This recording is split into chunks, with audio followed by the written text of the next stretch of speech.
This skeleton here is our protagonist. Although he's all bones, he has a heart full of chivalry. He decided to sign up to be a knight. The moment he entered the ring, he picked up a gate weighing hundreds of tons to use in a fight, scaring his opponents so badly they fled in terror and begged for mercy on their knees.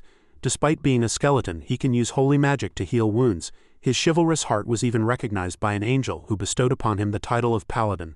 But he can also be cruel enough to make even an angel tremble in fear. Alright, I won't ramble on any longer. Let us begin. I will tell you a story, but let's take it slow. Here, do you know what a knight is? In the year of the gods 1126, which is the year of man 1753, an unjust war broke out in the southern part of the Sen continent in the kingdom of Isaac. I and B. Bella of the house of Bisha, you stand no chance of winning, that man roared. Have you no thought for your soldiers? Do you want to drag them to their graves with you? Gasping, I swear in the name of the king of Isaac, if you renounce the Bisha family's right to the throne, I will spare your life. Oaths had become cheap and dark. Faith was crumbling and greed eroded the hearts of men as if heralding the end of the world. She sneered, an oath? HMPH, you think your oath is trustworthy? You have no other choice. I will not break my oath with tens of thousands of people here as witnesses. Everyone, lay down your arms. All of you obey that king.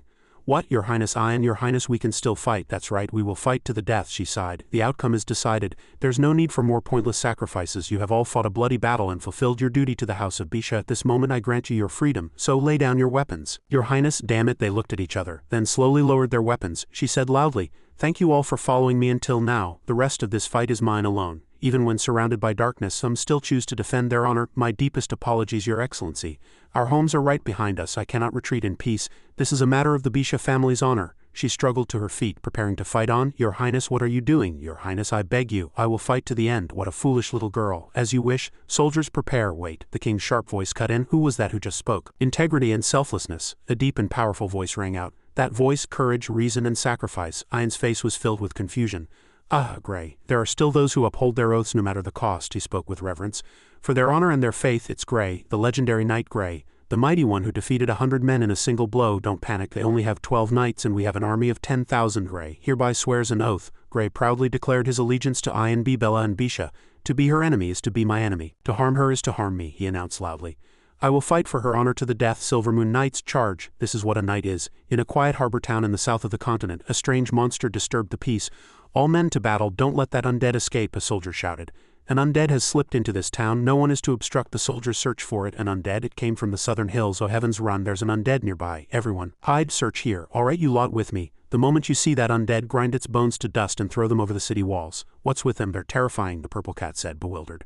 An undead like you daring to stroll down the street? Who? Oh, a talking cat, the skeleton exclaimed. Idiot, don't be so loud. Bayang quickly covered its mouth. You stupid cat, shut up. If you shout like that, you'll bring them over here. Those scary guys will break my bones. It's too cruel. You were the one who yelled first. The purple cat was stunned. Anyone who runs into a talking cat would react that way. Bayang sized it up. Something's not right. You don't look much like a cat, he said smugly as if he'd made a discovery.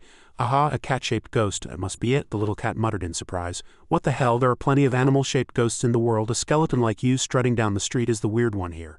This isn't your first time, is it, kitty? How did you know? This really is my first time, the cat chuckled nervously. Disc, a foolish undead trying to lie. HMPH, tell me, why are you here instead of in the underworld or the abyss? Do you want to be ground to dust? The skeleton lowered his voice and whispered. It's a long story. You must know how dangerous the abyss is, right? To survive there, you need to have powerful skills. But I was born weak, so I thought, what if I pretended to be the skeletal specimen of a cruel Lich King? I never expected the plan to work. The Lich King never found me out until one day. There's a magical artifact auction in the abyss today, but I'm so busy. Why don't I turn this skeleton into an errand-running skeleton soldier? No need to turn me into a soldier, I'm willing to run errands for you. After being discovered, I fled. I accidentally broke the Lich King's tools, which sent him into a rage. Bayang held out his hand, showing off a ring. Of course, I also swiped a few things on my way out, like this ring. My bad, hee. The Lich King swore he'd find me and teach me a lesson. I was terrified, so I fucking fled the abyss. The purple cat stared at him, its eyes wide with shock. Sorry, it seems to be getting late. Let's part ways here and just pretend we never met. This stupid cat. Curiosity is going to get it killed. Why did it have to talk to this skeleton? If the Lich King finds us, I'm dead meat. Wait, the skeleton grabbed the cat's tail. Wait my ass, don't drag me down to die with you. Listen, no matter who catches you, you'll be ground to dust. I'm just an innocent cat who got caught up with you by accident, the skeleton snorted. I can understand the Lich King, but why are humans after me too? What did I do? The purple cat said in annoyance. What's so hard to understand? You're an undead. Undead, do you know what that means? The undead bring disaster and death to humans. They have to kill you before you become a disaster. Got it? Bayang pointed at it. You're a type of undead too, so why aren't you being hunted? Tisk, you're comparing yourself to me, the purple cat preened smugly. My disguise is flawless and I get treated wonderfully. Girls use their chests as my pillow. All I have to do is roll over, curl up and act cute and everyone waits on me. It's no exaggeration to say that I am the manipulator of humans. Understand? Skeleton Bayang furrowed his brow in confusion. I don't really get it. What's a perfect disguise? Why do you get waited on for acting cute? How do you turn a chest into a pillow? I can roll on the ground too, so why do you become a manipulator while I become broken bones? The cat clicked its tongue. When I was a kitten, my mom taught me not to play with idiots. Goodbye, I hope we never meet again. Wait, look, someone's coming through the city gate. What's that got to do with me? Are you trying to get me into trouble? A troop of knights entered the city, led by a woman with an air of authority. My lady, Ian has arrived at the harbor. Ian looked around, frowning slightly. Something strange here. Why are all the houses shuttered? You've all worked hard, said a harbor guard. We are the guards of this harbor. We're currently searching for an undead hiding here. We apologize for the inconvenience. An undead? Ian asked, puzzled. My lady, we have other business to attend to. Please don't interfere, she spoke coldly. Your loyalty and courage are commendable. Now step aside. The soldier chuckled nervously. Thank you for confirming your identity. The place you're headed to is just ahead. Have a pleasant journey. Another harbor soldier came over and asked, Who are they? He replied sternly. Don't ask questions you shouldn't. Things are about to change in this harbor. If you have time to be curious, you should be finding that undead. Yes, sir. Hey, did you see that? Those tin cans are getting respect again. They're not tin cans, they're knights, the cat said, exasperated. Knights? The kitten explained. How should I put this? Knights are the embodiment of justice and righteousness. They protect the people, bring peace and maintain that peaceful life. So when knights appear, people gather around them. Got it? Ah, I get it, the cat said irritably. If you get it, then hurry back to your underworld. The Lich King may be scary, but at least there are places to hide down there. It's better than living up here like a sewer rat making everyone afraid, the skeleton replied firmly. No, I'm not going back. I'm going to become a respected figure here. The skeleton was full of fighting spirit. I, Kasak the Lich, swear to become a respected knight. What the hell? The cat was so shocked it nearly fell over. Sorry, what did you just say? I'm going to become a respected knight. No, the sentence before that, Kasak the Lich hereby swears an oath. Is there a problem? A lich that everyone is afraid of wants to become a knight? Have you lost your mind or something? With this equipment, I can become a knight, the purple cat said disdainfully. Wishful thinking. You can't become a knight just by stealing armor from a blacksmith shop. I know, that's why I stole this too, the lich said proudly. It was sold at the bookstore next to the blacksmith's. How to become a successful knight. As long as I follow this, I can become a knight. Aha! The cat immediately pounced, trying to bite the book. What are you doing? This is my treasure. Put me down, you lunatic. The purple cat narrowed its eyes, its tone serious. Hey, I don't know where you got this confidence, but you can't become a knight with just a book. Skeleton Bayang was a bit surprised. Why not? Are the 8 virtues of a knight mentioned in the book that hard to learn? Read them with me. The purple cat immediately refused. No way. Who would read a cheap third-rate novel like this? This book is useless, understand? Why is it useless? The skeleton frowned. The cat shook its head in resignation. To be a knight you need a horse. Okay, do you have a horse? Do you think there's any horse in the world that would let a lich ride it? Are you trying to make me the first cat to die of a cerebral hemorrhage? The skeleton nodded slowly. Ah, I see. I do need a horse. Then he began muttering an incantation, flames igniting in his eyes. In the name of Kasak the Lich, awaken, great soul. The kitten panicked. What are you doing, you lunatic? In an instant, a skeletal horse burst forth from the ground, its deep voice booming. Who has awakened the great Tenodos? The skeleton quickly covered the horse's mouth. Shush, quiet down, the horse asked in confusion. You're already an undead, don't let them find you. Tenodos was in shock. How could the great Tenodos become an undead? The skeleton hissed in a low voice. Shut up, we'll all be ground into bone dust if we're discovered. The army is here, you idiots. The cat glanced around nervously. Meanwhile, at the castle of Count Caspar, Lord of the Harbor, the Duchess of Bisha, Ian Bibella was arriving. Caspar laughed, his joy tinged with arrogance. Ha ha ha, my dear niece Ian, it's been far too long. Ian bowed in response. It has been a while. Thank you for remembering me, Uncle Caspar. I'm glad to see you're still in good health. The old man guffawed, making no effort to hide his intentions. Ha ha ha. Little Ian is always so well-spoken. Is my foolish son's good fortune to have you as his wife? Ian froze, her eyes darkening. Wife? Caspar teased, feigning closeness. Didn't I tell you? When you get old, your memory starts to fail, and you might forget a few things. I've invited you here mainly to discuss the matter of your marriage to my son, Tisk. She made no effort to hide her coldness, her tone sharp. If you've invited me here for such a trivial matter, uncle, how can I trust you to help me inherit the throne of the House of Bisha? Caspar smiled slightly, his gaze growing sharper. Ian, you need to understand that even if the Grand Duke wrote your name in his will, there's nothing you can do. Your brother, Ian cut him off furiously. He is not my brother. The old man seemed calm, but he was just adding fuel to the fire. All right, your father's illegitimate son. She didn't let the man finish. Fire in her eyes. I'll say it again, my father has no illegitimate son. He is an impostor. Aha, you finally show your true colors. You swore an oath to my father that you would help me succeed to the throne after his death, Ian retorted. Caspar sneered. My apologies, I am loyal only to the Grand Duke and you are not the heir. Enough. Then let's do this the traditional way. Ian coldly drew out a white cloth and threw it to the ground as if in a ritual challenge. Casper, did you find anything? No, not a soul. Strange, I'm sure I heard something here just now. Keep searching. We have to find that skeleton. Yes, sir. Phew, that was close. The skeleton sighed in relief. I never thought the day would come for me, Tenedos, the skeletal horse muttered. I thought I was a goner. Can you let me go now? The purple cat hissed. HMPH, aren't you going to help me become a knight? If I wear this, will humans still be able to see my face? The skeleton mused, holding a helmet. They won't, the horse said confidently. Knights usually wear fully enclosed helmets. When did I agree to help you become a knight? I'm just a poor helpless cat. How could I possibly become a knight? I'm going to lose my mind. Oh right, you'll need a suit of armor too, right? Said the skeleton. Hey, are you even listening to me? The purple cat yelled. You said I can't be a knight because I'm a lich, but the book doesn't mention that problem. Are you a complete idiot? The purple cat glared. Liches represent darkness and knights represent light. How can darkness become light? Is it possible? Tell me, is it possible? So that's what you were worried about, the skeleton replied confidently. I can use holy light so I can join the side of light, the skeletal horse Tenedos chimed in. Holy shit, you'll be the brightest lich in history. Bright my ass, the little cat fumed. How can a lich possibly use holy light? I don't care, just go back to the underworld. Back to the underworld, the skeletal horse laughed. No, the great Tenedos is going to take on the entire sun. Mwahaha. Will someone just fucking kill me? The exhausted and weary cat howled in despair. I can't take these lunatics anymore.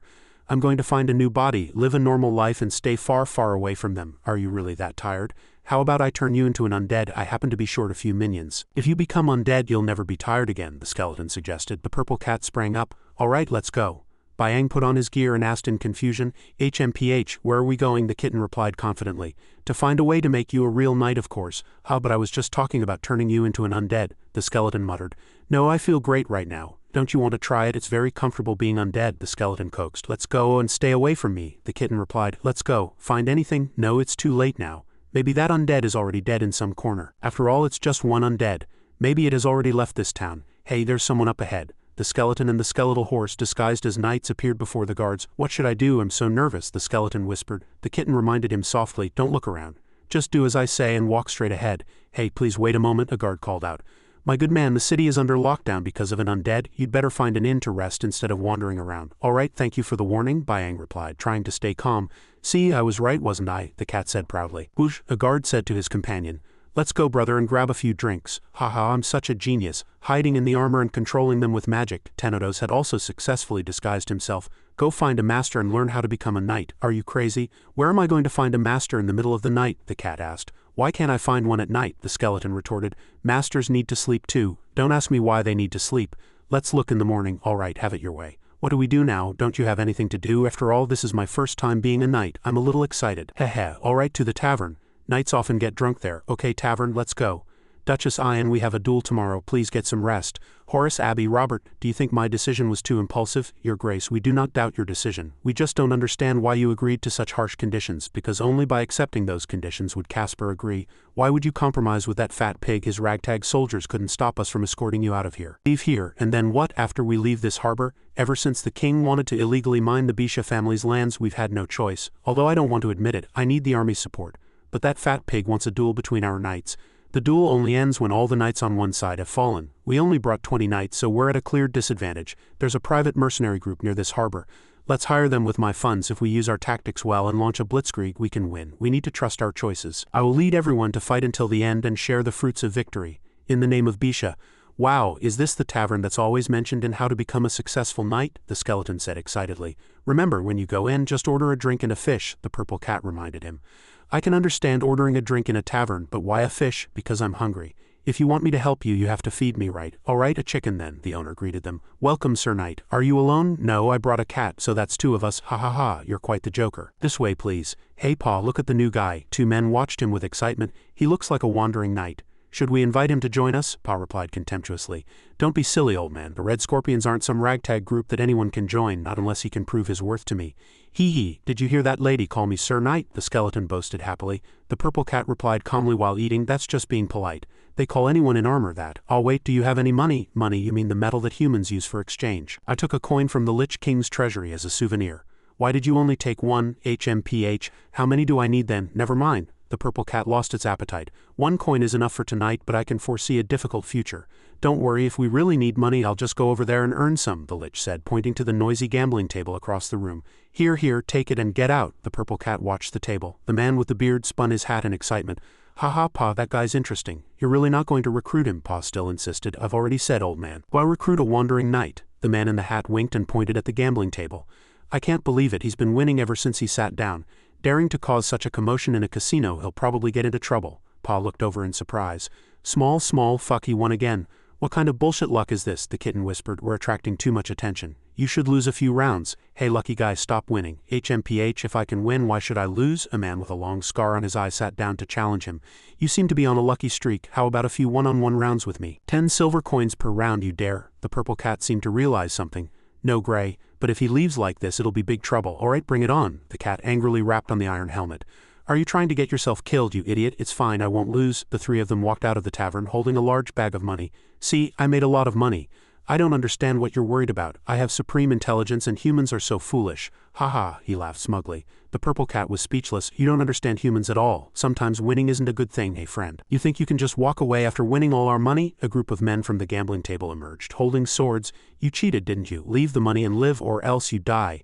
This is all because you cheated. The kitten slapped its head. What he said is so hard to understand. Does he want to fight? What are you still standing here for? Do you want to be hunted down like a stray dog? HMPH, I'm different now. I will fight with honor. Tenodos wants to fight. Tenodos is ready. The skeletal horse walked over to the two of them. Hey, Tenodos won't fall after running 2 steps, will he? Don't worry, trust me in Tenodos. Boss, that bastard is a knight. So what if he's a knight? Pull him off his horse, you bastard. Get down, you look like Don Quixote. Get out of the way. 3 men charged forward. Tenodos launched an attack. In an instant, the skeletal horse took care of the entire group. Those people in the tavern are watching. Those gamblers lost big this time. Pa, who's the fool now, you or him? The man in the hat looked at Pa with a wicked smile. Tenodos, that strong? The kitten was stunned.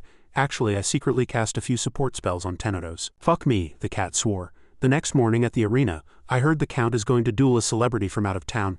Peeved with that belly of his. You're so stupid, it's a duel between 2 groups of knights. It's been a while since we've had any fun in our harbor. The red scorpions and the trio walked over. Pa introduced, this is the dueling ground. Some people paid a lot of money to hire us to help them. With your talent, this duel is too easy. Can I really get the title of knight? The lich asked expectantly. Of course, to participate you must be a knight, so they will give us temporary knight titles. The skeleton replied in disappointment. HMPH, just temporary. Sigh, I want a real title. A real title. On the stands the count and Ian faced each other. See, little girl, if you lose here, you'll lose much more. For the honor of the Bisha family, I advise you. Before he could finish, Ian replied coldly, you don't need to worry about the honor of the Bisha family. HMPH, not calling me uncle anymore. How rude, she continued. If I lose, I will fulfill my oath. I just hope you don't go back on your word after you lose. Haha, don't worry. Master of Ceremonies read out the rules of the match. This match will include both infantry and cavalry, and they will take turns. Each side will send 1 knight to the field. He will be eliminated when he surrenders or is unable to fight. The winner must accept the opponent's challenge. However, he can choose whether the next match is a cavalry battle or an infantry battle. These rules will be repeated until one side has no knights left. If Count Caspar loses, he must swear allegiance to Duchess Ian. If Duchess Ian loses, she must accept the marriage to Count Caspar's son. This is Count Caspar's knight order. So many knights, probably hundreds of them. Next is Duchess Ian's knight order. HMPH, why so few? Only a few dozen people. Everyone started talking. A few dozen against a few hundred. Is that noble lady a fool? Who cares about her? I'll bet 5 copper coins that the count wins. Caspar laughed loudly, feigning concern. Ha ha ha, Ian, don't mind what those commoners say. I know you want to prove yourself, so I won't make you lose too badly. She ignored him and turned to consult with her companions. Horace, have the mercenaries arrived? They are waiting outside. The match began. First round, Ian's team won. Caspar's team lost 1 person. Second round, Ian's team won. Caspar's team lost another person. Third round, Caspar's team won. Ian's team lost 1 person. Fourth round. Horace stood by, extremely agitated. Damn it, they have the advantage in numbers. If I go up, I can take out 10 of them at once. Don't be hasty, call in the people you hired. Do you have a plan for them? If we want to win, we must use our scarce manpower cleverly and proceed with caution. Outside, the red scorpions were ready. Hey, you lot, grab your weapons. It's our turn, don't grab the wrong gear. Haha, it seems we're a bit early. Horace said loudly. Everyone, this duel is of utmost importance to the Bisha family. I hope you will all do your best to help my Duchess win. Easier said than done, but how do we win? The mercenary group is only about 40 people while the other side has hundreds. We've been paid, so we'll do our best, but we can't guarantee the outcome, Horace thought resentfully. I can't believe I can't fight and have to rely on this rabble. It's so humiliating. Sir, I have something to say. My lord, please let me become a knight. The lich raised his hand. Hasn't the Duchess already granted you the title? No, I don't need a temporary title. I want a real title. Horace got angry. Don't be too greedy. Wait, Horace. Ian walked over and stopped him. You want a real title, the skeleton agreed. Yes, however, to obtain the title of knight one needs merit, so it cannot be granted casually. If you can defeat 50 people in the match, I will grant you the title of knight. How about that? HMPH, Gray's eyes lit up. 50 people, what's that? The purple cat said angrily. This guy makes it sound so easy, damn it, refuse, the purple cat ordered. Alright, it's a deal, Skeleton Bro immediately agreed. The kitten was petrified. Very good, I look forward to your performance. Horace, standing beside them, was also stunned. Let's go back. Oh yes. You straw-brained fool, what's in your head? The purple cat said angrily. It's only 50 people, what's there to worry about? Tenodos can easily kick 100 of them. Tenodos. The purple cat looked at them seriously. Watching them fight so far, they've all chosen infantry combat. In other words, to get Tenodos on the field, you need to win an infantry battle first. Only if you win do you have the right to change the format of the match. Can you use a sword? Lesser. It's a piece of cake, of course I can. Damn it, I have to think of a way. You're back, I can't believe you actually hired the Red Scorpions. Old Casper twirled his mustache and sneered. As expected, the Bisha family is not what it used to be. Just you wait and see what the Bisha family is like now, she replied calmly. Brother, it's your turn next. Got it. Tisk, the other side's bad luck has arrived. Pa drew his sword, his tone nonchalant. Now let's get to work. Casper was stunned by Pa's powerful combat skills. Before long, his men were defeated one after another. The crowd cheered. Pa, that was amazing. Pa, defeat a few more. Damn it, that guy won 5 rounds in a row. The old man trembled with anger. That's the leader of the Red Scorpions, Killer Pa. A mercenary is actually that strong. He smiled sinisterly. Then let that guy on. That mercenary needs to know the consequences of angering me, Count Casper. Pa is so strong. The Count's knights are like trash in front of him. I bet Pa will win another 10 rounds. Silence, a newcomer from the Count's side entered the field. But it's him. Everyone's face turned pale with fear. What's going on? Are you a giant? The giant walked onto the stage. Let's have some fun, little rebar. This, Pa saw him and scratched his head. Let's give that little girl a surprise. Meanwhile, on Gray's side, my god, controlling a sword is so hard. Should I use magic to move them? The purple cat was helpless. Give up, damn it, is he a monster? So terrifying. The duel of knights between Count Casper and Duchess Ian, round 12. Begin. The giant charged forward with a huge mace. Pa dodged. He launched a fatal blow. What, are you kidding me? Pa's sword broke in two. Damn it, I have to dodge. Aha, Pa was hit hard and flew through the air, blood gushing from his chest. Out, my ribs are broken. The big guy was preparing for his next attack. Out, Pa barely stood up. I'll have to make that little girl pay double. He jumped up to dodge the attack and cleverly stabbed his broken sword into the opponent's eye. Ah, bastard. Eyes, seizing the opportunity, he launched his next attack. You bastard, you play dirty, damn it. The big guy fell. Damn it, who told you to be so big? I'm the most popular person in this harbor, the super mercenary Pa. Haha, Pa, you're still spitting blood, what a tough guy. Ian calmly ordered. Change of person, remember to call a doctor. As you wish, my lady. Why are you leaving? Are you trying to run away? The purple cat asked suspiciously. I need another weapon. I can't use a sword, so I'm going to make one I can use, alright. But if I'm not quick, the match will be over. I'll be back soon. The duel between Duchess Ian and Count Casper wasn't over even late at night. Currently the situation on Ian's side was quite dire. 4 were dead, 7 were seriously injured, and many had surrendered, leaving only 6 people. Although the knights on Casper's side were not as skilled as Ian's, he had the advantage of numbers, with as many as 61 men remaining. Next one, tisk tisk, Ian's knights are truly brave. Pa sighed, sitting up high. But 6 against 61, even if each of Ian's men could defeat 10 of Casper's, they'd still have 1 man left over. Pa, Horace yelled. What brings you here? He said through gritted teeth. Why do you think I'm here? Half of you mercenaries surrendered not long after getting on the field. What? Where's your knightly spirit? Come on, we're not like you. We're just mercenaries, not knights. We get paid to do a job, not to die for it. Horace trembled with anger. You bastard, calm down, I didn't come here to fight. Putting that aside, where's that guy who boasted he'd take on 50 men, the one with a cat on his shoulder? Gray, who knows, maybe he got bored waiting for his turn and went to feed his cat. This is no time for jokes. Count Casper has won again. Whoosh, Horace rushed to Duchess Ian's side. There are only 5 of us left. We can't let Casper win another round. It seems the outcome is decided. Now I'm the only one left who can fight. A loud bang shook the ground. Horace looked back. What was that noise? In the moonlight, Gray approached, carrying the weapon he'd found. It was a massive weapon. Everyone around was stunned. Gray asked out of breath. Can someone tell me how many men Count Casper has left? In the stands, old Casper was also stunned when he saw the weapon. Ian stood up. I hope he can do it. A hopeful smile appeared on her face. Hey old man, how many people does Count Casper have left? Horace was also stunned. He shouted back, he has about 50 knights left. You can go in now. Really? I'm so glad I made it back in time. With that, he threw the weapon into the arena. I'm going in. His opponent trembled in fear before the massive weapon. Gray said, hey you over there. I'm ready. Let's begin. Yes sir. I surrender? Skeleton Bro was surprised.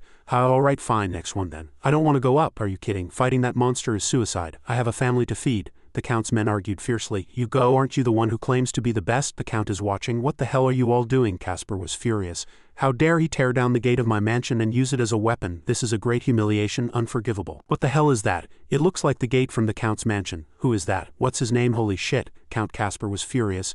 Damn it, how did things turn out like this? The butler beside him reported.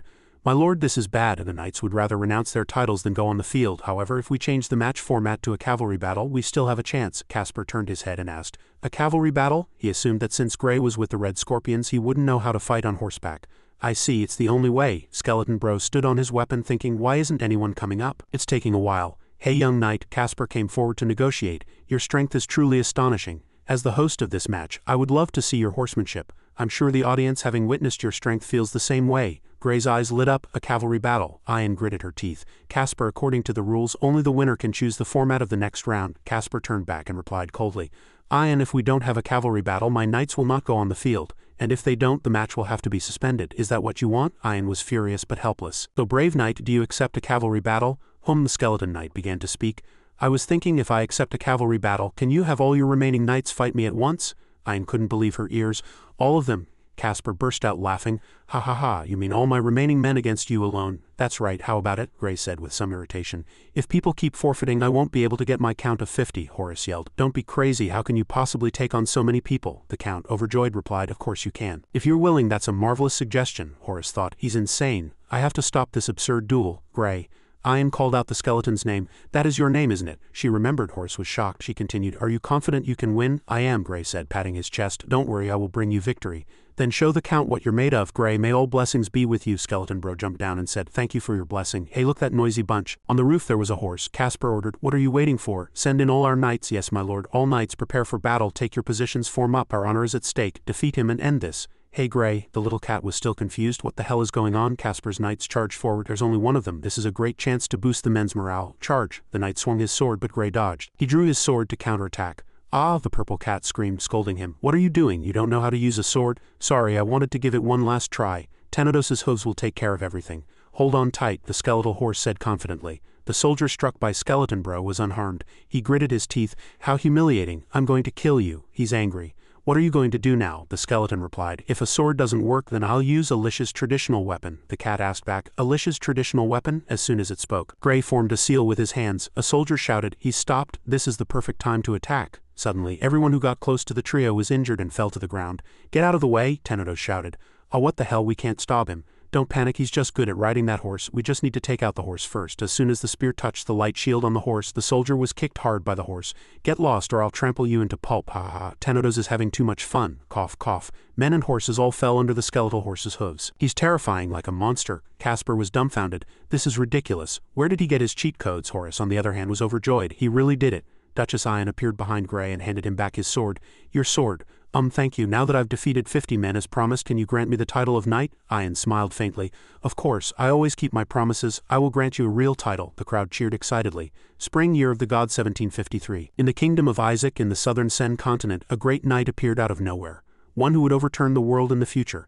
Some left in anger. Others congratulated Gray. And as for the man himself, why are they tossing me in the air? Did I do something wrong? When will it stop? They're not going to shatter my bones, are they? The next morning, everyone hurried to the castle. What's wrong? It's gold, it's gold. The knight who defeated 50 men yesterday is throwing gold coins and jewels. Long live the knight. The purple cat was still confused. Hey Gray, what are you doing? Gray answered, happily scattering money, helping the poor, ha ha ha. Back to last night. The silver moon is a symbol of luck, and we met again under its light. Therefore I bestow upon you the title of Silver Moon Knight. Please forgive this simple knighting ceremony. I hope that from this day forward you will walk by my side, Ian said slowly. Skeleton Bro said solemnly, As you command, I will fight for you until death. A palace maid led Gray to his private room. This is the room the Duchess has prepared for you. Please rest. Okay. The purple cat walked wearily to the bed. This world is insane. A lich actually became a knight. Hey, Gray let out a demonic laugh. I'm a knight, ha ha ha, I'm a knight. A knight with a laugh exactly like Alicia's. The little cat gave an awkward smile. Phew, I shouldn't get too happy too soon. As a knight, I still have many shortcomings and need to keep learning. With that, he picked up the book. Just don't be noisy. I'm going to sleep. The purple cat curled up, ready to sleep. Gray picked it up. Don't sleep, I still need your help. The book says knights always give money to the poor. How do I get a lot of money? So what kind of people are the poor? The little cat calmly explained to him.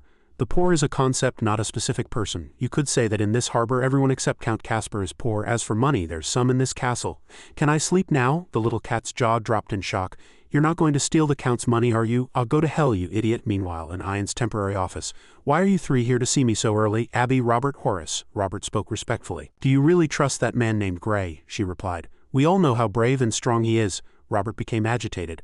But we don't know who he is or anything about his past. He didn't even take off his helmet during the knighting ceremony. What if he's a spy sent by the king? Before he could finish, she immediately replied, If he were the king's spy, we wouldn't be sitting here talking to you right now, would we? Ian explained, Suspicion is not good. Abby, Robert, you are my most trusted subordinates, so don't bring this up again. Yes, my lady. Duchess Ian, there's bad news. The Silver Moon Knight, he stole from Count Casper's treasury and is scattering the money outside the castle. Hearing this news, everyone in the room was petrified. Ian, furious, snapped the pen in her hand, radiating a murderous aura. Are you alright? You don't look well. I'm fine. Is Gray still there? I need to see him. Wait, calm down, my lady. Please put down the sword. Ian had never relied on her power on the training ground. She and her father were practicing with swords. Good, focus on your defense. Watch out. Her sword was knocked away and she fell on her butt. What's wrong, Ian? If you fall this easily, you'll never become the next Grand Duke of the House of Bisha. Phew, she panted, exhausted. However, deep inside, Ian had another side that no one knew. What can you expect from a girl who's not even 10, she thought to herself, but what she said was, Father, please let me try again. Therefore, she always suppressed herself. As she walked towards Gray, her mind was filled with dangerous thoughts. What is that knight trying to do? Is he trying to mess up my life? And that old fox Casper, hiding from me after he lost, refusing to sign the agreement. I really want to beat them all up. The two subordinates following behind broke into a cold sweat. That must be what she's really thinking. A thief in knight's armor, look what you've done, Casper roared as he approached Gray. I'm just giving money to the poor like other knights do. Giving money, but that's my money, mine, the Count was furious. You're nothing but a despicable thief. Gray looked down at the money bag and asked him, Is this money yours? The skeleton knight said, displeased. How should I know? Shouldn't you have written your name on it? And now you're blaming me, he yelled. It looks like they're arguing. We'd better, my lady. We should stop Gray before things get out of hand. Besides her exceptional intelligence, Ian possessed another quality needed to be a ruler. Ian looked in the direction of the argument. Gray and Casper are both here. Isn't this a good opportunity? Enough, I don't want to argue with you anymore. Get your master out here. Oh, what a surprise. Lord Casper, were you looking for me? Ian said with a smile. My lord, since you've been avoiding me, I was worried you weren't planning on honoring your oath. Casper was startled and turned around. Ian, how could I? Gray, he waved and greeted her. Wow, Lady Ian, Knight Gray greets you. Hello, Gray. She waved back in response. The old man trembled with anger, cursing inwardly. Ill-mannered knight. By the way, Lord Casper, she approached the old man. You should know that if you don't fulfill your oath, I have the right to strip you of your position immediately. The old man looked at Gray. I see, you sent him to steal my money on purpose. Casper's face darkened. What are you talking about? It's just that my knight is a bit ignorant. I will compensate for all the losses. Unlike certain people's sons, I'm not irresponsible. I am very trustworthy. HMPH, the old count gritted his teeth. Fine, this is what you wanted, isn't it? Take it. Casper threw the contract on the ground. Don't think you can fight the king with just my small army. You don't need to worry about that, Ian replied with a smile. The skeleton knight asked worriedly, My lady, did I do something wrong? No, you did very well. Her tone became a little strange. That old fox almost forgot that even if I'm not the Grand Duke, I still have the right to strip him of his position. I really have you to thank for luring him here, Gray, ha ha ha. The people behind her reminded her fearfully. My lady, please control your inner demon. Ahem, sorry, I lost my composure. Nevertheless, Gray, you did well this time, but stealing other people's money for your own purposes is wrong. I only helped you with the compensation this time. If this happens again in the future, I'll have to deduct it from your salary. All right, we've got the agreement. There's no need to stay here any longer. Gray, pack your things. We're leaving for W City tomorrow. Gray accepted the order. He turned and whispered to the cat. By the way, what's a salary? The cat was speechless and could only stammer. It thought to itself, although I have a bad feeling about this, I really don't know how to put it into words. With an eccentric master who has taken in a lunatic knight like Gray, the future is bound to be tough. The next morning, Duchess Ian's troops gathered at the city gate. Wow, don't they have a lot of knights? Why didn't we see them fight? The purple cat explained. Although they wear armor, they are just ordinary soldiers, so they couldn't participate in the duel yesterday. The cat watched the soldiers, lost in thought. In addition, according to the agreement, Count Casper's force of about 1,000 men has also joined us. I have a bad feeling that something is about to happen. The troops marched until nightfall. That evening, the troops set up camp to rest. Sir Gray, Silver Moon Knight. Sir Gray, oh, I finally found you, the young soldier said. Gray was surprised. Looking for me? The soldier pointed ahead and reported. I'm not exactly sure of the details, but Sir Horace has requested your presence at Duchess Ian's tent. Horace objected with a look of anger. My lady, I cannot accept this. Ian explained gently. The agreement with Casper is an opportunity to win other nobles to our side. I need you to go and deliver this agreement to those nobles, so why exactly can't you accept? Horace said loudly. If Abby, Robert and I all leave, won't you be left with only Gray? What if that guy has ill intentions? Ian put down her pen and explained calmly. All right, regarding Gray, let's be realistic. If Gray wanted to do something to me, would you be able to stop him? The two knights were choked by her response. She continued, Am I wrong? Instead of staying by my side and being unable to do anything, it's better to go spread the news of the agreement and make our army stronger. Gray walked in. Sir Horace was looking for me? The two knights glared at Gray with hostility. Tisk, Gray was hurt. HMPH, did I do something wrong? Why are they glaring at me? Horace patted the skeleton's shoulder. The Duchess's safety is in your hands, Gray. With that, Horace, Abby and Robert left. So what were they trying to say? What is safety? Skeleton Bro was completely bewildered and confused. The Duchess's moon, so what should I do? Maybe I should ask Ian. She's a nice person. Let me see how I should ask.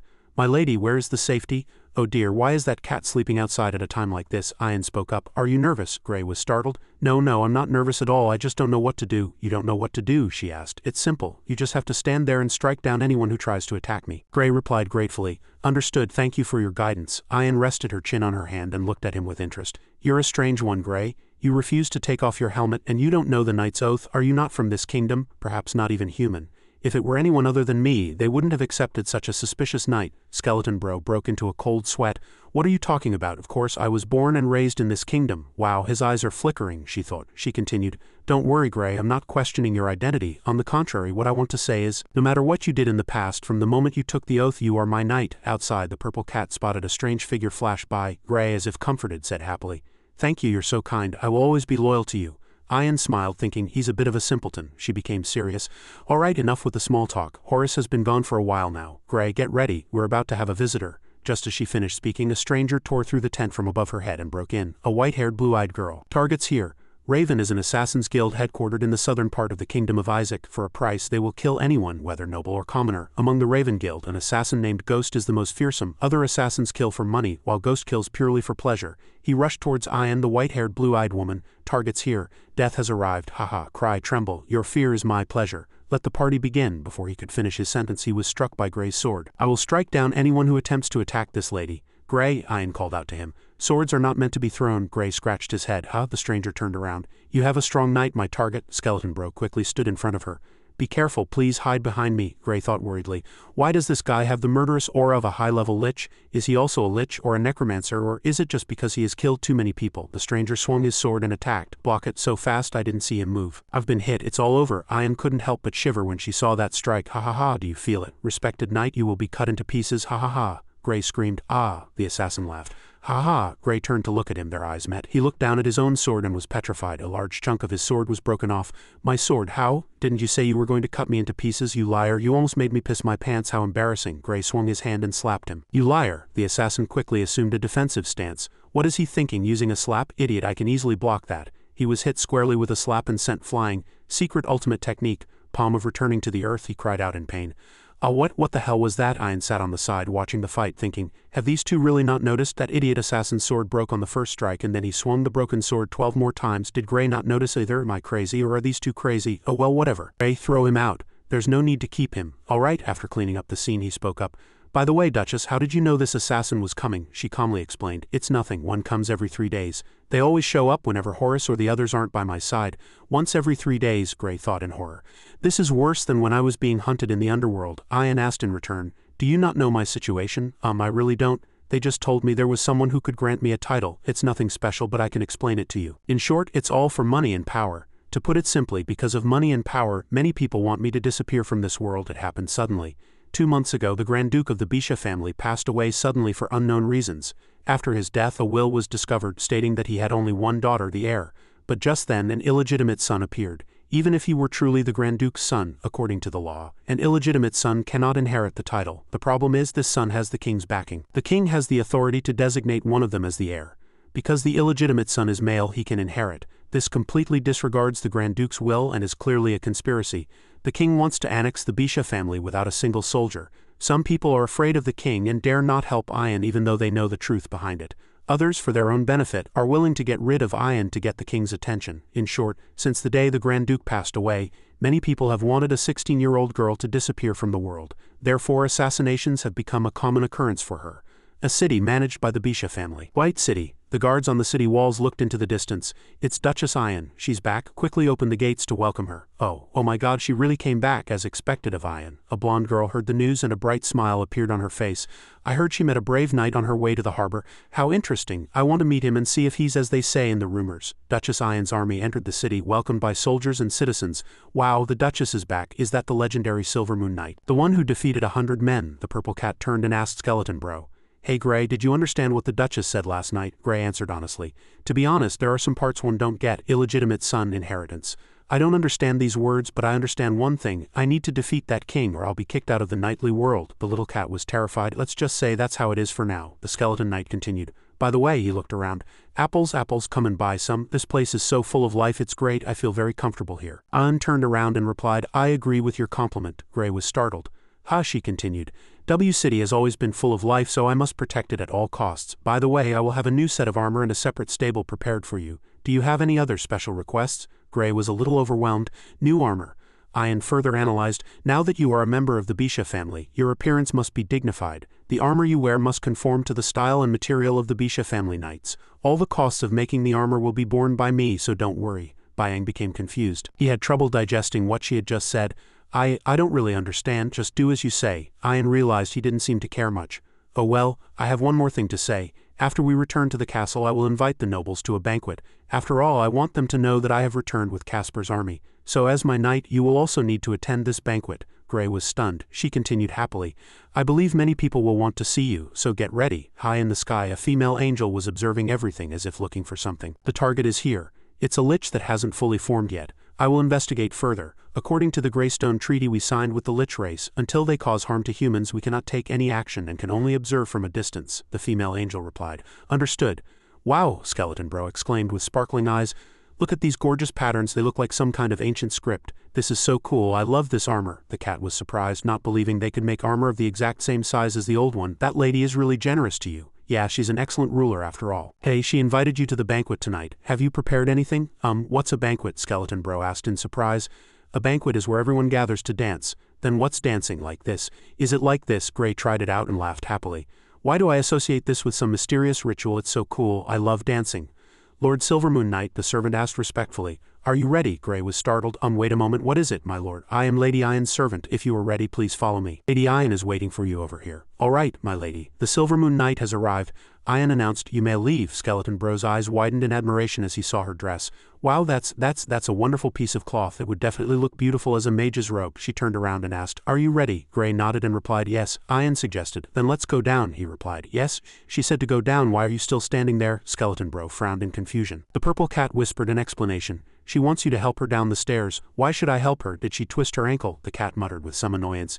Idiot, don't ask, just do it. Ian stood by, trying to remain calm. Calm down, don't get angry.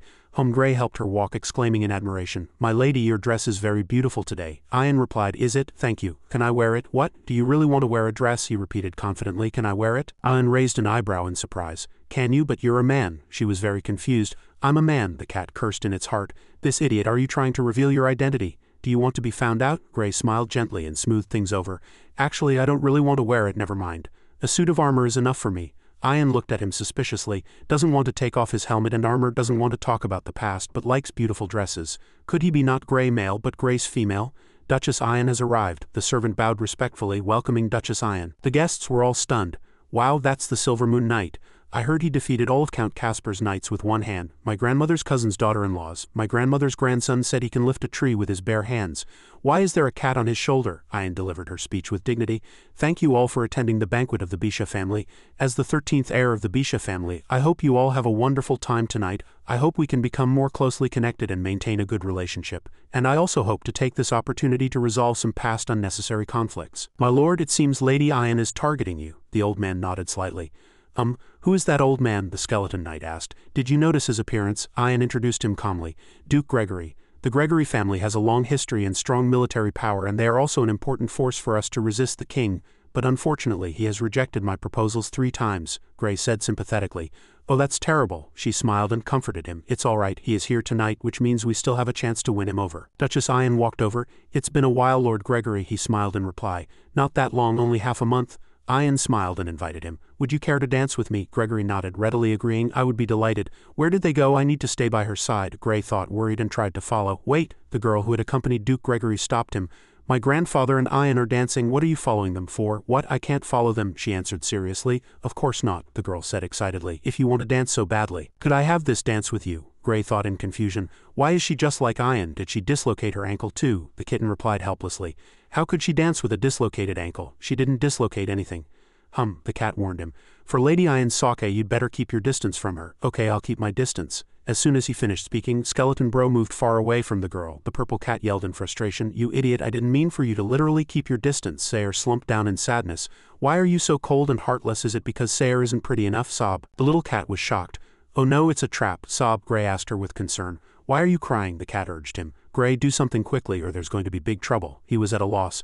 Do what? What should I do? The cat suggested. You should say, no, my lady, you are the most beautiful woman in the world, Gray said honestly. But I think Ian is the most beautiful, the little cat screamed. Who asked you to be honest? Just flatter her a bit. Women love that. Gray followed the cat's advice, bowed and said, not at all. In my eyes, you are the most beautiful woman in the world. The girl was surprised. So you'll dance with me? Gray asked the cat, bewildered. Now what? The little cat was also flustered. There's no refusing now, just dance. Gray replied, yes, I would be delighted. She smiled slyly, thinking, I finally succeeded, even if it was a bit embarrassing. The Silver Moon Knight, I wonder what's hidden under that helmet, the purple cat sneered contemptuously. So naive, enjoy it while you can, the cat thought to itself. You'll soon regret asking this idiot to dance, ahem. You stepped on my foot. Ouch, you did it again. Why do you keep stepping on my foot? Thayer cried out in pain. Sorry, this is my first time dancing, she smiled faintly. It's all right, it's my first time too, my first time dancing with someone in armor who keeps stepping on my foot. Thayer comforted him. Take it slow, don't rush. You need to learn to lead me when you dance. Gray asked in confusion. You dance better than I do, so shouldn't you lead me? The point isn't who dances better, but that the man must lead the woman, understand? Skeleton Bro thought to himself. Why do both she and Ian say I'm a man? Am I a man? But dancing is really fun. Thayer agreed. That's right, you're dancing much better now. Count Gregory watched Gray and his granddaughter. So that's the Silver Moon Knight. I heard he's incredibly strong and can easily lift an ancient tree, but why is he still wearing armor at a banquet? Is it not safe here? Ian laughed. Are you joking? If it's not safe here, where is? It's just his preference. By the way, Lord Gregory, can you reconsider my previous proposal? The old man replied. Oh, Ian, I don't doubt your ability to rule. You are excellent, but it's not enough. The Gregory family only helps when victory is certain. This has been the Gregory family's motto since ancient times, and it's why we've survived to this day, she sighed. Still the same, what a pity. Hee hee, you're a fast learner, Thayer laughed happily. It's a bit boring staying here all the time. Would you like to go for a walk with me outside? Gray agreed. Sure, outside. Thayer was checking her foot. It's swollen. Seriously, how am I supposed to go back like this? Hey, look who did this to my foot. Don't you have anything to say? Gray said guiltily. I'm sorry. I'm not asking for an apology, I mean, can you get some medicine? Gray asked in surprise. Medicine? Yes, the kind of ointment that can heal wounds, the cat sneered contemptuously. Oh, this girl is obviously trying to seduce you, Skeleton Bro asked in confusion. Seduce? That's right, seduce you, and then the two of you will have a baby and boom, the trap succeeds, Gray asked in surprise. Have a baby? The purple cat was exasperated. Never mind, you're not at the level to understand that word yet. Skeleton Bro said with a confused look. I don't really get it, but you want me to heal your foot, right? As soon as he spoke, Gray lifted her injured foot. Well, what are you doing? Holy heal. Thayer was stunned. Oh my god, it's magic. A knight can use magic. Suddenly, a young man rushed over. What are you doing? I followed her because I was worried, and I find you holding a woman's foot in your hands. Are all the knights of the House of Bisha so shameless? I challenge you to a duel, Gray replied without hesitation. All right, before he could finish, the cat slapped him. All right, my ass, you idiot. This girl's family is a noble lady Ian wants to win over. If you fight someone because of her, it'll cause a political conflict. You should explain that you were just helping Thayer heal her wound. For her reputation's sake, she'll surely testify for you. Seeing this, Thayer was overjoyed. Oh, my two men are fighting over me. I'm such a sinner, the purple cat thought angrily. Damn it, is this woman a lunatic too? Sure enough, the angel high in the sky was observing Gray. She was surprised. That magic just now was holy magic. An undead that can use holy magic? Interesting. Ian thought with concern. Why is it so noisy outside? Did something happen? Lady Ian, it's bad. The Silver Moon Knight seems to have offended Miss Thayer of the Gregory family, she thought in surprise. The Gregory family at a time like this, it can't be a coincidence. Take me there. All right. Silver Moon Knight, don't you plan on explaining yourself? Gray asked in confusion. But what do you want me to explain? Don't play dumb. Explain why you insulted Miss Thayer. Insult. Does that mean to bully? He thought. Why don't they just say bully? It's so strange, the young man said angrily. HMPH, can't explain yourself, can you? Miss Thayer, please tell everyone the truth, Thayer explained. You seem to have misunderstood something. Who is this? The Silver Moon Knight was just helping me heal my foot. Look, there's not even a scar left. It's amazing. The other party didn't believe her. Are you covering for him? Don't let your kindness be your downfall. What kind of medicine can heal a wound instantly without leaving a scar? Miss Thayer must have been deceived by him. The people around them began to whisper. Yeah, where can you find such a magical medicine? To dare to deceive a naive young girl, what a scoundrel, Gray thought in confusion. Why are they all saying words I don't understand, the cat warned. That's not the point. If you don't explain this clearly, you're finished. Your reputation will be ruined, and you'll be shunned by society. What's going on? Gray said happily. Duchess, I don't understand any of the words they're saying. She gave a surprised hum. That guy shouted. My lady, you're here. The knight of the Bisha family has done something unforgivable. Ian asked, what is it? I followed them and inadvertently discovered him trying to seduce Miss Thayer. He dared to seduce Thayer, Count Gregory said angrily. My lord, please don't jump to conclusions. Let's hear from the people involved first. Gray said in confusion. I hurt her foot, so I just helped her heal it. Ian looked at Thayer. Is that so, miss? Thayer said. Why don't you cast it one more time in front of everyone? Skeleton Bro thought in surprise. That instant healing magic? He immediately refused. I can't. I'm sorry, I can't use it a second time in such a short period. Gray held the sleeve hiding his injured arm and thought, in order to use holy magic, one of my arms was burned. It will take several days to recover. If my other arm is also burned, I won't be able to control this armor, the man said angrily. Why can't you use it again? Stop making excuses, I think you're lying. You must have threatened Miss Sayer to keep her from telling the truth, Gregory concluded. So, Sayer was threatened by the strongest knight of the Bisha family? He looked at Ian seriously. Ian, before you ask for my help, you'd better get your own people in order. I'm very sorry, Lord Gregory, she said firmly. But I trust my knight. I will not let this go and will find out the truth. No one can tarnish the honor of a knight of the Bisha family. HMPH, old Gregory replied coldly. Is that so? I won't let anyone insult a member of the Gregory family either. Sayer, let's go, Sayer said in surprise. Oh, but the next morning Horace said excitedly, That's great, my lady, that's Count Feld's army here to help us with them. We now have 3 counts who have sent troops to our W City. It seems we have the upper hand, Ian thought. Feld, I only returned to W City yesterday and he arrived today. Isn't that too much of a coincidence? She asked. By the way, have you looked into the identity of the person who accused Gray last night? He reported. It was Matthew of the Modine family. It seems he is pursuing Miss Sayer. The reason he insisted on Gray's guilt might just be jealousy. Then is there anything else you're worried about? She replied. Not at the moment. Let's go down and welcome Lord Feld. Welcome Lord Feld. Feld laughed loudly. Haha, my little girl. Am I late? No, you're right on time. By the way, has that old man Gregory changed his mind? Ian said awkwardly. That old stubborn man is not decisive at all. Why don't we tie him up and beat him to death, she warned, my lord. Please don't actually do that. Peeved, Feld burst out laughing. Don't worry, I was just kidding. Ha, because your jokes are too realistic. Ha. The old man lowered his voice and said seriously, But Ian, some people won't join without a good reason. Only when they taste pain will those people make up their minds. Thank you for your advice, but before that, Ian asked curiously, what's in that carriage? Oh, it's my poor son Jimmy. He's not in good health and the doctor said he can't be exposed to sunlight, so the whole carriage is black. If war breaks out suddenly, it's not safe to leave him alone in our territory, so I had to bring him with me. Ian looked over. Oh, poor Jimmy, can I go see him? Of course, go ahead, ha. The soldier led the way. Lady Ian, this way please. He lifted the curtain and said to the person inside, young Master Jimmy. Miss Ian of the Bisha family would like to see you. Jimmy greeted her. Hello, Miss Ian, I'm Jimmy Feld. Ian smiled and said, Hello, little Jimmy. I'm sorry to have dragged your father into the Bisha family's troubles. The child smiled faintly. It's all right, my father came willingly. Lord Feld has such a sensible son. Feld laughed loudly. Ha, everyone who has met my Jimmy says so, she politely invited them. Please come to the castle and rest, we'll see you later, in the room, Ian's knight commented. With Feld's army we have another strong card up our sleeve. That's right, things are looking up, she pondered. Are they? You've looked worried since this morning, Horace said with concern. My lady, you can tell us your troubles. Ian thought, I just think Feld's army appeared too conveniently. And although his son Jimmy is cute, he doesn't look anything like him, most importantly, she stressed. Although I couldn't see clearly because Jimmy was in the dark carriage, I'm sure that child's hair is white. Why are you here? Feld sat on a high chair, looking at the person who had just walked in. Didn't I tell you not to come see me in the Bisha family's castle? I'm very sorry, Count, please give me another chance. I didn't expect Ian to go so far as to confront the Gregory family to protect the Silvermoon Knight, the man pleaded. Please give me one more chance. I promise to get the Silvermoon Knight expelled from the Bisha family.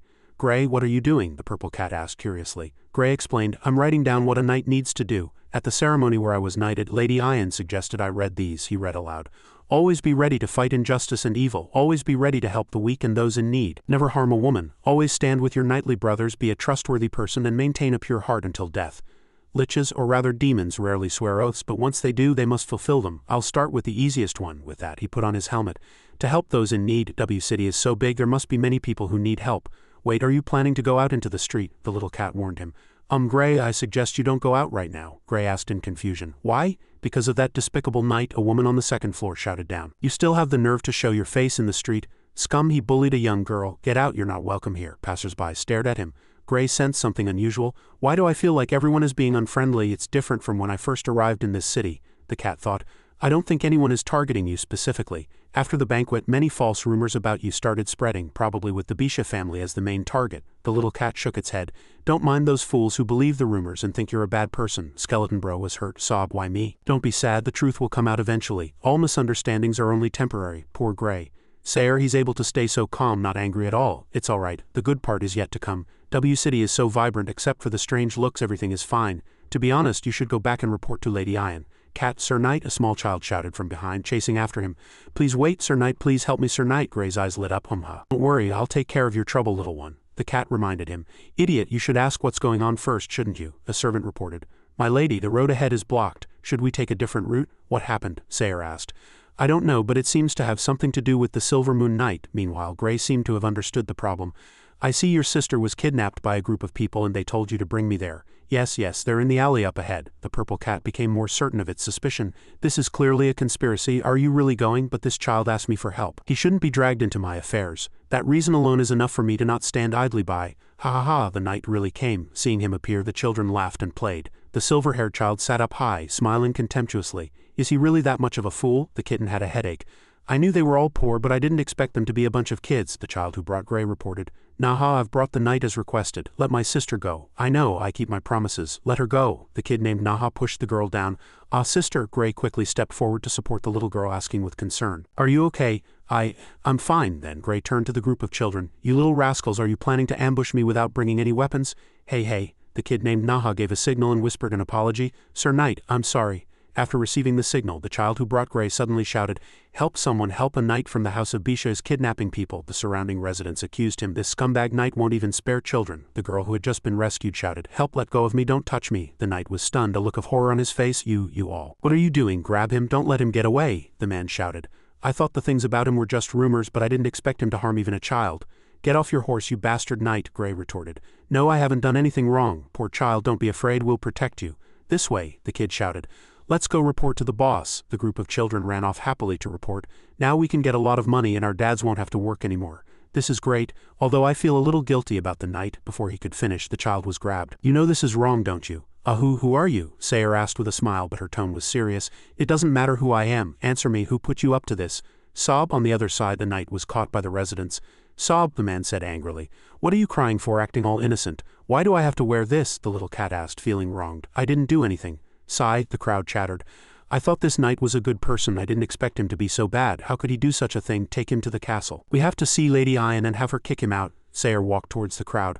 Oh, what a mess. A man recognized Lady Sayer. Isn't Lady Sayer the girl who was rumored to have been bullied by that knight? That's her. I've seen her with her grandfather. She's a very kind person. She never looks down on the poor. What is she doing here? Is she here to teach this knight a lesson? Sayer asked curiously. Why are so many people gathered here? Is there an event? The man replied. No, but we've caught the bad knight who bullied you. A bad person, the Silver Moon Knight, she said in surprise. You seem to have made a mistake. He didn't bully me, he actually helped me, the man retorted. But everyone said at the banquet and today, my mother caught him in the act of bullying a little girl. Sayer thought for a moment. Can I see that little girl? Ah, right here. Lady Sayer, the little girl is right here. If you don't believe me, you can ask her. We all saw that knight grabbing her. It was terrifying. She gently stroked the little girl's hair and comforted her. Are you the little girl who was bullied? Yes, you poor thing, you must have been so scared.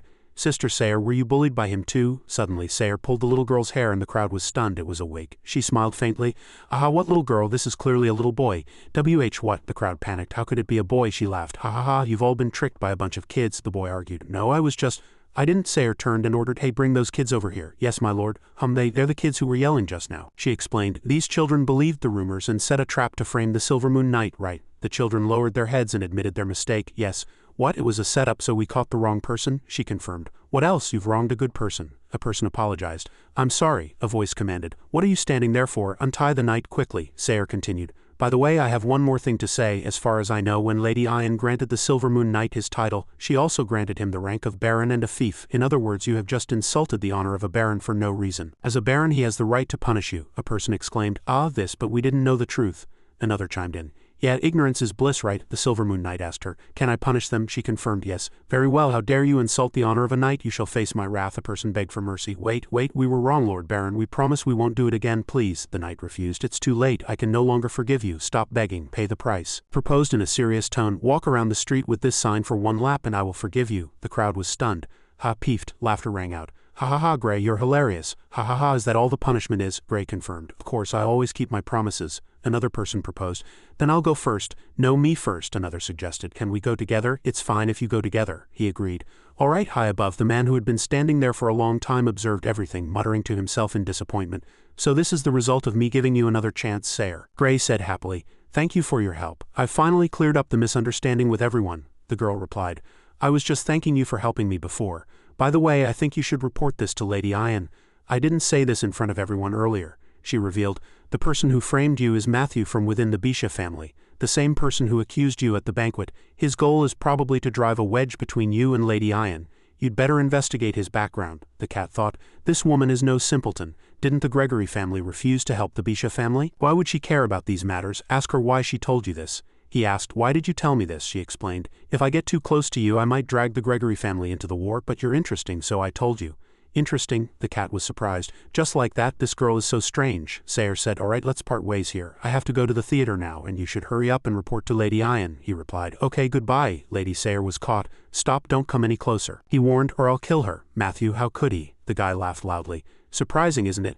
Sayre, I didn't plan on involving you, but you helped that knight and made me lose my credibility." Matthew questioned. "Why did you help him? Do you want to drag the Gregory family into the war too? What's so good about that stupid knight? That guy is just a madman." He laughed loudly. "Mad? That's right, I am mad, even if my attempt to drive a wedge failed. As long as I get rid of this foolish knight, the master will surely be pleased with me," he threatened. "Listen, knight, you're very proud of being strong, aren't you? If you cut off one of your arms and one of your legs, I'll let Sayre go, otherwise I'll kill her." This guy is truly insane, Sayre thought. Gray is not my subordinate, he won't do it.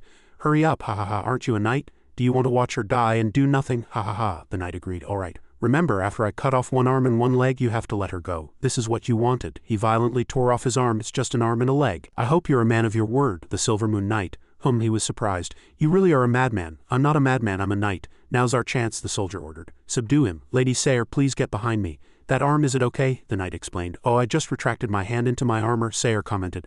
"I see, he's very clever." "Thank you so much for saving my life," Gray replied. "It's nothing. Any knight would have done the same as me," Matthew laughed loudly.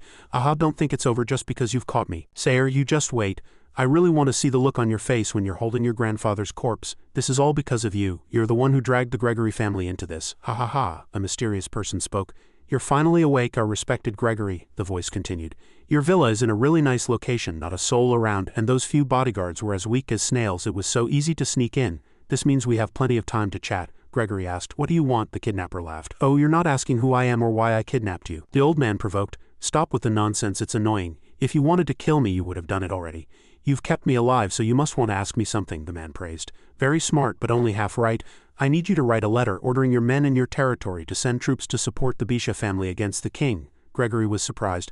"Support the Bisha family, but you're not Ian's people," the kidnapper replied. "It doesn't matter who I am, what matters is that you must write the letter, understand?" He refused. "I refuse," the kidnapper threatened. "Do you think you have the right to refuse? Don't you know what situation you're in? If you don't write it, I will immediately kill you and everyone in this villa," Gregory provoked. "Kill me if you want. If you kill me, you won't be able to send the letter after I die. My son will inherit everything according to my will. The will has been approved by the archbishop and even the king cannot interfere," he taunted. "How could Feld send a fool like you to kidnap me? Why don't you ask him what to do in this situation?" The kidnapper was surprised. How did you know? In the Bisha family's meeting room we need to discuss Lord Feld's army and how to fight against the king." A soldier entered and reported. "Sorry to interrupt. A messenger from Count Feld is outside." Feld replied, "Oh sorry, I have some private business, I'll just be a moment." Ian replied, "It's all right." She ordered Robert, "Send a team to follow Count Feld's messenger." A voice replied, "As you command." Old Feld was surprised. "He found me out so quickly. Gregory is truly an old fox," he ordered. "Go back and tell them to proceed as planned, that way that old man will surely listen." The man replied, "As you command." She asked, "What happened?" Lord Feld replied, "Just some small matters on my territory, nothing important." The leader was suspicious. "Are they really matters from your territory?" She continued. "By the way, Lord Feld, there's something I forgot to mention. Because war could break out at any time, the entire city is under lockdown. At night the city gates will not open without my permission. So how did that messenger get in Gregory's villa?" "Smith, why hasn't the messenger returned yet?" another person asked in surprise. "Ah, someone's here. Is it the messenger?" the voice replied. "No, she is," the voice continued. "Old Gregory's granddaughter." Sayre pushed open the door. "I'm back. Why is it so dark, not even a single candle, and no one to greet me?" "Sai, I told Grandpa we shouldn't hire servants from W City. We should fire them all." A light chuckle was heard. "Hee hee. Ah, what luck," the old count panicked. "Tisk tisk, Lord Gregory, you're truly unfortunate. That's right, if you don't write the letter there's indeed nothing I can do to you. But your granddaughter is a different story. Everyone knows how much you dote on your granddaughter. If you don't write the letter, what should I do to your granddaughter?" "Hee hee," Gregory said angrily. "Bastard, if you dare touch a single hair on her head I will tear you to pieces," the kidnapper laughed. "Tear me up, look at yourself. Hey old Duke, if I do something to your granddaughter in front of you, what can you do? Pounce on me and bite me? You dare," he provoked. "Guess if I dare or not. Hee hee. By the way, shouldn't I take off the tape? How can it be fun if there's no moaning?" Sayre taunted. "Idiot, your threats are so boring." She stuck out her tongue. "I advise you to stop threatening people or your boss will scold you because your threats are so lame. Moron," he slapped her hard. "Shut up, it seems this lady is just like your grandfather, rude and stubborn. Let me show you whether I'm just scaring you or if I'll really," she provoked. "HMPH, you dare, kid." A loud bang. "What the hell?" The purple cat jumped down from above, clawing at his face with a talisman in its mouth. "Where did this cat come from?" The cat bit down on the talisman and slammed it onto the ground. "Come here quickly," a voice sounded. "What's wrong? A few minutes earlier." This is her villa, it's so late and there's not a single light on. Something's happened, the knight suggested. All right, let's go in and save them. She stopped him. No, there are at least 20 rooms in the villa and 4 secret chambers. If we don't know their exact location, we might alert them, and they have hostages, Gray asked. And what should we do? Sayre explained. Let me go in first to confirm. If there are bad guys inside, they will definitely catch me. Then you can sneak in, okay? The knight was worried. This might not work. It's impossible to be inconspicuous in this armor, but if I know the exact location, I can go there directly, the knight suggested. So she should take this cat with her. The purple cat was surprised. What do you want me to do? If you find the location and then run out to report it, it'll be too late, Gray explained. You don't need to come out and report, just take this with you. What's this? The kitten asked. The knight explained. It's a one-time use talisman. Once you find them, smash it on the ground and call my name and I'll be teleported there. A voice sounded. What's going on? How did someone appear out of thin air? Gray appeared. Ha, this must be magic. He must have some connection to the gods, the knight declared. All sins can be washed away, all souls can be purified where the sun shines. Darkness has nowhere to hide. I am Gray, the Silver Moon Knight, and I will punish you in the name of the gods. A sneer was heard. What, are you their local messenger? The robber chief shouted. Boss, that's the Silver Moon Knight, the robber leader replied. I know. What's there to be afraid of? He's alone. Everyone get him. The robbers charged forward. Take this, a robber taunted. Eat my hammer, a scream was heard.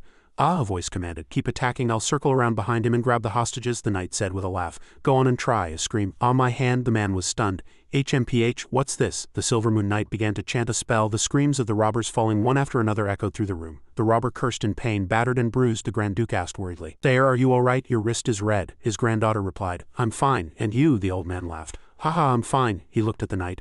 By the way, the Grand Duke looked at the knight. This knight appeared out of thin air and summoned glowing chains. Even a fool knows that's magic. Only those of the Holy Order can use such magic. A paladin. How did Ian manage to recruit a paladin, and why didn't she make it public? It seems I'll have to reassess the capabilities of the House of Bisha and Ian. Gray turned to the girl. Miss Sayre, what should we do with them now? Sayre replied. Leave them to me. I'll handle this, the girl continued. First, you're Eddie Daniel, right? Eddie asked in surprise. How do you know that? The girl explained. I know a lot of things. Because I travel a lot, I managed to pick up all sorts of strange information. For instance, you live at 38 Sohola Street and you have a blind mother and a sister my age at home, the man begged. Don't touch them. My work has nothing to do with them, Sayre replied. Why would I do that? They haven't done anything to me. I just want to tell you a fact. You will obviously become witnesses who can identify the mastermind. Even I know who you are and about your family. The person who sent you probably knows even more. So now I'll give you 2 choices. The first is to name the mastermind. The second is for all of you to cut out your own tongues and commit suicide. We'll say you failed your mission and were killed here. That way your families will be safe, the man replied. I choose the second option. If I go against that person, my family will surely be wiped out. I hope Miss Sayre will keep her promise and spare my family. Another robber blurted out. Boss, the girl commented. Quite brave, really touching, she asked. Old Gregory looked out the window and replied, Ian's people are here to pick us up. That Ian girl reacts quickly. It seems she already suspected Feld's messenger, the old man suggested. Let's go down, don't keep them waiting. It's time to talk with Ian. Ian, do you have anything to explain? Lord Feld replied. Explain what? Didn't I tell you? Some people will only understand which choice is the right one after they've tasted some pain. She retorted, but I didn't ask you to do this. You didn't object either, he continued. I thought you'd thank me for taking care of this for you. Don't look at me with such a cold stare. I guarantee that after this, that old fox will definitely come to negotiate with you, the Duke explained further. Ian, you're not like your father. To help you, I have to take huge risks. You're still weak now, so I have to help you. You should be grateful. Ian replied, You've certainly taught me a lesson. An angry voice sounded, That scoundrel, does he think we're fools? His plan was to have the Gregory family send troops to help the Bisha family. But doesn't that just create a misunderstanding between our 2 houses? And we're supposed to thank him? How shameless, another person advised. Calm down, Abby, Robert. If we make a move on him now, it will only scare other families away from joining us. If that's Feld's goal, then only he will be happy. Ian asked, more importantly, is Duke Gregory all right? The other person replied. Thanks to Sir Gray, he's fine. Horace has already brought him to the castle. They're in the reception hall, she commented. Gray, he's really everywhere. It seems Gray has also become one of Feld's targets. He probably went to Lord Gregory's place to find some clues, old Gregory said. You're here, Ian apologized. Sorry I'm late, Your Grace, he replied. It's all right, Gregory asked. Have you spoken with Feld? The woman replied. We just finished. His goal, he explained, was to help me get your army's support. I don't know if he's being sincere. I'm just afraid he's one of the king's lackeys. He's not simple. If we move against him, it could trigger a civil war. And a civil war would be the perfect justification for the king to send his army against us. But I am curious, why did you suspect him? Because of that son Feld brought with him, Jimmy. He has unusually white hair. In the kingdom of Isaac, only the house of Bisha has white hair. You mean Jimmy might be the rumored illegitimate son, Gregory said in surprise. But why would Feld bring him here? Wouldn't that be giving us a chance to kill him? She explained. I don't understand either. We can only wait and see. A voice asked, HMPH, why have you come to see me at a time like this? Are you in some kind of trouble? Old Feld knelt and bowed. My apologies, my lord, I am truly sorry. The person sitting on high said, "Spare me the formalities, I don't like to hear them. Speak, what matter brings you to me for help?" The old man reported. "It's the Silver Moon Knight. Ever since the harbor he has foiled our plans multiple times. He's strange. No one knows his origins. He always acts like a child, but he's actually strong-willed, unshaken even when insulted. And he's incredibly strong, able to defeat hundreds of men at once. Most importantly, he's extremely loyal to Ian. All in all, he's a troublesome character." The person in the chair understood.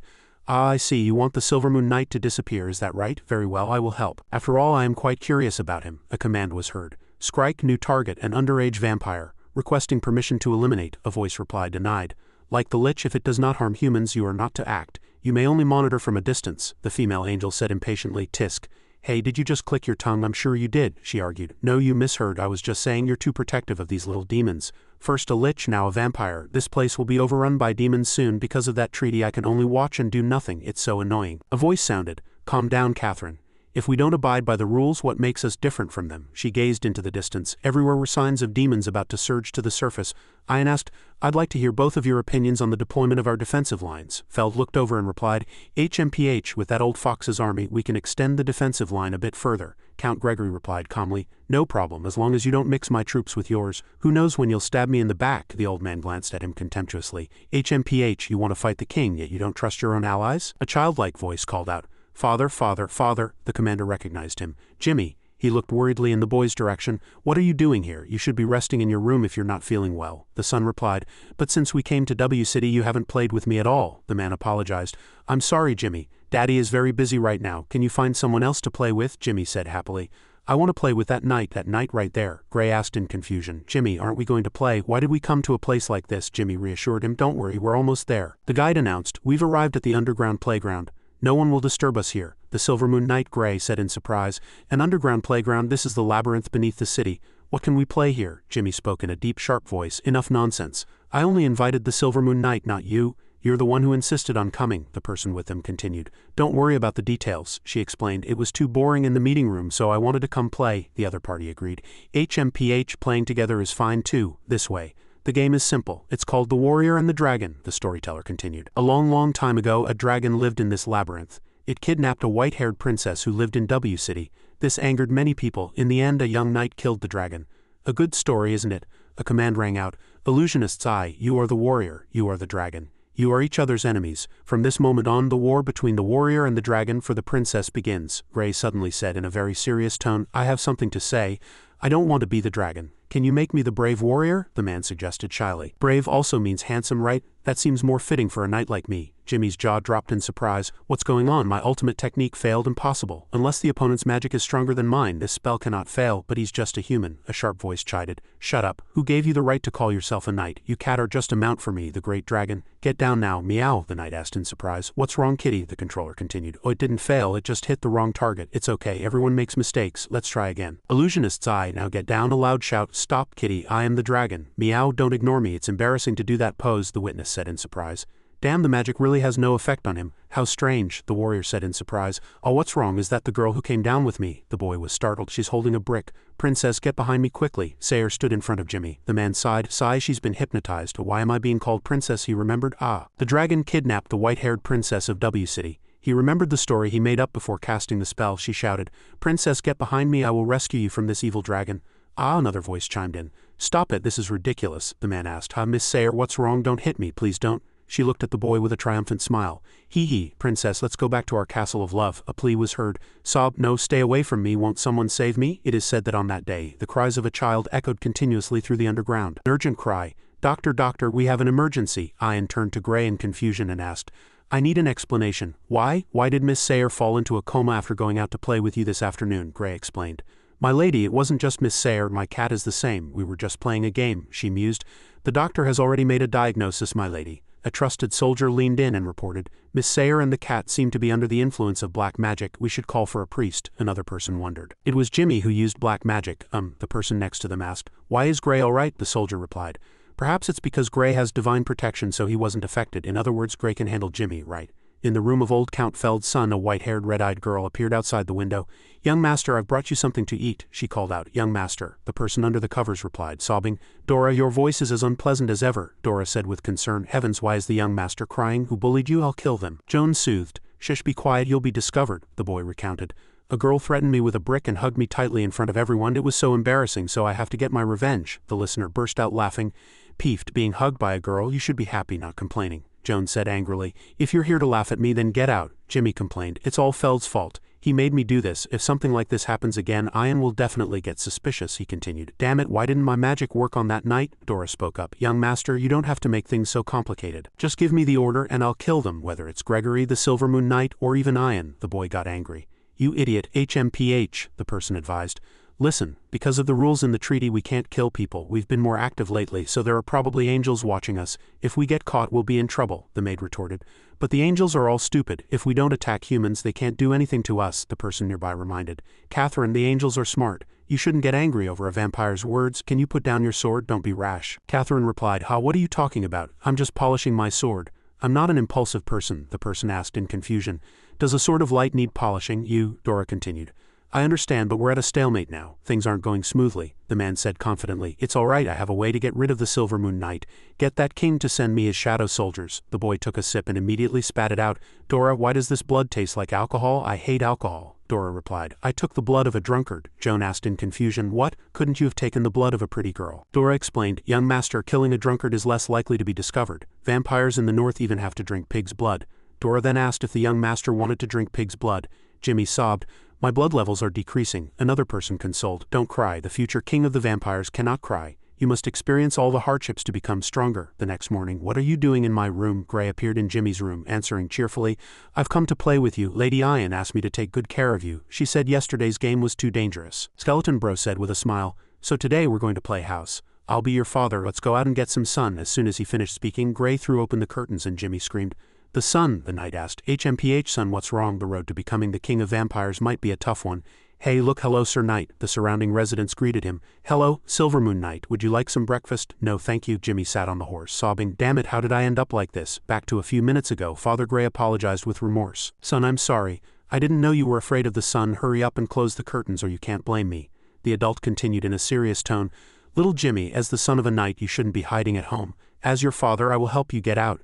Joan retorted in an angry tone. I don't want you as my father, don't talk to me. Get out of my room or I'll call for help, the knight said firmly in a stern tone. No, Lady Ian asked Father to watch over you all day today, so come out with Father, little Jimmy, and experience the world, the boy shouted angrily. What's wrong with you? Are you crazy? Can't you just ignore her? Gray said sternly in a cold tone. Disobedient children need to be taught a lesson, right? Does little Jimmy want to be taught a lesson? The boy was stunned. This madman made a hole in the wall with just one punch. What kind of monstrous strength is this? Damn it, I'm being toyed with by him. It's terrifying, that child whispered in an indignant tone. Just you wait, you stinking knight. One day I'll get my revenge. A child's voice sounded with curiosity. It's the Silver Moon Knight. Go talk to him. Why me? This was your idea. But you're the one who tricked him. Go on. Another voice cut in with surprise. Hey kids, we've been spotted. Don't go, it might be dangerous in such a dark alley. A child's voice apologized with remorse. Lord Silver Moon Knight, I'm sorry. Gray turned around. That child's voice continued with sincerity. We apologize for deceiving you. We were all adopted by the church, but since the war started, the church has had a lot of financial trouble, so we listened to bad people and tried to harm you to get some money. But you forgave us and even donated all your wealth to the church. We admire you greatly. You are a true knight. The knight replied humbly. I just did what I had to do, just like all the other knights, a child's voice retorted with admiration. But only you helped us, so we want to become great knights like you when we grow up, the children said in unison with a determined tone. That's right, please watch over us, the guardian asked curiously.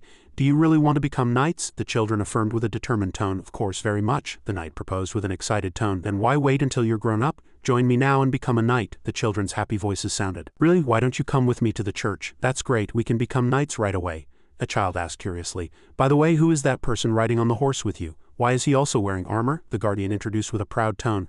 Oh, let me introduce you. This is my newly adopted son from this morning, little Jimmy. The children's surprised voices sounded. Adopted? He's your adopted son? That's so lucky, the knight laughed. He's my son, ha, a child shouted excitedly. I want to be the son of a knight too, another child chimed in. Me too. The knight happily agreed. All right, from today on you are all my sons. The children cheered. Yay? The priest asked curiously. Sir Knight, what's going on? The guardian explained with a proud tone. I want to make these children knights, father. Please be a witness, the priest commented with a surprised tone. Ah, so you're playing with the children. The Sir Knight is a very good person, the knight replied with a humble tone. Of course, let's go into the church together, the priest reminded with a gentle tone. But there are a few people praying. Please wait a moment, the knight commented with surprise. Someone is praying. This is the first time I've seen someone come to church to pray since I arrived in W City, a woman's voice sounded with joy. "Oh, is it the Silver Moon Knight? What a coincidence. It's a pleasure to meet you. I'm Catherine," the knight blurted out in surprise. "Ah, this feeling, it can only be humility, integrity, compassion, valor, justice, sacrifice, honor, loyalty. We are always ready to fight against the strong. We do not serve the gods, but we always stand on the side of justice. We protect the weak, even at the cost of our own lives. We will keep our promises until death. We are the brave who stand against injustice," Knight Grey continued in a strong tone. "We do not approve of actions that go against ethics and morals. We do not bully anyone. We help those in need. We do not harm women. We will always stand with our knightly brothers. We will always trust our friends," the children promised in a serious tone. "We will remember the above oath until death. We will always be loyal to Lord Grey. His enemies are our enemies. Those who harm him harm us," Grey accepted with a solemn tone. "Ah, Grey. Silver Moon Knight accepts this loyalty. I will grant you titles and swear to protect you until the end of my life," everyone shouted in unison. "From this day on we are also knights," the knight warned in a stern tone. "Don't get too happy too soon. Listen, as a knight, you must always train. I will provide you with armor and horses, and then we will train together, but before that we need a name for our knight order, and a banner." Cheers rang out. "Wow, you've thought of everything. Lord Grey is like a real knight commander," Grey ordered. "What are you talking about? I'm the commander now, so don't call me Lord, call me Commander." He thought with satisfaction. "These children, I have never doubted my choice, nor do I regret becoming a knight." He recalled the conversation just now with confusion. "Although I was prepared for this day, I didn't expect it to come so soon. She hid her aura, but I still recognized her as an angel. What should I do? Is she going to kill me? I need to find a way out." The angel said softly, "I won't do anything to you. After all, you haven't broken the rules, nor have you harmed any humans. I'm just very curious about you. So come over, let's talk." Grey apologized honestly. Sorry. I want to know why you want to become a knight. It's not suitable for a lich." The lich answered frankly. "Why do I want to be a knight? Because it's cool and I can create a great story for myself. People around me will respect me, and there's nothing better than respect." The angel smiled softly. So naive, he actually admits he's a lich without any hesitation. But the angel then continued in a serious tone, "Hey, you think being a knight is cool, but it's not an easy path. If one day you are no longer respected and even your master doubts your decisions, you will no longer feel happy about being a knight, only confusion and pain. Do you still want to be a knight then?" he replied in surprise. "How can being a knight be painful? I don't understand. Besides, Lady Ian is a good master. She won't doubt me. Before talking to me, Your Excellency the angel should go and get to know her first," a loud voice shouted. "Sir Knight, Lord Silvermoon Knight." Grey turned around in surprise and replied, It's great, you haven't gone far. Father, I've come to thank you, Sir Knight. Thanks to your help, those naughty children have started to read the Bible seriously." The old priest continued in an admiring tone. "I admire you, second only to the Lord. A devout knight like you should be granted holy orders," that person asked in confusion. "Holy orders? Do you mean you can help me get the recognition of the gods and become a member of the holy orders? That would mean a lot to me." The knight changed his tone. "Let's put that aside for now. I think you should move the rest of the people in the church out of this city. The war is coming soon. For the children's safety, leave this place," the priest said earnestly. "To be honest, without the funding of Sir Knight, I can't take care of those children. The gods always love children, so you won't abandon them, right?" The hero replied sympathetically. "I understand you need money, right? Let me go to the tavern," the priest asked in surprise. "What? Why are you going to the tavern?" "Dora," the young master asked with concern. "Are you still alive?" Dora replied unhappily. "Of course I'm still alive. Why are you so listless? Did something happen again?" the boy recounted. "You can't imagine what I've been through today. That idiot knight came to my room this morning and wanted to be my father. After I refused, he made a hole in the wall to threaten me.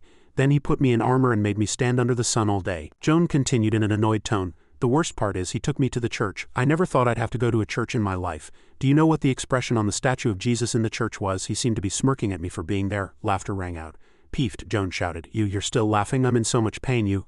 "How dare you do that?" the girl comforted in a gentle tone. "Young Master Joan is so cute, don't be sad." "Dora will give you a hug," Joan shouted. "I'll let go of me." "Dora, that idiot, that stinking thing," she suggested. "By the way, if the young master is in trouble, just ask that king to send troops to help." Joan refused with a determined tone. "I don't want to. If I always rely on others, I can't become a lord," he comforted with a confident tone. "Don't worry about me. I will endure for the sake of the revival of the blood race. The terrible things I experienced today are gifts that will help me grow and become stronger. No one can stop me from becoming the king of the blood race. For young Master Joan, nothing is impossible in this tavern. That knight is really something."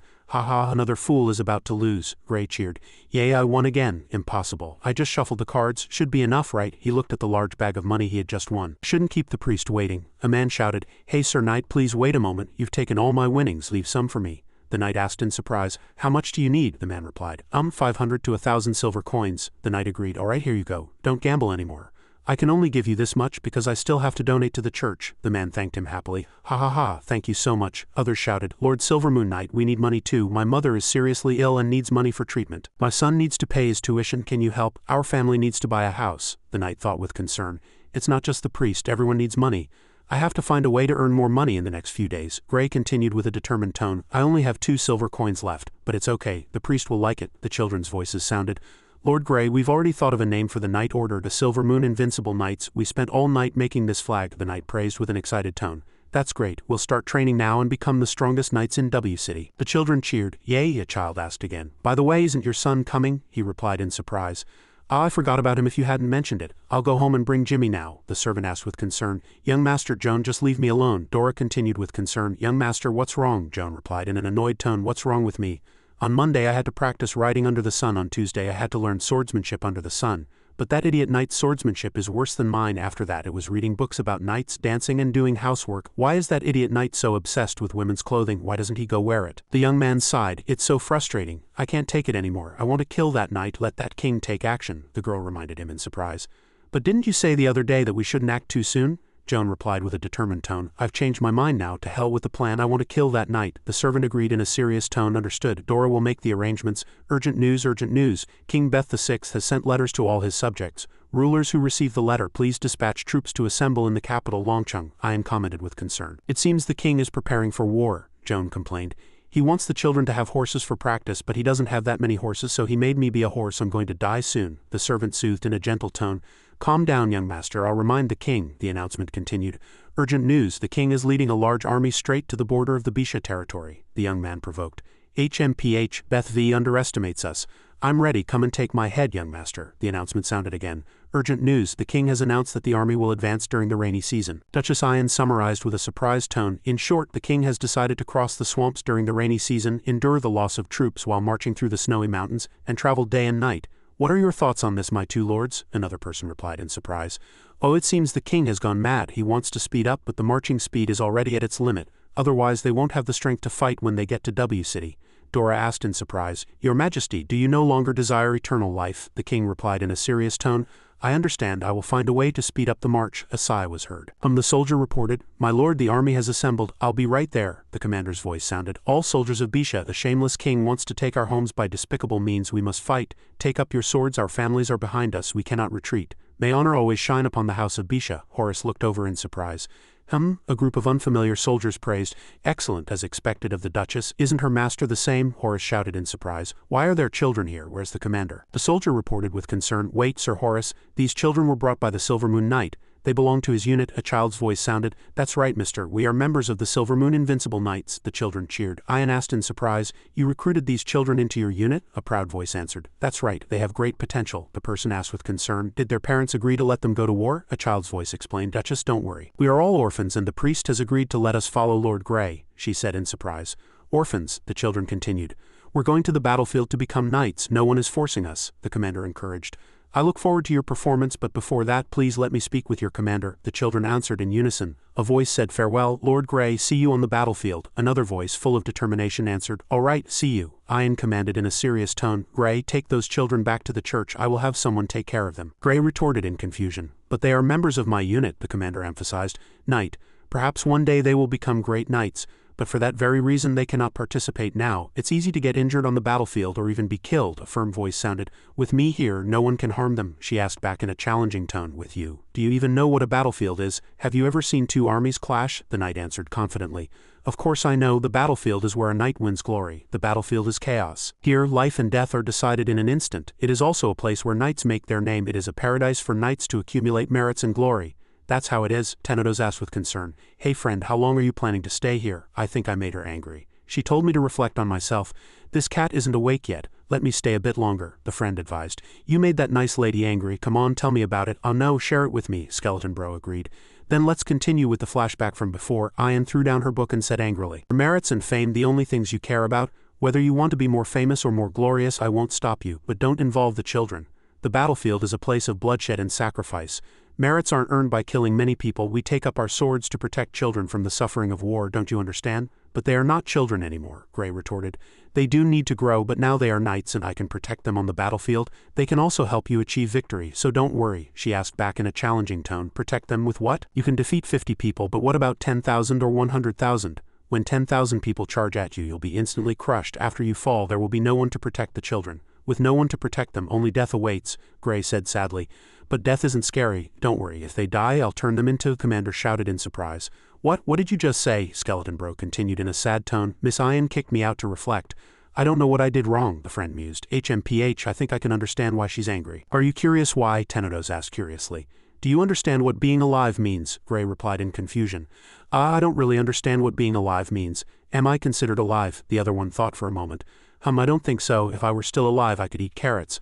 I used to eat carrots all day, but now even though I can move I can't eat carrots anymore.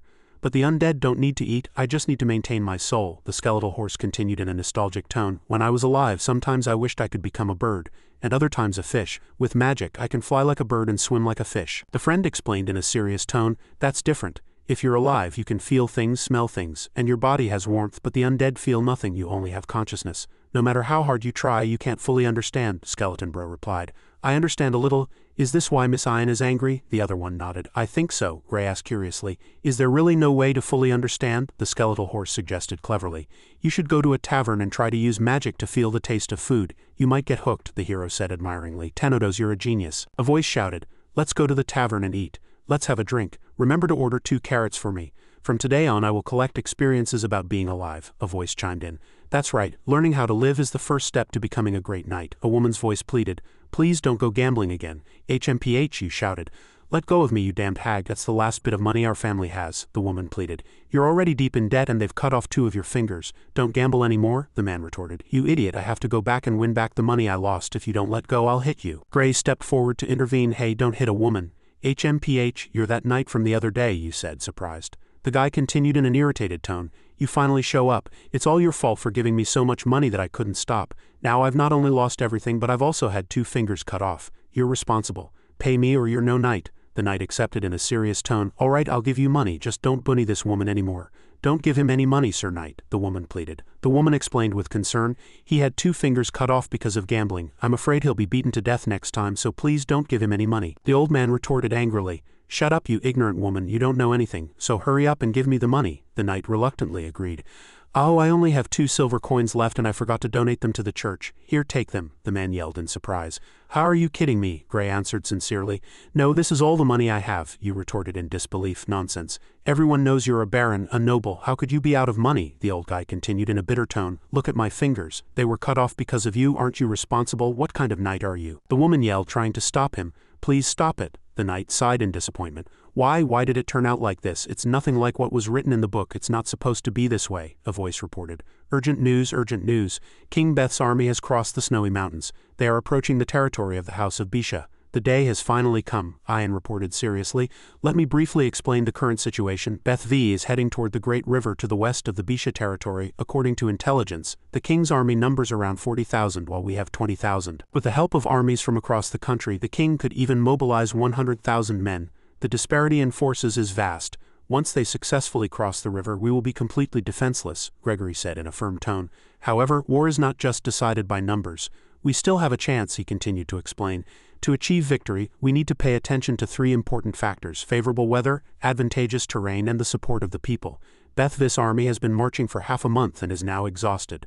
Furthermore, it is now the rainy season in the Bisha territory. If he delays for 2 more days, the great river to the west will swell with rainwater, making it impossible for him to cross and costing him the advantage of favorable weather. His army has traveled a long way from the capital, Longcheng, and is unfamiliar with this area.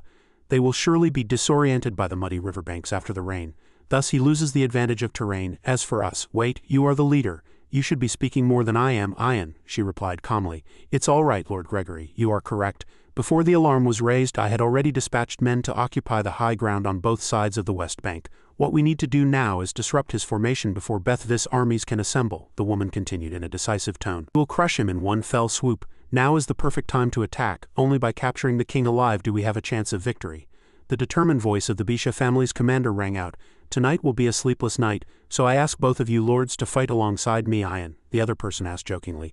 Since we're all in the same boat now, we should stay in the same camp, right? Another voice shouted. Let's go, the person continued in a doubtful tone. By the way, since the announcement was made, he hasn't shown up at the camp. Should we send some men to find him? Ian explained in a serious tone. Gray, let's leave it. He has his own things on his mind. If he wants to go to the battlefield, he'll come on his own, otherwise we shouldn't force him, the soldier replied in agreement. I understand. There is one more thing to report to you. What is it? The person reported with concern. Miss Sayer, who has been in a coma for several days, has woken up. She wants me to tell you a secret. That child named Jimmy uses mind-controlling black magic and he might not be human. If this is true, then this is no longer a war between humans, she replied in surprise. Not human. Hasn't the announcement already been made? Why is he still sitting here? The other person answered in confusion. Maybe they have other plans. Who knows? I just don't want to get involved with him. A sigh was heard. The two cried out in pain. Ouch, another voice sounded annoyed. HMPH, you stupid cat. I was out for just a moment and you got yourself into big trouble. The kitten continued in a scolding tone. Forget Ian for a moment. What you did for that drunkard was wrong. Giving him money just made him more addicted to gambling. When he loses, he'll blame you, and in the end, you won't have helped him at all, Gray replied in confusion. I was just following the knight's oath to help people, but I don't understand why it turned out like this. A mocking voice sounded. HMPH, you fool, the purple cat advised in a worldly tone. The human world is complicated. Come here, let me show you. The kitten pointed into the distance. See that woman? According to the knight's oath, you must help her, right? But judging by her clothes, you can guess she's a prostitute. If you beat up the people who bully her, she won't be able to earn any money, the kitten continued. Look at that man playing the instrument. Although he's being laughed at, he still smiles and apologizes to those drunkards. But if you help him, he won't be able to sing in the tavern anymore, and will have to find a living somewhere else. Rigid and serious ideas can sometimes make the outcome worse. The person you helped might even end up hating you for it. Do you want everyone to hate you? Gray replied sadly. I don't want that, but what should I do? The young man sighed helplessly. I don't know. After all, I'm not a knight and I wasn't a good person when I was alive. But I guess no one really knows what to do. That's why there are so few good knights in the world. I know this will make you sad, but everyone thinks the knight's oath is just empty talk. But Gray, you might be the only knight in the world who keeps his oath. If one day you are no longer respected and even your master doubts your decisions, you will no longer feel happy about being a knight, and will only feel pain. The female angel stood high above, watching with concern. The war has begun. What will you do, my little one? A worried voice sounded. Did you hear something? It sounds like hoofbeats. It's the Silver Moon Knight, the knight shouted loudly. Where is Lady Ian? I have something important to report, a soldier answered with concern. She's over there. All right, what's happening? The knight charged through the soldiers on horseback. Another person said worriedly. That's dangerous. What's wrong with him? The soldier speculated in a suspicious tone. Perhaps it's an emergency. By the way, isn't this the first time he's ridden a horse other than Tenodos? My lady, the Silver Moon Knight has arrived and has something important to report, Ian guessed mockingly. I suppose he doesn't want to miss the chance to build his reputation, she shouted loudly. Let him come over, the commander asked curiously. What do you wish to report? A sigh was heard. Sigh, never mind. After we cross the river, I'll let you act on your own. The knight coldly drew a dagger and attacked her from behind. Unable to react in time, she cried out in surprise. What? A voice shouted. Ian, if you want to save her, burn all the boats. Don't even think about crossing the river. In this battle, you can only defend. Ian was in agony over the situation. Damn it, I didn't anticipate this, Fake Gray commented jokingly. Oh, Lady Ian doesn't seem happy, does she? He taunted. Whose fault is it for letting someone of unknown origin join and become your confidant? It's too easy to impersonate him. Ha ha ha, a voice commanded. We have burned all the boats as you ordered. Let her go, the guy conceded. All right, if she dies here, the war won't happen. That doesn't serve my purpose. A loud shout rang out. Lady Ian, everyone ran over in concern. Another command rang out. Stop, catch him, don't let him get away, another person cried out in despair. Damn it, please be all right, your grace. Ian comforted them gently. It's just a flesh wound, I won't die. A command sounded. Go find the real Gray. Meanwhile, on Gray's side, I'm sorry, Tenodos, the young man said sadly. You tried so hard to make me understand the meaning of being alive, but now my head hurts. Gray turned and asked curiously, Hey cat, when you were alive, what did you do for a headache? Probably sleep, the young man asked in confusion. Sleep, but an undead creature doesn't need to sleep. How do I do that? A mysterious voice answered. You'll have to figure that out for yourself. A loud shout rang out. He's here, an angry shout sounded. You damn demon, don't think you can run, an accusing voice rang out. You're the one who hurt Lady Ian. Gray was completely bewildered, not knowing what had happened. Wait, there must be a misunderstanding. How could I have hurt Lady Ian? A serious voice sounded. We'll find out if it's a misunderstanding once we're in the dungeon. A confused shout was heard. Hey, wait, what on earth is going on? I know why they locked you up, Gray asked loudly in surprise. Why? The kitten explained. Someone impersonated you, took Lady Ian hostage and demanded that all the boats be burned. Now everyone in W City is in a panic and no one knew if that person was the real you. The young man shouted angrily. Impersonated me? Damn it, who was that bastard? I have to get out of here and explain to Lady Ian. A calm voice sounded. I don't think you need to leave. Ian appeared and asked in a serious tone. What do you want to explain? Speak. A panicked voice cried out. Lady Ian, please listen to me. I am Gray, not the imposter, the woman asked suspiciously. What proof do you have that you are the real Gray? The real Gray replied confused. I don't have any. Can I dance for you? The cat exclaimed impatiently. Idiot, what kind of dance? She means for you to take off your helmet. The woman commented in surprise. HMPH, he seems to be the real one, the guy said happily. See, she recognizes me. I told you she's a good master, the little cat wondered. How did that happen? Did she judge by feeling? The knight asked in a firm tone. Lady Ian, where's that impostor? I will go and capture him and make him apologize to you. A calm voice sounded. There's no need, the female voice continued seriously. Gray, Miss Sayre has just woken up. You will stay in the castle for the next few days to take care of her and also guard Feld and Jimmy in the dungeon, especially Jimmy. Gray objected with a worried tone. Stay in the castle, but we're at war now, I can help you. Ian emphasized. You don't need to do anything. The most suitable thing for you right now is to stay in the castle. A confused voice sounded. The woman calmly explained, these people know best what happened tonight. They vaguely felt it wasn't you, but they weren't sure, she continued seriously. What's worse, this news has already spread everywhere. You always wear a helmet and never show your true face so no one can be sure if you are the real Gray, she requested in a serious tone. Many people are panicking, so before everything is over, please stay in the castle, okay? If I can come back from the battlefield alive, I will apologize to you, Knight Gray continued in a firm tone, but I swore an oath that I would not let my master go to the battlefield alone. The woman replied decisively. I don't need that oath. Your oath cannot help me achieve victory. Obeying an oath without being able to win is meaningless. I just need you to stay quietly in the castle and not run around, understood? A disappointed voice replied. I understand. Aren't you the Silver Moon Knight? Gray blurted out. Miss Sayre, the woman continued with concern, I heard the war situation is not looking good.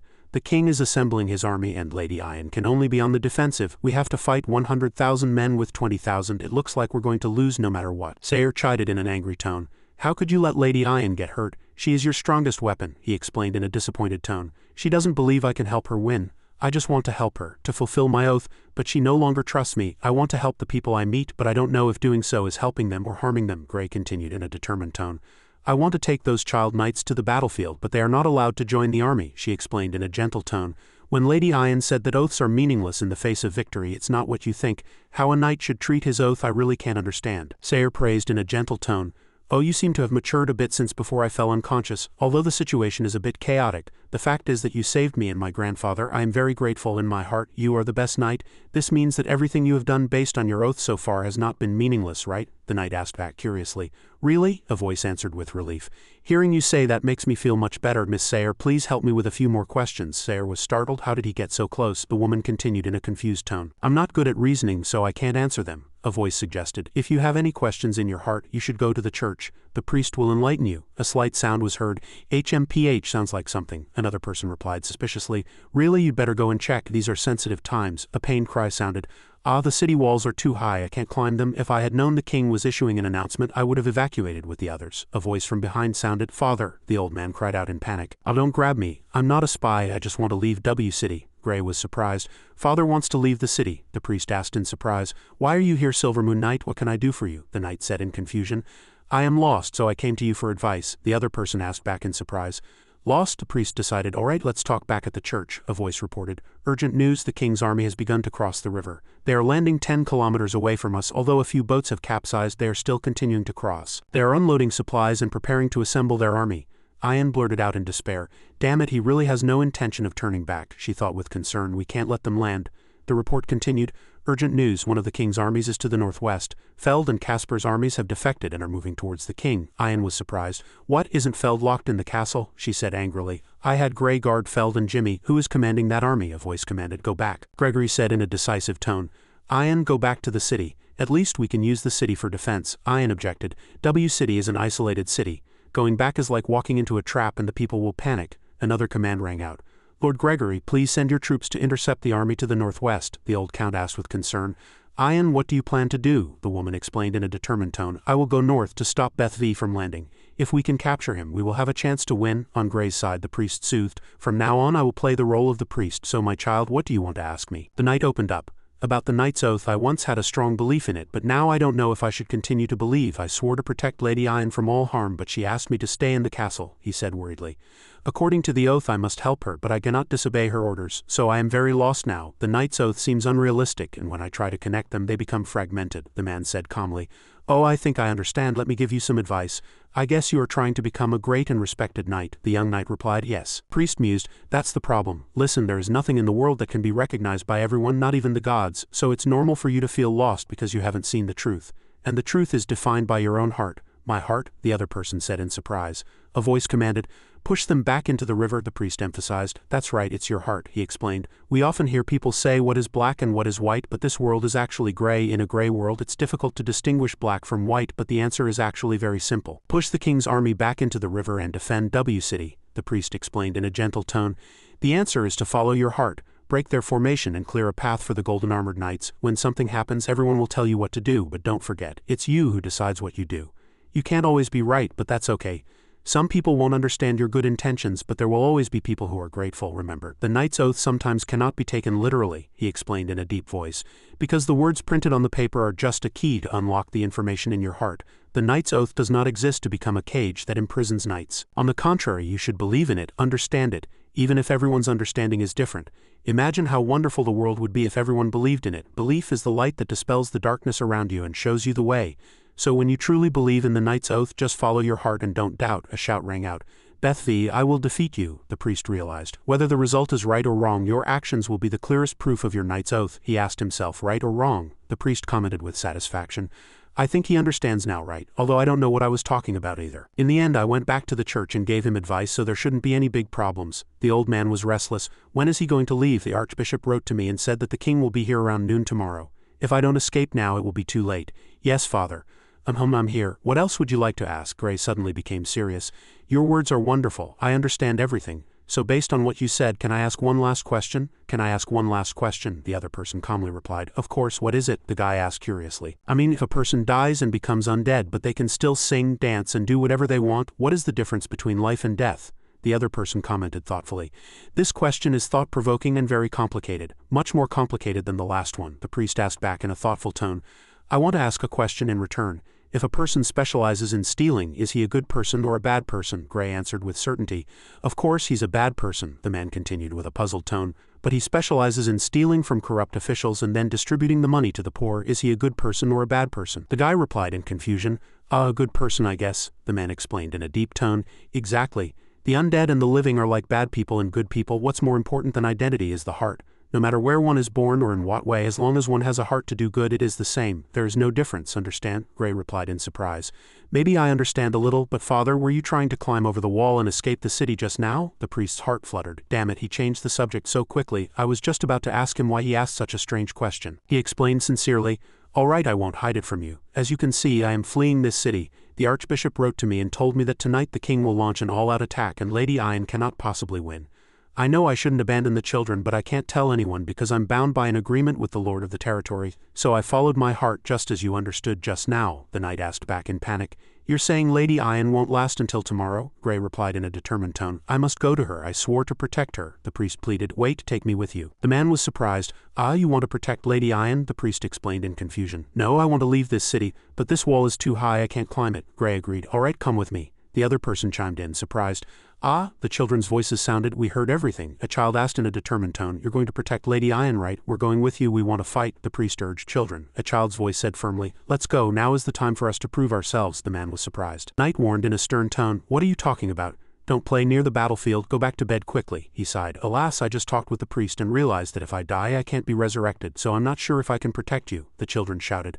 Ah, what are you thinking? A child's voice said firmly. From the day you acknowledged us as knights, we were prepared to sacrifice ourselves. We are no longer children who need protection, but knights who fight alongside you, the man praised. You guys? Gray shouted loudly in a firm tone. Well said. Silver Moon Knights, follow me and help our master win. Yea? The old priest asked in confusion. Wait, are you really letting the children go to war? The man replied proudly.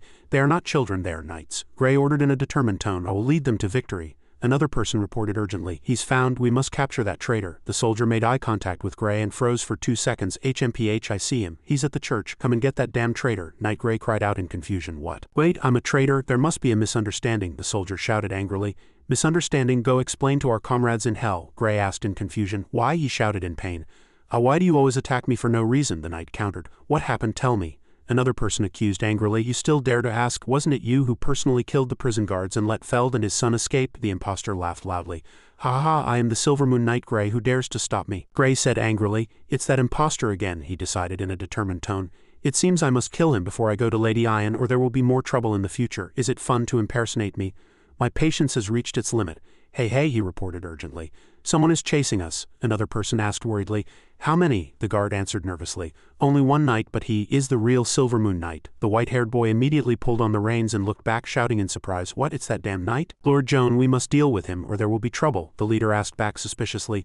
We just need to stop him, right? Luckily we have a backup plan. Everyone stop and kill the Silver Moon Knight. Gray stopped and sized them up in surprise. HMPH, they're not running anymore. He stared at the man, his eyes gleaming. "You are the leader of this group, the one who impersonated me to harm the lady and kill the soldiers of W City, right? State your name." The impostor was surprised. "What a strong murderous aura. Is this the real Silvermoon Knight? I heard you defeated 50 heavily armored knights. If that's true, then you are invincible in this world, but can you withstand so many well-equipped elite soldiers?" The impostor continued calmly. "I didn't have a name to begin with. More accurately, when I chose this identity, I abandoned my name, however. As per the rules, since you asked, I will answer. I am the commander of the first squad of the Shadow Soldiers, under the command of Shadow King 1, the purple cat commented in surprise. "Ah, so they are Shadow Soldiers. The other side is ready. What about you?" a voice commanded. "Forward," the little cat commented in surprise. "Wow, you've gone from a naive and ignorant fool to a decisive and handsome fool." Gray gave the order, "Kick their asses. Tenodos, charge." The soldiers cried out in alarm. "What?" the commander ordered. "Spearmen, form your ranks. This annoying formation gave me so much trouble in the past," the skeletal horse remarked. "But now it's a piece of cake." A soldier grabbed Gray by the neck. "I've got him." The soldiers were stunned. The knights' attacks were like a furious storm. The command rang out. "Trample them." Tenodos charged at the leader. The commander taunted. "Do you only fight on your horse? Watch me cut you down." He lunged forward. HMPH, only to be met with a heavy blow from our protagonist. "Wow, what a terrifying punch. Even with this thick armor I still sustained internal injuries," he realized. "So this is the real Silvermoon Knight," the impostor said in disappointment. "I've lost. Kill me," Gray replied calmly. "I will not kill you. I only want you to apologize to Lady Ian and the soldiers of W City," the man asked in surprise. "What, are you kidding? This is war. Why should I apologize?" he replied gravely. "I am not kidding. You must apologize." Joan rushed out shouting in anger. "Damn it, I've had enough, you bunch of losers," Feld begged in terror. "Wait, Lord Joan," the boy yelled furiously. "Shut up, don't touch me, I'm out of patience." "All of you die," the men screamed in terror. "Wait, my lord, didn't you promise us eternal life?" Screams rang out. "Ah," the purple cat exclaimed. "What the hell is that black smoke?" the other person explained anxiously. "It's black magic that instantly kills. That kid is pure evil." Joan stepped forward commenting in surprise. "You don't look surprised at all, do you? After all, you were able to resist my illusionist's eye," he explained calmly. "From the very beginning, you all thought it was Beth V who wanted to annex the house of Bisha, didn't you?" he sneered. "Unfortunately for you, I am the one who wants to annex the house of Bisha. A descendant of the great Dracula, bearing his noble bloodline, you are the strongest man I've ever seen, but so what? In my eyes you are nothing but scum. Take your pathetic master and your cheap knight's oath and go to hell. Ha ha ha." Under the sun the castle was shrouded in darkness. In this clash of light and shadow a legend was born. At the gates of Count Dracula's castle he bows and opens his arms to welcome his guests. "Welcome to my humble castle. Please make yourselves at home." An admiring voice said, "So cool, our ancestors are the true blood race." A servant called out, "Young Master Joan." A maid asked with concern, "Young Master Joan, your mother asks how long you will be away from home this time?" Joan answered angrily. "Don't call me young master, it makes me sound like a child. Call me my lord," he continued in a determined tone. "And I'm not coming home. Like my ancestors, I will find a castle and conquer the world," a servant asked in surprise. "But your home is already a castle," Joan answered impatiently. "Are you kidding me? Who wants to live in a castle on a cliff with nothing around?" Joan continued resolutely. "I want a castle with many servants," a servant asked curiously.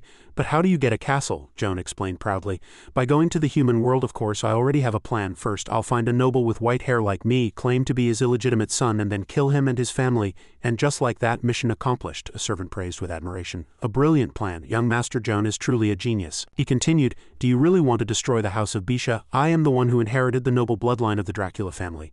Take your cheap knight's oath and pathetic master to hell. Haha, tell me, do you still want to be my father, you foolish knight?" The purple cat screamed in terror. "What the hell is that?" Gray dodged. A mocking laugh rang out. "Haha, take this, I told you not to mess with me. Now you're nothing but dust. Even if I killed you, no one would find out today. It's a good thing no one saw you die such a ridiculous death." Red light poured down. "Cough, cough. Gray, are you all right? Can I ask you a question?" Gray asked back suspiciously. "Are you sure no one will know what happened today?" Joan said in terror. "You're kidding, right, you? Who are you?" A terrified scream rang out. "Why is there a paladin here? Are you all right, my lady?" a trusted knight asked with concern. "I'm fine, Horace," Ian answered wearily. "How many men do we have left?" he reported anxiously. "Our losses are devastating. We only have about 2,000 men left. We have no chance. We should fall back to W City." Another person shouted, "It's Lord Gregory, Ian, it's Lord Gregory," he asked anxiously. "Where is your knight, the one named Gray? Why hasn't he shown up?" the lady answered calmly. "Gray, I had him stay in the castle." The old man was shocked. "In the castle?" the old count rebuked angrily. "Don't you understand how important he is, especially after someone impersonated him?" Ian replied calmly. "His importance is not the issue. The king's massive army is closing in. The final battle begins at sunrise. We only have 2,000 men left. We've truly lost," Gregory continued in disappointment. "Ian, if you've already given up, then we don't need to be allies anymore. I can't let my entire family die for you. When the king slaughters the people of W City, I will surrender to him," she replied sympathetically. "All right, it's okay. You have fought hard, Lord Gregory." The people in the city were abuzz. "What's happening outside? I heard Lady Ian lost. We should surrender to the king," a voice of dissent rang out. You're lying. What about the Silver Moon Knight? Isn't he supposed to be incredibly strong? Another voice asked worriedly. The king won't slaughter us, will he? Panic spread. Let's run. Where can we hide? What are we going to do? A resolute voice rang out. Let me out of the city. I must find him. Miss Sayer, it's dangerous outside, a guard said anxiously. If we open the gates, Sayer asked. Where is Gray? Didn't Lady Ian order him to protect me? If he's here, I can go out, right? An apologetic voice replied. I'm sorry, my lady. Lord Silvermoon Knight has already left the city. We saw it with our own eyes. Before dawn he left with a group of children. We didn't dare to stop him. He hasn't appeared on the battlefield yet, so he has most likely fled, she objected. Don't be ridiculous. Then, looking confused, she said, He's not the type to run away. A black panther drank from a clear river. Suddenly it lifted its head in alarm, staring ahead with a look of concern. The clear river water was now stained blood red, a gruesome sight. A voice carried from the distance. King, I must make it clear, I do not accept the change of heir for the house of Bisha. Look at all those who have fallen. Is this worth it? Along the riverbank bodies littered the ground and blood flowed like a river. A king stood there on his white horse, the archbishop beside him. The voice continued, but the outcome of this battle will require you, your grace the archbishop, to bear witness. The archbishop heard this and replied coldly, I will certainly achieve victory through fair and just means. I hope you will report the truth to the gods. Fair and just, he said gravely, his eyes gleaming. I hope so. A girl walked over, the ground at her feet covered with the blood and bodies of soldiers in iron armor. That girl was Ian. One of her arms was injured, but she still looked heroic and fearless, refusing to back down. Enduring the pain from a wound on her face, she thought, they're here. They've finally come. In the year of the gods' fourth era, 11,266, which is the year of man 1752, a meaningless war broke out in the southern part of the Sen continent in the kingdom of Isaac. The dead littered the ground and blood stained the land. Mad screams echoed incessantly. Ian Bibella of the house of Bisha, you stand no chance of winning. Have you no thought for your soldiers? Do you want to drag them to their graves with you? By now, Ian was exhausted. She fell to her knees, clutching her wound, gasping for breath. Gasp, gasp. The vicious old king before her continued his threats. I swear in the name of the king of Isaac, if you renounce the Bisha family's right to the throne, I will spare your life. Darkness shrouded the oath. The collapse of faith and bottomless greed seemed to herald an ominous future. Ian sneered. An oath, HMPH? She looked up at the old man. He sat arrogantly on his horse and said shamelessly, Of course I keep my promises. As soon as he spoke, she couldn't help but laugh. Peeved, how ridiculous. Do you not feel a shred of shame? She angrily placed a hand on her chest and questioned him loudly. Then do you remember the royal family's oath to the house of Bisha to help the Bisha family in their time of need, to not interfere in matters of their succession? And look what has happened now, the old man glared, threatening her. You are not the first heir, your brother is. Her gaze turned icy. She affirmed through gritted teeth, I don't care whether I have a brother or not. You are doing this for your own selfish gain. Ian had struck a nerve with the damned old man. He was momentarily speechless. She closed her eyes, struggling to compose herself. Then with a faint smile she looked back at those behind her. Horace rushed to her side, declaring loyally, My lady, even if you fall, we will follow you to the end. She replied with a faint smile. How reckless, Horace. Ian gripped her sword and plunged it into the ground. Her voice grew low. But it's no longer necessary. Her entire body trembled as she gripped her sword, her eyes growing empty and desperate. Her soldiers watched, stunned. They looked at her with concern, awaiting her next order. Horace still refused to give up and shouted, but she immediately placed a hand on his forehead, her expression resolute. He was too shocked to speak. She released her hand with a faint smile, her voice firm and serious. Horace. Then she looked at the cloaked Abby and Robert and the white-haired old man Gregory. All of them had brought their forces for her, willing to stand by her side in loyal support. Ian looked at them and forced a brilliant smile. This is the final order. Lay down your weapons and leave this place. Horace gritted his teeth, clearly unwilling. The other soldiers trembled, restraining themselves. No one wanted to do this. Silence fell upon the crowd, finally broken by the clatter of a sword hitting the ground. More and more swords fell as they obeyed her command, laying down their weapons. Though reluctant, it was an order. And they knew the chances of victory were slim. Laying down their arms was a way to save their lives. Ian stood up, step by step. Everyone came here because they trusted me. Suddenly she stopped. No, wait, she only remembered him now. There was one person who hadn't come. But it was better that the fool wasn't here. With his skills he could find a new master. The thought of Gray brought a bitter yet hopeful smile to her lips. Her legs were trembling with exhaustion, unable to even stand firm. But she willed herself to her feet, raised her sword, and charged at the king like a bolt of lightning, shouting with absolute resolve, I will fight to the death. Seeing this, the old man grew even more pleased. A cruel, killing intent glinted in his eyes as he said coldly, Foolish little girl. As you wish. This was his intention. Her actions were nothing short of suicide. The old man raised 2 fingers and ordered, Soldiers, prepare. Just then a firm and powerful voice rang out, Humility. The old man immediately turned his head. Who was that who just spoke? The voice continued, Integrity and selflessness. Ian, in the middle of her charge, stopped in her tracks. She stared in shock in the direction of the voice. That voice, the voice continued steadily, Courage, reason, and sacrifice. On a high cliff nearby, Gray appeared, clad in armor and mounted on a white horse. He stood there majestically. She saw him and blurted out in surprise, Gray. There are still those who uphold their oaths. Behind him more soldiers appeared. For their honor and their faith, the old king's soldiers stirred at the sight of him. It's Gray, the legendary knight who defeated 100 men, they said to one another. Don't panic, they only have 12 knights and we have an army of 10,000. He raised his sword to the sky. Loudly, Gray hereby swears an oath. He pointed his sword at the soldiers below. To be her enemy is to be my enemy. To harm her is to harm me. A determined light shone in his eyes. I will fight for her honor to the death. With that, Gray immediately led his forces in a charge. The protagonist's aura radiated from him, making him seem impossibly powerful. At that moment in the sky, amidst the flying white doves, a pair of angel wings appeared. A soft laugh was heard. Peeved, another voice asked Catherine. Are you pleased? She looked down, her eyes gleaming, and smiled faintly. Don't you find it amusing, Lord Albert? When all humans scorn their oaths, a single lich cherishes his. She watched Gray charge like lightning below, his power exploding as he forged ahead. The climax is approaching. What will become of this little lich? Outside the city walls, several children were shielding their eyes and looking up as if in anticipation. One child cried out, "It's so noisy on the other side of the wall. Everyone must be panicking, right?" He frowned, muttering to himself in surprise. Why isn't he back yet? Something feels wrong. The child behind him interrupted, his eyes wide. What are you talking about? He's strong. Nothing could have happened to him. The stout priest standing behind the children was sweating profusely. Wiping his brow with a handkerchief, he looked at the children and thought, the Silver Moon Knight is truly admirable. After sending us and the children out of the city, he went off alone to pursue that impostor so the children wouldn't have to go to the battlefield. He smiled faintly. Now he too felt helpless and didn't know what to do. Just as he was thinking he needed to learn from the knight, Gray galloped past him on his horse. The stout priest was left utterly stunned. What the hell? How did this group of knights come out of the forest? He looked Gray up and down. This armor wasn't from the king's city. Looking at the numerous warriors before him, he grew worried.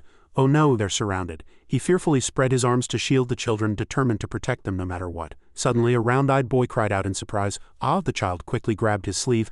Lord Priest, don't worry, they're on our side. The priest was a little confused. Our side? The child pointed to the insignia on their chests. Look, that's the design from the flag we designed. He must be back. The stout priest couldn't believe his eyes, sweat pouring down his face. Really? Where did he find so many people? The boy beside him suddenly shouted happily. It's him. Gray also dismounted and said, yes, it's me. He walked before the crowd and said in a clear voice, I'm back, Lord Priest. His gaze grew serious as he looked at the children before him. I've brought armor and war horses. Are you ready, little knights? The blue-haired boy was the most excited and shouted without a second thought. We're ready. Let's go. They're just children. How can they go to the battlefield? The stout priest hurriedly stopped him. Wait, Silver Moon Knight. Are you really taking them? His face fell and he was so nervous he couldn't stop sweating. Gray answered with certainty. Of course. Gray fully understood what these children were about to face, but he assured him with great confidence, I have already promised to take them to the battlefield. At this moment, as he and his army charged, he kept telling himself that a knight never breaks his oath. He took the lead and shouted, forward. Seeing this, King Eber gritted his teeth and cursed. Ridiculous. What can a few mere knights do? He looked at his army and roared his command. Golden armored knights, attack. The soldiers on the wall also pointed ahead and shouted,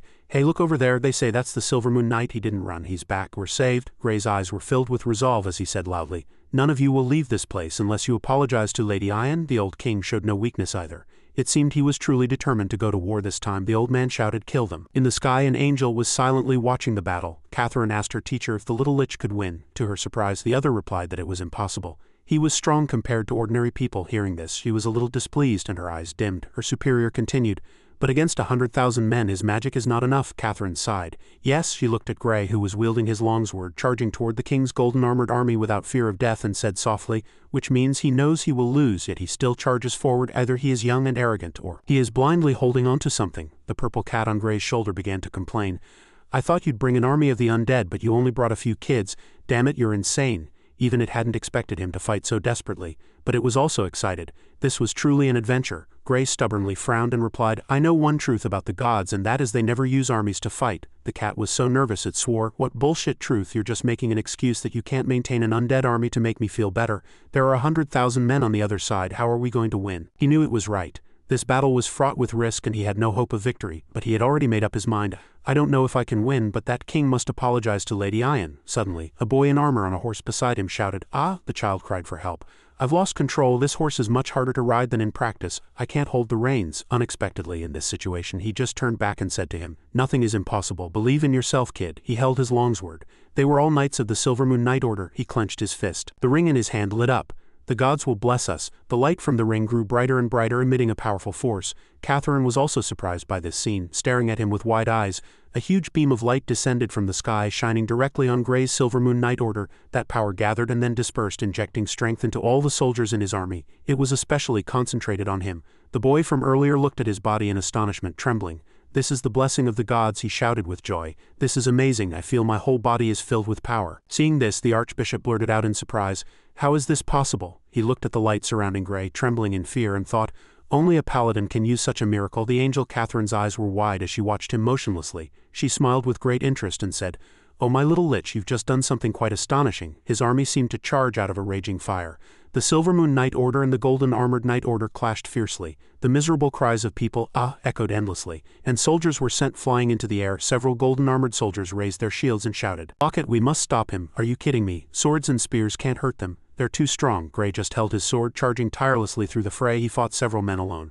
A golden flame-like light burned incessantly around him. Seeing him, the crowd cried out in terror, "He's beyond our capabilities." The purple cat on his shoulder looked at him in horror and shouted, "My God, are you crazy? Your whole body is on fire. Why are you using such a large-scale holy light?" He answered with an incomparably firm gaze, "This isn't burning, it's sublimation. We are receiving the blessing of the gods." The cat couldn't take it anymore. It still tried its best to warn him loudly, "You're slowly dying, and so is Tenedos. Do you care whether it's willing or not?" His white horse's face was now covered in smoke, but like him, it charged forward without fear. He pulled its reins and answered, "Don't mind it, Tenedos isn't afraid of this." King Eber stared blankly as his entire army fought, his soldiers sent flying by him. The cat saw that both man and horse were fearless, and it cried out helplessly, "Damn it, am I the only normal one here?" Meow, both angry and scared, it started meowing.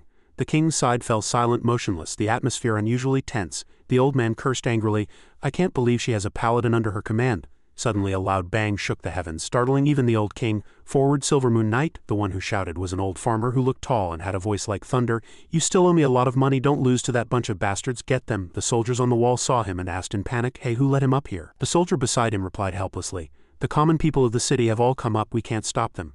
A beautiful blonde girl also waved her hand and cheered for him loudly. "Gray, I knew you wouldn't run away. Use your magic to blow away the king's army." Other citizens also cheered for him with great excitement, even holding up signs shouting in unison, "Forward, Silver Moon Knight, you are the pride of our city. Trample that bunch of robber lackeys." The stout priest hid in the forest, trembling with fear, and stammered, "Holy magic, that's real holy magic. He is a messenger of the gods." The surrounding soldiers seemed to be injected with new strength. They shouted in unison, full of hope, "That's a miracle. The Silver Moon Knight is blessed by the gods. Strike down that demon king. It's the gods." Everyone shouted in admiration, "It's a miracle, it's a miracle." The superior seemed displeased to hear this and said, "Holy magic is a miracle. Humans are as foolish as ever. That lich will burn to ash, and in the end they will only see a pile of ashes in the armor." But Catherine smiled with great interest and said, "Didn't we teach them that? Only the side of justice can use holy magic." She looked down at Gray. "When demons descend upon the earth, heroes will appear with holy light, saving the world according to the will of the gods." Unexpectedly, she flew down and wrapped her arms around his neck from behind him. Her superior asked in surprise, "Wait, Catherine, what are you trying to do?" But she had already flown to Gray's side. "My little lich, do you remember me?" Seeing her, he was a little surprised and asked in confusion, "Are you the angel from the church?" She looked at him seriously. "Let me help you." As soon as she spoke, the angel wing insignia on his chest lit up, surprising both the purple cat and him. They looked down at his chest. A golden light enveloped the two of them. Catherine hugged his neck, her wings spread wide. The two seemed to become one. The children in knight armor saw this and asked each other in surprise, "Wow, what's this now?" The child next to them also replied excitedly, "I don't know, but the horse isn't on fire anymore." Gray's eyes lit up and he asked Catherine in disbelief, "Have the gods acknowledged me?" She closed her eyes and replied softly, "No, but at least one angel is on your side." After she spoke, in this vast space under the gaze of thousands, a huge beam of light erupted from where he was, shooting straight into the clouds. The old archbishop was so scared he jumped off his horse, fell to his knees and said, trembling, "It's an angel. It's the guardian angel of the paladin." 2 lines of tears streamed down his cheeks as he cried and affirmed, "That miracle knight, he brings the will of the gods." Seeing him charge forward with his longsword, with the angel Catherine on his back, the scene was incredibly magnificent, and the light around them was multicolored. This meant that this war was an unjust war, and the gods did not accept this war. The people present were all dumbfounded, shouting in unison, "A miracle, that's a miracle." And the old king was speechless, his eyes wide, so angry he was going mad, cursing. Damn it, but he was clearly a little scared too. At this time his golden-armored soldiers also stopped and no longer charged. They were wavering. Seeing this, he roared, "Why are you standing still? Attack!" So what if he's a paladin? So what if it's an angel? There are only a few of them. Attack! The old archbishop immediately turned to the king and resolutely opposed him. "Stop! Do you understand what you are doing? I now suspect that you are being manipulated by dark forces from behind." This King Eber trembled with anger, speechless, in the end, out of shame and anger. He struck at the old archbishop, cursing, "Shut up! Did I invite you here to speak for the enemy?" Catherine saw this and called him softly, "Gray." He immediately understood. "Got it." He quickly spurred his horse forward to 2 of them, and the horse flew over, catching the old archbishop and flying away, dodging the treacherous king's attack. Eber saw the archbishop being rescued, both angry and scared, and thought with gritted teeth, "Oh no." Gray looked at the old man and asked, "Are you all right?" The old man was so scared his face turned pale, unable to speak for a moment. Suddenly he shouted, "Warriors of the kingdom of Isaac, did you see that? your king has been seduced by dark forces." The golden-armored soldiers listened dumbfounded as he shouted, "In the name of the gods, I demand that you," the old archbishop shouted, "stop this war immediately." Everyone on the king's side stood gloomily.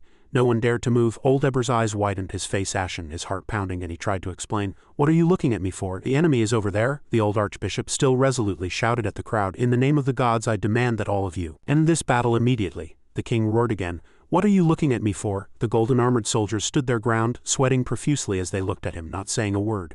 It seemed everyone was hesitant, not knowing which side to take. Or perhaps they were afraid of old Eber. He was King Eber B of the Kingdom of Isaac, known for his bravery in his youth. He once commanded an army and defeated the army of a neighboring country under harsh conditions. He became famous in that one battle. At that time the old man was highly respected and became a hero of the Kingdom of Isaac. Countless young men joined his army out of admiration. At that time they all felt excited and proud, but now everyone had a grave expression, extremely tense, without a trace of enthusiasm left. Every hero has their curtain call. The old archbishop looked at the soldiers and loudly persuaded, "What are you still hesitating for? Why haven't you put down your weapons yet?" Several soldiers replied in confusion. "But Lord Archbishop, we swore an oath to the king." Before he could finish, the old man pointed at him and interrupted.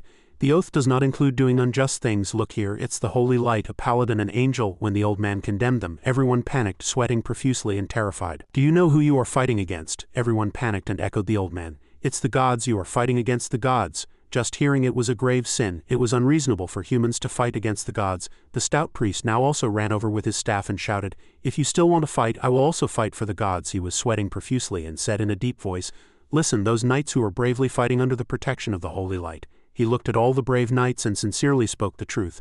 Under that layer of armor are just a group of 12 or 13-year-old children. Holding his staff, he stood on the side of Ion's army and shouted with a sense of justice, "Even children are fighting for their homeland and the gods. Why are we adults afraid to rise up and resist together for the gods?" The commoners on the city wall were stunned when they heard this. "What? Those knights are children? Are they the children who followed the Silver Moon Knight?" The crowd quickly picked up sticks, their fighting spirit instantly soaring. Everyone looked at the king's soldiers with hatred. "The priest is right. How can we just watch the children fight? We'll fight too. Fight for the gods." The soldiers on both sides stopped and listened to them blankly. "End this meaningless battle. Always follow the will of the gods." Even those in golden armor were stunned. The shouts of the people echoed around them. "End this meaningless battle. Always follow the will of the gods." They looked at each other in panic, the shouts rising one after another endlessly. "Always follow the will of the gods." Just listening to it was incredibly stressful. Finally a soldier knelt before Eber. "I'm sorry, your majesty, but I can no longer fight for you." He knelt solemnly. "I respect the oath between us, but I cannot declare war on the gods for an oath." Other soldiers were deeply moved and looked at each other with concern. After all, their oaths did not require them to fight against the gods. More and more soldiers stepped forward saying, "I'm sorry, your majesty, but I can no longer fight." The voices rose one after another. "Me too, I'm sorry, your majesty." In unison, they threw their swords to the ground, declaring a truce. King Eber was driven mad. He was now all alone with no one left to follow him. He roared in fury, "What are you doing? Has your loyalty been shaken by the words of the enemy?" A golden-armored soldier suddenly knelt, crossed his hands over his chest and declared loudly to the crowd, "May the gods forgive me. I am a sinner, and my sin is failing to report the king's involvement with a vampire." As soon as he finished, the king roared, drowning out his voice, "You bastard, what nonsense are you spouting?" But he was not the only one to accuse him. Another soldier also knelt, closed his eyes, and said, "He is not lying. I also saw his majesty associating with a vampire, a little girl with white hair. He even swore an oath, and if I lie, may I descend into the 9 levels of hell, and may my family never receive the blessings of the gods." This oath was extremely shocking and credible. The others immediately began to suspect Eber. Good heavens, it seems the king has truly been seduced by dark forces. "We have fought in a meaningless war. We have fought against the gods." The king sat trembling on his horse, unable to utter a single word. "You?" The other soldiers' eyes were bloodshot as they stared at him intently. He couldn't bear their judgmental gazes and asked, "What are you looking at? Don't look at me." Thousands of people were watching him just like that, the pressure causing him to break down and scream, "Stop looking. Who allowed you to look at me? I am the king. I am the commander. You must obey me. Don't look at me like that. I just want eternal life. I did the right thing. I did the right thing." And just like that he admitted to his dealings with the vampire. His eyes widened and his whole body trembled. "Don't come near me." And so on this day he was executed by his own soldiers. His miserable screams echoed through the sky. "Get away, what are you doing? I am the king. I am not wrong. I am the king." Catherine placed her hands on Gray's head and said with a smile, "It seems it's over." He stared with wide eyes, looking at the scene around him in a daze, asking in disbelief, "Did I win?" The little cat hugged his neck tightly and shouted with excitement, "You won, you idiot. It's a miracle, believe me. You are now the greatest knight in the kingdom, no, in the whole world." He still asked in disbelief, "Really?" At this moment the sight of him on his white horse with an angel on his back was incomparably majestic. A truly rare scene. The golden-armored soldiers watched in a daze. All the king's men were dumbfounded. They stood on either side making a path for him, and so he rode his horse straight to Ian. She stood there watching him in astonishment. When he reached her he dismounted and called out, "Ian." His eyes were filled with remorse as he looked at her. I'm sorry." Ian was stunned. He knelt directly before her and said sincerely, "I was late, I failed to protect you better, please forgive me." This scene was both beautiful and moving. Her whole body trembled. She opened her mouth to speak but no sound came out. Gray was suddenly startled, not expecting her to laugh so happily, tears streaming down her face. "You appeared at just the right time, my knight." As soon as she finished speaking, all her soldiers immediately shouted with joy. "We won, we won, we won." They were ecstatic. They never would have believed, even in death, that their side had actually won. The victory had come too suddenly, far exceeding everyone's expectations. Everyone laughed heartily, shouting in unison, "Long live the gods, long live Our Lady." The commoners were also extremely happy. Each one moved to shout, "Thank the gods, we won." Sayer stood on the city wall, looking down with a faint smile. "It seems to be a happy ending." The princess and the knight lived happily ever after. Though she spoke words of blessing, her eyes were icy, filled with jealousy and disappointment. In the summer of the year of the gods' 4th era 11,266, which is the year of man 1705, in the Battle of White City in the Kingdom of Isaac, the Knight Grey appeared in human history for the first time. He single-handedly defeated Bethvis' army of 100,000 men, a miracle in human history. He was now overjoyed, waving to everyone with flushed cheeks. After the war, Bethvi was imprisoned, awaiting the Pope's judgment. He now had no chance of a comeback. He was held in a cell, utterly humiliated. The old nobles who had sided with the king met the same fate. With the support of the Holy See, Ian became the heir of the House of Bisha. Ian Bibella Bisha formally inherited her father's title, becoming the Grand Duke of the House of Bisha.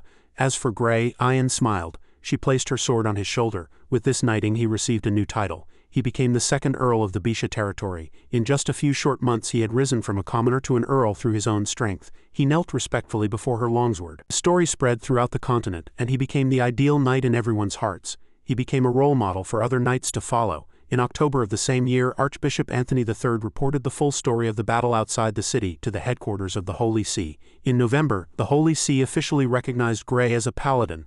There were only 5 paladins on the entire continent. 4 of them were personally trained by the Pope. Grey was the only exception. Although Grey was recognized, the Holy See did not summon him, which raised many questions. Meanwhile, the capital fell into turmoil over the vacant throne. Bethvis' 12 children began to kill each other for the crown. Wars broke out everywhere. However, White City was not drawn into the conflict. It remained beautiful and peaceful. People commented, "It's so peaceful. Everything is finally settled. No one dares to attack this territory now. It's all thanks to the Silver Moon Knight and Lady Ian. Our status is not what it used to be." In a dim room, Ian and another person were slumped over a table. People asked one another, "It feels like we haven't seen her in a long time. Where did she go?" A man with messy hair, sunken eyes, and heavy dark circles. He was even drooling. This was Viscount Horace, who had spent 5 days and nights calculating losses and paying compensation to the families of the fallen. Beside him was another person, looking equally exhausted, his hands covering his face, on the verge of collapse. This was Earl Abbey Robert, who had spent 7 days and nights handling the city's economic and diplomatic issues. Lastly, there was a girl with a deathly pale face, no vitality, and a silly smile. And this was the one who handled the most complex affairs. After working continuously for 9 days and nights on matters big and small in the city, Grand Duke Ian felt like she was about to ascend to heaven. Horace looked at her, exhausted to the point of foolishness, and suggested, "Why don't we ask Grey for help?" She replied in annoyance. "Grey," her eyes were lifeless. "Do you think Grey can handle paperwork? Forget helping. I just hope he doesn't cause any more trouble." Just then a person burst through the door shouting in panic, "Grand Duke, it's an emergency." Covered in sweat, he stammered nervously, "The Silver Moon Knight." The few people in the room were already exhausted, but when he reported that Grey had sold the castle given to him by Lord Gregory and was now scattering money outside, they fell into complete despair. Upon hearing this, Ian clenched her hand so tightly that her quill snapped. The others turned to look at her in surprise. Ian said nothing, just gave a weak laugh.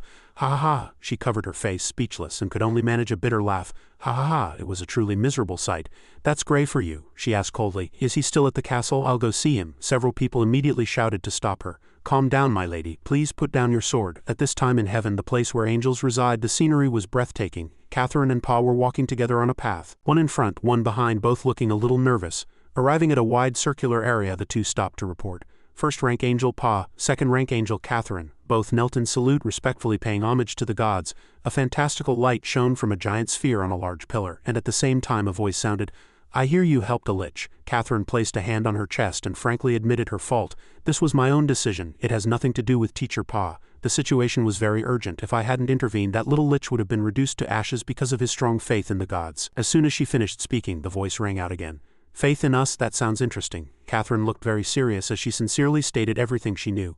"That lich has a strong faith in the gods. He is willing to sacrifice himself for this faith. Perhaps the lords do not know. He is also a person who greatly values his oaths. He is a great knight who cherishes the knight's oath, which is why I made a pact to become his guardian angel. In this vast space was a ring of many giant pillars, and on each pillar was a shining orb. The two angels appeared very small here. The voice rang out again. Have you thought this through? You should know, Alicia's lifespan is even longer than ours. Catherine opened her eyes and looked straight up. Her gaze was firm as she answered loudly, I have thought it through. I will do this in the name of the angels. In December, White City was covered in heavy snow. People who had been busy all year finally had some time to rest. They leaned by the window sipping hot soup and watching a paladin play happily in the snow. Gray was rolling in a snowdrift on the road with the black cat beside him. He shouted happily, It's snow, it's snow. The little cat shivered from the cold and looked at him impatiently. You're a little too happy. He buried his face in the snow and answered happily, There's no snow in the underworld. I've only seen it in books. Now I can touch it. The little cat was helpless and could only sigh softly. Sigh, you're a paladin now. What will people think if they see you rolling around in the snow all day like a child? Hearing this, he sat up abruptly, a little startled, and turned to question it in surprise. Why can't I roll on the ground? I remember you said before that if I rolled on the ground someone would come to serve me. So I want to try it. The little cat was speechless and could only explain to him in more detail. That's different. I'm a cat and you're a paladin. Even if you roll on the ground people won't. But before it could finish, several people had already walked up to Gray, all smiling and taking care of him with concern. One held a blanket. Lord Paladin, don't catch a cold, I have a blanket. Another held a bowl of porridge. My lord, please have some hot soup. Yet another offered him a cup of water. I have warm water for you here. Seeing this, he was very happy, his face blushing shyly, his eyes sparkling. They really came. You're amazing, little cat. The little cat gritted its teeth in anger. This was usually its privilege. Only it could do this. Today he was even showing off to it. It shouted angrily, My situation is different from yours, meow. I really don't know how to explain this to him. It even jumped up and slammed snow hard onto him. When Gray saw it throwing snow, he thought it wanted to play with him and shouted excitedly with his eyes closed, Do you want a snowball fight? Great. But in his excitement he accidentally bumped into the person behind him. He quickly turned his head and looked up. He said guiltily, I'm sorry, I didn't mean to bump into you. The person he bumped into was Miss Sayre. She smiled as she looked at him and replied, It's all right. Good morning, he replied politely and even invited her enthusiastically. Good morning, Miss Sayre. Do you like rolling on the ground and playing in the snow? She immediately refused. Of course not. Her eyes looked at him gently. I have something I want to talk to you about alone. At this moment only Gray, the little cat, and she were left. The young lady asked, Can you take a walk with me? Of course he wouldn't refuse. He even replied, It would be my honor. The two of them walked in the vast white snow. She suddenly said, It's so cold. He immediately acted like a gentleman and held up the blanket asking, Do you need a blanket? I just got it. She smiled happily, her cheeks blushing. Thank you, I don't mind using it. She suddenly turned to look at him and asked, I heard that because my grandfather bought your castle. She paused, looked at him seriously and asked, So she gave you a part of the harbor as your fief. Is that true? He looked bewildered upon hearing this. How did that happen? The black cat on his shoulder immediately replied grumpily, Of course it did. You're so forgetful. It recalled the time he stood on the city wall throwing down countless gold coins.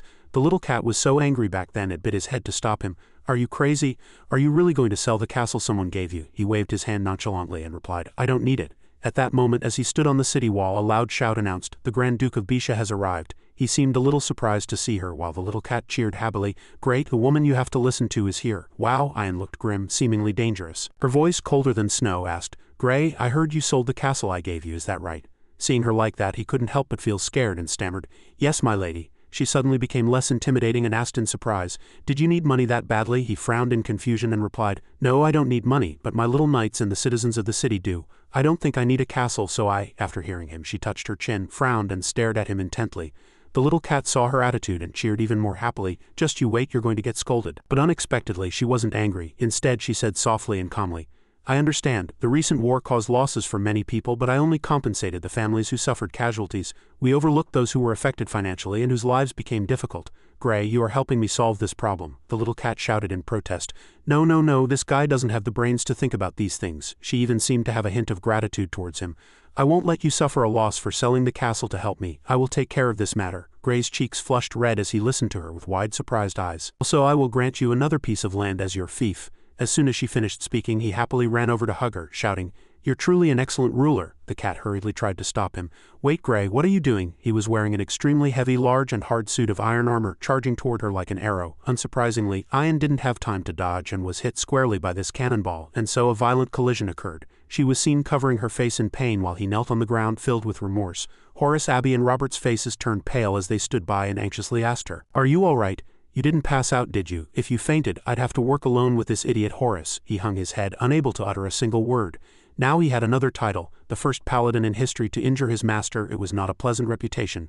Ayan's head was now black and blue with a large swollen bump. She was already exhausted, and now she had taken such a hit. Her mind was in chaos, and it even felt like she could hear the stars spinning. She covered her face and replied, "I'm fine, I just had a violent collision with a suit of armor." After a while she finally calmed down and asked, "By the way, Gray, I want to ask about your plans for the future." He asked back in surprise, "Plans?" Seeing that he didn't seem to understand, she continued, "You probably haven't thought about it, have you? You're a paladin now, one of only 5 in the world," she said to him sincerely. "As a paladin you should have greater ambitions than staying with the House of Bisha. Even the kingdom of Isaac is too small for you. If you want to leave, I can." His cheeks flushed red and he smiled until his eyes crinkled. Before she could finish, he immediately said, "I won't leave." Under the brilliant sun that day, he declared loudly to her, "I don't know how strong a paladin is, but I am certain that I am your knight. You are my master. We have an oath, and I will follow you forever." Her eyes widened in surprise upon hearing this, and she was deeply moved, but she also knew he would say that. A man who always keeps his oath. She gave a small smile and sighed. Ayan gently patted his head. "I'm sorry for binding someone like you with an oath. Since my knight has said so, I will also strive to keep my oath." She stood beside him as he knelt, her hand on Gray's head, smiling, and said solemnly, "No matter who you are and no matter what you do, from the moment you took your oath you became my knight. I will give you the reward you deserve, and I will not abuse your power for evil, I swear." And so she also spoke her oath. Recalling this, he was very satisfied, smiling until his eyes crinkled. "And that's how it was. Not bad. Sounds quite romantic." His story made Sayer, who was beside him, gasp in surprise, a look of envy on her face. Finally the young lady said, "I want to ask you a somewhat sensitive question, and I hope you'll answer truthfully." He answered readily. "It's fine, go ahead and ask," she asked with a bright smile. "I really didn't expect you to not plan on leaving. Do you plan on becoming a member of the House of Bisha?" But Gray was a bit slow. He was still smiling, his eyes crinkled into a line, and asked back, "What's that, a kind of knightly title?" The two were walking and chatting, but just as this question was asked, his cat suddenly screamed to stop him. "Stop, this topic is too dangerous." "Stop?" he asked in surprise. "Why?" the cat replied. "I'll explain when it's just the two of us. Just answer that you won't become a member of the House of Bisha and that you'll only ever be a knight. From now on, answer as I say." Seeing him suddenly fall silent, no longer chatting and laughing as naturally as before, Sayer also noticed sharply. She paused for a moment, looked down at the ground and said in surprise, "So you don't plan on becoming a member of the House of Bisha?" The two were sitting on a stone bench chatting, and she shyly pressed on, "So that means there's nothing between you and Lady Ayan. Am I right to understand it that way?" The kitten whispered, "Just say, He immediately answered her, Seeing this, her cheeks flushed red and she smiled happily. "That means I still have a chance to be your partner." He felt this sentence was no different from the last one, so without waiting for the cat's prompt, he directly answered, The cat was startled and screamed, "Wait!" It angrily jumped up, kicked him in the head and scolded, "What are you saying, you idiot, you foolish knight?" He even argued, "Didn't you tell me to say That's right." Meanwhile, Miss Sayer was clutching her stomach, laughing her head off. "Peeved, I didn't expect you to say that, you're so funny." "Ha ha." She laughed so hard tears streamed down her face. "All right, I'll stop teasing you, getting down to business." At this time in her home a man's voice sounded. Sayer, the white-haired old man, stood by the window and said, "I originally thought he had some connection to the Holy Orders. I never expected him to be a paladin." He gave a meaningful glance at his granddaughter behind him. "Do you understand what this means?" But the girl was casually eating snacks, so much so that the old man had to call her name. Sayer. She was eating snacks, frowning, sweating, not understanding anything, and just made a sound. She answered, "He has no surname, which means he doesn't belong to any family literally." But unexpectedly, the old man was not at all satisfied with this answer. His face was as black as the bottom of a pot, his eyes wide with anger as he said, "If he becomes a member of the Gregory family," he warned in a heavy tone, "you know what to do." This made her so nervous she couldn't even eat her snacks properly, and she just made another nervous sound. At this point she had already met Gray. After asking about everything, she smiled happily and said to him, "So that's how it is? So go on a date with me once." Surprised. He looked completely bewildered upon hearing this, not understanding anything, and even asked himself, "What's a date?" with an innocent smile on his face. But the cat's fur stood on end, thinking in confusion, "This girl is so strange, how can she say something like that with such a calm expression?" Seeing he hadn't answered, she stood up and said with a smile, "I promise. You don't need to worry. Just accompany me for some shopping and a meal. After that I'll report back to my grandfather and that's it." So she too was reluctantly following her grandfather's arrangements. Gray answered with an honest smile, "Although I don't really understand, I'll go with you." The young lady was a bit disappointed. Seeing him agree so readily, her eyes widened in surprise. "Although I shouldn't ask this, are you very free? Didn't Lady Ayan give you any tasks?" Remembering how Ayan had waved him away, he, not understanding anything, proudly patted his chest and answered loudly, "Lady Ayan sent me on patrol to help people in need." As soon as he finished speaking, Sayer couldn't help but turn her face away, laughing to herself. Peeved, he was kicked out. "Ha ha ha, everyone knows he's annoying. Ayan temporarily sent him away for some peace and quiet, and he's the only one who doesn't know." The two went out to play together. "All right, let's go," the other answered. "Let's go." Seeming very enthusiastic, the two wandered through all the streets and alleys, playing everywhere. He even accompanied her to try on clothes. Gray even tried on a pink princess dress for Sayre to see. The two went to see pigeons and feed them, having a great time. Finally, they had dessert together at a famous shop on the street. Looking at the big cup of delicious ice cream in front of her, a happy voice sounded. "I love this exploding berry forest," she introduced to him. "This is the most famous dessert in this shop. It's soft and delicious." He looked at the cake and just gave a perfunctory since he couldn't taste it anyway. Sayre saw he didn't seem very interested and asked with wide eyes, "You don't seem right, don't you like it?" Gray looked at the ice cream in front of him, deep in thought, a bit sad. "It's not that." His eyes flickered with regret, his whole body trembling. "I'm just wondering how I should eat it." He was practically drooling. He thought irritably, "Damn it, I have to develop a magic that will let me eat." Until now, he had never tasted any of the world's delicacies. Suddenly, someone walked up to them.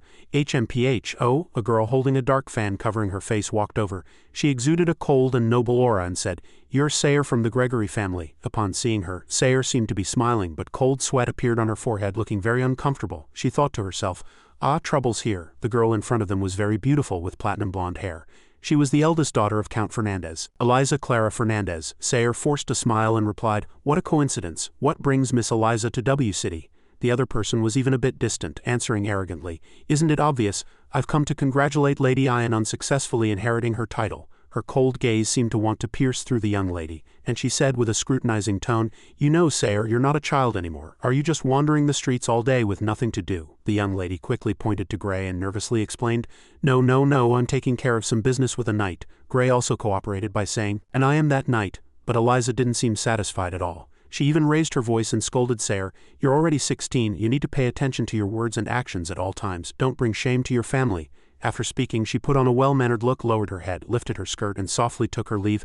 "I'll be going now. Enjoy your meal." Sayre also waved her hand, "Have fun," without standing up to bow or displaying a style that matched the other's demeanor. Seeing Eliza leave, Sayre finally breathed a sigh of relief. "Phew," she slumped into her chair looking exhausted and said, "She's finally gone." Gray took a spoonful of ice cream and asked curiously, "Who is she to make you so nervous?" The young lady looked down at the ground, a hint of annoyance still in her eyes, and answered, How should I put it? She's a relative of my family. Because both are families with long histories, the Gregorys and the Fernandezes have a good relationship, so you could say their children grew up together, like siblings. When Eliza and Sayre were little they were very close.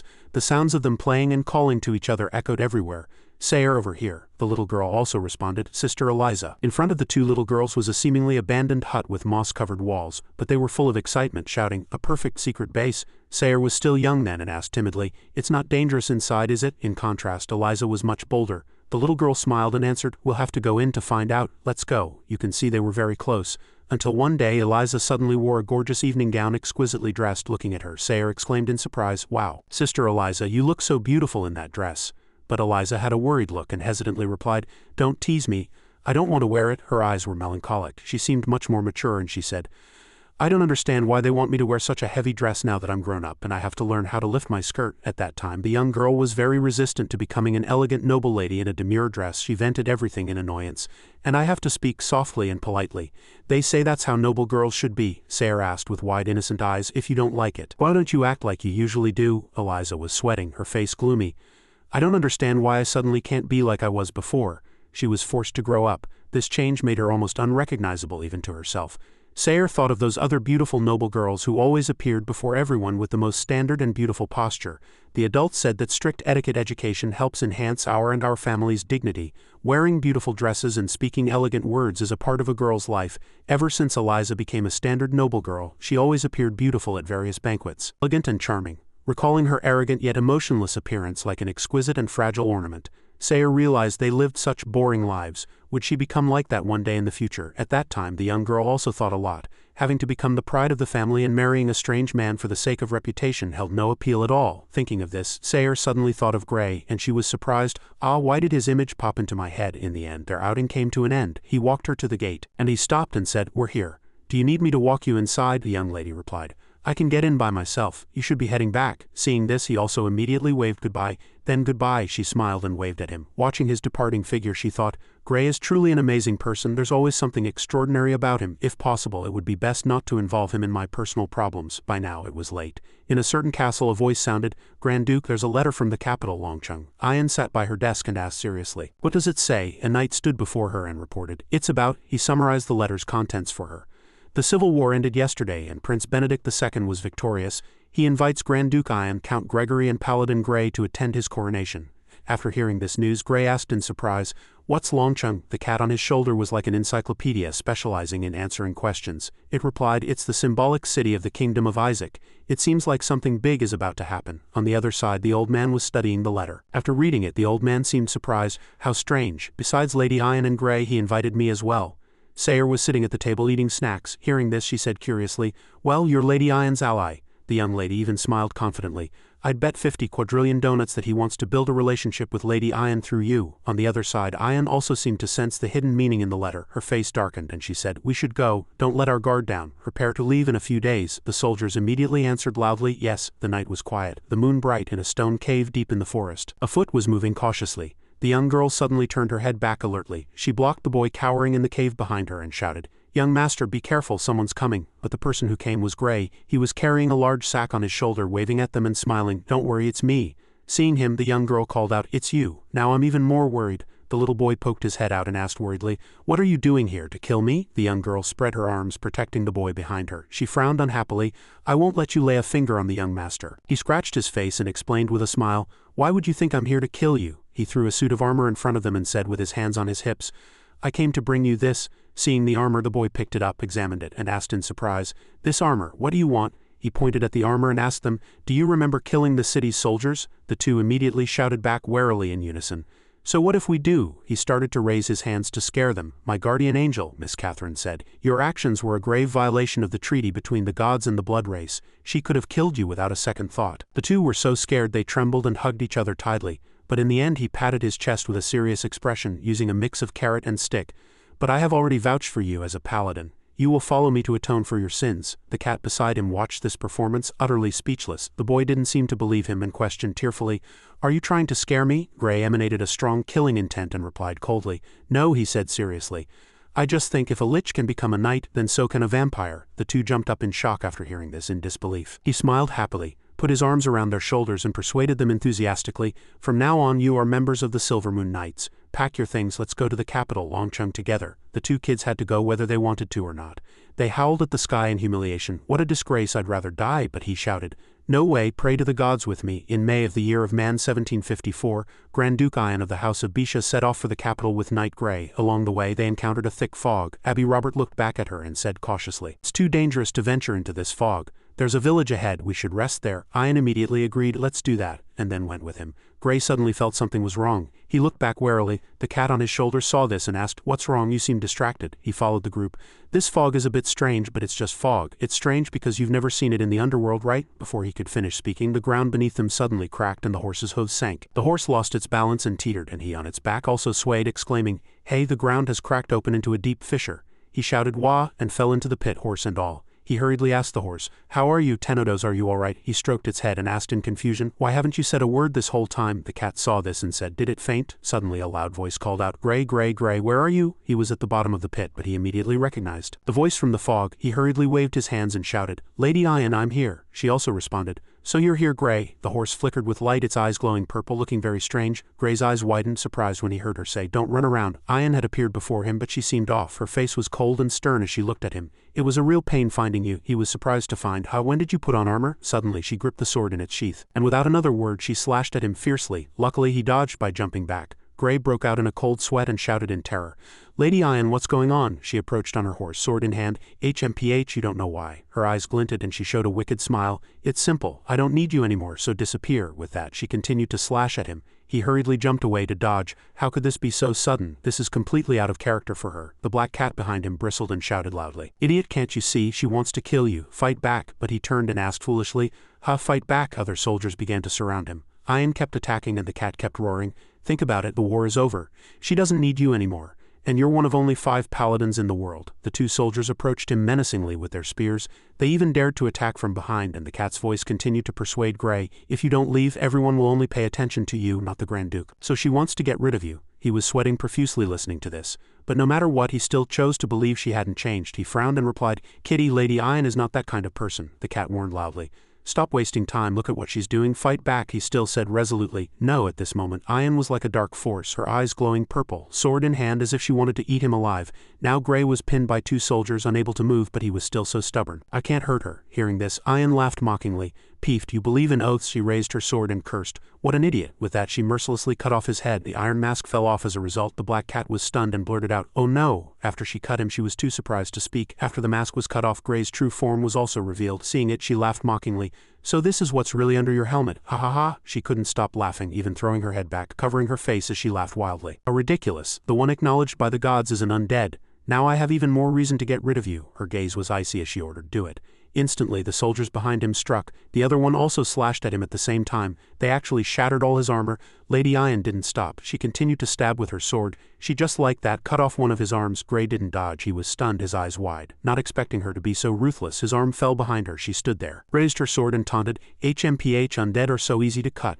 Seeing her strike without hesitation, the black cat shouted anxiously, "Gray, damn it, hit her, she's about to kill you." But he was still so stubborn, beaten until he collapsed on the ground, still refusing to fight back. "I said no, so what?" Her eyes gleamed, and holding her sword she smiled wickedly. "What a respectable undead. If you respect your oath so much, then obey my command and go to hell." Facing her sharp sword tip, Gray felt only endless sadness, sighed but still decided not to dodge. He sat there calmly and asked, "Lady Iron, do you really want to kill me?" She immediately answered, "So what, are you afraid of death?" Unexpectedly he opened his chest plate and said sadly, "All right if you want to kill me." The black cat's jaw dropped in surprise. What he was doing was no different from suicide. She also widened her eyes in shock. His whole body lit up, burning with blue flames.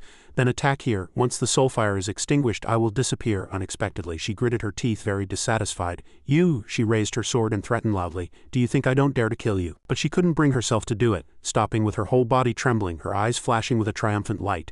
"HMPH, I bet you don't dare, because this illusion cannot do anything against my will." The light on his chest glowed and he frowned confidently, saying, "If you won't act then it's my turn." He had long since realized this was just an illusion. His hand lit up, flashing with powerful electric light. He placed that hand on his own chest. "I don't care who you are or what your purpose is." She was blinded by the light he emitted and quickly turned her face away, squeezing her eyes shut to avoid it. The angrier he got, the more he roared, "But I will never allow anyone to insult my master. From now on stay out of my mind." With that he immediately disappeared, breaking free from the illusion. She watched this scene and smiled bitterly. "Tisk, a failure." Suddenly a hand gently patted him. Gray was startled and woke up abruptly. He returned to reality. He turned around in confusion and blurted out in surprise, Lady Iron." She also answered in surprise, "You scared me with that shout. What's wrong?" She was sweating profusely, her face full of worry. "You were standing stock still and didn't respond when I called you. Are you all right?" He looked around. Everything was normal and said in confusion, "I am fine, by the way. Has the fog lifted?" Hearing him ask that, she also became confused. "Fog, the weather's been fine today." Seeing him acting strangely, she asked with concern, "Were you dreaming while asleep on your horse?" He laughed awkwardly. "Haha, probably." "Haha, he didn't dare mention what just happened." Seeing him like this, she suggested with concern, "It seems you're exhausted. There's a village ahead, let's rest there tonight." He also happily agreed at once. "Okay," Gray thought nervously. What on earth is going on the cliffside? The scenery was the same.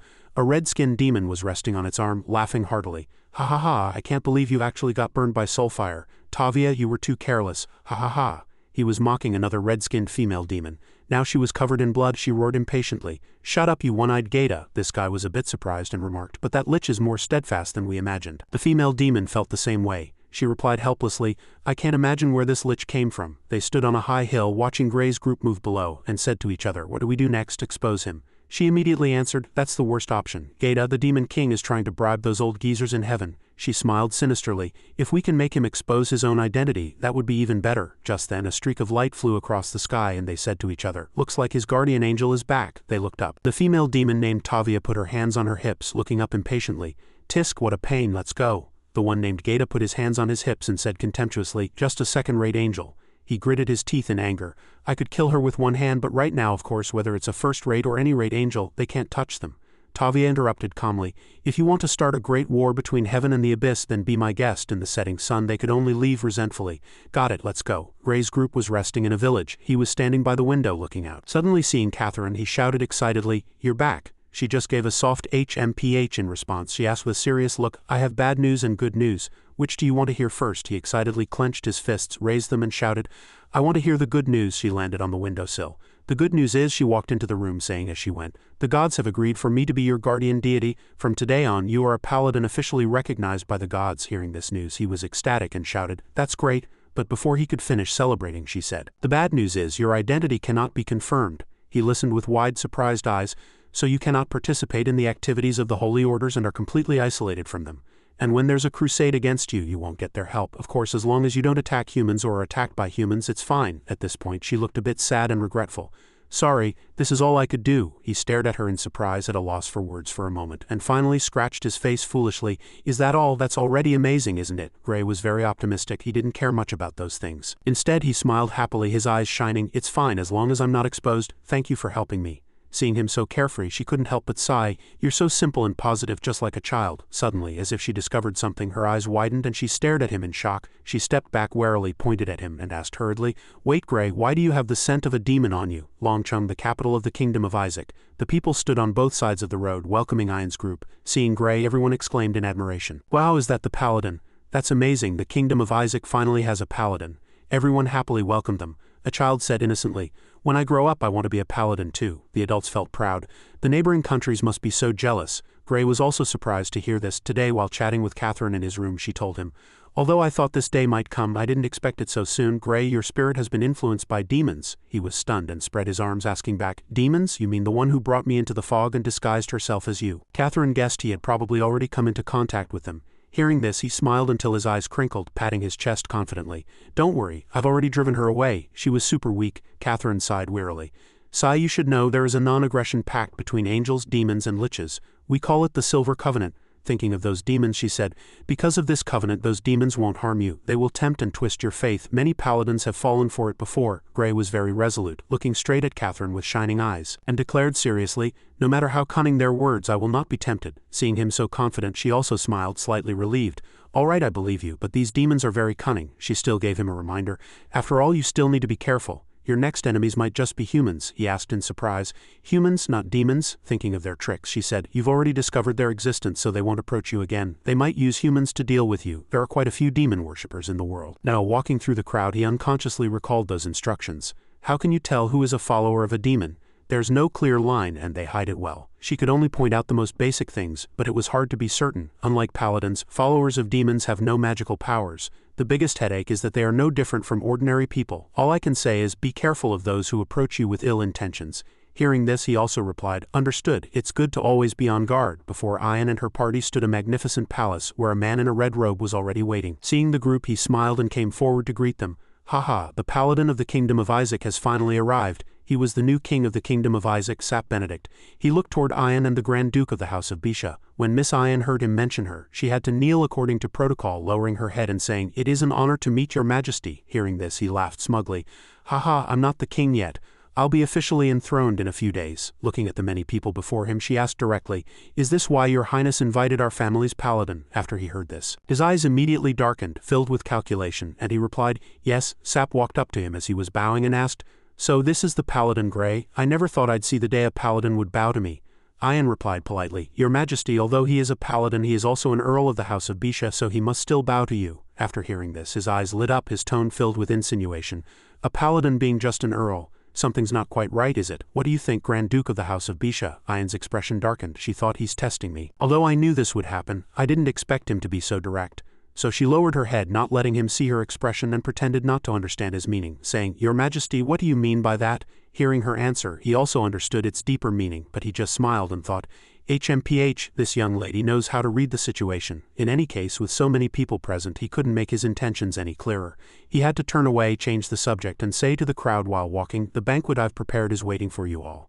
Ian and Gray immediately followed him inside. Looking at the magnificent and luxurious castle, he couldn't help but exclaim, Wow, this place is beautiful. The black cat, with an air of worldliness, replied, This is where the king lives, you know. Suddenly remembering the earlier conversation, he turned to it and said, I'm an earl, right? Why did the king ask such a strange question just now? The black cat's eyes widened and it explained to him seriously, He doesn't think it's bad that you're an earl. What he means is she's not worthy of being your master. This strategist cat is truly clever, understanding even those deep meanings. Gray asked in surprise why. Ian is a good master. The cat replied, How should I know? Anyway, his attitude towards her is so obvious I could see it with my eyes closed. Hearing the cat's confirmation, he suddenly clapped his hands and shouted, I understand you mean. He stared intently at Sap, convinced that this king was a follower of a demon, which was why he was targeting Miss Ian. His hands readied his weapon.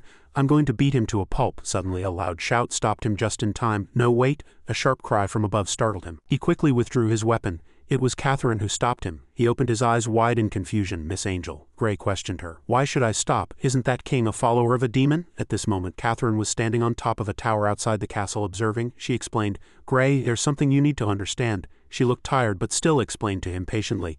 A follower of a demon is definitely a bad person, but not all bad people are followers of demons. As she spoke, she thought, why do I feel like I'm teaching a child? I really have to explain things very carefully to him. Otherwise he'll only understand the literal meaning. From the rooftop she asked with some curiosity, you've been in human society for quite a while now. Have you learned about human classes? She explained in more detail. Listen, you are a paladin, so your every move represents the Holy See and the gods, and the King Benedict II is the king of this country, the representative of the kingdom of Isaac. She helped him imagine the scene of him killing Sap. If you kill him rashly, everyone will think it was the gods' command. If that king is innocent, then your actions would mean the gods want to go to war with humans. After hearing this, Gray suddenly felt a wave of worry. He now realized how dangerous his rash actions were. He gritted his teeth and said with regret, "Ah, it's that serious." Catherine continued, "This is how human society works, and even if that king is truly a follower of a demon, you can't just attack him directly." He frowned at her and asked in surprise, "Why, there are truly so many things I don't know." She used him as an example. Just as you have a helmet, he is a demon's follower wearing the mask of a king. When he takes off the mask, he is a demon's follower. When he wears the mask, he is the king. You can only deal with him when he takes off his mask and you prove to everyone that he is a follower of a demon. But unexpectedly, after hearing this, his eyes lit up again. "I understand, you're so smart, Catherine. I'll go take off his mask right now." He truly only understood the literal meaning. He didn't know that his helmet and the mask had two different meanings. After all that talk, he still didn't fully understand. Catherine was about to go crazy with anger, shouting furiously, "You still don't get it in the end, do you? This is exhausting." That evening in the castle, a grand banquet was being held. Ian, in a gorgeous dress, walked into the banquet with Gray. Everyone who saw him was filled with admiration. "My goodness, is that the paladin? Isn't that the kingdom's first female Grand Duke?" It was a glorious sight. Even the black cat on his shoulder held its head a little higher. Some people were gossiping, "Hee, that paladin must have fallen in love with her to serve her." Others, more malicious, said with vicious jealousy, "I don't know, a paladin acknowledging a Grand Duke as his master, it's truly hard to understand." They whispered among themselves, and even Ian heard them. Her expression darkened, and she was clearly displeased with these remarks. Suddenly a loud shout rang out, "Welcome, the Grand Duke of the House of Bisha." King Sap stood on the stage and said with a smile. He frowned as if signaling something, looking at Ian and Gray. "If everyone is ready, let the banquet begin. So tonight may I have the first dance with the Grand Duke of the House of Bisha?" Of course, Ian couldn't refuse, so she could only smile and say, "It would be a great honor, your majesty." Gray watched from a distance as Ian and Sap danced, a pang in his heart. Sigh, he was deeply hurt and couldn't help but feel wronged. Why did Miss Ian leave me all alone again? The cat on his shoulder crossed its arms and teased him with a smile. "You can't follow her around all the time. You should try to socialize with others more." Hearing this, he broke into a nervous sweat and looked around. "All right, I'll try to gain more life experience." But he looked around and saw nothing. Suddenly, in a corner of the room, he saw a familiar figure and shouted, "There!" Gray hurried over to the girl, waving at Sayre. As he approached her, another girl suddenly stepped in front of him. "Lord Paladin." She curtsied gently, greeting him in a noble manner. "Hello." "I am," but before she could finish, another girl appeared from nowhere, pushed her aside and cut in. "I'm Andrea, can we talk for a moment?" The first girl shouted, "Hey," but it was no use. Before he could figure out what was happening, another girl rushed over, pushed the other two aside, and covering her mouth with a fan, shyly asked, "Could you dance with me?" The girls pushed and shoved without courtesy. A large group of girls appeared from nowhere, surrounding him, each vying for his attention, shouting, "She's a terrible dancer, dance with me." "What did you say?" "I'm a bad dancer, I'm the best dancer here." "Look at me, Lord Paladin." Before long the place was in chaos, with screams echoing everywhere, completely unbecoming of noble ladies. They even started insulting each other. "Get lost, you jerk." "Shut up, you brat." Their insults made him tremble in fear. He asked the cat in surprise, "What's wrong with them? They're so scary." The cat was equally surprised, its eyes wide, and could only say, "You're too famous." The girls didn't just use words, they started to get physical. One girl even boldly hugged his arm. Lord Paladin. Seeing this, the other girls refused to be outdone and rushed forward to cling to him. "Dance with me. Dance with me, no with me." The scene was chaotic. These girls were utterly shameless. Their passion made him dizzy. And finally, unable to bear it any longer, he loudly protested, "I will only dance with Miss Sayre Gregory." Sayre, who was nearby sipping a glass of wine, froze when she heard her name, unable to say a word. The others started looking around, asking loudly, "Who is Sayre? From the Gregory family?" The other girls also shouted angrily, "I think she came with the people from the House of Bisha." They quickly found a trace of the girl. "A duke's granddaughter, is that her?" And so, hundreds of pairs of eyes lit up, staring intently at Sayre. Gray, on the other hand, stood there, smiling like a flower, waving at her and shouting loudly, "Miss Sayre, let's dance together." The other girls' faces turned as black as the bottom of a pot. Their anger burned, but they were powerless and could only say with a smile, "Lord Knight, did you mistake someone?" She had no desire to be drawn into this war, but Gray blushed and affirmed with determination, "Mistake? No, I want to dance with you." Sayre gritted her teeth in anger and replied, "Dance, all right." With that, she quickly walked over to him. "I'll dance with you." She grabbed his hand and pulled him over, catching him off guard. HMPH. To the sound of the music, the two danced in perfect harmony. Only the roles of man and woman were reversed. Sayer led and Gray followed. After the dance he even said happily, "Miss Sayer is a wonderful dancer." She, on the other hand, with a dark face, whispered sharply, "Shut up." Sap and Ian had finished their dance. He looked over at him and Sayer and said, "The dance steps for the man and woman are reversed. Quite an interesting dancing technique." Ian, ashamed, covered her face with her hand and replied perfunctorily, "Well, he likes some strange things." Suddenly he looked at her and said, "Speaking of which, he always wears a mask. No one has ever seen his face, have they?" Ian answered vaguely and honestly, "Even I haven't seen it." Hearing this, he crossed his arms and laughed with great interest. "Ha ha, how surprising. Even though no one knows what he looks like, the girls still flock to him." Suddenly he stopped laughing, his tone changed as he looked at her, and asked with a hint of mockery, "What do you think?" She maintained her cold demeanor, pretending not to know. "Your Majesty, I don't understand what you are saying." But this time he didn't let her go, directly suggesting they go somewhere to talk. The two went to a secret chamber which was somewhat dim, with only the moonlight from outside filtering in. In the center of the room was a long table and the two sat at opposite ends. Sap got straight to the point. "I want to make a deal with you, to borrow one of your people." She knew without even having to think. "It's Gray." Seeing that she was no longer feigning ignorance, he picked up a water cup with satisfaction and said, "Yes, you are very smart. In terms of status he is lower than me." He looked at the cup on the table, his tone displeased. "But everyone knows he only listens to you. So I hope you will break your oath and let him swear allegiance to me." He brazenly tried to snatch Gray away, but she was not one to be trifled with and immediately said bluntly, "Your Majesty, you should understand that this is not a matter I can decide on my own." Seeing her refusal, he took a sip of tea, his tone icy as he commanded, "Don't be so quick to refuse, hear me out." There were only the two of them in this room, and he intended to say a few things to brainwash her. "Give him up and the House of Bisha will prosper and have my support. Of course, you can also annex the ownerless lands around your territory. These are two great benefits for the House of Bisha, something your father might not have been able to achieve." He tried to trade with her, using money and power. But Ian remained unmoved, still refusing. "Your Majesty, as I said, I cannot make this decision on my own." He was still full of confidence and shrugged. "Should I take that to mean?" His eyes turned red, a sinister look on his face as he deliberately fabricated things as if to expose her, saying that she, "Are you trying to?" Sap spoke as if she were a selfish person, even saying she wanted to possess him forever. This was indeed an insult to her. Although deep down she hoped he would always be by her side, she would never use and possess him, treating him as her property. Seeing him say this again, Ian pondered. "Your Majesty, what are you saying?" Sap leaned on his hands and looked straight at her, saying coldly, "Stop pretending you don't understand. My meaning couldn't be clearer." He leaned back in his chair, crossed his legs and smiled smugly. "A knight on a horse with an angel and holy light guarding him, facing 100,000 men just to protect the girl in his heart. What a romantic story." Ian's hand under the table was tightly gripping her skirt, her whole body trembling, unable to respond for a moment. His eyes lit up, having seized her weakness, and he mocked with a smile. "Do you dare say your heart wasn't moved? Anyone can see you two are like a couple. What else is it if you don't want to keep him by your side?" His eyes hid a darkness and evil, wanting her to belong only to him. Finally he stood up, walked around to her side and struck at her weakness with sharp words. "I know you deny it because you are his master, the Duke of the House of Bisha. You cannot marry him, and as a paladin recognized by the Holy See he cannot marry you. Otherwise one of your reputations would be tarnished, and this would affect the honor of the House of Bisha." Her face grew darker and paler, each word from this scoundrel piercing her. He deliberately drove a wedge between them. "So you can only maintain a master-servant relationship." He even placed his hands on the table, his face close to hers as if threatening her. "But now you have a chance after the Battle of the City. The royal family's prestige has hit rock bottom." He glanced sideways at her, gauging her reaction. "Neighboring countries are watching like tigers, yet the young men are unwilling to enlist." Hearing this, she retorted, "If the neighboring countries invade, I will support you." As soon as she finished, he slammed the table in anger and roared, "Promises are worthless." Her answer was not what he wanted. He was trying to force her to hand over Gray. Seeing her hesitation, he lost his patience and began to roar with increasing agitation. "My father swore an oath to protect the House of Bisha, but he attacked you in the end. I don't need promises, I need a paladin, especially one who doesn't belong to any nation." He finally dropped the pretense and spoke directly. The shameless sap even sneered, looking proud. "Imagine the scene of a paladin becoming a national hero for bravely resisting invaders." He deliberately painted a happy picture to persuade her. Then he returns to his hometown and proposes to that woman, something he couldn't do before going to war. Everyone will bless them. Wonderful, isn't it? Ian gritted her teeth, trying her best not to tremble while his voice continued to chatter endlessly in her ear. "He will gain more fame, you will get him, and I will successfully defend the country." Seeing that his threats had gone far enough, he turned to leave.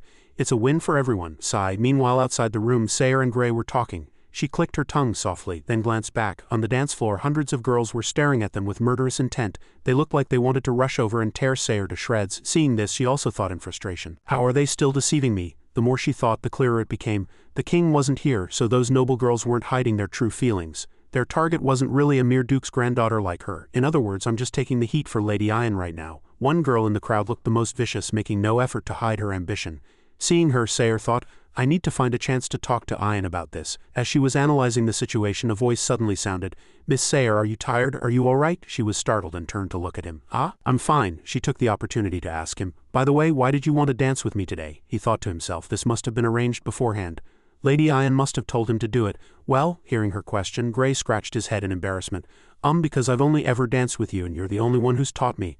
I was afraid if I danced with them, they'd think I was a fool. Seeing his shy expression, she propped up her hand and teased with a smile. So you get scared too, but never mind. Seeing that he seemed clueless, she frowned and called out, come here, I need to tell you something. In another room, the new king's voice sounded. Gregory is an old fox. He annexed 7 families without lifting a finger. Sap continued to persuade Ian. You should know, the only reason he helped you in the Battle of W City was because he saw your knight had connections to the Holy See.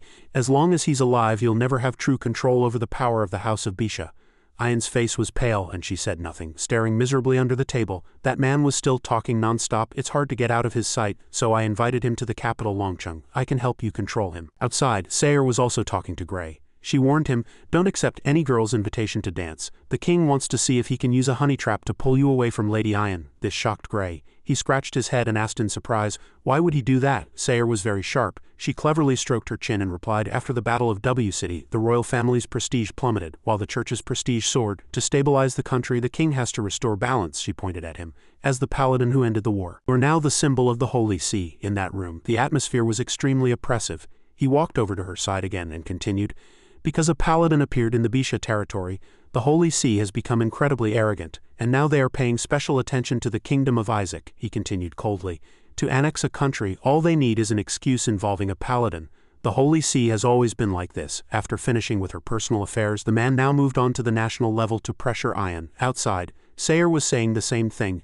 I think the Holy See will intervene soon. If the Holy See wants to expand its influence in the kingdom of Isaac, they will demand that you leave Lady Ian and go serve the king.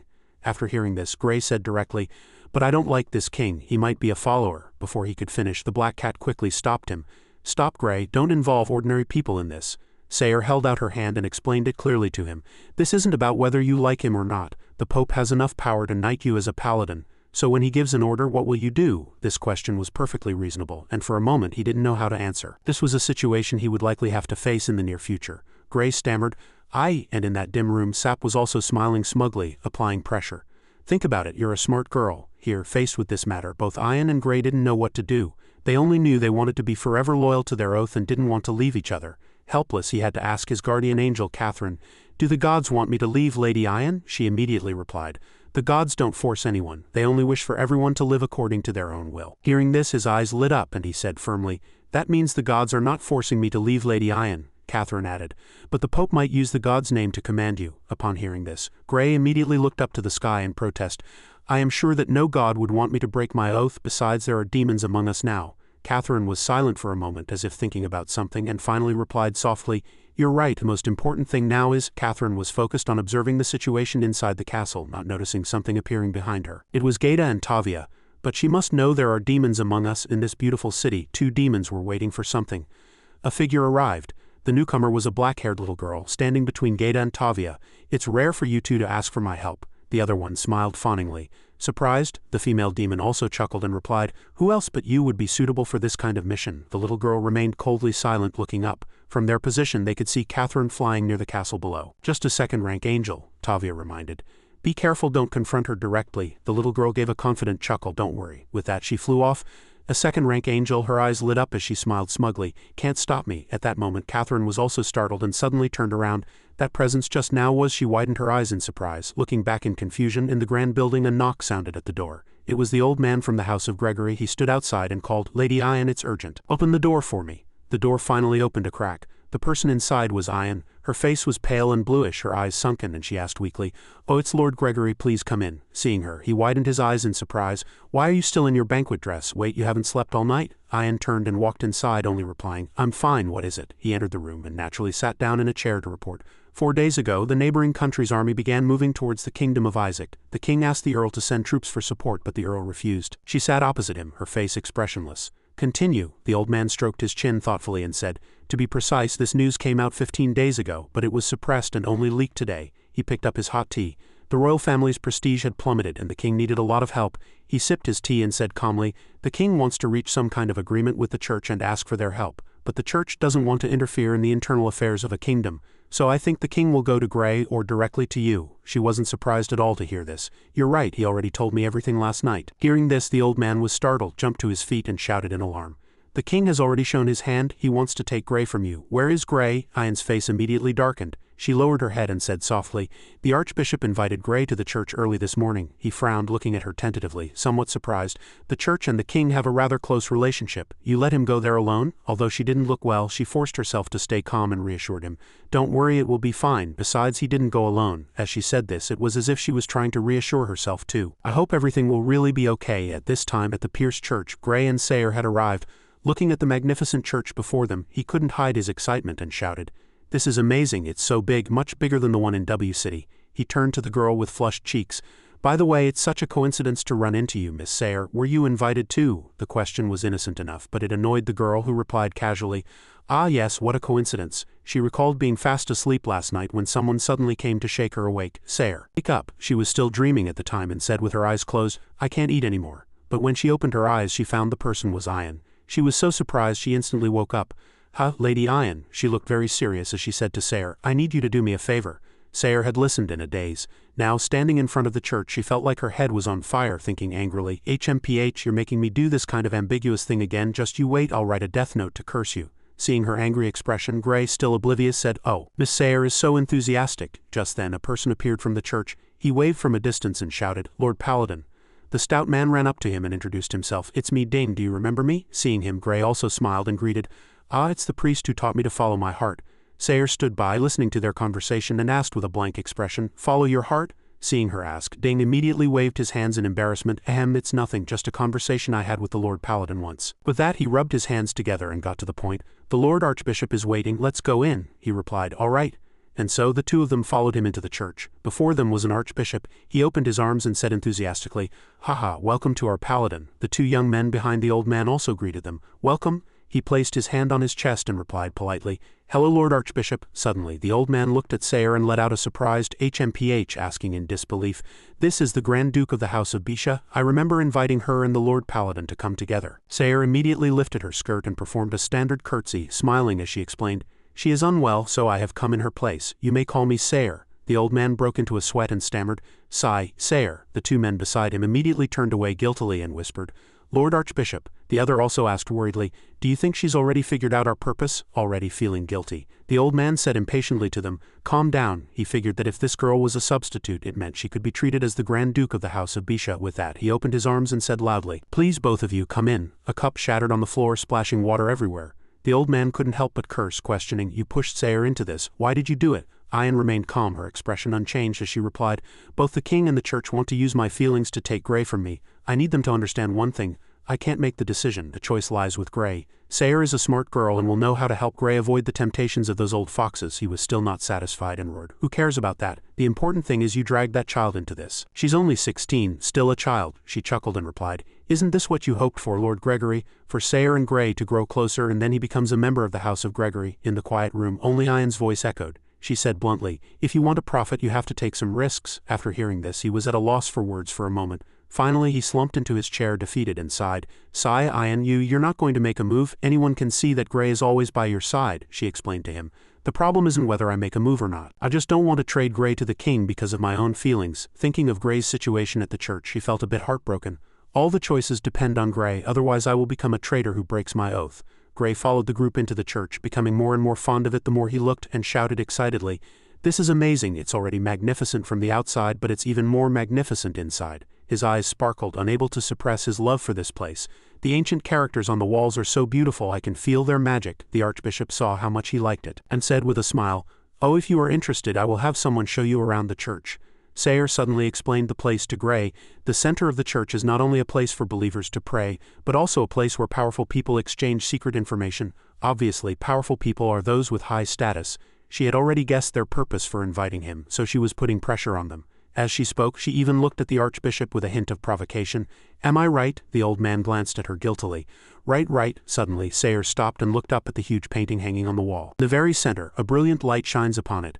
This painting. Seeing her interest in the painting, he raised his eyebrows excitedly and asked, Have you seen this painting before, Miss Sayer?" She looked at the painting with wide eyes, not seeming too surprised, and said calmly, Osan, a saint who was executed by the people over 1,000 years ago. I didn't expect to see it in a church. Hearing this, Gray was struck as if by lightning, asking loudly in alarm, "What, executed?" The archbishop also looked up at the painting and replied with a sad expression. Yes, Osan was a devout saint. He advocated for a thorough religious reformation which offended the nobles and commoners of the time. Looking at the person in the painting, he continued, saying that as the situation grew severe, the Holy See had to abandon its protection of him. Recalling the scene of the man being taken away by soldiers for execution, he said, "There was a time when his name became a taboo that could not be mentioned. Centuries later, when things settled down, the Holy See did everything in its power to restore his reputation." He stood before the huge painting. The Pope said his past actions are an important lesson for future generations. This painting was commissioned by order of the Pope. Hearing this, Sayre frowned, a look of displeasure on her face. "What a shame, even the gods gave up protecting him," the archbishop replied in a deep voice.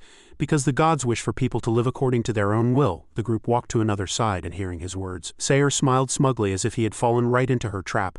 "He, the gods chose the common people over the one who tried his best for them, is that right?" Her question stunned the archbishop, who then realized he had fallen into a trap from the very beginning. Breaking into a cold sweat, he looked back at her in shock, thinking, "This girl is mocking us. It seems this conversation won't go smoothly." Meanwhile, in a small alley in the capital, two men were chatting. One said, "Yesterday was so lively." The other agreed, "That paladin is even cooler than I imagined." Suddenly, a yellow light flashed past outside like lightning. The two elderly men asked each other in surprise, did something just fly past?" The other old man also looked in the direction of the light and replied, "It might be a hallucination, but there really is something like that outside." The yellow light moved incredibly fast, even leaping onto tall buildings. It turned out to be the light of Catherine in flight. She flew to a high place to overlook the city, thinking with a lost look in her eyes, "I lost them." It seemed she was chasing something. She shouted helplessly, "If you're here, show yourself. Why are you hiding?" A voice suddenly answered from the air, "Really? You don't want to play hide and seek anymore? How lame, you angel." Hearing this, Catherine gritted her teeth in anger, thinking, "It's telepathy." She could only respond, "What are you doing hiding your presence all this time?" The voice immediately rang out again,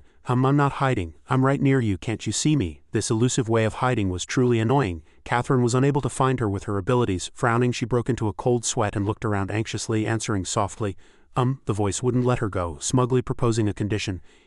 Well, if you admit you can't see me, I'll show myself." Left with no choice, Catherine had to agree. "All right, I admit it, I really can't see you." As soon as she finished speaking, a figure immediately appeared. Indeed, she was right near her, extending a finger ready to poke Catherine's nose to tease her. "Obedient children are good children." The demon faced the angel and said, "Hello there, little angel. I'm Vivian the ghost." Catherine angrily scrambled back. Because of this, she slipped on the roof and only had time to scream, "Hey!" before her whole body fell. Seeing this, Vivian the ghost looked down and mocked, "Peefed, what a big reaction. It's not like I'm going to eat you." Catherine, on the other hand, fell directly onto a pile of wood below. Crying out in pain, "Ouch, this is miserable." She sat up and questioned the ghost girl, "So you're the demon who attacked Gray's consciousness?" The little girl smiled slyly and replied, "Don't blame me, the personnel for this mission just changed." The angel didn't understand, sweating as she looked at her and asked in confusion, "Changed personnel?" The ghost, on the other hand, sat leisurely on a high wall and said, "From now on we're colleagues. Let's help each other out." An angel stood below, looking up to question, "What are you trying to do?" The girl Vivian smiled confidently, "Of course, to become our Lish's guardian demon." I just came up with the term guardian demon." After hearing this, Catherine gritted her teeth, wishing she could do something to this little demon.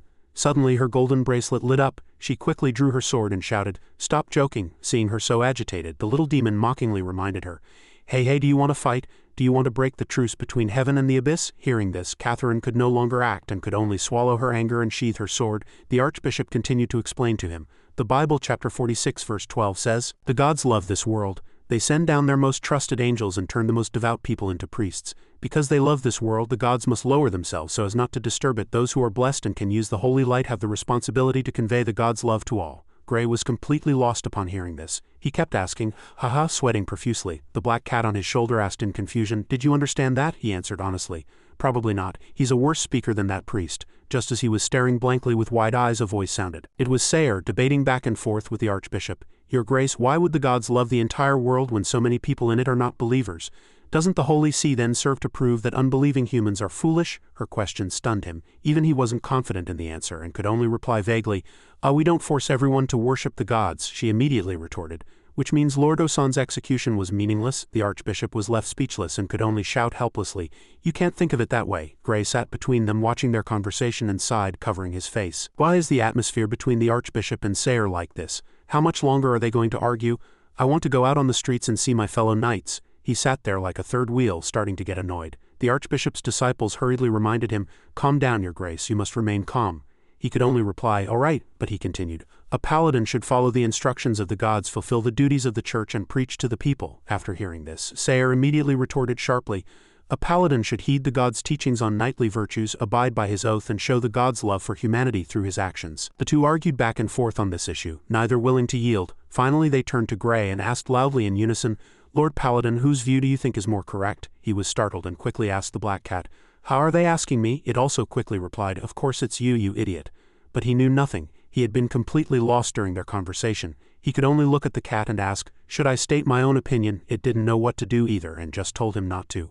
"What about your guardian angel? Ask her." Unfortunately, Catherine was currently with that little demon named Vivian. He didn't know where she had gone either. "I haven't been able to contact her since last night. I don't know where she is." The black cat couldn't think of a good idea and just urged him, "Tell them you don't have an answer yet. If you state your opinion now, you'll definitely offend one of them." He stroked his chin for a moment, couldn't think of a better way, and just said, "I understand." With that he cleared his throat, placed his hands on the table, locked his gaze, and with a serious expression began to perform. He looked at the two of them deeply. "I'm sorry, you two, I need to go back and consider this carefully. I will answer you later. Is that all right?" Sayer and the Archbishop both exclaimed in surprise. "Consider it carefully." They hadn't expected him to answer this way, which was tantamount to disagreeing with both of their views. Seeing this, the old man stood up and asked him directly, "Don't you want to play a more important role in spreading the faith?" He was caught off guard and replied casually, "Well, I can't make a rash decision." He was sweating nervously, like a student in an exam who didn't know the answer. The fact that he didn't immediately agree to even the most basic core issue made the old man's face turn purple, and he blurted out as if struck by lightning, "What?" Sayer, who was beside him, couldn't help but let out a PFFT of laughter. In the end, the old man had no other choice and asked again, "Then can you tell me why you need to consider it carefully?"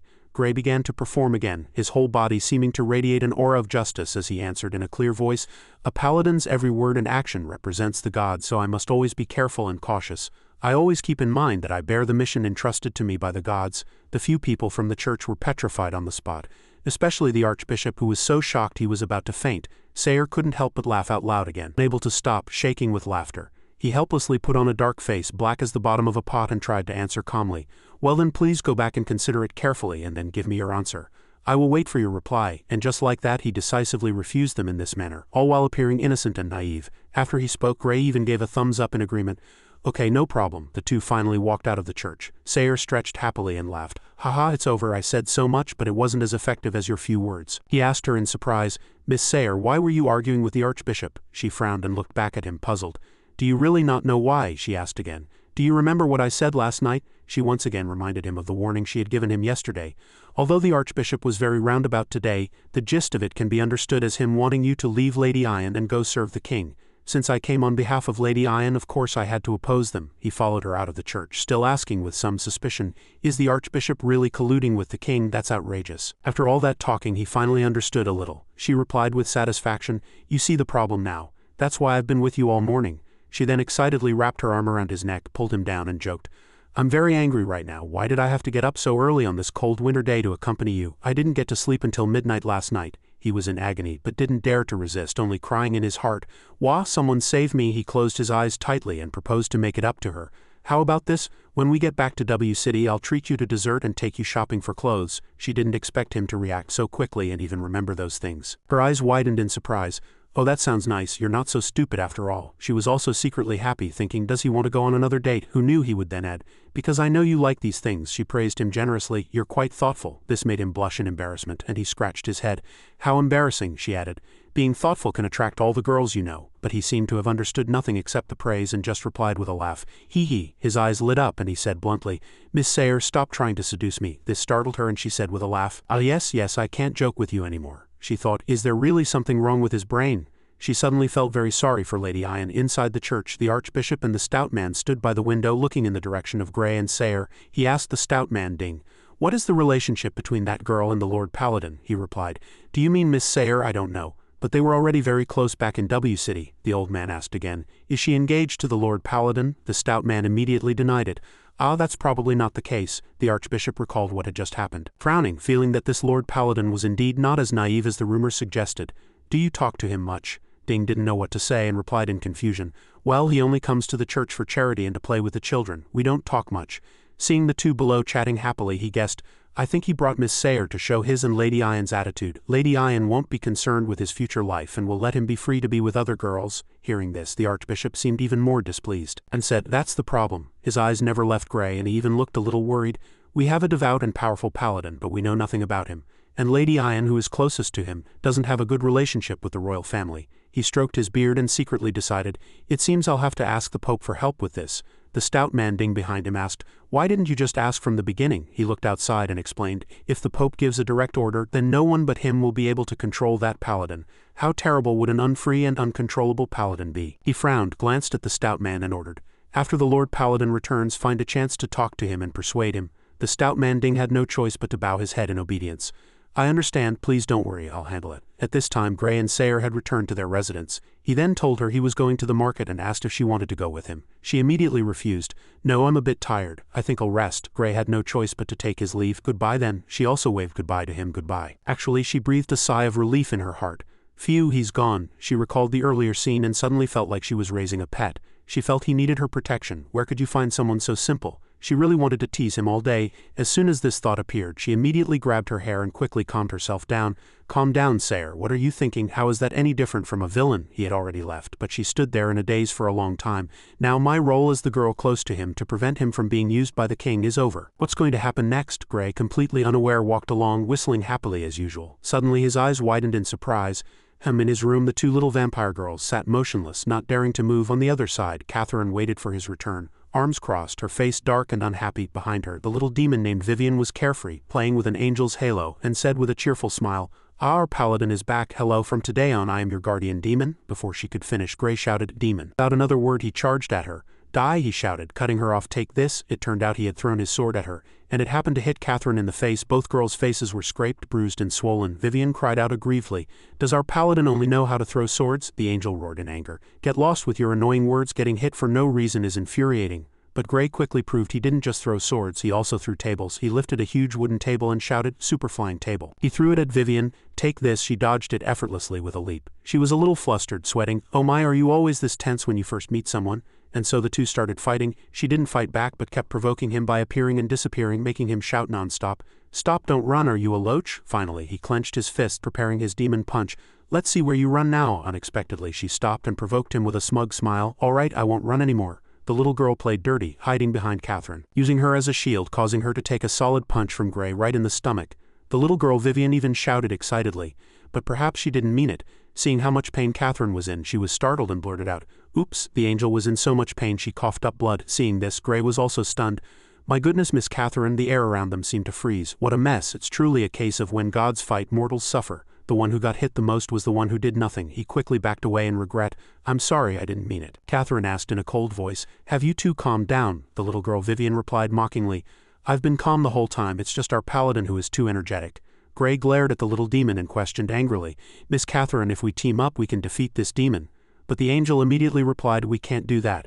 Gray saw the little demon Vivian leisurely hiding behind her, playing with the golden halo, and couldn't help but shout, why isn't destroying demons what the gods wish for? The little demon heard this and answered with a smug smile, you're wrong, because there is a truce agreement between heaven and the abyss. She wiped the blood from the corner of Catherine's mouth.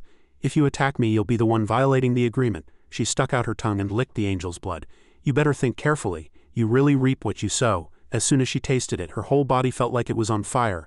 Luckily there wasn't much blood. She just shouted in pain, ah, it's hot, it's hot, it's hot. But Gray didn't care and shouted again, why is there a truce? We should fight evil to the end, not compromise with them. Catherine crossed her arms and calmly explained, we once thought so too. The little girl Vivian continued, both sides fought for over 10,000 years and there was still no winner. She raised her hand, if you want to break the agreement and fight me here. Vivian pointed downwards.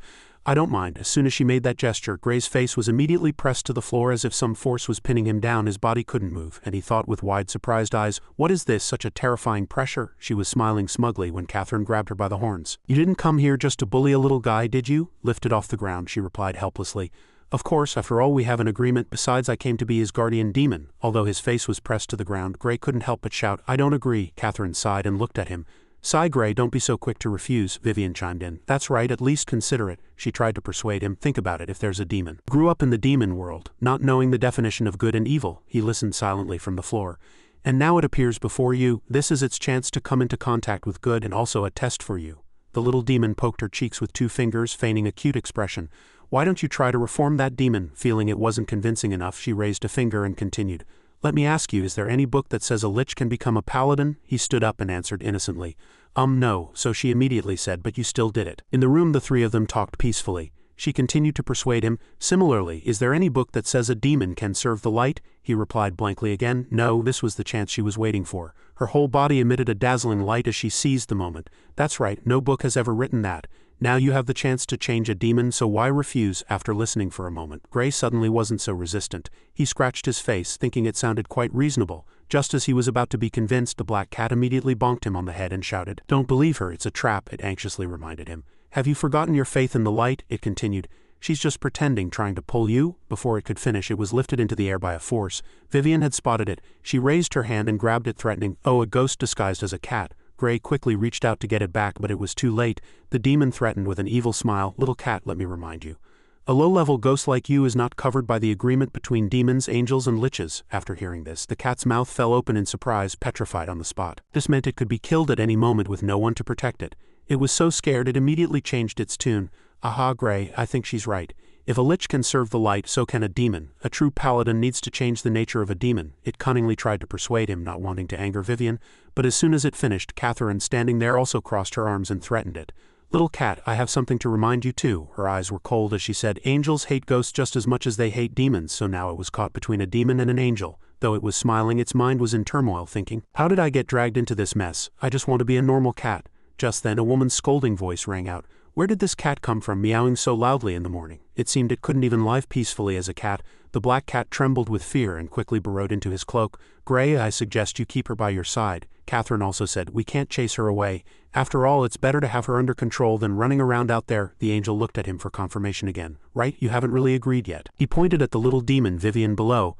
Do I really have to change a demon? Catherine stroked her head and replied, if you can do it, then go ahead. Since everyone was persuading him, he had no choice but to agree. All right, I agree to let you stay by my side. She breathed a sigh of relief when he agreed. Then it settled. Of course, convincing him wasn't easy. He glared at her and set a condition. But you must promise not to harm anyone. He looked at the 2 vampire children.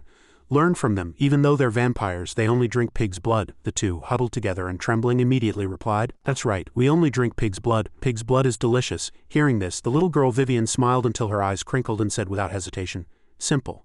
I don't even drink pig's blood. Catherine heard her lie and glared at her, thinking with a warning, who was it that licked my blood just now? Seeing the biggest problem was solved, he said with some relief, Then from today on you are my guardian demon. She asked him, So what should I do? Gray immediately took out a thick book, looked at it and said, Since you're my guardian demon, we have to work together.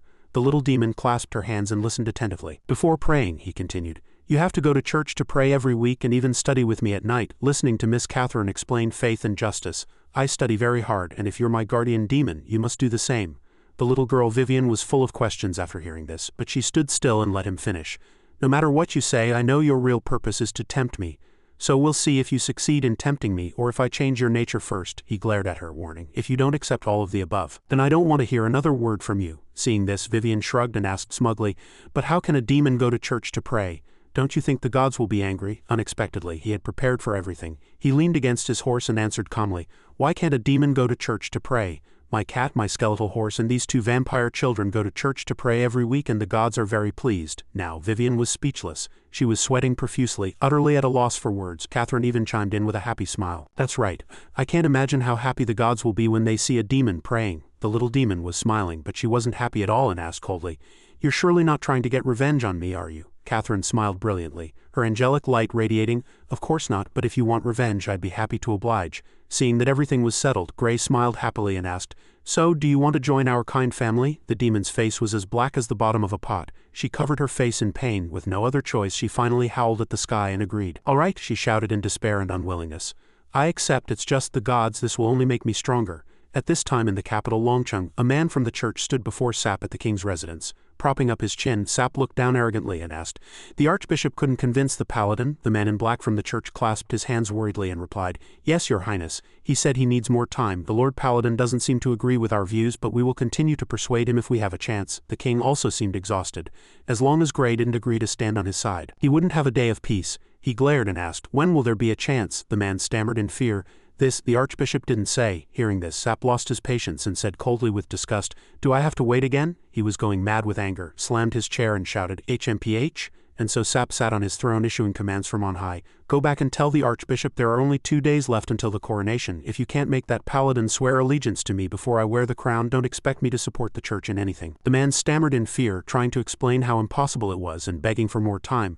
But Sap wouldn't listen. He roared, "That's your problem." He was furious, even bringing up the past. "You convinced my father to carry out the Holy See's reforms which took 12 years and now you want me to accept the same. It's ridiculous. Do you bastards want benefits without paying the price?" His face was icy, resolutely refusing to listen. "Go back and tell the archbishop right now. I'm only giving you 2 days." The man was too scared to speak, sweating profusely and could only answer, "Yes, your highness." Watching him leave in distress, the king sighed wearily. The king and the church could only pressure each other now, hoping Grey would side with him. Just then a hand rested on Sap's shoulder.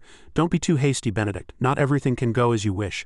A beautiful brown-haired girl appeared by his side. She soothed, "We must be patient. We have waited for many years and we succeeded." Seeing her, he calmed down. "Susan," he grabbed her hand, exhausted and helpless. "I don't want to wait anymore. I've waited too long. Susan, I need to do something, otherwise not only the throne but the entire country will." Seeing him so worried, she asked in surprise, "What's wrong? Besides that ignorant 8-year-old child, you've eliminated all the candidates for the throne." Only then did he reveal his inner thoughts.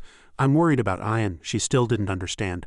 "Ian, what's wrong with her?" Thinking of the beautiful girl with long snow-white hair, he said, "A girl who has a grudge against the royal family, is very smart, has a powerful army and a loyal paladin. If she intended to seize the throne, he believed Ian was currently the biggest threat." At this time in the stables, several horses were scrambling to get back into their stalls. Someone suddenly felt something was wrong and said, "I've been a groom for so long and I've never seen such an aggressive horse." The person behind him asked with concern, "Can you stop that horse from fighting?"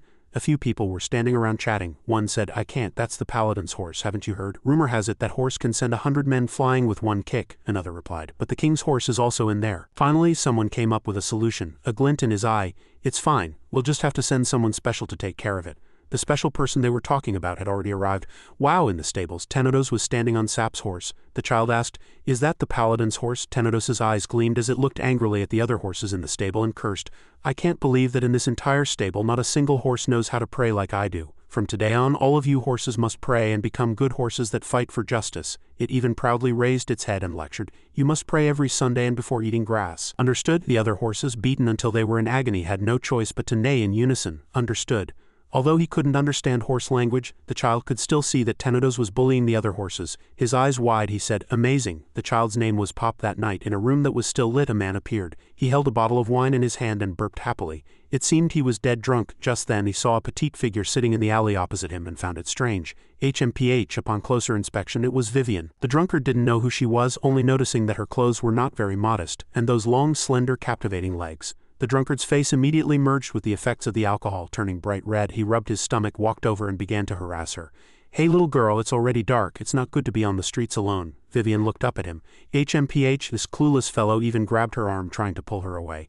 "And you're dressed so thinly. What if you catch a cold? Come to my place. I have a big warm bed." Vivian's face immediately darkened and she asked coldly in anger, "You dare touch me?" The guy didn't see the killing intent and foolishly leaned in closer. "Don't be shy, little girl." Before he could finish his sentence, a thick book slammed directly into his face, leaving it a bloody mess of agony.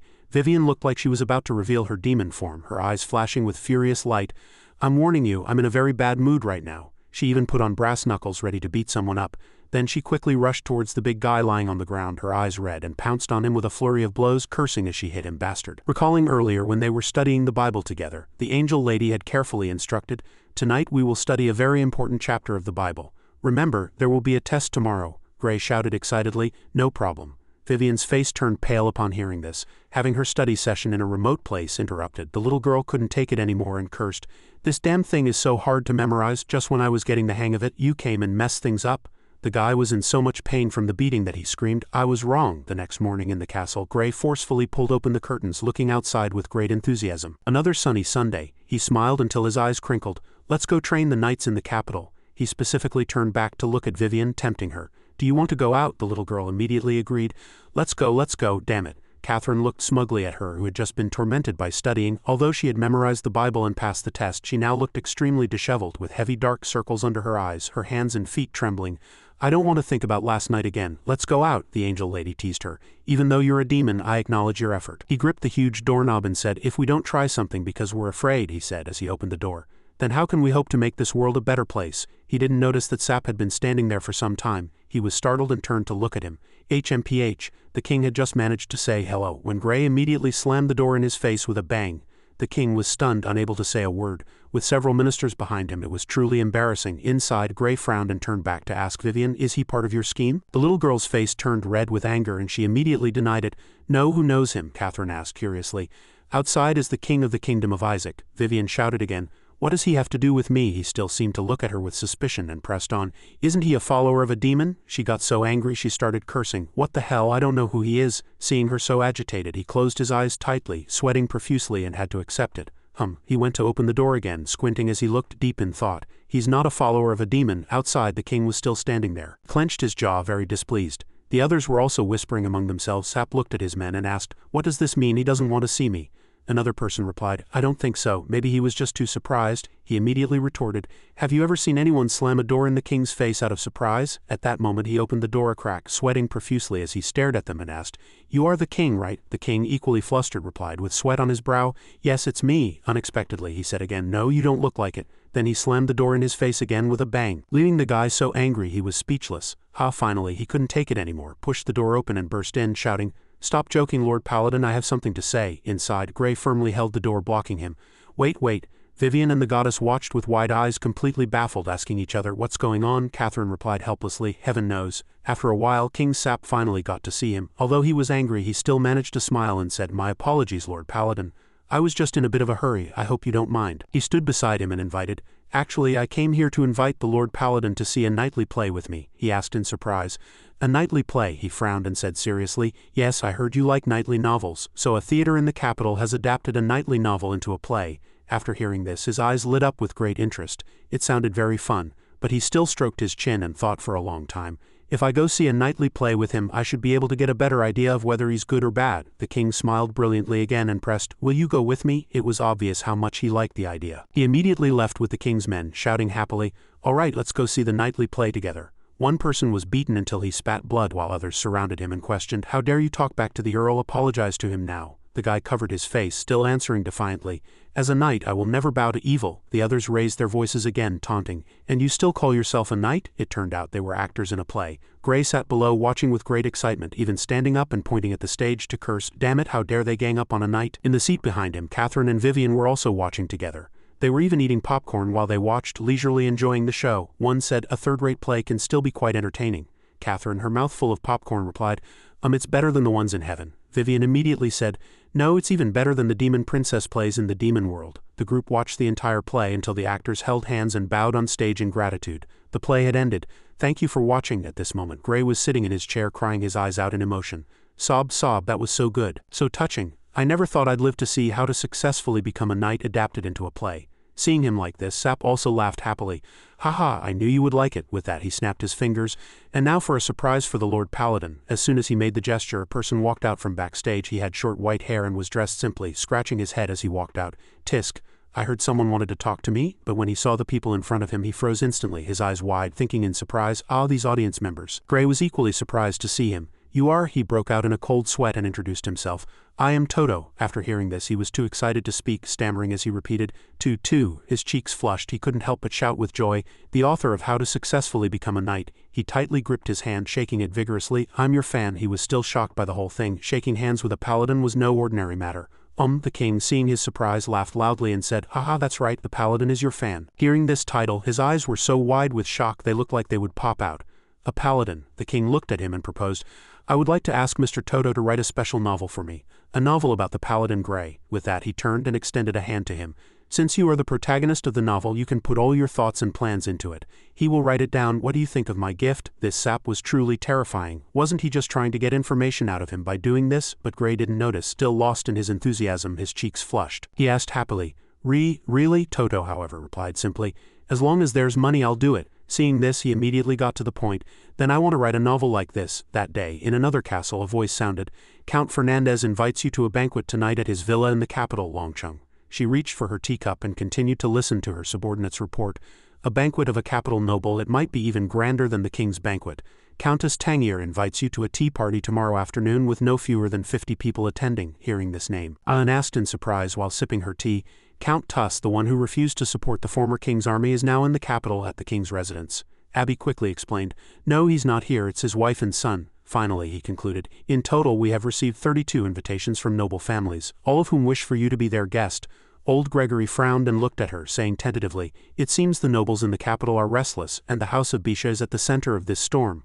He said it wasn't just the capital's nobles but possibly the entire kingdom of Isaac. All the invitations are for before the king's coronation, and none of them have any royal family members as guests. Hearing this, Ian was a bit surprised.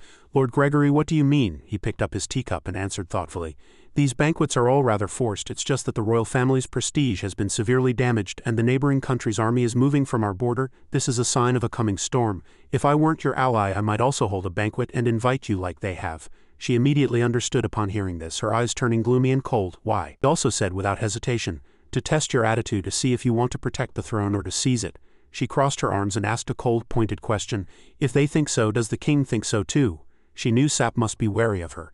The old man looked directly at Ian and asked back, then what will you do? She sat in silence, arms crossed, listening seriously as he said, it's no exaggeration to say that the future of this country is now in your hands. Do you want the house of Bisha to be a loyal family, or do you want to overthrow the king and become the next monarch? He was completely testing her intentions. In this room a conversation was taking place. What kind of story do you want? What will the story be like? Alright. So Gray began to tell the story he wanted Toto to write. A long time ago there was a lich who lived underground. This was entirely what had happened in his life. It had never seen the sky, its entire world was only lava. One day it made a grave mistake and angered another lich. He told the story without any reservation. It had to flee the underground and climb to the world above. After coming up it was very surprised. It saw the blue sky for the first time. His eyes sparkled as he said with great interest, it was so beautiful, I loved it, and wanted to live here. So it put on armor and became a knight. Although it was very difficult, it still abided by the knight's oath and stood on the side of justice. It was respected, trusted, and loved by everyone. In the end, the gods also accepted it. But when he got to this point, the author suddenly interrupted. Wait, let me sort this out. He picked up the paper in his hand and read what he had said again. You said a lich wanted to become a knight and everyone loved it, he affirmed. Yes. Toto's eyes were hesitant as he looked at him, continuing with suspicion. Then the gods found it and sent an angel to burn it to death, right? That sounds terrible. But Gray just smiled until his eyes crinkled and replied, you heard wrong. The gods accepted it, and it became a paladin. After he said this, the entire room suddenly became silent, the atmosphere very awkward. Finally, the author couldn't help but put down the manuscript. Hey, Lord Paladin. He seemed very angry as he questioned, are you trying to make a joke out of me? Something like that is impossible. No matter how wild the imagination, no one wants to see an evil lich pretend to be good and then become a paladin. Wasn't saying that the same as negating him. Obviously, when he wore his mask, everyone loved him. But if they knew he was a lich, that might not be the case. Even as a paladin, they wouldn't accept him. At this time, in another castle, a cold conversation was taking place. I don't like war. Old Gregory frowned as he persuaded Ian, but you possess the most powerful force in the entire country. He looked at her back by the window and continued, it is because of that power that everyone fears you and is wary of you. Ian looked at the street outside the window and replied in a deep voice, the first thing Benedict did after ascending the throne was to reduce taxes. Then he abolished those outdated and unfair laws. Her eyes were full of trust as she said with certainty, he is a good person. But the old man immediately retorted with dissatisfaction, no, that's because he had no other choice. He couldn't get the support of the great nobles, so he had to do everything possible to curry favor with the minor nobles and commoners. Ian coldly interrupted him again. A hero cannot fight against goodness. The old man immediately fell silent, a look of confusion on his face. What she said seemed completely unrelated. Ian knew exactly what she was saying. The greatest power she possessed was Gray. Thinking of him, she said aloud. A paladin is a representative of the gods who wields his sword to dispel the darkness, and his sword cannot be pointed at a good king. Finally, she made a decision. Abby Robert, refuse all invitations, reply that I am unwell. Obviously, she did not want to get involved in this matter, at least not while King Sap was still a good person. She asked the old man in return, Lord Gregory must have received many invitations as well. Please do as you see fit. Don't let my decision influence you. He pondered for a moment without speaking, closing his eyes in deep thought for a long time. On the other side, Gray had also left the theater. The black cat pounded him, scolding as it struck, are you crazy? Do you know what you just said? It was so angry it even unleashed a flurry of furious paws on him. Above, Catherine also flew closer and said, Gray, I also think what you're doing is problematic. But the little girl named Vivian said with great interest, is that so? I think it's perfectly normal. He looked up. Miss Catherine, I understand how you feel. He thought of his loved ones, the people of the house of Bisha and Sayer. He thought, but everyone believes in me, yet I'm deceiving them. That's not right. His conviction was very strong, and he said seriously, the gods said that as long as I don't harm humans, they will accept me regardless of my identity. So I hope that one day I can take off my helmet and let them see my true face. I hope I can be accepted by them, and that my dream can be accepted by this world. His eyes sparkled, and thinking of being with them as a lich, he expressed himself with excitement. "That is my only dream." Catherine was a little surprised after hearing this, and after a moment of thought she finally said, "So you won't mind revealing your identity to them once you have the gods' acknowledgement?" She flew closer to him, turned sideways and asked again, "One day the acknowledgement of the gods will also be the acknowledgement of all people. At that time will you reveal your true face?" Gray answered without hesitation, "Yes." He even questioned her with disappointment, "Is that not allowed?" Catherine was about to say that the idea was good, but the little girl Vivian immediately interjected. "What a beautiful dream," she said to him bluntly, "a paladin who lacks confidence." "What kind of paladin are you?" Gray was both confused and shocked to hear the little girl's words. He had a point, but saying so was tantamount to encouraging him to expose his identity as soon as possible. This was utterly dangerous. Catherine angrily grabbed her by the collar and immediately shouted, "Don't mislead him." But she was fearless and continued bluntly, "Mislead, isn't that what the gods think too?" Her attitude angered Catherine even more. She frowned and cursed, "You're complicating the issue. Do you know what will happen after he takes off his helmet?" This sentence only made Vivian press her advantage. She said with a provocative smile, "So you mean no matter how good or just he is still just a bug that doesn't deserve to see the sun." The sun was setting, its afterglow blanketing the city. Count Fernandez, one of the 3 oldest noble families in the Kingdom of Isaac, looked overjoyed and shouted, "Haha, brother, I knew you would come." He put his arm around old Gregory's shoulder. "How could you not come? We are so close after all." Old Gregory's eyes seemed to darken. By the way, he looked around at the bustling banquet. "This banquet has not only nobles but also many merchants, right?" The old man looked at the people below and replied, "Merchants have money, and sometimes they grow tired of ordinary material pleasures, so they are more than willing to spend money to experience what it's like to be a noble." Old Gregory was very sharp, understanding immediately from that one sentence. He glanced over and asked casually, "Are you raising funds for something?" The old man heard this and no longer tried to hide it. "Stop pretending.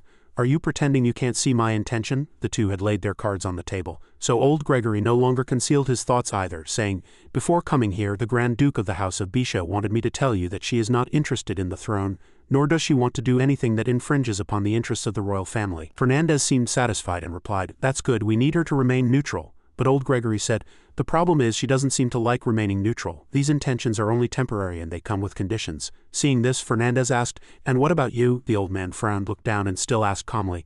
"Oh, now this Fernandez is showing his true colors. He thought Ian was just a little girl, still too young, so we should be more concerned with those who can change her decision." He was referring to Gregory. Plan to use Gregory to influence Ian. Seeing he didn't answer, old Fernandez hurriedly softened his tone. "Don't frown, I'm not forcing you to take my side. Would you like to see Count Tangus?" Old Gregory heard this name and asked in surprise, "Tangus, is he in the capital?" The old man said impatiently, "Who knows, HMPH, he's at the top of the tower." Catherine and Vivian were standing and talking. The little girl seemed very unhappy and questioned, "You called me out but you won't say a word and just stand there with a long face, isn't that a bit much?" Catherine glanced at her with a warning. "You were trying to induce him to expose his identity, weren't you?" Vivian glanced back at her and smiled smugly. "But the idea was his in the first place, I was just supporting it." Her blatant denial angered the angel girl, who shouted, "He's just a child, he knows nothing. He doesn't understand the consequences of this, but you do."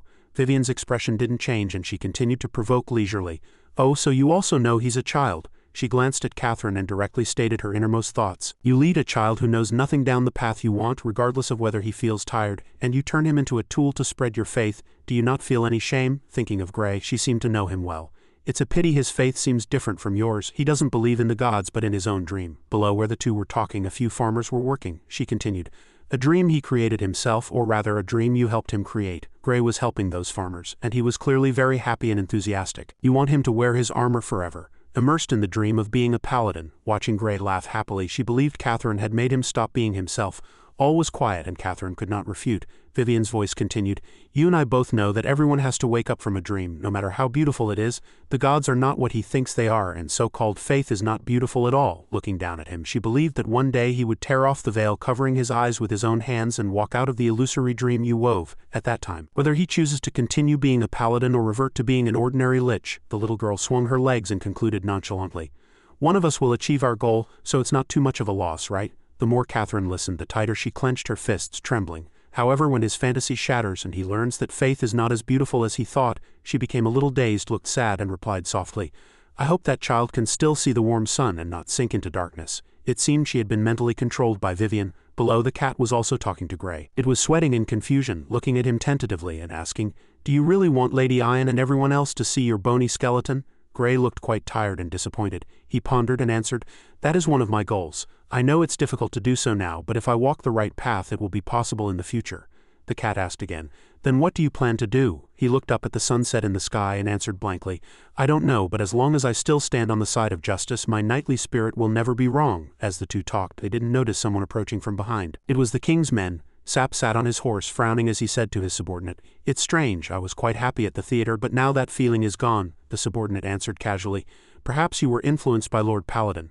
He stood behind Gray, watching him with a confused look, and finally said, Forget it, go up and get close to him, ask about his preferences, make him feel that I am his soulmate and he'll always be happy to see me. He returned to the castle with his army, talking about his plan as they went. If I can control a paladin, all my problems will be solved. No one wants to go against a paladin, the subordinate hurriedly answered. Understood, your highness. In the distance a pair of demon wings appeared. They were the demon duo, Gaeta and Tavia. Gaeta looked down with great interest. The stage is set. The female demon also crossed her arms and replied, Time to get to work, Zoya. She knows Vivian is holding that angel back. Now it's our turn to shatter the little Lish's beautiful dream. Gaeta smiled smugly. Justice above all, PFFT. The place they were targeting was the royal stables. Justice is never absolute. In the stables, people were hard at work. Justice may be the greatest motivation for holiness, but sometimes it is also the greatest obstacle. Suddenly, a farmer clutched his chest and cried out, My chest hurts so much. Another person was in similar pain. What's happening? Ah, the two demons had already started their work, even saying, When justice brings chaos, can it still be called justice? A farmer said to the little boy Pop, I'll go see how they are. You clean the stables by yourself. The little boy could only reply, Okay. Outside the stables, a person on horseback stood outside but saw no one come out. He muttered to himself in surprise, Strange, why is the stable so quiet? A soldier cupped his hands around his mouth and shouted, Hey, His Highness and the Paladin are back. Who's going to look after their horses? Where's everyone? Hurry up. The stables were now empty, leaving only Pop. The weak boy trembled and shouted, I'm coming. He looked like he was terrified of something. Sayer walked out of her room skipping and singing la la la. Suddenly she saw something. It's a few of the old bishops from the church in front of Gray's door. What are they doing, acting so suspiciously? Seeing them, she called out, Lord Priest. The little girl ran over, waving her hand happily in greeting. Lord Priest, are you looking for Gray? The stout man Ding saw her and frowned. Miss Sayer. The two men asked, do you know where Lord Paladin is? I've been standing in front of his room for a long time and haven't seen him. She replied, He's not in his room, so he must have gone out. Recalling that Gray was with the king's men, she said, He's not the type to sit still. At this time on Gray's side, his eyes were shining, he was frowning, and he looked very nervous. Several soldiers looked at the stables and shouted, Where is everyone? His Highness and Lord Paladin are back. Hurry up and come out to look after the horses. The little boy Pop ran out from inside in a panic, shouting, I'm coming. Seeing that it was a child who came out, the soldiers immediately shouted in alarm, Wait, you! They were so scared they wanted to say something, but it was as if their throats were being choked and they couldn't speak again. He was in pain and confusion, his eyes wide. What's going on? I can't speak. Little boy Pop ran to Gray's horse and he handed him the reins. The soldiers were in a panic, not knowing what to do, only knowing that something was wrong, that something big was about to happen, but they couldn't say anything. It was clearly the work of demons. King Sap saw Pop and shouted, You brat, why are you here? Pop trembled all over, crying in fear, and stammered, Your Highness. Gray and the cat's mouths dropped open in surprise. What's going on? The cat answered in confusion. I don't know, but it seems we're in trouble. On the other side, the stout man Ding requested, Miss Sayer, could you please send someone to find Lord Paladin? I have an urgent matter to discuss. The little girl's eyes crinkled with a smile as she asked directly, Is the urgent matter becoming the king's confidant? Struck by her words, the priests were stunned on the spot.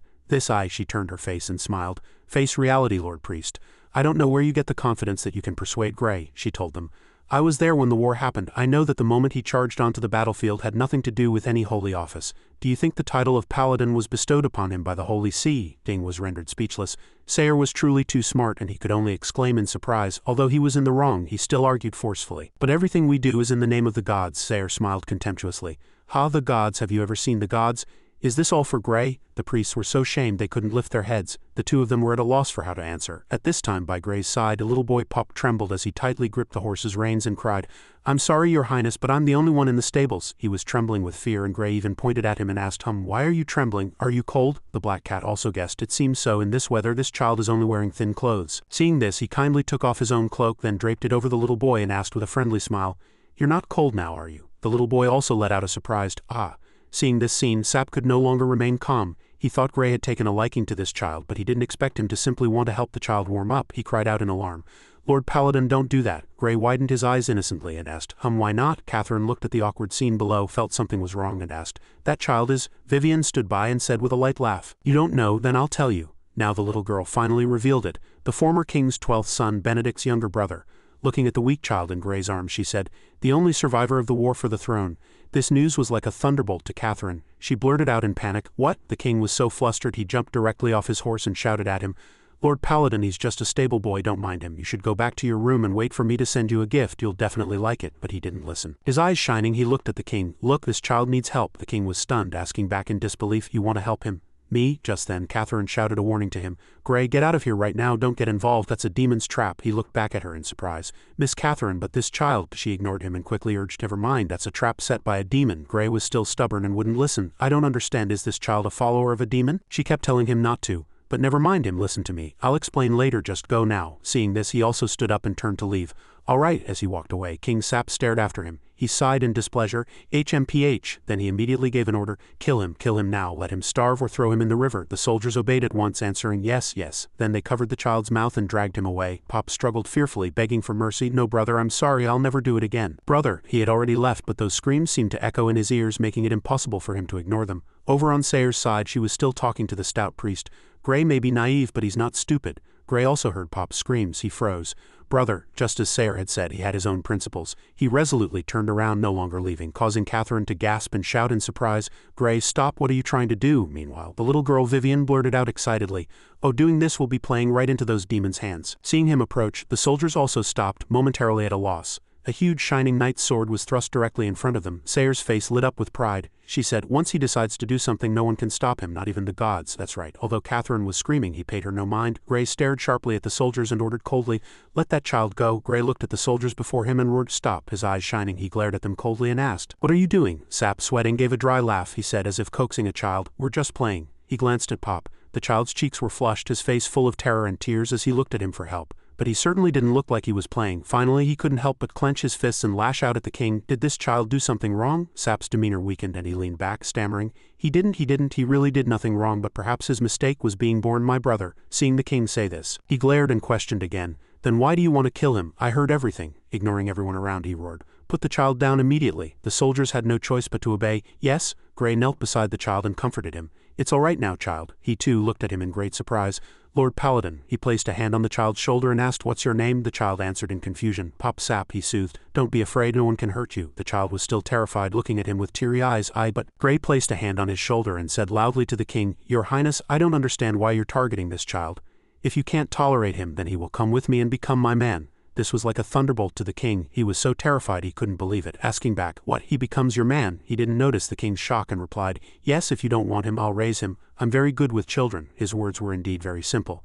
But to the king's ears this was no longer an ordinary matter. He gritted his teeth and said sharply, no, you can't. He still looked at him innocently and asked, why not? His voice held a trace of trembling and worry. Because he is my brother. The innocent Gray, who knew nothing of the world, hadn't realized the problem yet. He even picked up Pop and looked straight at him, saying, a brother is someone related by blood, right? Damn, it's so strange. The brothers I saw in White City always helped and supported each other. I've never seen an older brother bully his younger brother. He even looked straight into his face and asked, Your Highness, are you really a brother? In truth, he didn't even want to acknowledge this brother now. Hearing his question, he immediately panicked. But then he thought, are you being sarcastic? He answered frankly. Why would I be sarcastic? I just want to know if you're his real brother. He was completely stunned and speechless. He didn't know if Gray was pretending not to understand or if he truly didn't. He was still chattering on. Seeing how scared you are and how you want to help this child, that's enough. You're definitely not his brother. He even picked up the child and was about to leave. All right, Pop, from now on you're my brother. I've never had a brother. But just as he took a step, the king grabbed his shoulder and shouted, Stop, you can't take him. He looked displeased, frowning as he turned back to him and asked, Now what? He, on the other hand, gritted his teeth, powerless. Catherine and Vivian watched intently from above as his voice continued to question him. You're so unreasonable. First you want to kill a child who has done nothing wrong, then you acknowledge him as your brother. You don't want to take care of him, so I will. Why won't you let me? Vivian watched with great interest, even cheering him on excitedly. The king was now so questioned, his face turned pale. He gritted his teeth, his whole body trembling. He ignored his expression and continued, When I ask you why not, you say nothing. What exactly do you want? The black cat had already sensed something was wrong. It quickly pressed down on his head to stop him. Gray, stop, he still argued, but he's being so unreasonable. In the end he ignored the king and everyone around, just carrying the child and walking away, even saying, If there's nothing to say, I'm leaving and I won't back down. The king couldn't stop him now, even if he wanted to. He stammered, reaching out to stop him, what he wants. His eyes widened, his whole body emanating killing intent, and he immediately thought, could it be what that group from the church wants? He believed his actions were related to the archbishop, that they wanted to support the boy and establish a puppet regime. In this situation, it wasn't wrong for him to think so. He immediately roared, Bastards, summon all the soldiers in the capital Longcheng at once. Catherine hurriedly flew after him. Gray, this is big trouble, he still asked, not understanding anything. What's wrong? You said this was a demon's trap, but all I saw was the king trying to kill this innocent child. He looked at her seriously and declared, as a paladin I can never stand by and watch this happen. Vivian also immediately supported him, shouting, that's right, how could you stand by and watch an innocent child be killed? Catherine angrily pressed her hand on Vivian's face and shouted, shut up, get lost. She looked at him with a serious expression and said, Gray, listen, she told him. Human society, especially the society of royalty and nobility, is much more complicated than you imagine. Catherine looked at the child. This child is the king's brother, which means he is one of the legal heirs to the throne, she said it bluntly. So besides the current king, this child is the closest to the throne. Now he understood, but he was still so naive. He looked at her intently and asked, so what? The current king is about to be crowned. Since he's already on the throne, why would he harm this child? It's not wrong, which is why he let Pop go at first, but there's something you don't understand, she explained. Because of you, I said from the beginning you are a paladin, a representative of the gods. To the king, you helping this child means the gods want him on the throne. So the king wants this child to disappear immediately. The moment you helped this child, you fell into the demon's elaborate trap. Now he realized his mistake, so careless, he broke into a sweat in shock as she continued. They wanted to use your kindness. Although he understood, he still had some questions.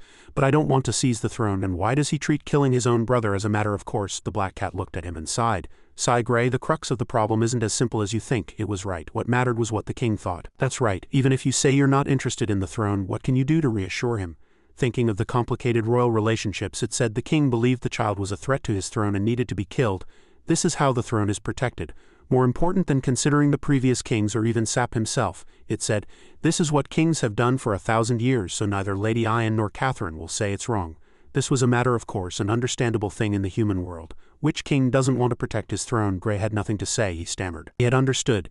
He understood that what Sap did was reasonable, but he absolutely didn't want to accept it. Gray's brow was tightly furrowed, and he announced with extreme displeasure, this is too unreasonable, I cannot accept it. Gray still stubbornly held Pop. Catherine said to him, this world has never been reasonable. This isn't the first time King Benedict has killed his siblings. Not just siblings, the king will even kill anyone who threatens the throne. Pop, that 8-year-old child, is the only survivor. After hearing this, he roared helplessly and angrily, he's a murderer, how can the Pope stand with a murderer? Catherine was very sad after hearing this and explained, because the king brought stability to the country. After ascending the throne, he lowered taxes and implemented many reforms. Thinking of the people here, many can't get enough to eat.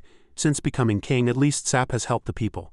Many homeless people survived the harsh winter. Gray, helping Pop today will make the king very suspicious. If he thinks the worst, he will immediately send his army to the church and declare war in the name of the king and the gods. This will cause a huge shock to the country. Once war breaks out, many innocent people will die. This disaster can be avoided by handing this child over to the king. Catherine spread her white wings, reached out to the child and persuaded him. I know this child is innocent, he's not at fault in this matter. So after he's killed, I will take him to heaven, okay? His eyes shone as he asked her suspiciously, Catherine, what is heaven like? A hazy light lit up the space around him and the child. White clouds swirled around them. Catherine's voice sounded, it is a very warm, happy place with no sadness. But Gray was not so easily convinced. He asked seriously, is there snow there? She answered sadly, no, because it's warm all year round. He asked again, is there delicious food like that ice cream I had with Miss Sayre? Catherine answered in confusion, no, the angels and souls there don't need to eat. Thinking of the good things here, he continued to ask, are there flower fields, beautiful dresses, cats, and knightly novels? This time the angel girl couldn't answer. Seeing her silence, he questioned, no. Then what's the difference between heaven and the underground where I used to live? This sentence was very true. Everything was so dull, not worth living at all. Catherine could only sigh helplessly. Gray, sigh, I lose to you this time. Gray's eyes were sad and he looked at the child with a frown. This child is about the same age as me. There are too many things he hasn't experienced just like me. Pop looked at him with emotion, too confused to speak. Looking at the child, he thought of himself again, and he said resolutely, you also said he did nothing wrong. I don't want to watch him die. It was already late. Heavy snow was falling, and she asked, then what will you do if a disaster happens just because of this child? Gray walked through the snow holding the child and answered firmly, that disaster isn't because of this child but because of that madman brother. Besides, that's just your intuition, right? In the end, she was also powerless and said, Sai, I can't convince you, but there is a way to resolve the current situation. He immediately asked, and Catherine told him, let's go, we need a god as a witness. At this time, somewhere the army of the capital Longcheng was gathering. Sap's soldiers kept trying to dissuade him. Your Highness, are you really going to fight a paladin? That's a paladin. The king gritted his teeth and roared in anger, shut up, I'll kill anyone who dares to take my throne, even the gods. If he doesn't want war, then hand Pop over to me immediately. Gray's group had already entered the church, and Catherine and he knelt before a statue of a god. The angel girl placed her hand on her chest and said piously, God, I apologize for disturbing you. This little knight wants to save a child, but if he saves this child, the Pope and the king will go to war. This will destroy the foundation of our faith. Gray also opened his eyes wide and looked at the statue seriously. God, please forgive me for the decision I made to save this child. I know this will cause a lot of trouble, but I can't pretend not to see it like those bastard demons. That would trample on my faith." Vivian and Pop sat outside the church waiting. Catherine's prayer echoed in the church. "This is an elaborate trap set by the demons using human power. If we gods interfere in human internal affairs, we will be misunderstood as the Holy See, always wanting to be their enemy. This will destroy all the religious influence the church has worked to build for 10,000 years." On the streets outside, the royal army was gathering in large numbers. Gray still sat calmly inside. "This child is innocent, and I once swore an oath to help any weak person in need. Maybe many people treat oaths as a joke, but I am not."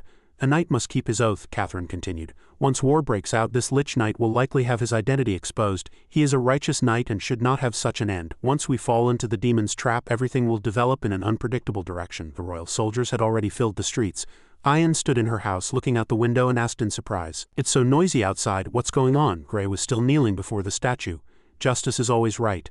No matter how big or small the matter, as long as one person stands against injustice, that is justice. If faith in the gods cannot bring this child justice and salvation, then how can we spread it throughout the world?" The two old men, Gregory and Fernandez, also stood by the window looking out. That old man knew nothing and asked in confusion, "What's wrong? Are you planning to do something?" Looking at the shocking scene, the other old man immediately denied it.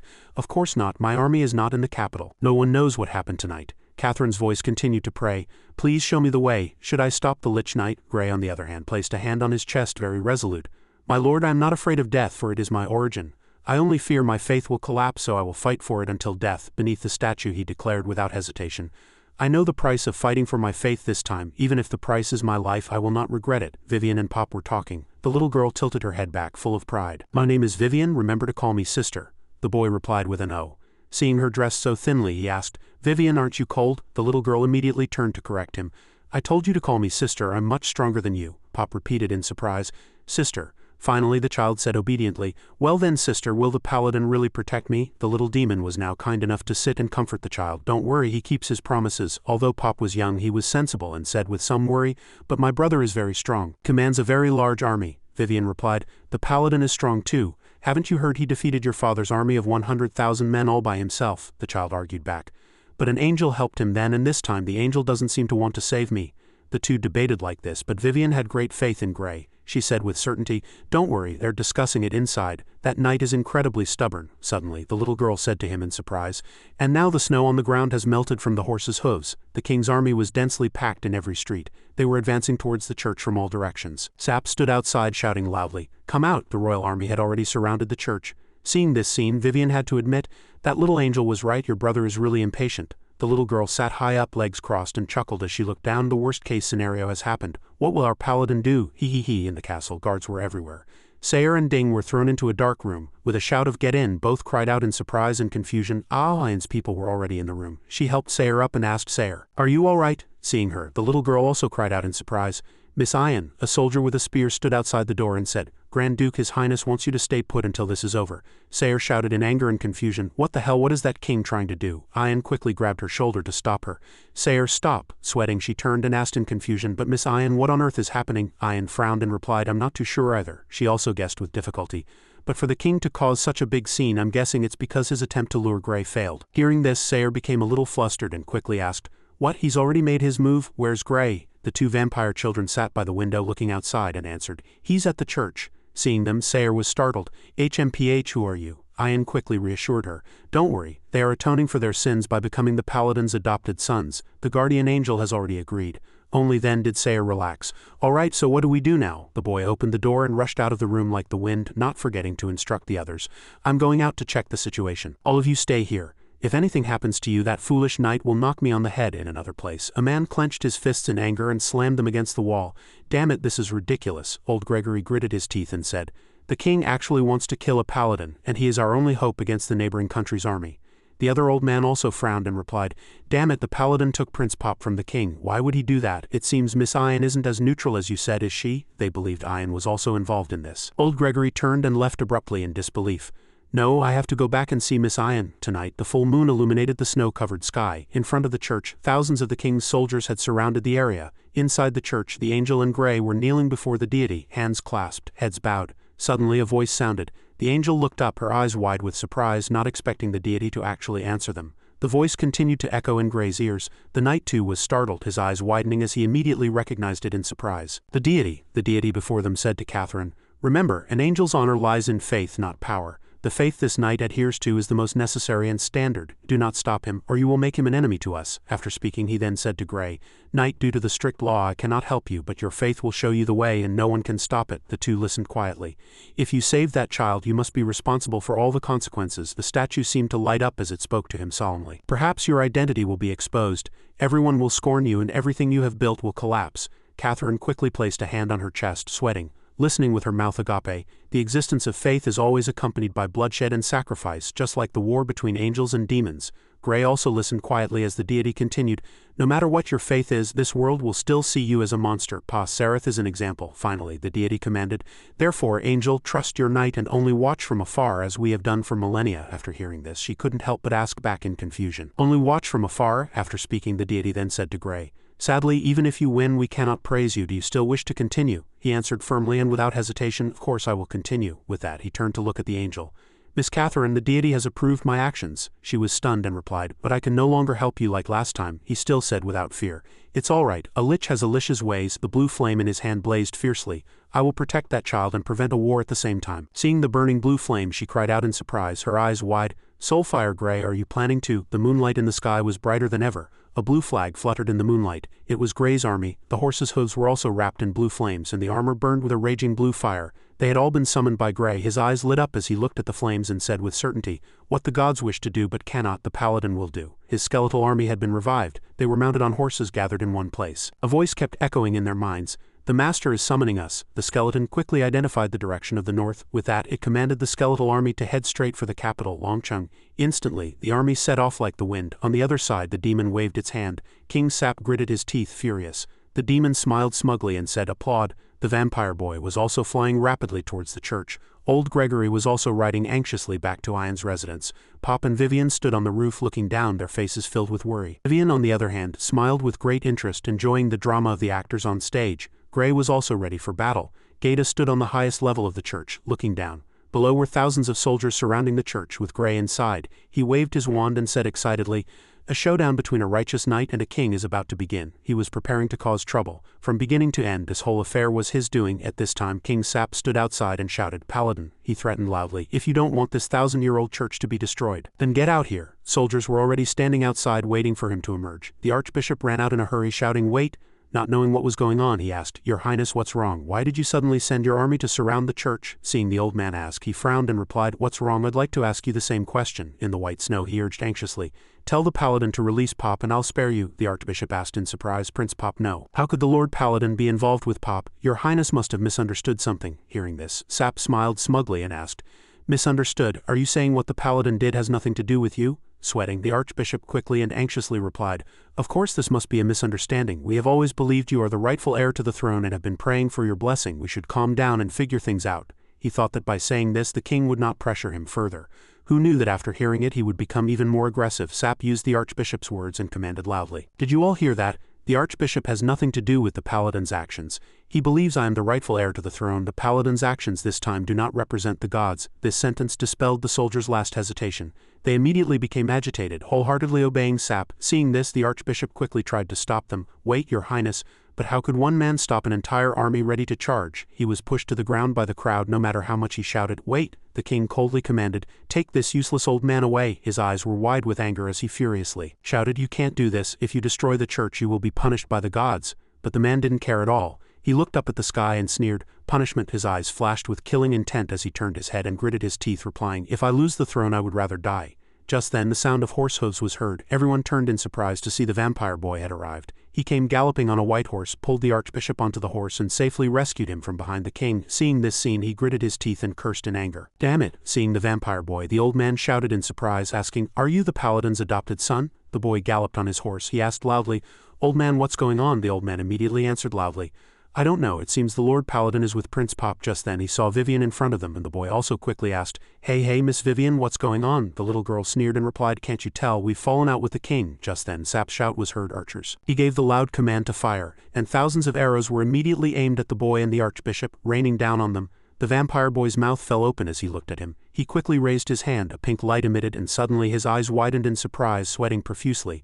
A voice sounded, "Hum." The arrows in the sky also stopped. All the arrows were redirected by something, then fell powerlessly like rain, no longer a threat. The main gate of the church behind the boy had opened. The vampire boy asked himself in terror, "What kind of magic is this so powerful?" A pair of feet walked out from the church behind him. The soldiers' mouths fell open when they saw it, confused, and some stammered, "It's the paladin." Gray walked out firmly, without a trace of fear. The soldiers, on the other hand, shouted to each other, "The paladin is out." The little girl Vivian saw him and burst into an amused laugh. "Hee hee, the main character has arrived." The vampire boy waved at him. "Gray, you." He immediately raised a hand to signal, then clenched his fist, stood tall on the steps of the church, looked down at the sea of people below, and said in a clear voice, "Your Highness, the angel told me you killed your 6 brothers, and now you want to kill the last one.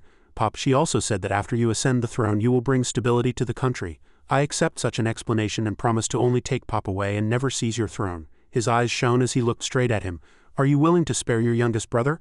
But what answered this sincerity was Sap's disdainful frown.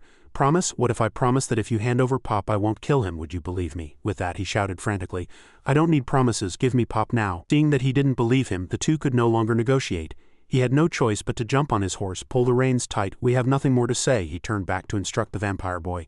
"Dorn, protect the archbishop. Use magic if you have to, but don't hurt anyone. I know you're good at hypnotism." The boy immediately understood. "HMPH, all right." Just as he was about to ride off, a sharp cry suddenly rang out. Wait a minute," it was the black cat. It leapt onto his shoulder and meowed seriously. Seeing it, he asked in some surprise, "Little cat." The cat smiled confidently and said, "This is a big battle, are you planning to go without me?" He looked down at the crowd as numerous as ants and replied, "But this is very dangerous." The cat fearlessly retorted, "When has it not been dangerous?" He added, "I'm not sure if what I'm doing is right." The cat optimistically comforted him. "Who can always be right?" Meow. It truly supported him unconditionally, no matter what he did. Seeing that everything was ready, his eyes lit up. He held his sword, and the cat also said, "Right or wrong, I'm always on your side." He said to it with emotion, "Thank you." At this point there was no choice but to act. His eyes lit up as he looked down at Sap and said, "Benedict, since you have no intention of withdrawing your troops, I will judge you here." Gray charged forward on his horse, sword in hand, and said loudly, "I will bring justice for your 6 dead brothers and for Pop, who has suffered for so long." Sap also immediately drew his sword. He sneered in reply, "Justice? How ridiculous. Do you mean making a child a puppet and then ruling the country? Is that what's fair?" He charged forward with his sword, leading his troops as the archbishop had said. "Your actions this time are not the will of the gods, which means you won't have the protection and help of an angel. Without anyone's help, what can you do? On what grounds will you fight me?" After speaking, he widened his eyes and challenged loudly.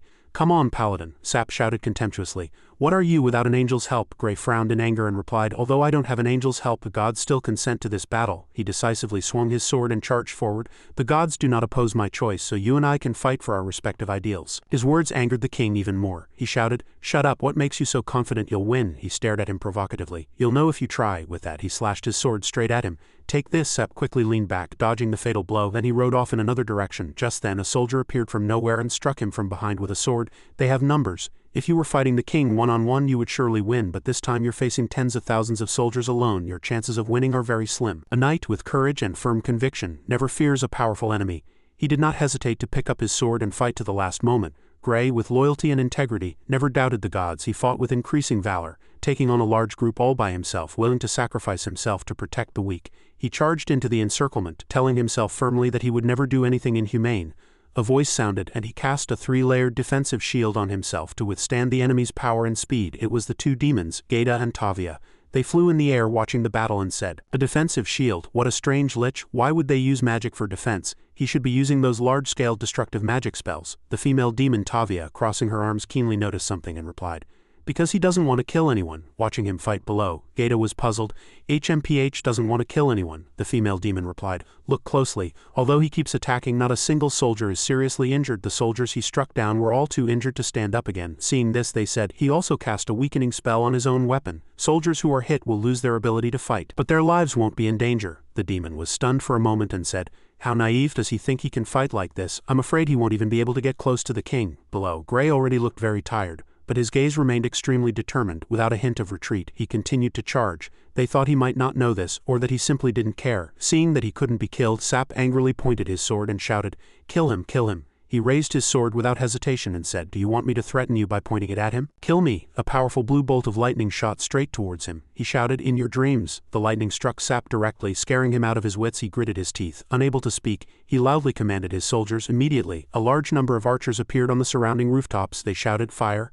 and so a giant crossbow simultaneously fired 3 large bolts. The huge arrow shot accurately towards Gray. Its destructive power was immense. A direct hit like this clearly meant he was unlikely to survive. After the volley of arrows was fired, dust filled the air and a loud shout was heard. So much dust, he's near the church. Surround him. The soldiers quickly surrounded him.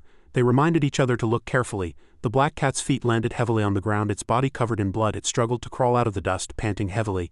"Phew," it asked anxiously. "Hey Gray, are you alright?" It had been pierced by several arrows. It froze, then walked closer to him. It saw Gray covered in wounds lying motionless on the ground. It panicked in disbelief. "Are you kidding me?" It tried to nudge his hand with its head, calling out continuously, "Damn it, move." The cat's ears flattened in fear, tears welling in its eyes as it tried to shake him awake. "Say something, you bastard." The 2 demons flew in the sky, looking down. They could see through Gray's armor and said, "His ribs are broken and his spine is shattered. His soul fire is dissipating rapidly. If he hadn't used defensive and weakening magic, he might have had a chance to win." Gaeta gritted his teeth and cursed, "Fool." Catherine, seeing this scene, also punched the wall in anger. "Damn it." She trembled, gritting her teeth and blaming herself. "I should have stopped him by force instead of just standing here watching." The entire area fell silent. The soldiers stared blankly at him. Now only the sound of a cat's meow echoed, but it was actually the black cat speaking. "Bastard, get up. Are you messing with me?" Vivian, the little demon, Pop, and the Archbishop all frowned, waiting in silence. The cat's voice continued, "I'll never call you an idiot again, just say something." It used all its strength to lift his hand. "You're one of only 5 paladins in the world. Get up." Tears streamed down its face, but it didn't give up, determined to shake him awake. It refused to accept that he had lost. "Aren't you going to get justice for Prince Pop?" Its words seemed to transport Gray back to his days underground. "You said you rarely make oaths, but once you do, you always keep them, right? You have to fulfill your knight's oath. Get up, Gray." Deep underground there was a place without sound or light. It was filled with white bones, yet there was a person there. In fear and madness, a man faced a lich. Alone he wielded a sword, fighting a skeleton in a place littered with scattered bones. The lich shrieked and charged. The man swung his sword without hesitation, instantly cleaving the lich in 2. The lich's skull rolled on the ground like a ball, continuously making woo-woo sounds. Its body chased after it to retrieve the head. Seeing this, the man's eyes widened in surprise as he thought, so weak. The problem wasn't why a human was here. He raised his head sadly, looking up helplessly, but rather that the man had no way to return to the surface. It was pitch black here, with no hope of escape. With no other choice, he could only use a few bones here to start a fire. He sat alone, staring thoughtfully at the dancing flames, his mind filled with a myriad of thoughts, lonely and bored. Suddenly he heard a sound behind him, click, and turned to look. It was the skeleton from before. Holding its head in its hands, it hid behind a rock, watching him. Seeing him looking, the skeleton also broke into a cold sweat and nervousness. Their eyes met, and he stared back at the skeleton without a word. The man stood up, preparing to walk around the rock, thinking, "Is it still following me?" Seeing this, the lich quickly dropped to the ground to hide, trembling all over. He stared blankly at it for a moment, and seeing how harmless it was, he clicked his tongue and let it be. Forget it, he even gave it clothes to wear. Seeing it stand before him neatly dressed, he smiled happily. Not bad, you look more human with clothes on. Seeing it trying to pull off the scarf, he quickly shouted, "Don't take it off. Are you a cat wearing clothes for the first time?" he asked loudly in confusion. "I don't understand. How can a dead thing like you enjoy hanging around people? But forget it. I'll teach you how to act like a human." The lich didn't understand anything he said, just stood there watching him, scared and confused. He continued, "First, do you have a name?" Seeing no reaction, he answered his own question. "How could you? Then I'll give you a name." He crossed his arms and spoke to the lich. "I don't know if you're alive or dead, so let's pick a name that's somewhere in between. Gray is between black and white. Sounds fitting for you, doesn't it?" And so a human and a lich began an underground journey with no end in sight. From then on, the two were inseparable. He walked and talked to Gray. "This path is sweet, it's a pity you can't eat it." Over time, the lich could understand him, and its face flushed with anger, but there was nothing it could do. Seeing this, the man laughed happily.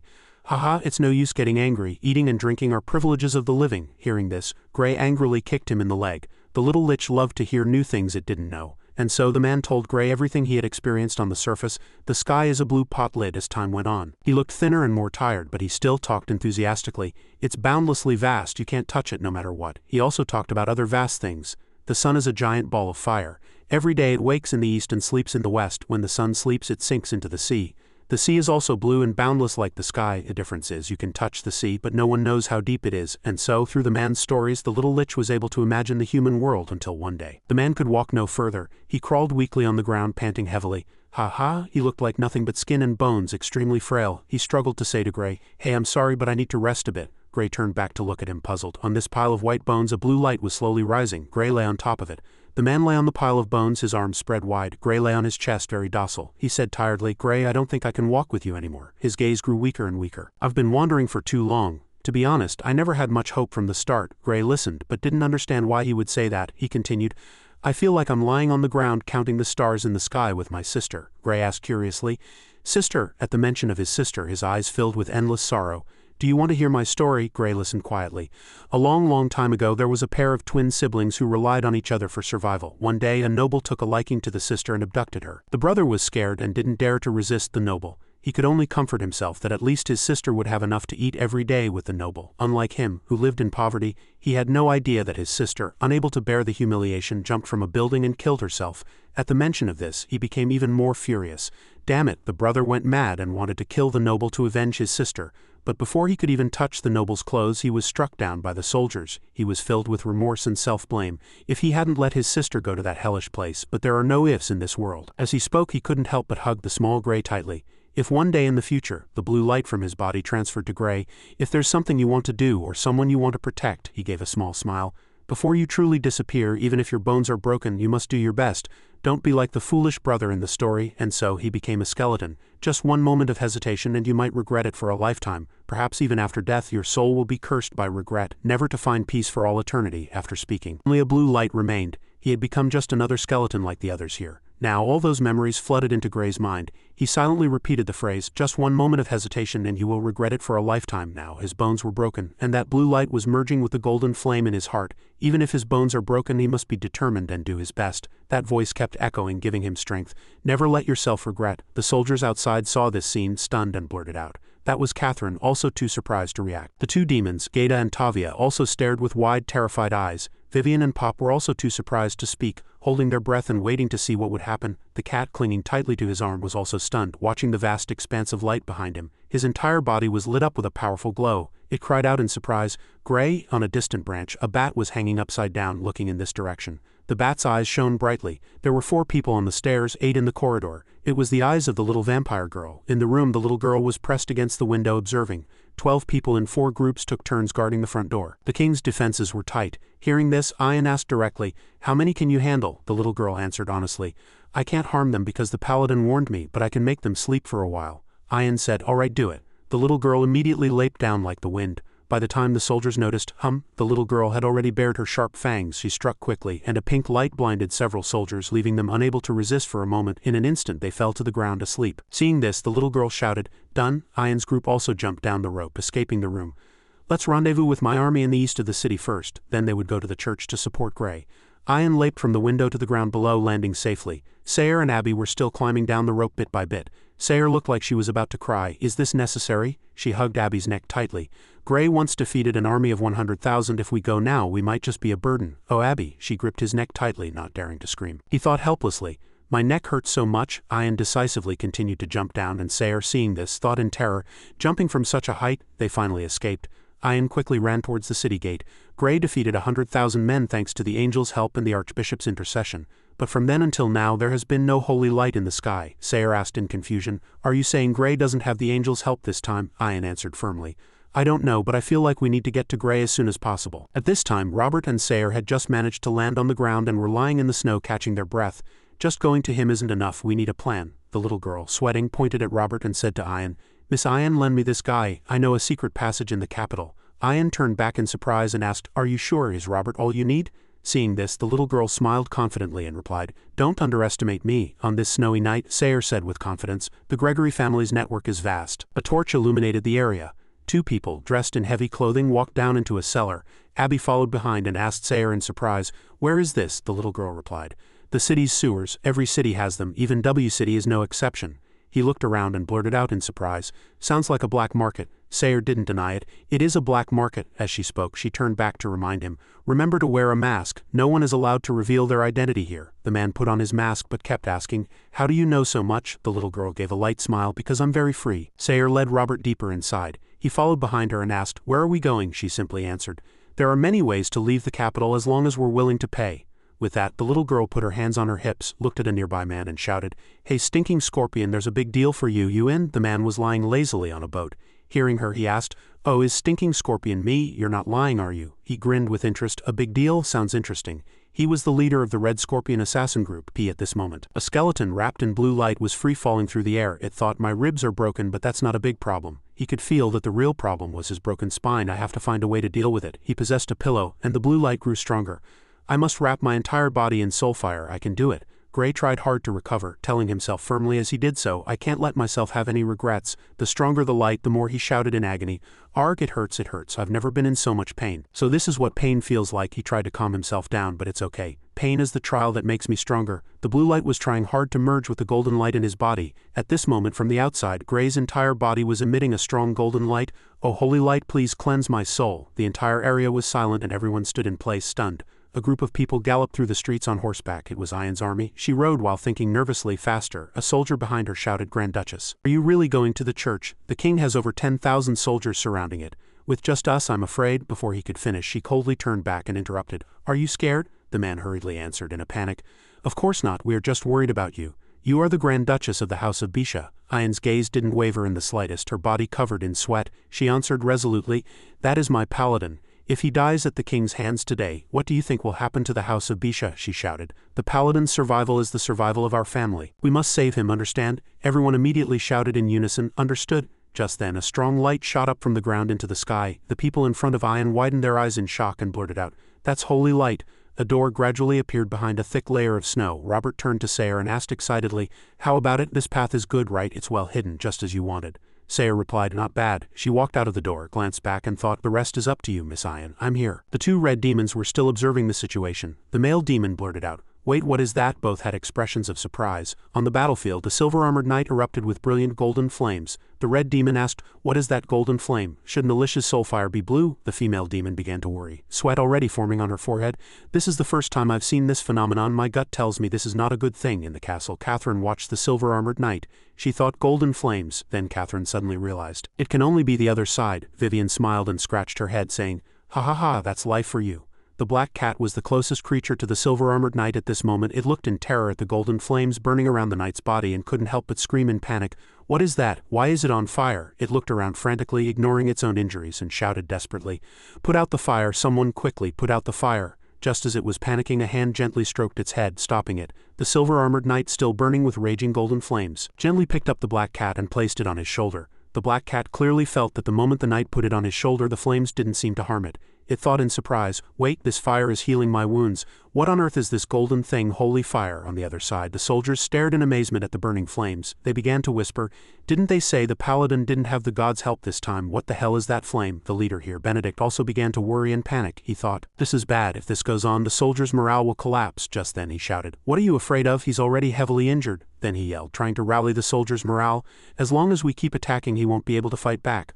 Archers ready, fire, the silver-armored knight said slowly. All inhumane acts will be judged. He gripped his long sword tightly and raised it high. Where the light shines, there will not be a trace of darkness. The silver-armored knight proudly raised his sword above his head and shouted loudly, Benedict, I will judge you here. Benedict's army grew more and more flustered. They kept looking at each other, asking themselves, how can he still wield his sword? It's no use, he's a monster, will be burned alive by the holy fire. Benedict shouted, judge me in the trembling state you're in now. With that, he snatched a bow from a nearby soldier. If you have the gods' help, then. He drew the bow, his eyes turning sinister, aimed the arrow straight at the silver-armored knight, and shouted, today I will kill even the gods. He released the bowstring, and the arrow shot out swiftly, heading straight for the silver-armored knight, but he didn't flinch in the slightest. Just as the arrow was about to hit the silver-armored knight, another arrow shot from a different direction, breaking Benedict's arrow. Benedict shouted in surprise, where did that arrow come from? A soldier rode over from behind, reporting in a panic, they're here, your highness. Benedict looked at the soldier and shouted, what? The soldier said in a panic, it's the knights of the Silvermoon Knights. The Silvermoon Knights are here. Just behind them, Cass, the vice-commander of the Silvermoon Knights, was leading his soldiers forward to support the silver-armored knight. He ordered, attack the soldiers' arms and legs. The main target is the king, so spare their lives. All the other knights complied in unison. They charged towards the enemy army but did not kill any soldiers. As their target was King Benedict, the soldiers began to panic at this point. They shouted, ah! In the blink of an eye, a soldier's shield was split in two. They were attacked one after another with no way to fight back. One soldier's arm was cut off and he cried out in pain, help me! Benedict watched the chaotic scene before him, gritting his teeth. Damn it, how is this possible? Where did these knights come from? Did he hide them in the capital? The soldier next to him couldn't help but feel terrified. He trembled and said, your highness, they're almost here. He became even more nervous. We must retreat. On the other side, Catherine had already arrived before the soldiers. She praised, well done, you came just in time. The soldier looked at Catherine and said, it's the angel lady from the palace roof. The two red demons were still leisurely watching the battle. The male demon exclaimed, Tisk, the undead army, we fucking forgot about the Lish's greatest power. Summoning the undead, the female demon sighed. The outcome is decided. There's no need for us to stay any longer, let's go. But just as they were about to leave, a voice came from behind. Where do you two think you're going? Can you take me with you? The two demons were startled. They turned around at the same time and were surprised to find a high-ranking angel behind them. They thought, when did he get here? The high-ranking angel crossed his arms and said, "You two seem to have caused my disciple a lot of trouble." The newcomer was Master Abbot. Master Abbot gritted his teeth and said angrily, "3 old demons and Vivian bullying a young angel. Don't you feel ashamed? I can't believe this is the first time in over 10,000 years." Catherine led the army and said loudly, "Follow me." The seed of faith sprouted in a sincere heart and was changing within the body of a lich knight. The battlefield was still intense, people fell and horses panicked and fled in all directions. Grand Duchess Bisha didn't understand what was happening, looking around in a daze. What on earth is going on? The Duchess looked at the chaotic scene before her. Dust flying, everyone running, and the blinding light of fire. The black cat lay on the knight's shoulder and asked worriedly, "Grey, why aren't you moving? Are you all right?" Who would have thought that after a period of peace a saint would be born? And at this time Grey had completely lost consciousness and passed out.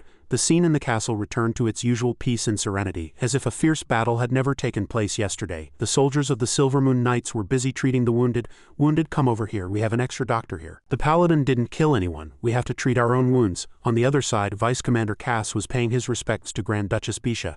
He said respectfully, "Hello, Grand Duchess Bisha. I am Cass, Vice Commander of the Silvermoon Knights. It is an honor to meet you." The Duchess tilted her head and asked, "Vice Commander, aren't the Silvermoon Knights all children?" The Vice Commander started to sweat. "We voluntarily joined the Silvermoon Knights after fighting the former king a few months ago." It was actually nonsense. The Vice Commander thought, "She doesn't remember I was the one who stabbed her, right?" But the Grand Duchess didn't seem to think much of it. She just thought, "So that's why Grey asked me for a large batch of armor back then." She politely said to the Vice Commander, "Let's not talk about this for now. How is Grey?" The Vice Commander reported the situation truthfully. "His condition is very strange right now. I don't know if it's good or bad. The angel lady is treating him and we are not allowed to get close." Grand Duchess Bisha thought with worry. "Grey, you'll be fine, right?" Somewhere in the castle Grey was receiving treatment. He had returned to his original form, the golden flame still burning fiercely. 2 high-ranking angels watched Grey intently, and the black cat also stood guard by his side. Catherine asked with concern, "Master Abbot, how is he now?" Abbot crossed his arms and said thoughtfully, "His body is transforming into a holy body, but the problem is that the holy fire and the undead body are different. His body is constantly repeating the cycle of destruction and regeneration." Catherine lowered her head and said sadly, "Is there nothing we can do to help?" Master Abbot scratched his head. "We can only wait for him to harmonize those 2 powers himself." Or Vivian playfully flew down from the roof, she was upside down, and happily finished Master Abbot's sentence, "or through external intervention to help him harmonize them as soon as possible." The black cat's fur began to stand on end. "Evil demon, how dare you show yourself?" Vivian remained calm. "Why not?" She smiled until her eyes crinkled as if she had done nothing wrong. The black cat, fur still on end, looked at Vivian angrily and said, "There are 2 high-ranking angels here at the same time. I'm not afraid of you. Don't even think about hurting Grey." Vivian looked at the bristling black cat with interest and said, "Little cat, you say that as if I've hurt Grey before." Vivian tilted her head. She asked curiously, "How long will it take for the holy fire and the undead body to fully harmonize? You angels know better than I do, right?" As she spoke, the corner of her mouth lifted into a mysterious smile.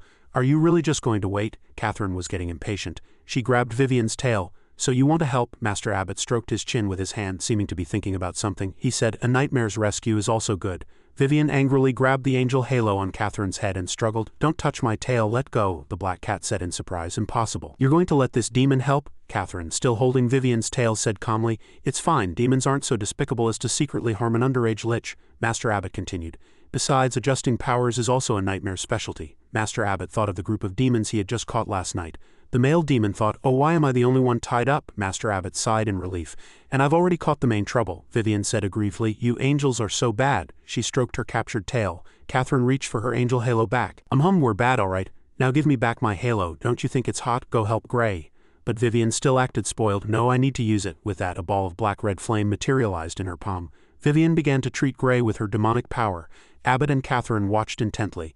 As Vivian treated him, she thought, at the intersection of light and darkness, a new life will be born. It should be so. At the temporary residence of Duchess Ian Bisha, the sound of hurried footsteps was rapidly approaching. The door was thrown open and Gregory ran in a panic, his face etched with worry. He blurted out, "Ian, what's wrong? Sayer is with you, right?" Inside, the Grand Duchess of the House of Bisha was still calmly dressing a boy. The scene was oddly quiet. Gregory stared at the boy in horror. He stammered, "Prince Pop, are the rumors true? Did you order Grey?" he shouted, his voice echoing through the entire house. "You're so ambitious. Where is Sayer?" He couldn't hold back any longer. Someone soothed, "Lord Gregory, please calm down." It seemed only then did he calm down. Only then did Gregory sit down and talk to Ian. He asked, "So Grey defied the king's order to protect Prince Pop?" Duchess Ian crossed her arms over her chest and nodded. "Everything I said is true." Gregory still seemed very angry. He frowned and said, "This is absurd. Does he not know the consequences of doing this? Benedict is the king recognized by the Holy See. By doing this, Grey is opposing the Holy See, he continued. The worst part is he will be condemned as a heretic by the Holy See and the whole world will hate him. Prince Pop looked down at the floor sadly. The prince was still young and might not fully understand what the adults were saying, but he could more or less sense that something was wrong.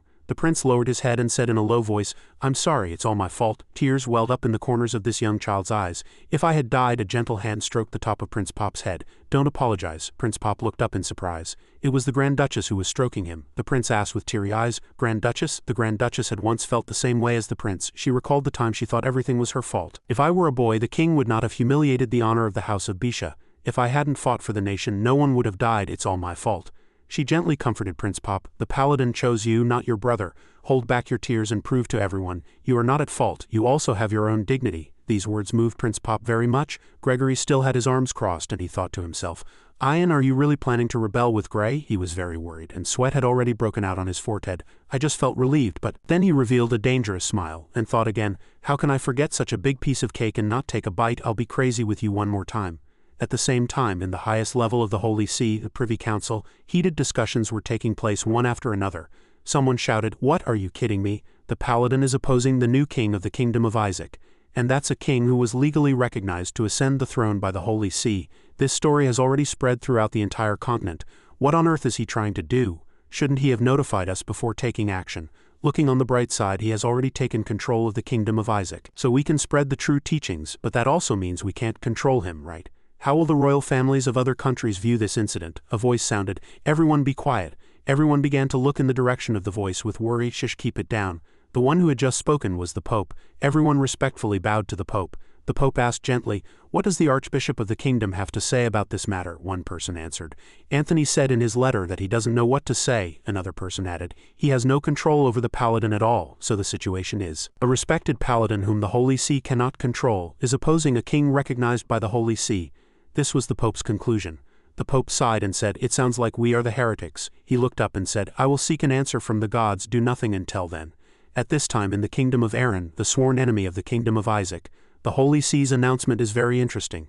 It stated that the Paladin's actions in the kingdom of Isaac were not confirmed by the Holy See, and they could not provide any support for the Paladin. They deliberately stated that they had nothing to do with the Paladin. Despite this, they did not call the Paladin a heretic as they had in the past. At this time in the main hall of the palace, the nobles had gathered to consult with the king.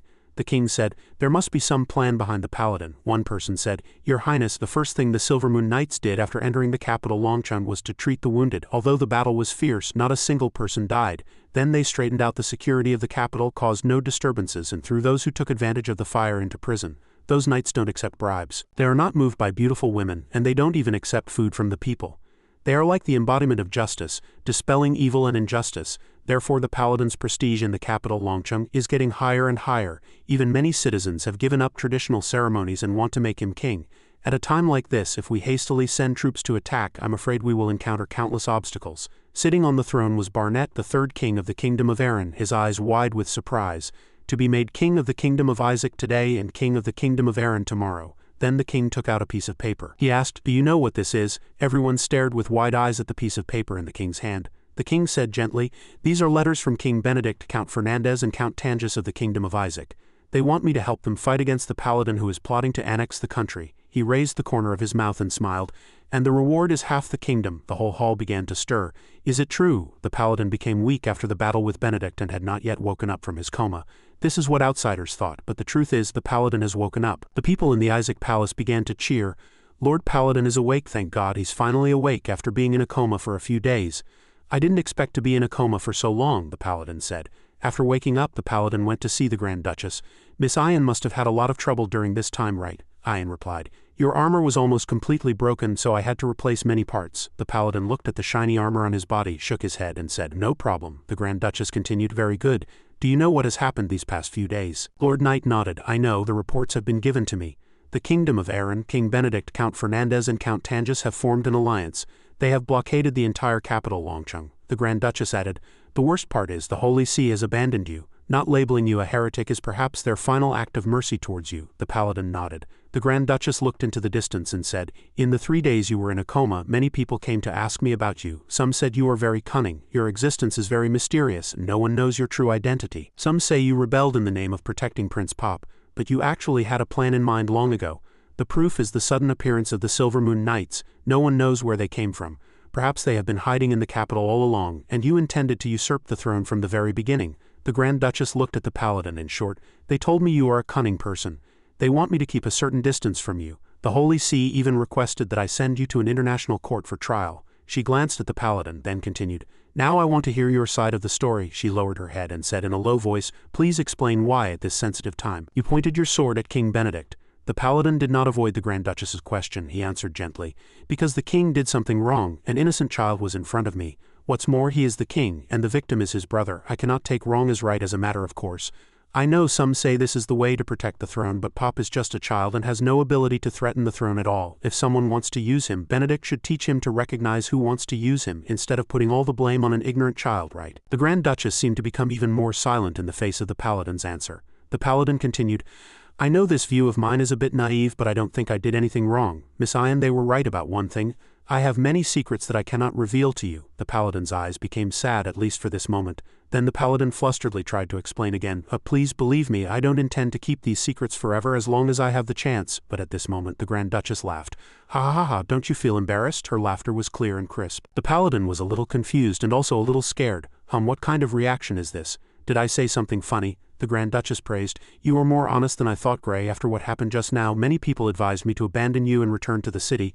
Do you know why I chose to stay?" The Paladin was still trembling. He stammered, "Why?" The Grand Duchess clenched her fist slightly. She turned to the Paladin. In the gentle golden sunlight of dusk she confessed, "Because I like you, because I like you." Paladin was stunned, seeming very surprised by the confession just now. He was stunned, but then he suddenly became happy and asked a little shyly, "Wait, really?" He was as happy as a child. He replied, "I like you very much too, Ian." Ian only replied, "Is that so? That's great." The Grand Duchess turned her face away, not looking at the knight, and continued, "Maybe our definitions of like are different, but that's not important." The knight looked at Ian's sad eyes and thought, Why is Miss Ian a little sad?" Ian's expression made the Paladin a little confused. The Grand Duchess turned back again, looking at the Paladin with gentle eyes. "Grey, several times when I saw you, it reminded me of myself as a child." She recalled the past. "Back then I always wanted to change this corrupt world. In this world, people became commodities that could be freely bought and sold, and the value of people was trampled on." At that time, when she saw the slaves being sold on the street, the Grand Duchess was moved with compassion. She grabbed the rope tied around the slave's neck. A slave happily blurted out, "Miss wants to buy me?" The Grand Duchess said kindly, "No, you are free now. Back then I wanted to become the best ruler in the world, abolish slavery, create the best growing environment for children, and let the elderly enjoy their old age in peace. But when I grew up, when I became the Grand Duchess of the House of Bisha, all I did was receive reports from various territories and wear a mask to blend into the world of nobles. I was busy from morning to night, almost forgetting everything I wanted to change. In the end I compromised, thinking that by sacrificing some people, more people could be happy. Pretending I didn't see anything, I thought I could use it to exchange for a peaceful life for others." The more she spoke, the sadder she became as she recalled. "I always feel that unconsciously I have become the kind of person I hate the most. So Grey, I'm very glad that I haven't stopped you from doing anything so far. You are like a child to you. The world is only right and wrong, there is no complexity and depth. But your actions are not like a child at all. What you think is right, you can defend with your life. The important thing is you really have the power to change the world as I expected." This sentence made the Paladin doubt. He pointed at himself. With a blank face, "Are you talking about me?" The Grand Duchess continued, "So I think you can turn the world into a place where children grow up healthy, the elderly live in peace, and there is no evil." The Paladin scratched his head in confusion and embarrassment. "Your praise makes me very embarrassed." The Grand Duchess walked closer to the knight. She held the Paladin's hands with both of her hands, brought them to her lips, and planted a kiss on them. This action shocked the Paladin, and his whole body trembled. "Miss Ian, what are you trying to say?" Ian said sincerely. "I want to see such a world. Even if it's a dream, an illusory dream, even if I can't see it until I die. But for those beautiful imaginations, no matter what you are hiding, and no matter what you have to face, you want to save Pop, you want to change the rules, this is what you are determined to do. Even if the whole world opposes you, I will be by your side." That handshake was so sincere. The way the Duchess looked at the Paladin was also so. The Paladin seemed to be moved by the Grand Duchess's words as well. The Paladin also held the Grand Duchess's trembling hands and said, "I understand." He looked into the Grand Duchess's eyes and said affirmatively, "Your knight will turn your dream into reality. Whether it's a dream, a fantasy, even if it takes a lifetime to do, I will definitely make it a reality." The Grand Duchess looked at the Paladin's sincere eyes with emotion. She held the Paladin's hands, choking, and thanked him. Not far away behind a wall, a figure was hiding. She seemed to have heard the entire conversation between the Paladin and the Grand Duchess. That person was Sayre. Sayre's eyes were filled with sadness. No one knew what she was thinking in her heart. "There's no such thing. You've been deceived. You should take care of your own dream first. Actually, I love Amelia. Wait. The universe. Let's go back to the original journey. Start. Redo. Oh, just let me go, Miss Ian.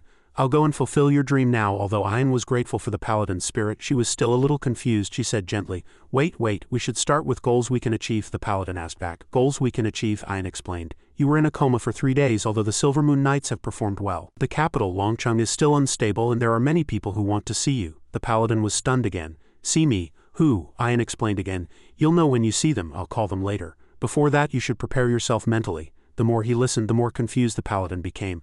But anyway, these were the words of Grand Duchess Ian, so he didn't ask much. The two left, and on the way back to his room, the paladin kept thinking, even if Miss Ian wants me to prepare myself mentally. He held his chin and kept thinking, but if I don't know who I'm meeting, how can I prepare? The paladin walked down the corridor for a moment and suddenly saw a familiar figure.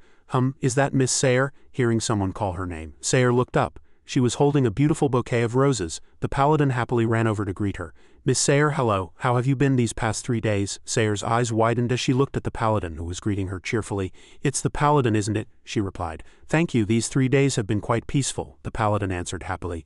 Is that so? That's wonderful. Sayre squinted and smiled. You look like you have something on your mind, don't you? Is it because of Miss Ian? The paladin couldn't help but jump back in surprise. You knew? That's amazing. You truly are something, Miss Sayre. Sayre said again. Actually, I came here to solve your problem. With that, she stuffed the beautiful bouquet of roses into the paladin's hand. Sayre said, first, take these flowers. The paladin looked at the bouquet and asked, oh, and then? Suddenly, Sayre's expression changed, and she said, seemingly a little angry, then take them and give them to her. Propose to her with sweet words and ask her to marry you. The paladin truly didn't understand what was happening at this point. He asked again, what? But this only made Sayre angrier. She strode forward aggressively and scolded, damn it, can you do it or not? Sayre pointed at the paladin and said, Miss Ian has already made her feelings clear. What's wrong with your brain? You don't have a man's sense of responsibility at all. Act like a man. The paladin was extremely confused, sweating profusely. But I'm not a man. No, I don't mean I'm not a man, he stammered. Then what on earth should I do? Sayre was now surprised again. She asked, what should you do? You're surely asking me that. Sayre fell into thought again. After listening to Sayre, the paladin went to find Ian. He said, Miss Ian, your appearance has added color to my life. My heart is pounding. I don't know where to begin. If you're with me, you won't have to worry about those deep eyes, all right? He even wore an extremely proud expression, but she didn't seem to buy it. She frowned. Ian's frown and attitude confused the paladin. Seemingly sensing something, Ian stared intently at the paladin. Then she said, Sayre, what is this absurd trick? Standing behind the paladin, Sayre couldn't help but exclaim in surprise, oh dear darn it, how did she find out? The paladin also began to sweat. It turned out that from the beginning until now it wasn't the paladin speaking but Sayre speaking for him from behind. This made Ian sigh and say, Gray, and you, instead of doing such silly things with Miss Sayre, you should also go and prepare for the meeting, Sayre said in surprise. No, her reaction isn't what I expected. Ian looked at Sayre again and said, puzzled, how did you think I would react? Sayre said with great interest, your wedding, of course. Sayre imagined Ian hugging the paladin and saying, let's get married and have 30 children. The paladin was just curious. Does that mean I have to have 30 children for Miss Ian?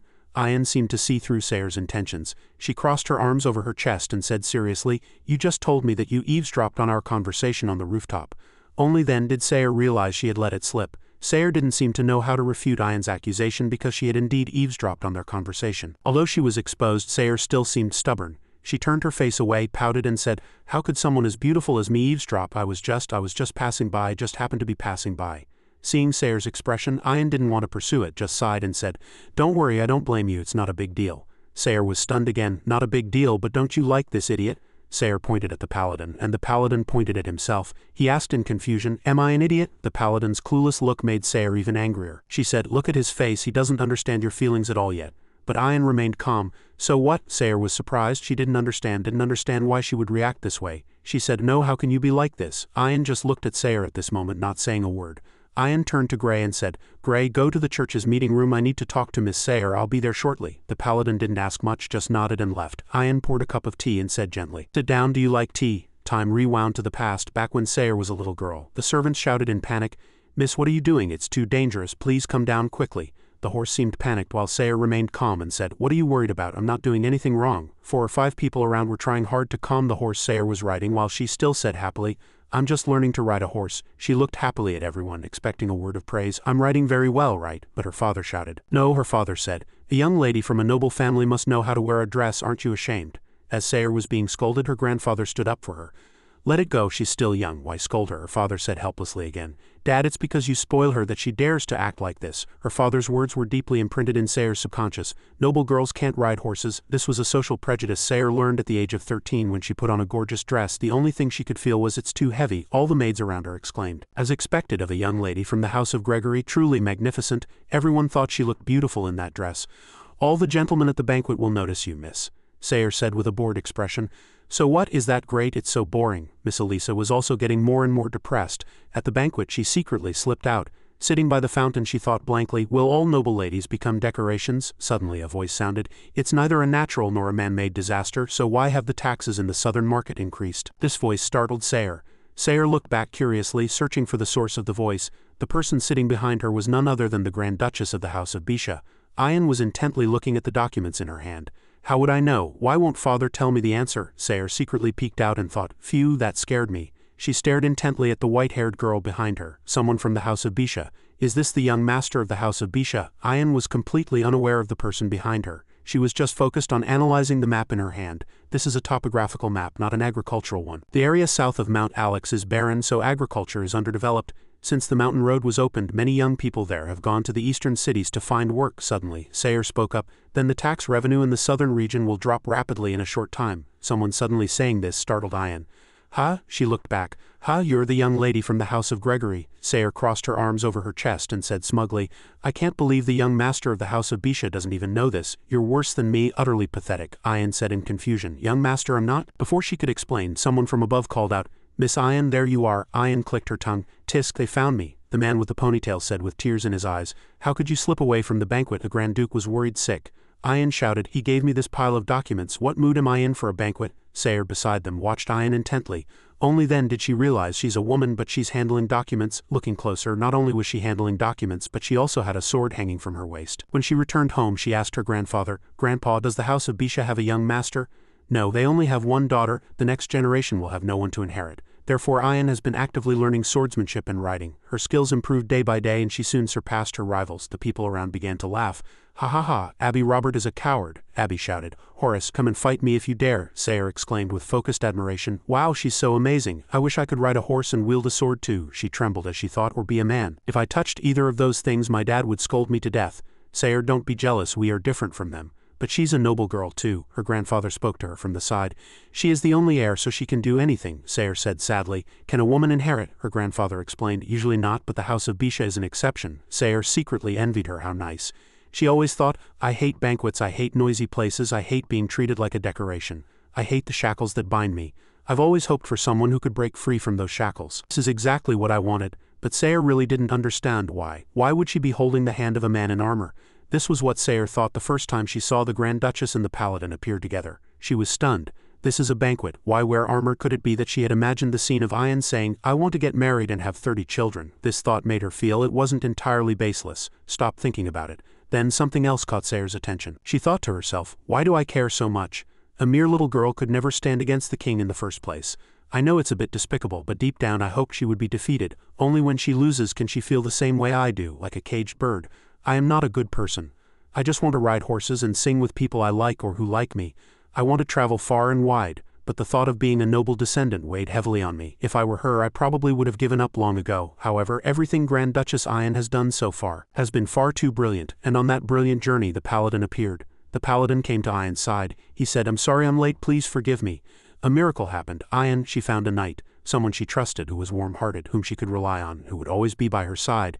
Sayer thought to herself, I tried to get close to them. Sayer followed Ian and the knight like a shadow, witnessing their journey, witnessing everything they did. Then she too had a realization. This is enough. Their world is one I cannot enter. Lord Gregory asked in confusion. You want to go to the capital Longcheng as well? Sayer asked back. I can't, he still asked gently. Do you know that the capital Longcheng is very dangerous? After the Battle of W City your father was worried you'd get caught up in these things. They are rushing to find a husband for you, and want me to send you back as soon as possible. Sayer's eyes grew sad. She could only lower her head and say in a low voice, I understand, Grandpa, she sighed. This is probably my last trip before I get married. Everyone has a different path. Some people's paths are set from birth, like Sayer. Some, on the other hand, have the right to choose their own direction, like Ian. They are free to choose what they want to do and who they love, but Sayer was now sitting in front of the person she once envied so much. She asked, why are you giving up? This sudden question surprised Ian. Sayer frowned. You really don't understand, she said. You've shown your feelings, but you don't want to give up, right? Ayan looked at Sayre in silence, a complex emotion welling up in her heart. Then she asked back, do you think we're a good match? Sayre was surprised now. She shot to her feet. If not, he would fight 100,000 men for you, and you would risk danger to help him. The understanding between you two has surpassed common sense. If that's not a good match, what is? Ayan lowered her head and said in a low voice. But, Sayre asked in confusion.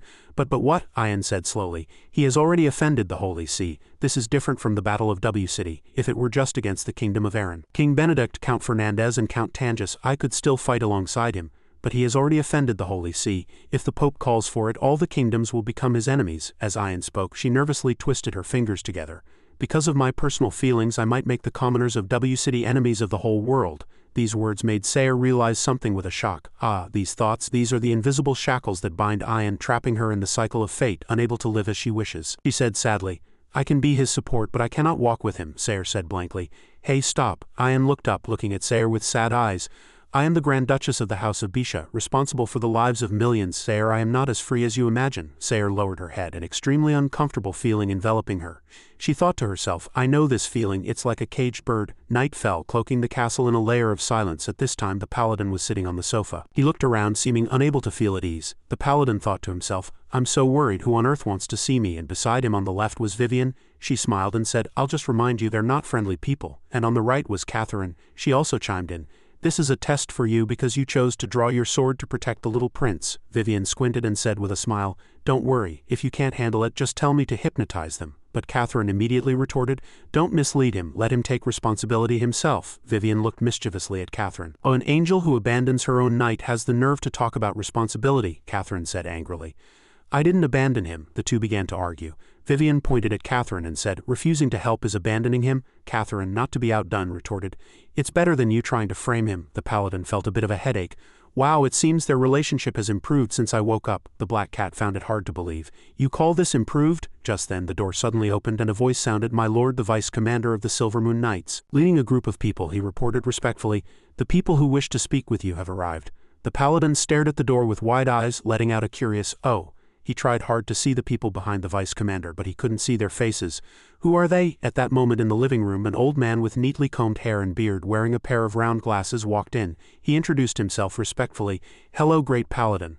I am Weber Zinban, chairman of the Longcheng Merchant Association. You can just call me Weber. The people behind him also introduced themselves one after another. A young man in red with a haggard face said, I am Erickson, a judge of the capital Longcheng. Beside him was a young man in armor, his arm in a cast and his face bearing several scars. He said, I am the captain of a squad of soldiers who broke away from the king's army. Our squad was helped by members of the Silvermoon Knights. My name is Searle. Behind him was a long line of people eagerly introducing themselves. I'm Daniel, I'm Hanson, I'm Baker. Someone shouted, one at a time, don't push. Soon the living room was packed with people. The paladin sat in the middle, while the newly arrived guests sat around him. At first they were all silent, somewhat nervous and scared, not daring to speak. Finally Weber mustered his courage. He began carefully. Lord Paladin, we came to discuss some matters, he said gently. Since the conflict between you and the king broke out, the king has allied with 2 other nobles to blockade the capital. Now, no one can get in or out. In other words, the city's food supply has become a major problem. Although the Merchant Association has food reserves and is currently trying its best to sell them at the most reasonable price, this city has nearly 1 million people. It won't last long at all. If the blockade continues, the consequences will be dire. Erickson also added worriedly.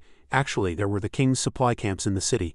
After the king left, these camps were left unguarded. But we can't touch them either. Many refugees have already failed to survive this winter and have gone to heaven to see the gods. Also, the Knights of the Silvermoon Knights patrol day and night. While this has brought stability, it has also made the populace feel worried and scared. We hope you can handle this. And it wasn't over. Earl continued, Please forgive my impertinence, Lord Paladin. In the previous conflict, many people were injured and soldiers with severed arms were just a few. There are also dozens who suffered broken bones and internal injuries from the crowding and stampedes. We simply don't have enough doctors and the condition of the wounded is getting worse. If this continues, the number of soldiers will decrease and in the worst-case scenario, a plague might break out due to poor sanitation. Of course, a large group of commoners also came forward with their own problems.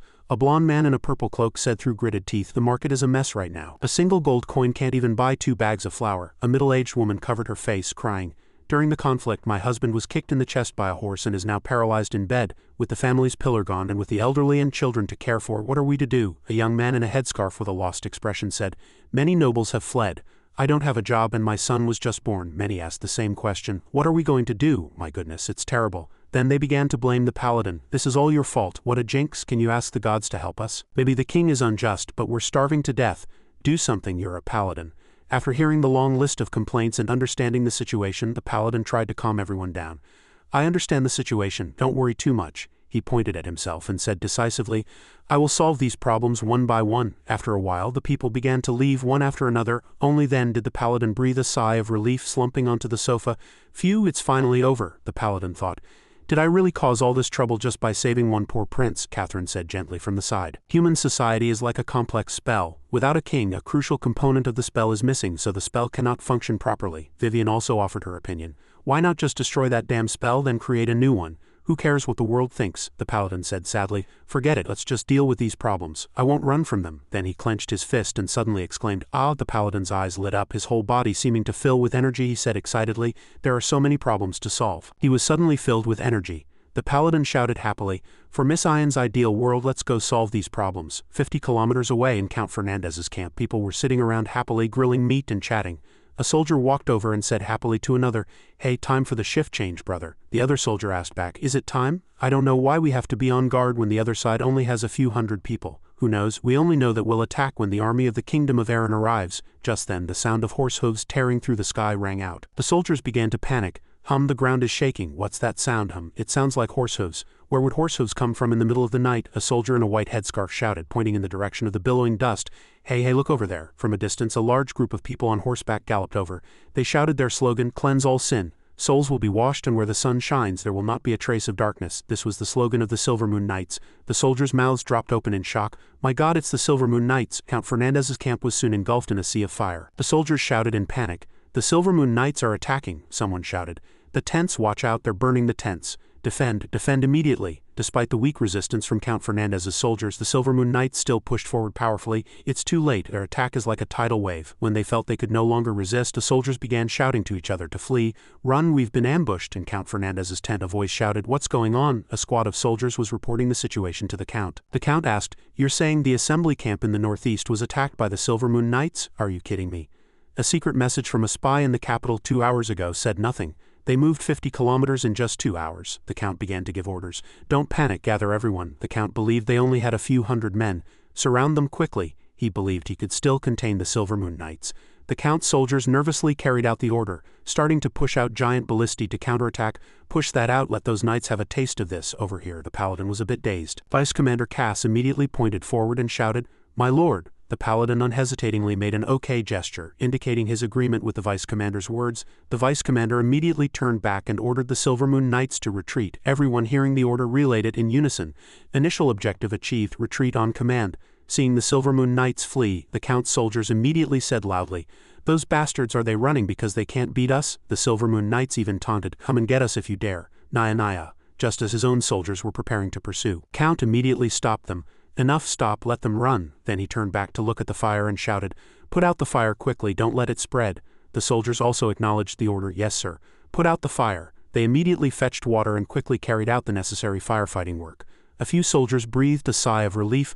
Luckily, only a few tents were burned. Count Fernandez returned to his office and ordered a subordinate to send a message. Write a letter to Benedict, tell him the paladin has woken up and has already counterattacked. We need to hurry. Before the message could be sent, a soldier ran in from outside looking flustered. Bad news, reporting to the Count. The soldier with a long face and a panicked, worried expression said, The camp in the southwest has been attacked by the Silver Moon Knights. They're setting it on fire. The Count was stunned. His mouth dropped open in shock. What? Didn't he already retreat? Did he just circle around to the back? How could he be so fast? Don't they need to rest? Bad news. The Silver Moon Knights are attacking the southwest and northeast directly. They attacked 2 places at the same time.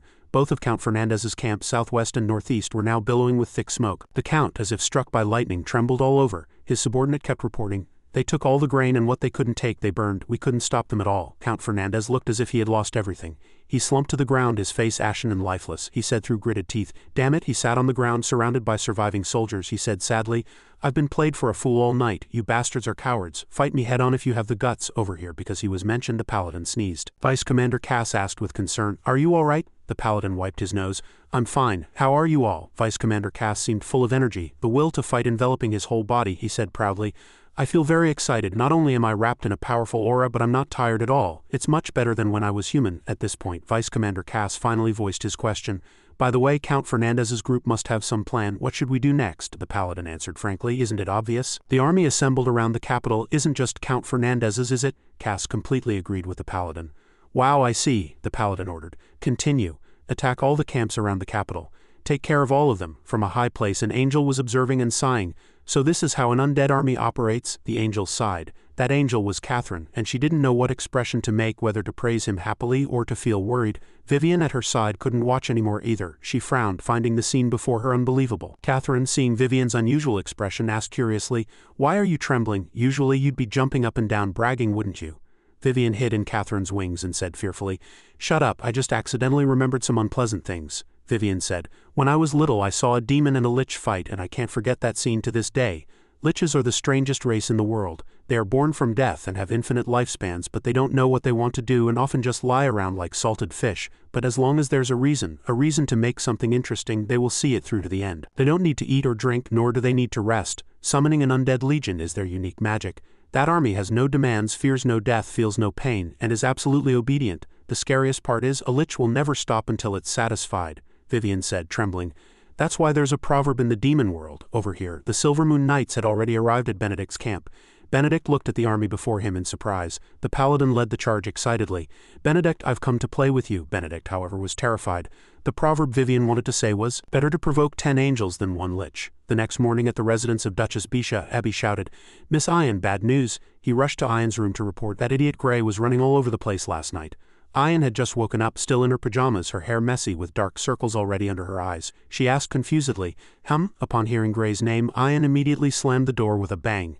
Then at supersonic speed, Ian emerged again looking neat and tidy. Her hair was neatly combed and she was wearing the attire of the Duchess of Bisha. She said calmly, "Good morning, Abby." This astonishing change made Abby break out in a sweat. In the hallway the two talked as they walked. Ian said, "Grey went out last night. Where did he go?" Abby asked in confusion, "Where did he go?" It seems Grey attacked all the enemy camps around the capital. This news shocked Ian speechless. She thought she must have misheard. Abby continued, "Although there were no major casualties in those camps." Ian stopped walking. She turned back and asked, "But what?" Grey plundered all their grain and asked me to distribute it to the residents of the capital. Finally, he burned all the tents they had set up. Someone said that after Benedict heard the news of Fernandez's camp being attacked, he planned to lead his army straight to the capital.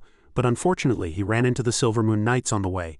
Now they are all moving towards HSB east of the capital to make up for their losses. The more Ian listened, the more her head hurt.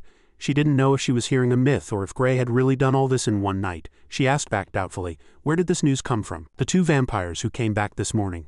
They were the ones who told us to come distribute the grain," the female vampire complained. "I'm dead tired. Why did I have to mess around with that lunatic? Keep it up, young master. You are the hope of the nobility." That young master was lying on the ground, spread-eagled, saying tiredly, "No way." Abby asked again, "What should we do now?" Ian replied, "What we can do now is, over here, the members of the Silvermoon Knights were mobilizing the populace to distribute the grain. Everyone looked very happy and blissful. They came to love the Paladin even more. It was this Paladin who brought them new hope." Ian watched the beautiful scene before her a little dazed. On the streets, newspapers were being distributed everywhere. The headlines read, "Paladin achieves great victory, defeats Benedict's army last night." People began to discuss excitedly, "I believe the capital's blockade will be lifted soon." There were also special announcements. The Paladin will distribute a large amount of grain in the south of the city. All residents are to come and collect it. Special announcement, special announcement. The Paladin has set up a legal consultation office in the east of the city. If you have any questions, you can go there. Members of the Silvermoon Knights will address the issues as soon as possible. Various special announcements were released. People held the newspapers and announcements, reading them, a faint trace of doubt crossing each of their faces. A young man asked blankly, "Will he really help us?" Another person said, "Let's go and see." "I have 8 mouths to feed at home." Everyone agreed, "Yeah, let's go see." On a mountain north of the castle, Grand Duchess Ian was quietly observing the situation outside the city. Ian looked down at the enemy camp. At this moment the soldiers seemed to have lost all their courage, their faces etched with exhaustion and haggardness. The members of the Silvermoon Knights began to taunt them. "Hey, you bunch of idiots, do you still look like knights? Get up and fight for another 300 rounds. Don't just stand there like a block of wood. Pick up your weapons and fight." As he spoke, a soldier from the Silvermoon Knights threw a weapon at an enemy soldier, but they had no reaction at all. Everyone had become listless, constantly mumbling meaningless words. Looking down from above, Ian wondered why they didn't use bows and crossbows. No matter how mobile the Silvermoon Knights were, it would be quite difficult to dodge a rain of arrows. The soldier next to her explained, "They can't shoot arrows. The moment they draw their bows, we run." The soldier standing next to the Duchess was the vampire boy, Dorn. Ian asked him, "So they can only watch helplessly as Grey causes a ruckus?" He answered frankly, "What else can they do?" Ian truly didn't know what to say at that moment. She nodded, then turned and asked, I see, but why are you following me? You're out in the sun all day. This question made him fall into thought. Then he covered his face and tears began to well up in his eyes. That's the problem. If it weren't for that bastard, it was my father who asked me to protect you. It's not like I want to be walking in the sun. Ian seemed to sympathize with him. She sighed. It must be very hard to follow Gray around all the time, right? The vampire boy couldn't agree more. You can say that again. Ian came up with an idea. She looked at him and said, Then I'll tell Gray not to make you walk in the sun anymore, okay? Hearing this, Dorn's eyes widened in surprise. Ian continued, Even though you're a vampire, you're still a child after all. How can he be so harsh to a child? Upon hearing Ian's gentle words, the vampire boy was immediately moved. He thought, could it be that this person is really a good person? But for the sake of his pride he turned away and said firmly, Well, I'm not a child, you don't have to worry about me. Ian couldn't help but exclaim, Wow, he really acts like Gray. He puffed out his chest and proudly continued, Don't underestimate me. This armor has been enchanted by an angel. Although it's a bit cumbersome, as long as I wear it, the sun can't harm me. Ian nodded, thinking, Oh, so it's thanks to the armor? Ian continued to ask, So if you wear it, no one will recognize your true identity? He nodded proudly. That's right. Ian wanted to ask him one more question.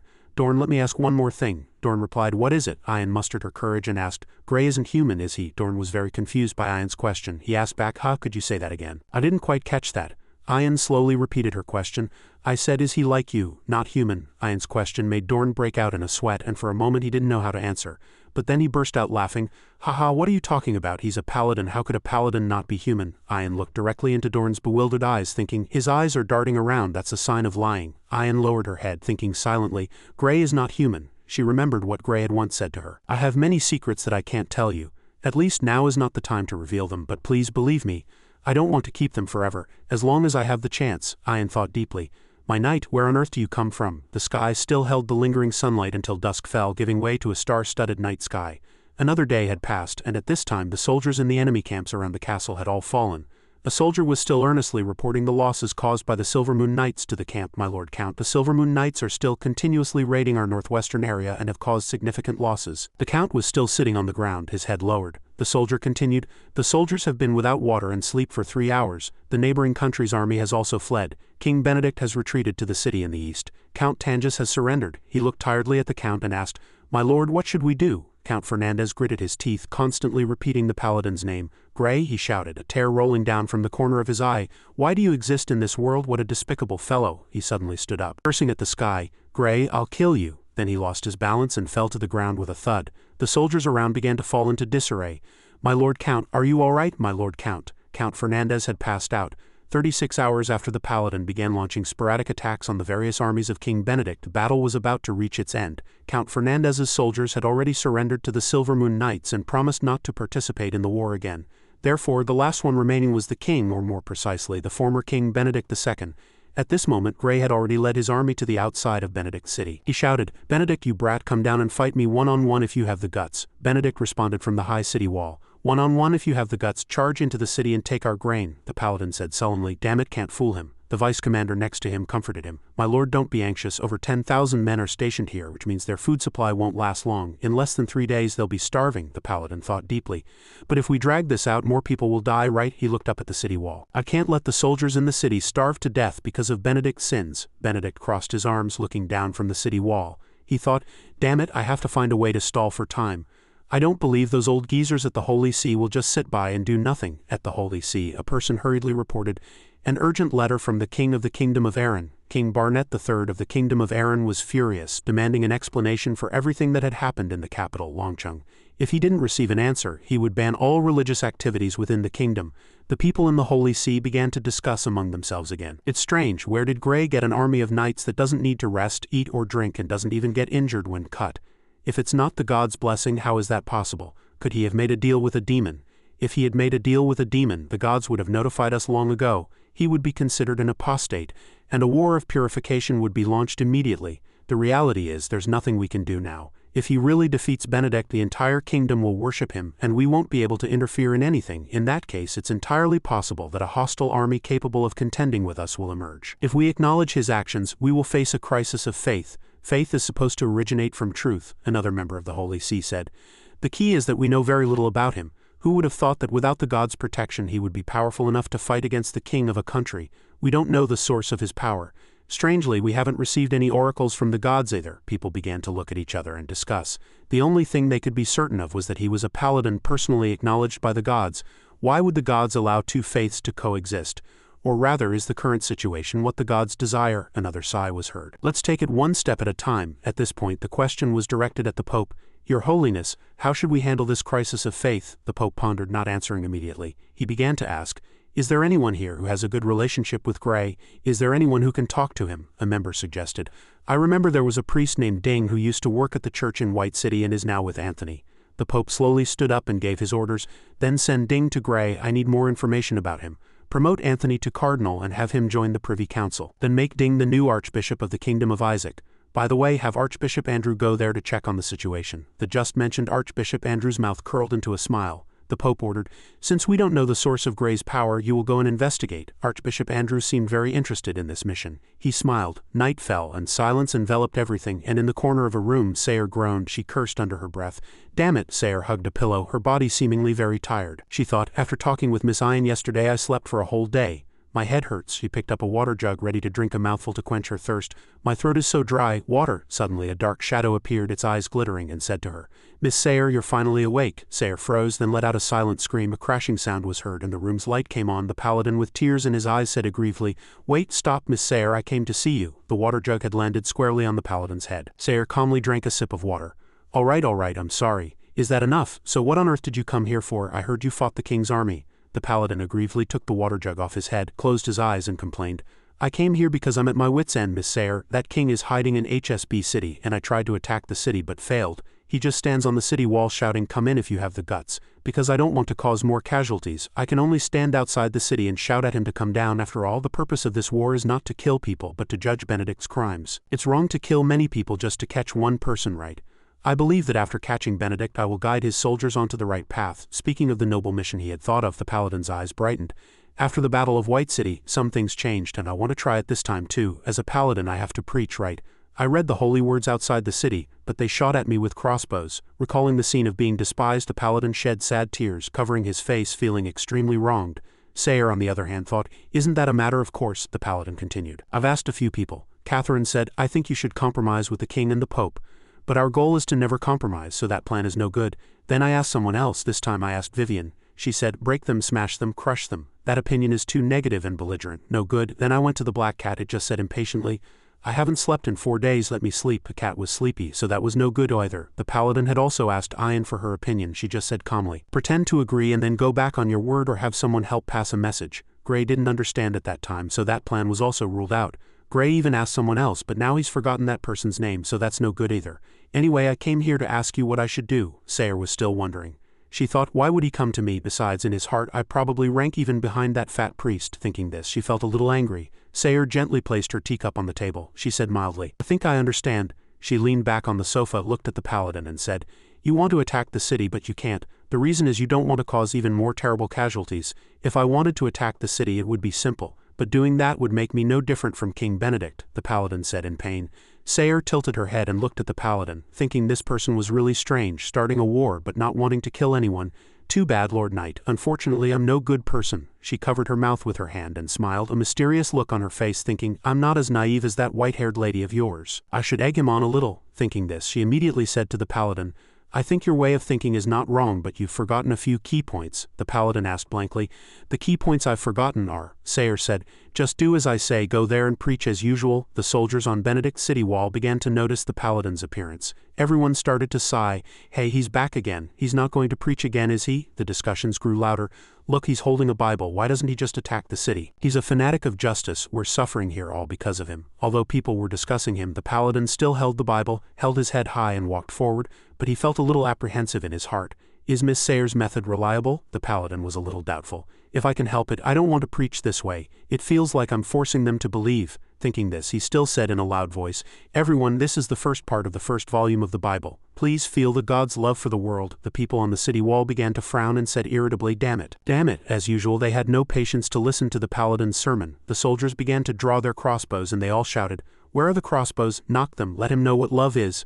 The paladin, seeing their uncooperative attitude, began to get annoyed. He pointed in their direction and said, You bunch of bastards. Class is in session. A soldier shouted, To hell with your class, fire. But just then a strange power and light suddenly descended from behind that soldier. Everyone turned around and began to panic. What's happening? That's lightning. Then someone else said, "Hey everyone, look at the sky." All the soldiers looked up at the sky in unison. When they saw the dazzling object that illuminated the entire sky, they were all stunned. "What the hell is that?" Sayer had carefully instructed the paladin. "Preach as usual tomorrow. If they don't listen, find a way to shut them up. Remember to make the scene as spectacular as possible." This advice was successfully applied by the paladin. The sight before them was indeed extremely spectacular. Benedict's castle was surrounded by energy spheres created by the paladin. Sayer hadn't forgotten to add, "Of course don't hurt them, but it should be enough to make them feel powerless. You know, if a student doesn't listen, the teacher will punish them with a ruler, and the student will immediately obey," she said with a smile. The paladin applied the advice he received very well. He said in a low voice, "Classmates, this is classroom discipline. Anyone who causes trouble will simply disappear. It's useless to run because the teacher knows where all of you are. Don't ask for trouble." All the soldiers' faces were filled with extreme panic. No one dared to move and could only stand silently in place. On the 6th day in HSB City, the sound of the sermon lingered for a long time. Faith in the gods will last forever, no more, no less. The gods always have a way to make everyone revere them. The paladin's preaching voice still echoed in their ears, and the soldiers could only sit and listen powerlessly, their faces ashen. Everything that has happened in the past and will happen in the future is already destined. The soldiers could only listen powerlessly to the paladin's constant preaching, and they began to complain. "Tisk, he's still preaching, so damn stubborn. Be careful, those electric balls are still in the sky. Whoever interrupts the sermon will definitely pay for it." A bald soldier, with a haggard face and sad eyes, said, "I haven't eaten or drunk all day." He looked up at the sky, his eyes pained. "How much longer do we have to endure this?" Just then the paladin said, "Very good." He closed the Bible. After successfully completing his sermon, the paladin smiled happily. "That's all for today's lesson." The paladin looked up at the city and began to ask, "I have a question. There's a prize for the person who answers correctly." This sentence caught the attention of the soldiers on the city wall. The paladin and the Silver Moon Knights had brought a lot of bread, wine, and water. The paladin said that whoever answered correctly could choose whatever they liked.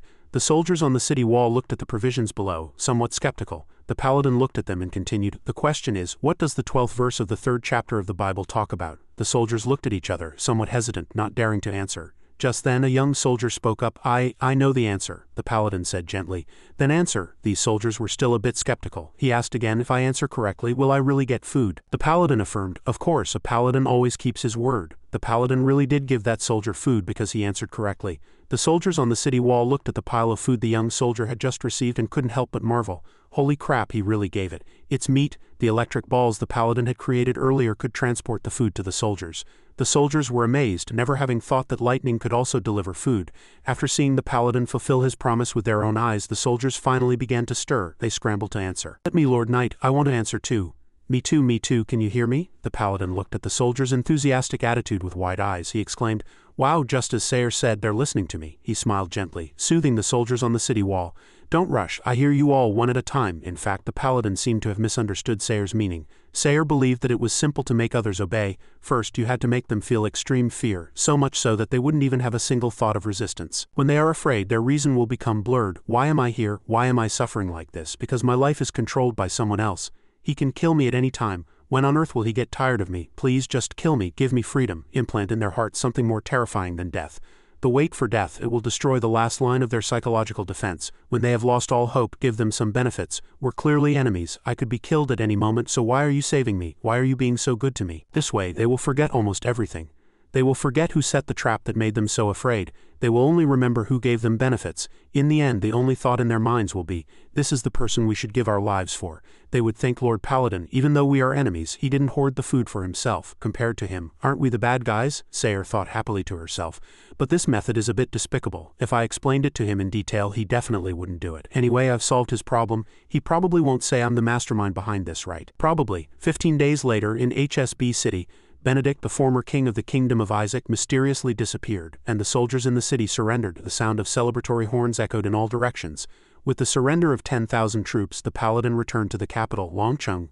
Amidst a shower of flowers and praise, spring had not yet truly arrived. The flowers in the sky were all gathered by the citizens of the capital from deep in the mountains. When the Silver Moon Knights first appeared, the citizens of the capital were very scared. After the Silver Moon Knights arrived, they drove out corrupt officials and maintained security door to door. The citizens were overjoyed. Although they had caught those who disrupted the peace, who knew if outsiders from other kingdoms were good or bad. Basically, due to the appearance of the Silver Moon Knights, the capital Longcheng was still in an unstable state. However, the people's opinion gradually changed. When they said they would distribute food, they distributed it door to door. The citizens cheered happily. "Lord Paladin, if you buy my meat in the future, it's free." "Thank you for healing my leg." They said they would solve every problem, even the smallest one, and they really did. The paladin smiled until his eyes crinkled, thinking happily to himself, "It feels so good to be cheered by everyone." The paladin returned amidst the cheers of the crowd. He shouted, "Thank you, everyone. We will work hard." In front of the paladin, everyone showed respect. Whether noble or commoner, he never used his status to oppress anyone, so everyone was willing to talk to him casually. The 10,000 surrendered soldiers were all released and reunited with their families. Everyone realized one thing, more or less. In their hearts, the paladin's victory heralded the arrival of a new era. Back to a few days ago, before the victory in HSB City, the electric balls were suspended in the sky. The city was crowded with soldiers. They gathered together, hands clasped, praying very piously. From the electric balls, boxes of grain were transported over. The soldiers exclaimed, "Wow, I want a meat bun today. I want potato soup. How about some wine? Awesome. This is a gift from the gods." They happily gathered around the grain boxes. And inside the castle, Benedict looked down, observing his soldiers happily receiving gifts from the Silver Moon Knights. A soldier approached and advised, "Your Highness, you should eat something." At this time, Benedict looked extremely haggard, his face covered with several scars, and his eyes clearly showed sadness. A few crow's feet had even appeared at the corners of his eyes. He asked sadly, "Our food has run out. Where did those bread come from?" The soldiers became flustered. They lowered their heads, hesitating, not daring to speak. "It's," Benedict said again, "you listened to the paladin and studied the Bible, right?" Hearing this, they were so scared they fell to their knees. They stammered, "Your Highness, we..." King Benedict was a little surprised. He sighed and said, "What's there to kneel for? It's all over." But the soldiers still said firmly, "Your Highness, we can still fight. We will always be your sharp swords. Please don't give up." Benedict turned around. "Fight? Forget it." He looked outside. "Look at those soldiers. How many of them will listen to my orders?" He looked down and saw the soldiers piously clasping their hands in prayer.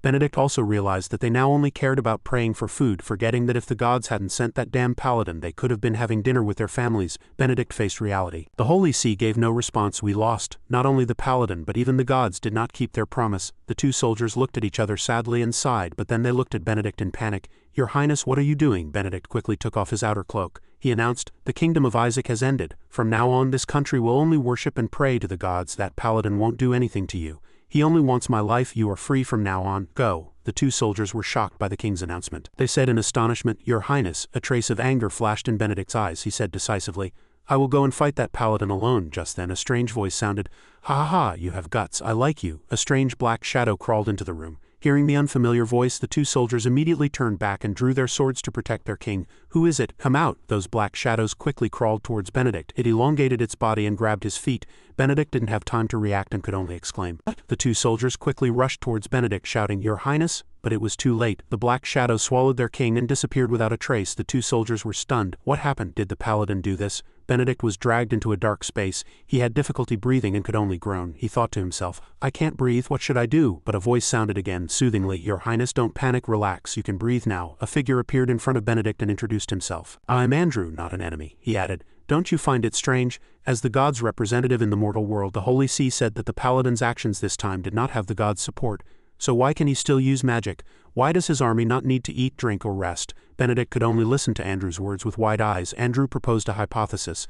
"Have you ever thought that the paladin might be a wizard?" Benedict was stunned. "A wizard?" But he immediately refuted it.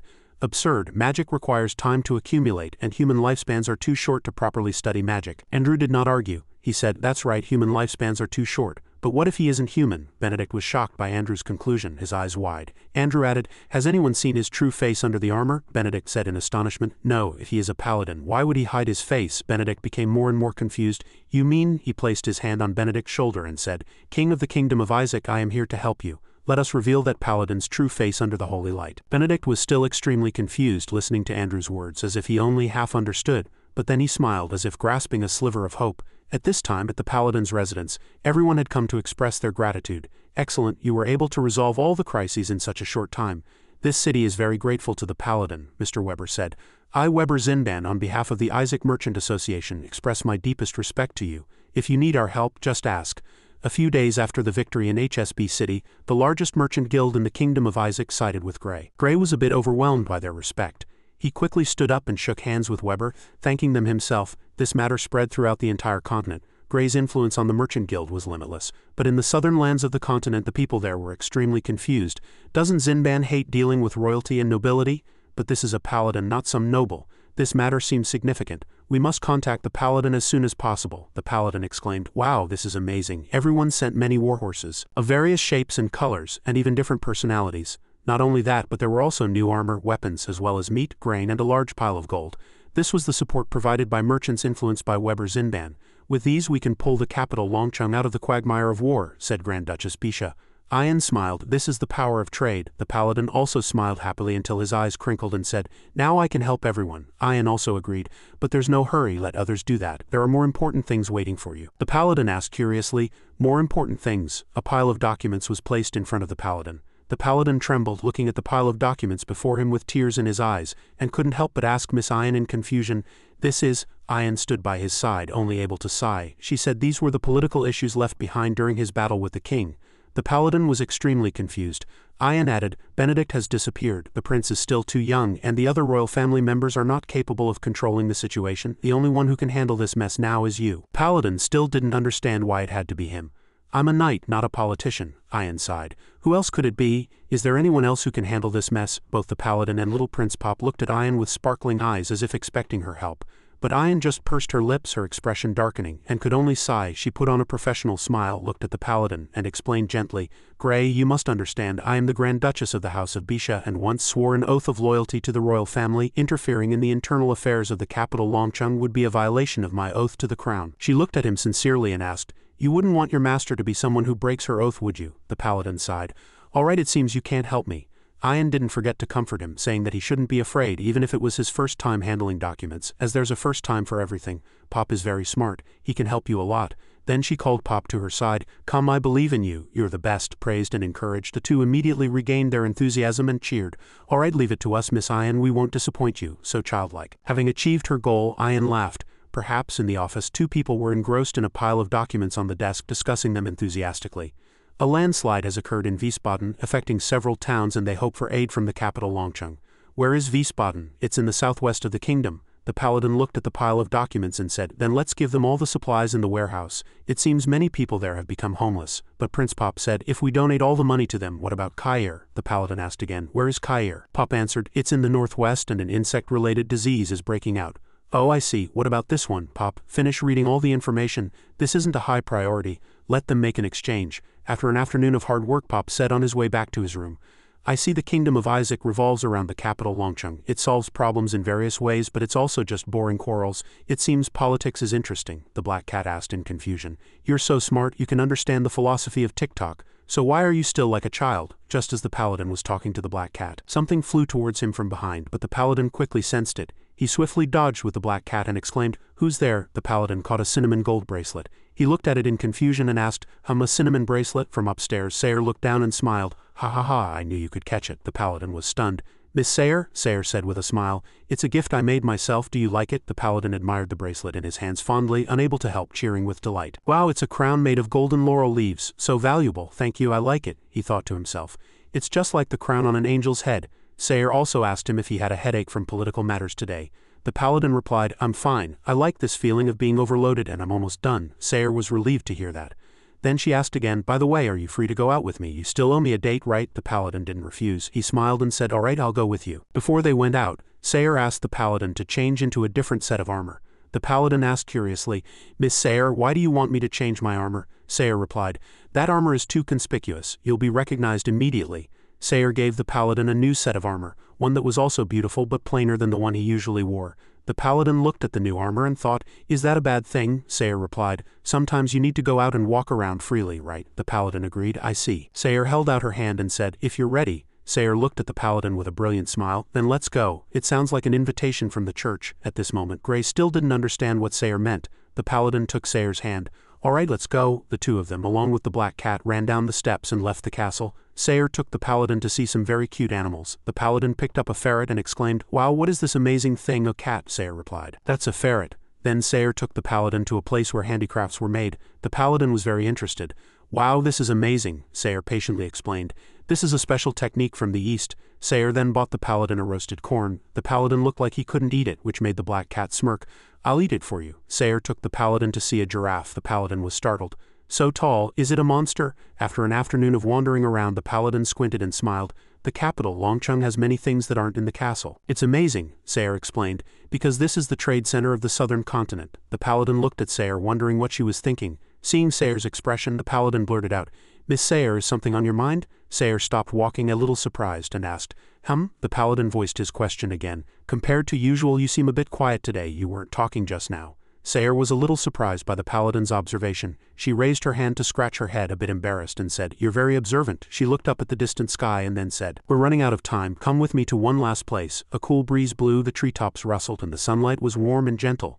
Sayre brought the paladin under a very large tree. The paladin said in surprise, "Wow, there's a place like this in the capital Longcheng." The surrounding scenery was truly peaceful, with gentle sunlight filtering through the gaps in the leaves and dappling the ground. Sayre pointed ahead and said, "You can see the whole city from here."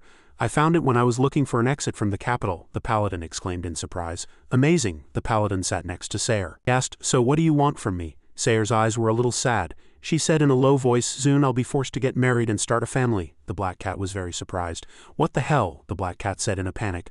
"Although it's a matter of course, saying it so suddenly is too abrupt." The paladin, on the other hand, stared with wide eyes because he didn't understand what marriage meant and was searching for the definition of the word marriage in his mind. Then his eyes lit up as if he understood something.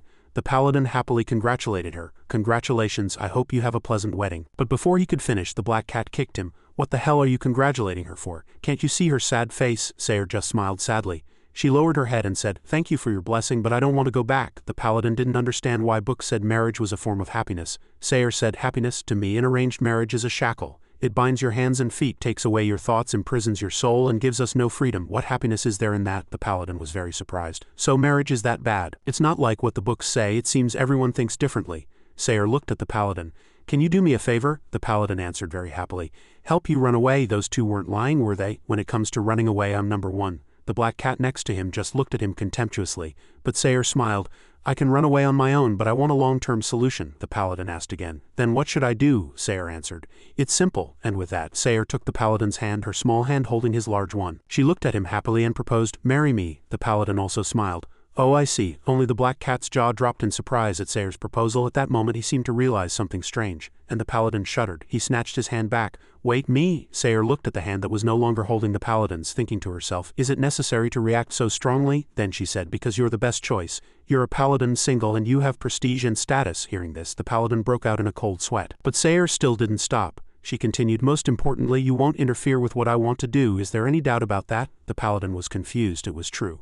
But he thought to himself, honestly, marriage is a relationship where a man and a woman, after getting to know each other over a long period, mutually and equally bind themselves. Can someone like me, who doesn't even know my own gender, get married?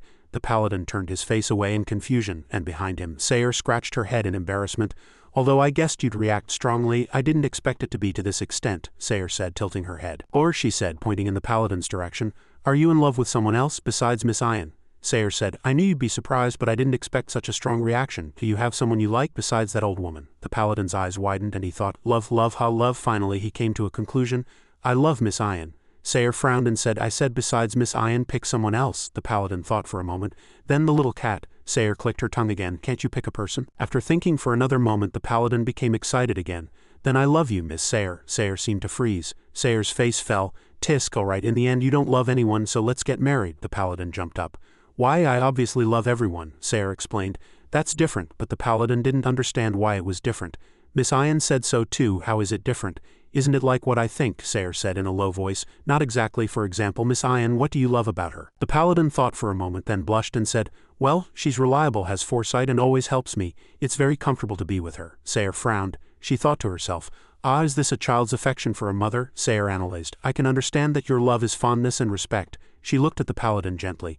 "Do you want to know how Miss Ian's love for you is different?" The paladin was somewhat interested. "I think I get it now." Sayre said, "It's dependence, obsession, and a strong possessiveness." Sayre gently placed her hand on the paladin's chest as if to make him feel her words more clearly. The paladin was even more confused. "But in the city I didn't feel any possessiveness." Sayre laughed. "Ha ha ha, how could you feel it? Miss Ian is very good at restraining herself, and importantly, she has already chosen to give up that kind of feeling. On the rooftop that day, she sealed away her romantic love, leaving only her affection for you. Even if her eyes only held the paladin's figure, after all, Miss Ian is a rational person, and in the end won't let her emotions control her." The paladin recalled that day and seemed to understand something. He thought, Was Miss Sayre so irritable all day because I didn't understand Miss Ian's feelings?" The paladin laced his fingers together, somewhat confused. "But why would Miss Sayre be angry? Could it be?" Thinking of this, he blurted out his thought. Is Miss Sayer the type of person who is obsessively in love with Miss Ian? Hearing this, Sayer was stunned, not knowing what data he used to reach this ridiculous conclusion. She retorted, "No, how could I be in love with her?" Then she continued, "Never mind why I came to such an absurd conclusion, that's not the issue we're discussing. Don't try to change the subject. If you really don't love anyone and you just said you love me, then let's get married." The paladin nodded. "Oh right, we were talking about that." On a tree branch, Vivian and Catherine were quietly watching and listening to their conversation. Sayer asked again, "So what have you decided? Do you accept my proposal?" The paladin was confused. Sweating profusely, he turned his head to ask the black cat. "Little cat, should I agree?" The black cat replied. "I don't think you should. What if your identity is exposed?" The paladin nodded. "That's true," but the black cat didn't let him finish.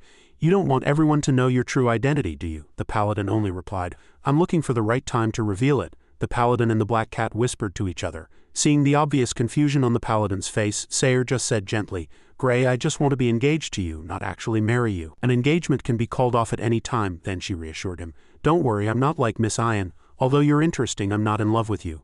So I'm not curious about your face and I don't care, even if you're not human."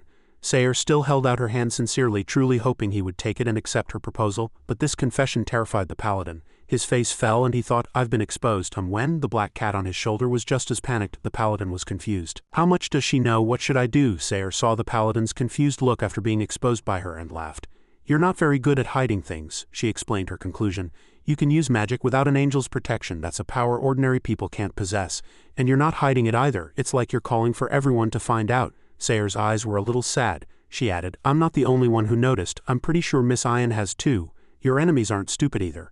There are many people who want to take off your helmet in public. When your identity is exposed, they'll drag you through the mud and brand you a heretic. You need someone to cover for you, and I need time to delay a political marriage. An engagement benefits us both. I hope you'll consider it carefully." The paladin looked at Sayer and asked in confusion, "Miss Sayer, when did you start thinking I wasn't human?" Sayer tilted her head, thought for a moment, and then said, "Probably from the moment you chose to side with Pop. Your decision to oppose the Holy See meant your power didn't come from the gods. And if it's not from the gods, then you must belong to a race skilled in magic that for some reason has been recognized by them." After all, it was a fact that he had a guardian angel. Up in the tree, Vivian's eyes widened at Sayer's reasoning. "Oh, this girl is interesting," she marveled. "She's just an ordinary person, and all she knows is that the Holy See announced Gray's actions this time didn't have divine approval. And from that alone, she can deduce the falsehood behind what people call a miracle." Catherine beside her looked very worried. The paladin asked again, "Miss Sayer, do you know which race I belong to?" Sayer replied, "Well, I think so. You're not a demon because you have a guardian angel. You wear a helmet all day, which means your appearance is very different from a human's, so you're not an elf either. You are very skilled in magic and you don't need to eat, drink, or rest. Combining this information, there aren't many races that fit the criteria." The paladin's face had darkened by now, and the black cat on his shoulder had been worried all along. He thought, "Not bad, Miss Sayer is really sharp." He spoke sadly as he slowly stood up. "In other words, Miss Sayer, even if you know my true identity, you still want to be engaged to me, right?" The paladin raised a hand to remove the helmet from his head. He said, "In that case then." The black cat saw Gray's movement and guessed what he wanted to do. Panic trying to stop him. "Gray, wait, what are you trying to do?" Up in the tree, Catherine couldn't stay calm either. "Gray is being too impulsive, I have to stop him," she thought. But then something startled her. Someone covered her mouth and held her back, preventing her from stopping Gray. Vivian covered Catherine's mouth from behind, smiling as she said, "The show's just getting started, don't interrupt them." The paladin removed his gear piece by piece. He said, "Miss Sayer, if you feel scared or disgusted after seeing me, just run. I won't stop you. Since you've been so direct, I won't hide it anymore." The paladin removed his gear piece by piece. "Anyway, I've always wanted to take off my helmet and face you as I truly am." At this moment, the paladin had taken off all his outer armor, standing before Sayer in his original form, the form of a lich. "I am a lich born of death." The black cat covered its face as if it couldn't bear to watch the scene before it. "It's all over." Sayer looked at the paladin's current appearance, seeming somewhat surprised. Her eyes were wide, but she said nothing. The paladin lowered his head, thinking, "Miss Sayer must be terrified. What will she think of me?" He even considered the worst-case scenario. "Maybe from now on I can't be a paladin anymore." Sayer was still silent at this point, as if needing time to process the information she had just received. Finally, the first words she uttered were, "You're so small." The paladin was surprised. Was that the problem? But Sayer just said matter-of-factly, "Because I thought you'd have an adult's body since you wear such big armor." "Who knew you'd be so small?" the paladin explained in confusion. "No, well, I control the armor with magic." Contrary to the paladin's expectations, Sayer didn't seem scared or disgusted at all upon seeing his true form. Instead, she smiled brightly and said, "I see all sorts of magic really exist in the world. That's amazing." This smile made the paladin a little embarrassed. "She seems to be okay," he thought. He looked at Sayer and asked again, "By the way, Miss Sayer, aren't you afraid of me? When I first came to the human world, many people rejected me because I was..." Sayer slowly stood up from the rock. She said, well, if you were a bit taller, it might be a little scary, but you, Sayer extended a finger and playfully poked the paladin's forehead. She looked at him with gentle eyes and said, the important thing is you haven't done anything to scare me, right? She returned to the main topic asking, so can we get engaged now? Cute Gray. Gray had an embarrassed look on his face, not expecting Sayer to react this way after seeing his true form. In the end, he agreed. All right. On the way back to the palace, Gray looked very happy, bouncing along with a blissful expression on his face. Sayer walked behind, holding the black cat, amused by Gray's expression. She said, he's so happy he's radiating a halo of bliss. The black cat smiled smugly. This is the first time someone has accepted him in this form. Of course he's excited. Gray had already used magic to let Sayer understand the black cat's words so she could talk to it. Holding it, she began to speak in her mind. I didn't expect you to be such a rational cat. You must have been guiding him all along, haven't you? The black cat put on a proud expression and said, of course, meow. Catherine, on the other hand, felt very proud that Sayer showed no fear. Vivian, however, was furious. How can you not be scared, you little girl? The black cat thought. The person who truly decides Gray's actions is actually right behind you just haven't seen it. Just then, someone suddenly tripped. A little girl in a red dress with pink hair bumped into Sayer. Sayer was knocked to the ground. The pink-haired little girl quickly asked, I'm sorry, are you all right? Sayer replied, I'm fine. He quickly got up and turned to leave, not forgetting to say, I'm really sorry. I have to rush to the medical station, goodbye. This left the paladin and Sayer watching her leave in confusion. But the paladin was quick and grabbed the pink-haired little girl. He said, stop. Sayer and the black cat looked at the paladin in confusion. The paladin said in a low voice, give back what you stole from Miss Sayer. At this, the pink-haired little girl started to look aggrieved, her eyes welling up with tears as she cried. No one knew what really happened that day. The paladin had caught the pink-haired little girl. Holding her up in the air, the little girl struggled ceaselessly. Let me down, the paladin said. Then first give back what you stole from Miss Sayer. Only then did Sayer pat herself down. She discovered with a start, where's my wallet? But the little girl still denied it flatly. What are you talking about? I don't know anything. The paladin remained patient. Little girl, according to the laws of the capital Longcheng, if I find Miss Sayer's belongings on you, you'll have one of your hands cut off and be thrown in jail. Hearing this, the little girl began to panic. The paladin put the little girl down and she immediately knelt on the ground saying, I was wrong. I'll give the wallet back to you. Please don't send me to jail. Then she returned the wallet she had stolen from Sayer. The paladin looked at the little girl and sighed. He knelt down, flicked her forehead with his finger and scolded, Why are you learning to steal at such a young age? The little girl cried out from the flick, holding her forehead. I don't want to either, but my mom is very sick and I need money for medicine, the paladin said again. You need money? If you have any problems, go find the Silvermoon Knights, they will help anyone. But the little girl then said, I went, but as soon as I got the money from them to buy medicine, she recounted sadly. My alcoholic father took the money and went to the tavern. I can't go to the Silvermoon Knights for money again. The paladin was confused. What the hell? Sayer, however, was unfazed. I've heard this story many times. It's a common thing. Not everyone has a good father. I can understand this little girl. Sayer gently took a gold coin from her wallet and softly pressed it into the pink-haired little girl's hand. She said, Take this and buy medicine for your mother. Don't delay. She also carefully instructed, Don't let your father snatch it away again. The little girl looked at Sayer with shining eyes, her face filled with obvious gratitude. Really? Sayer nodded and replied, Really? Now go quickly. The little girl ran off happily, clutching the money, not forgetting to turn back and thank her. Thank you so much, goodbye. Sayer picked up the small cat and called out gently, Little cat. Then she looked over at the paladin who seemed to be lost in thought. She asked, What are you thinking about? Shouldn't we be heading back? The paladin pondered for a moment, then said, I was just thinking that the laws of the capital Longcheng are useless in a situation like this. Sayer comforted him. What's there to worry about? She smiled and said, Just go back and add a few more laws. The black cat seemed to agree with Sayer's suggestion. The paladin asked in surprise. Me? Sayer nodded. You're deploying the army and managing the capital's military laws, right? That means you can change some laws. The paladin's eyes lit up. That's right, he blurted out. Miss Sayer is a genius in the castle. Pop yawned wearily. He was sitting and dealing with a pile of documents Miss Ian had given him. I just want to get through this pile of documents quickly, he thought. Just then the paladin burst in. He said loudly, Prince, there are a few things to discuss. His sudden entrance startled Pop. Who is it? The paladin said sheepishly. It's me, Gray. Never mind the details, I have a brilliant idea. Pop looked at him in confusion, wondering what was about to happen now. Meanwhile, on the streets the church bells rang out, echoing throughout the neighborhood. The citizens began to ask curiously, What's going on? Why are the bells summoning people? It seems the paladin is going to announce new laws. Laws? Does that mean the paladin is going to become our new king? Who knows, let's wait and see. We don't lose anything if he becomes king. The citizens began to cheer. That's right, he's better than any noble in the past. Long live the paladin. The paladin held a piece of paper, cleared his throat, and said, Ahem. To all residents of the capital Longcheng, due to the disappearance of the former King Benedict, the capital is currently lacking public order. The paladin stood majestically on top of the city tower, next to Prince Pop, and announced in a clear voice, After discussing with Prince Pop, I have decided to enact several new laws. First, anyone confirmed as a resident of the capital Longcheng can receive a weekly subsidy from the Silvermoon Knights camp. Everyone listened intently to the new laws the Paladin was announcing. The amount received will be, the Paladin raised a finger and declared forcefully, 10 gold coins. This news stunned the entire populace. This money will be properly managed by the Silvermoon Knights, and no one is allowed to obtain it through force or theft, Prince Pop added. Furthermore, families facing difficulties, illness, unemployment, and other situations, if verified, will be able to receive more money. The law takes effect now. Please line up to verify your identity and receive the subsidy. Please spread this news to everyone. The citizens still couldn't believe their eyes. Is it really gold coins? This is the first time I've ever touched a gold coin in my life. Everyone began to cheer. Long live the Paladin, long live Prince Pop, hooray! The citizens habitually gathered again to discuss the news they had just received. Hey, have you heard? The Paladin has changed the laws of the capital, Longcheng. Well, he must have increased the punishment for criminals, right? No, he's reduced the severity of criminal offenses. Except for serious crimes, the punishment for criminals has been minimized. The death penalty has been completely abolished, and everyone is only imprisoned for 2 to 3 days before being released. Everyone was surprised. You're kidding, right? People who injure others are only locked up for 2 to 3 days. What about thieves? Are they also released after 2 days? So lesser crimes are just criticism, education, and reform, not imprisonment or anything? Well, maybe the Paladin thinks the old laws were too harsh. After all, he's different from the previous rulers. He won't let any criminal go, but no matter how powerful they are, there are only 100 or 200 of them. Even if they work in shifts, how can they manage a city of 100,000 people? A lot of crime might go unnoticed, and that would be terrible. Just then, a short old lady was put in handcuffs.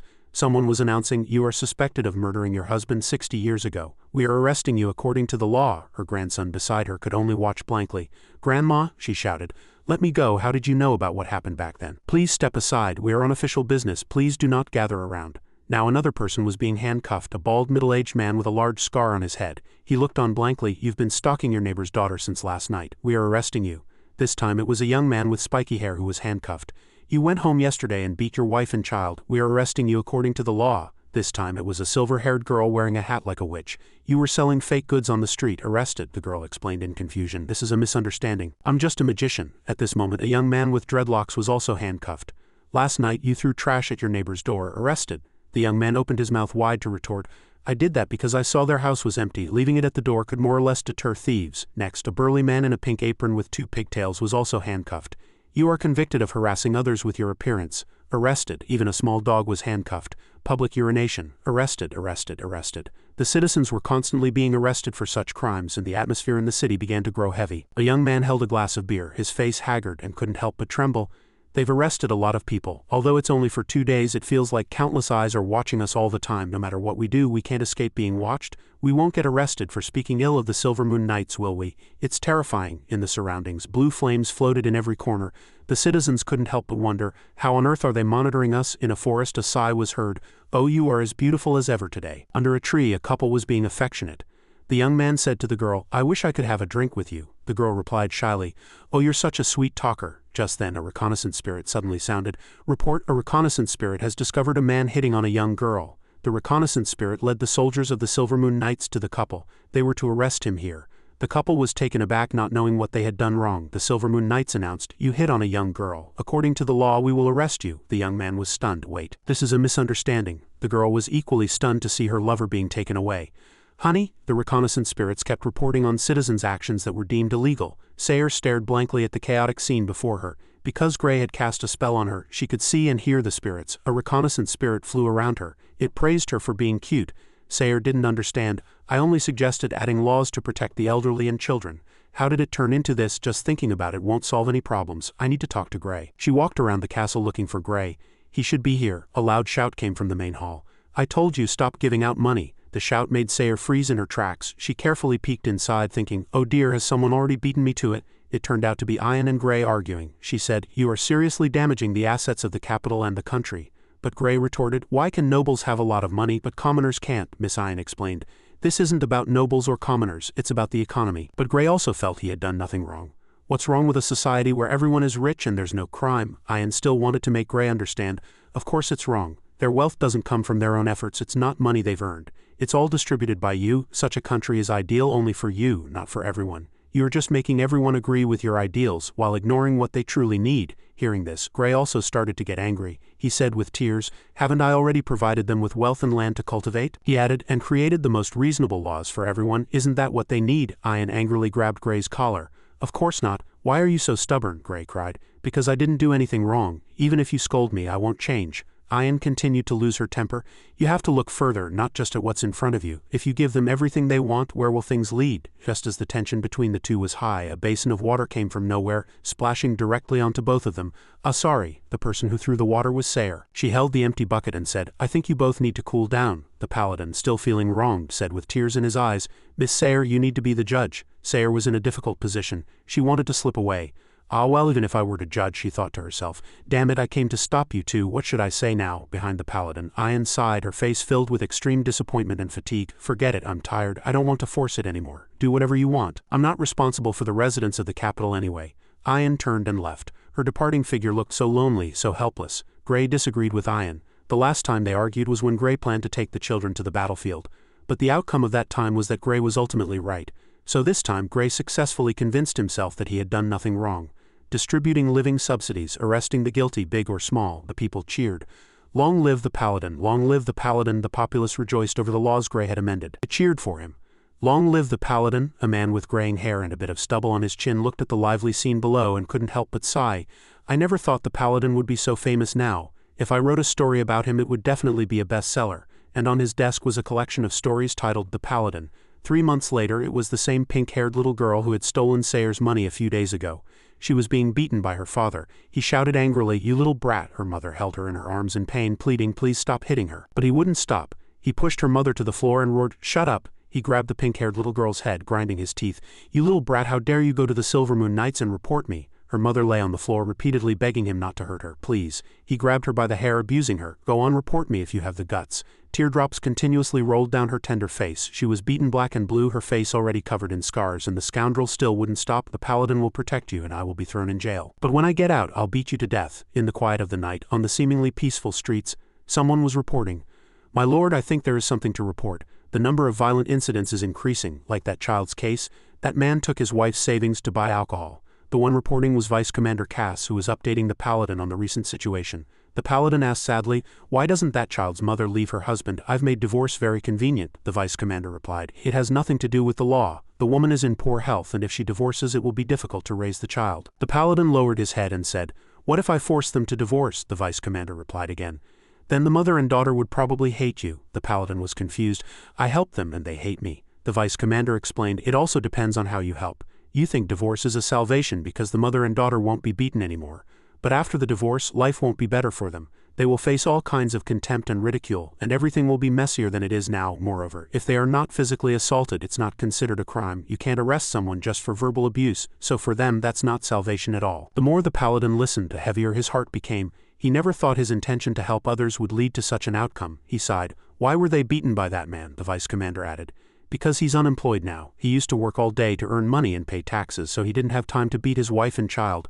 When he came home he would just eat and then sleep. Then why is he unemployed? I required everyone to have equal job opportunities. The vice commander sighed again, and then explained, He wasn't fired, he quit on his own. We provided enough money to live on so he doesn't need to work. You should remember that according to the laws you enacted, the unemployed receive more subsidies. That is to say, even if they don't work, they can get a large sum of money. And according to the law, they are not wrong for doing so. So more and more people are becoming idle. And because the money is free, the residents of the capital have become richer, and they have slowly begun to change. They have become ignorant and alcoholic. The neighboring country took the opportunity to profit by dumping capital goods in the capital. Merchants raised prices at will, and the people spent money without hesitation. Isaac's economy is declining rapidly. More importantly, the people are becoming more and more lazy. They can have money without working, and when the treasury is completely depleted, Isaac will become the poorest country in the world. Hearing this, the paladin seemed to realize something, and his heart became extremely heavy. Could it be that he had done something wrong? In the dark of night, a black shadow sped through the night. That person was the paladin, riding his warhorse alone with no destination in mind. He came to a desolate place. Under the horse's hooves weeds grew rampant. The paladin dismounted, observed, and said, I can't believe it, not a single person is farming. There are weeds everywhere. I clearly distributed the best seeds to them. Why aren't they farming? He said, bending down to pick up the weeds at his feet. The black cat explained his confusion. They used to have to farm to make money. This sentence made the paladin freeze. The black cat said cautiously, I think the reason is you gave them more money than they could earn. With money, of course, there's no need to work for it, right? The paladin didn't understand. But I only gave a certain amount of money. Don't they want to earn more? The black cat explained. With the money they received, they can already live very comfortably, the paladin said sadly. If that's the case, he plopped down on the ground. The paladin hugged his knees, feeling wronged and conflicted. What on earth am I working so hard for? Just then someone suddenly shouted, "Found them, they're here." It was Vice Commander Cass running over with Miss Sayre. "I heard you left alone and I knew you'd start pitying yourself again." The paladin glanced sideways in the direction of the voice. "Miss Sayre?" Sayre jumped off her horse and said to the paladin, "Sit there and don't move, I'll be right over." Then she turned to the Vice Commander and said, "I'm sorry. Can we talk alone?" The Vice Commander was a bit hesitant. Just then the Black Cat spoke up. "It's fine, Cass, you can go back." Hearing the Black Cat say so, Cass agreed. "All right." Sayre ran over to the paladin and sighed. "Phew, riding a horse like this is so tiring." The paladin turned to look at Sayre and asked sadly, "Is Miss Sayre here to scold me?" Sayre was surprised. "Scold you? Why would I scold you?" The paladin was very sad at this moment. "I have brought disaster to the country." Sayre sat down next to the paladin and asked with concern, "Oh, a disaster? Then tell me the specifics." The paladin confessed. "I turned hard-working farmers into idle people. If they don't farm, they'll starve even if they have money." Sayre tried to comfort the paladin. "Food can be bought from other countries." The paladin replied, "I know, that's what we're doing now." But the paladin also realized the problem. Their food supply is not infinite, and neither is our money. Sayre seemed a bit surprised. The paladin continued, "No matter how I amend the laws, they can always find loopholes. It's a disaster." His eyes became complicated. "I am making the country poorer. Good people are turning into bad people. I will destroy this country." Sayre looked up at the sky and agreed with the paladin. "Yes, at this rate, the treasury will soon be depleted. The country will riot. Famine will spread, and that would be a disaster. About 10,000 people will die because of what you've done." Catherine was also by the paladin's side at this moment. She crossed her arms over her chest and said, "This is why I didn't support you in overthrowing Benedict from the beginning. Even if his hands are stained with blood, he still has experience in governing." She said seriously, "Our fairness and justice are worthless to humans. The characteristic of humans is cunning. If you are too kind, they will take advantage of your kindness. For example, someone is using your reputation to sell things. This is the paladin's land. Tell me if you want to buy it.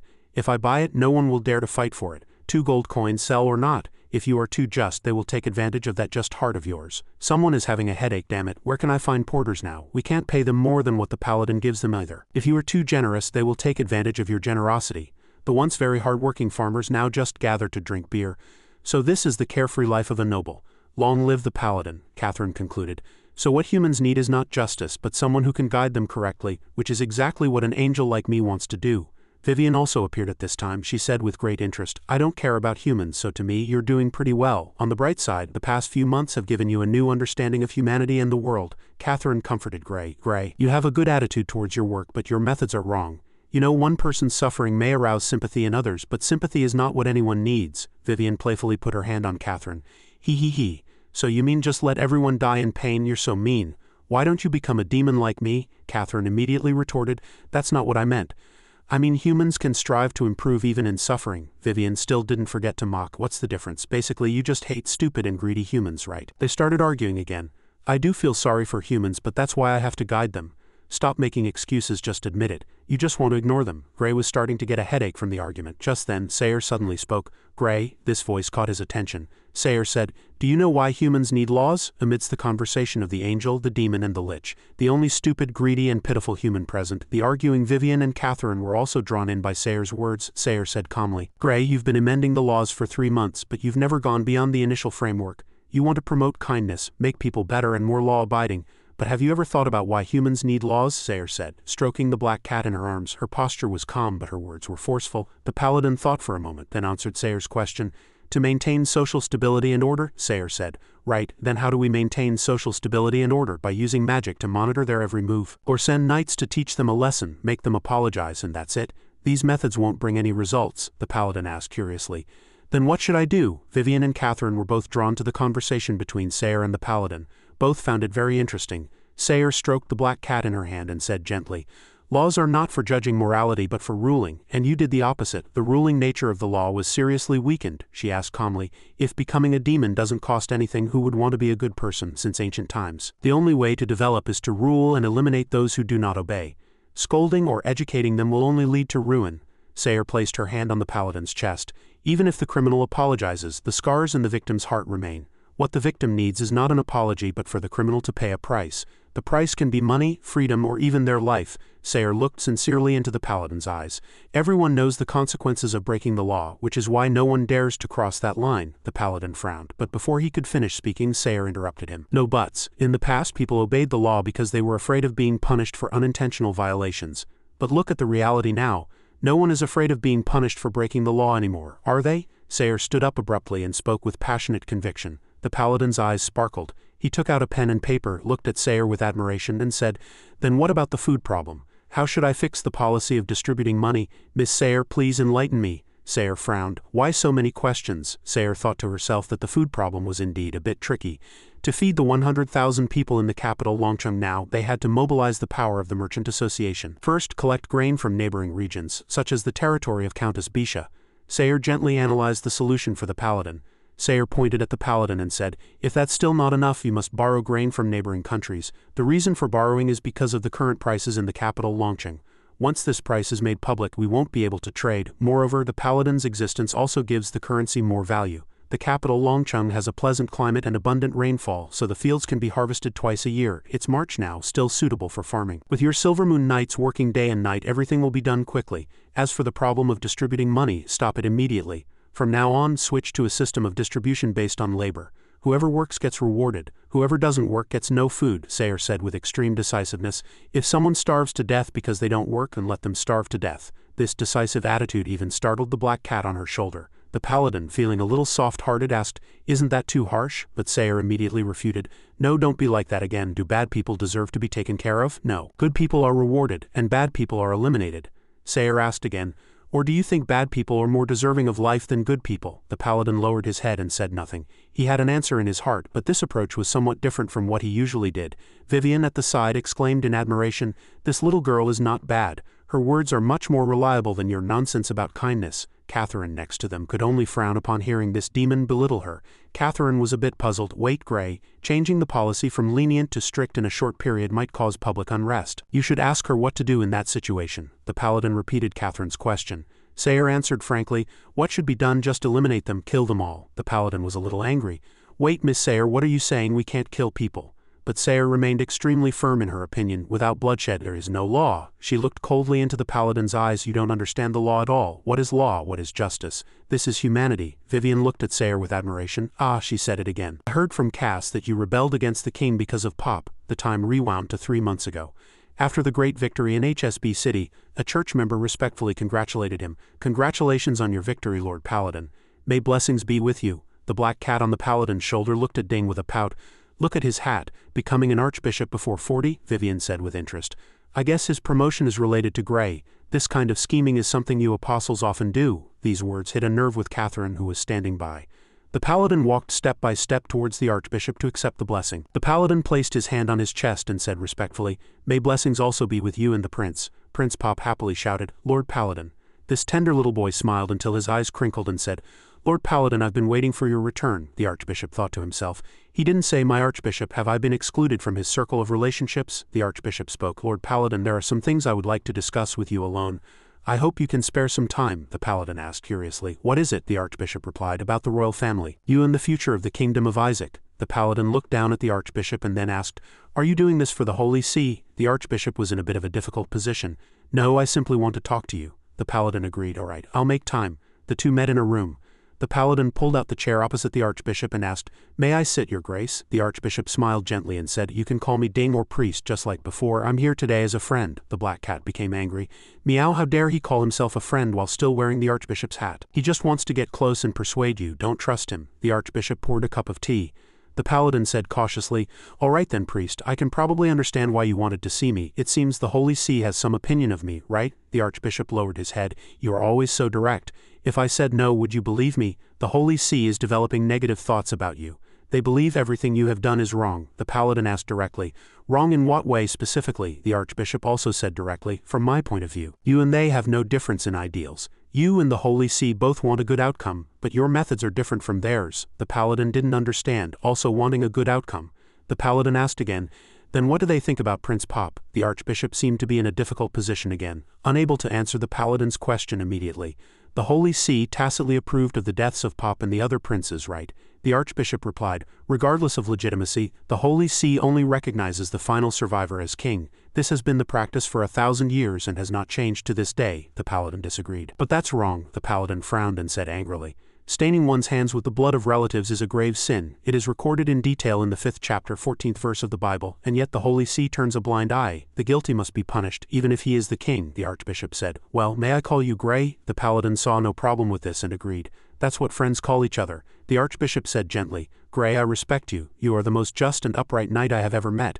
Do you know why the Holy See appointed me as the Archbishop of Isaac? It's just because I know you. They want to talk to you through me, the Paladin nodded. I understand.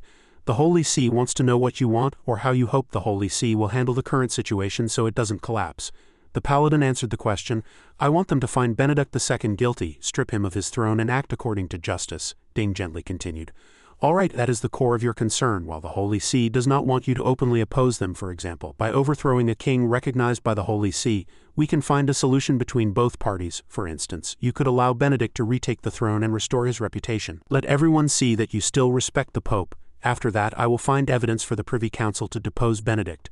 You need to take some action to make the Holy See believe you are not opposing them, to eliminate their suspicions of you, so that we can temporarily reconcile both sides. Hearing the solution Ding proposed, the Paladin's face darkened. Even the Black Cat could feel the oppressive atmosphere. Ding also noticed this. He asked worriedly, Are you angry? The Paladin denied it.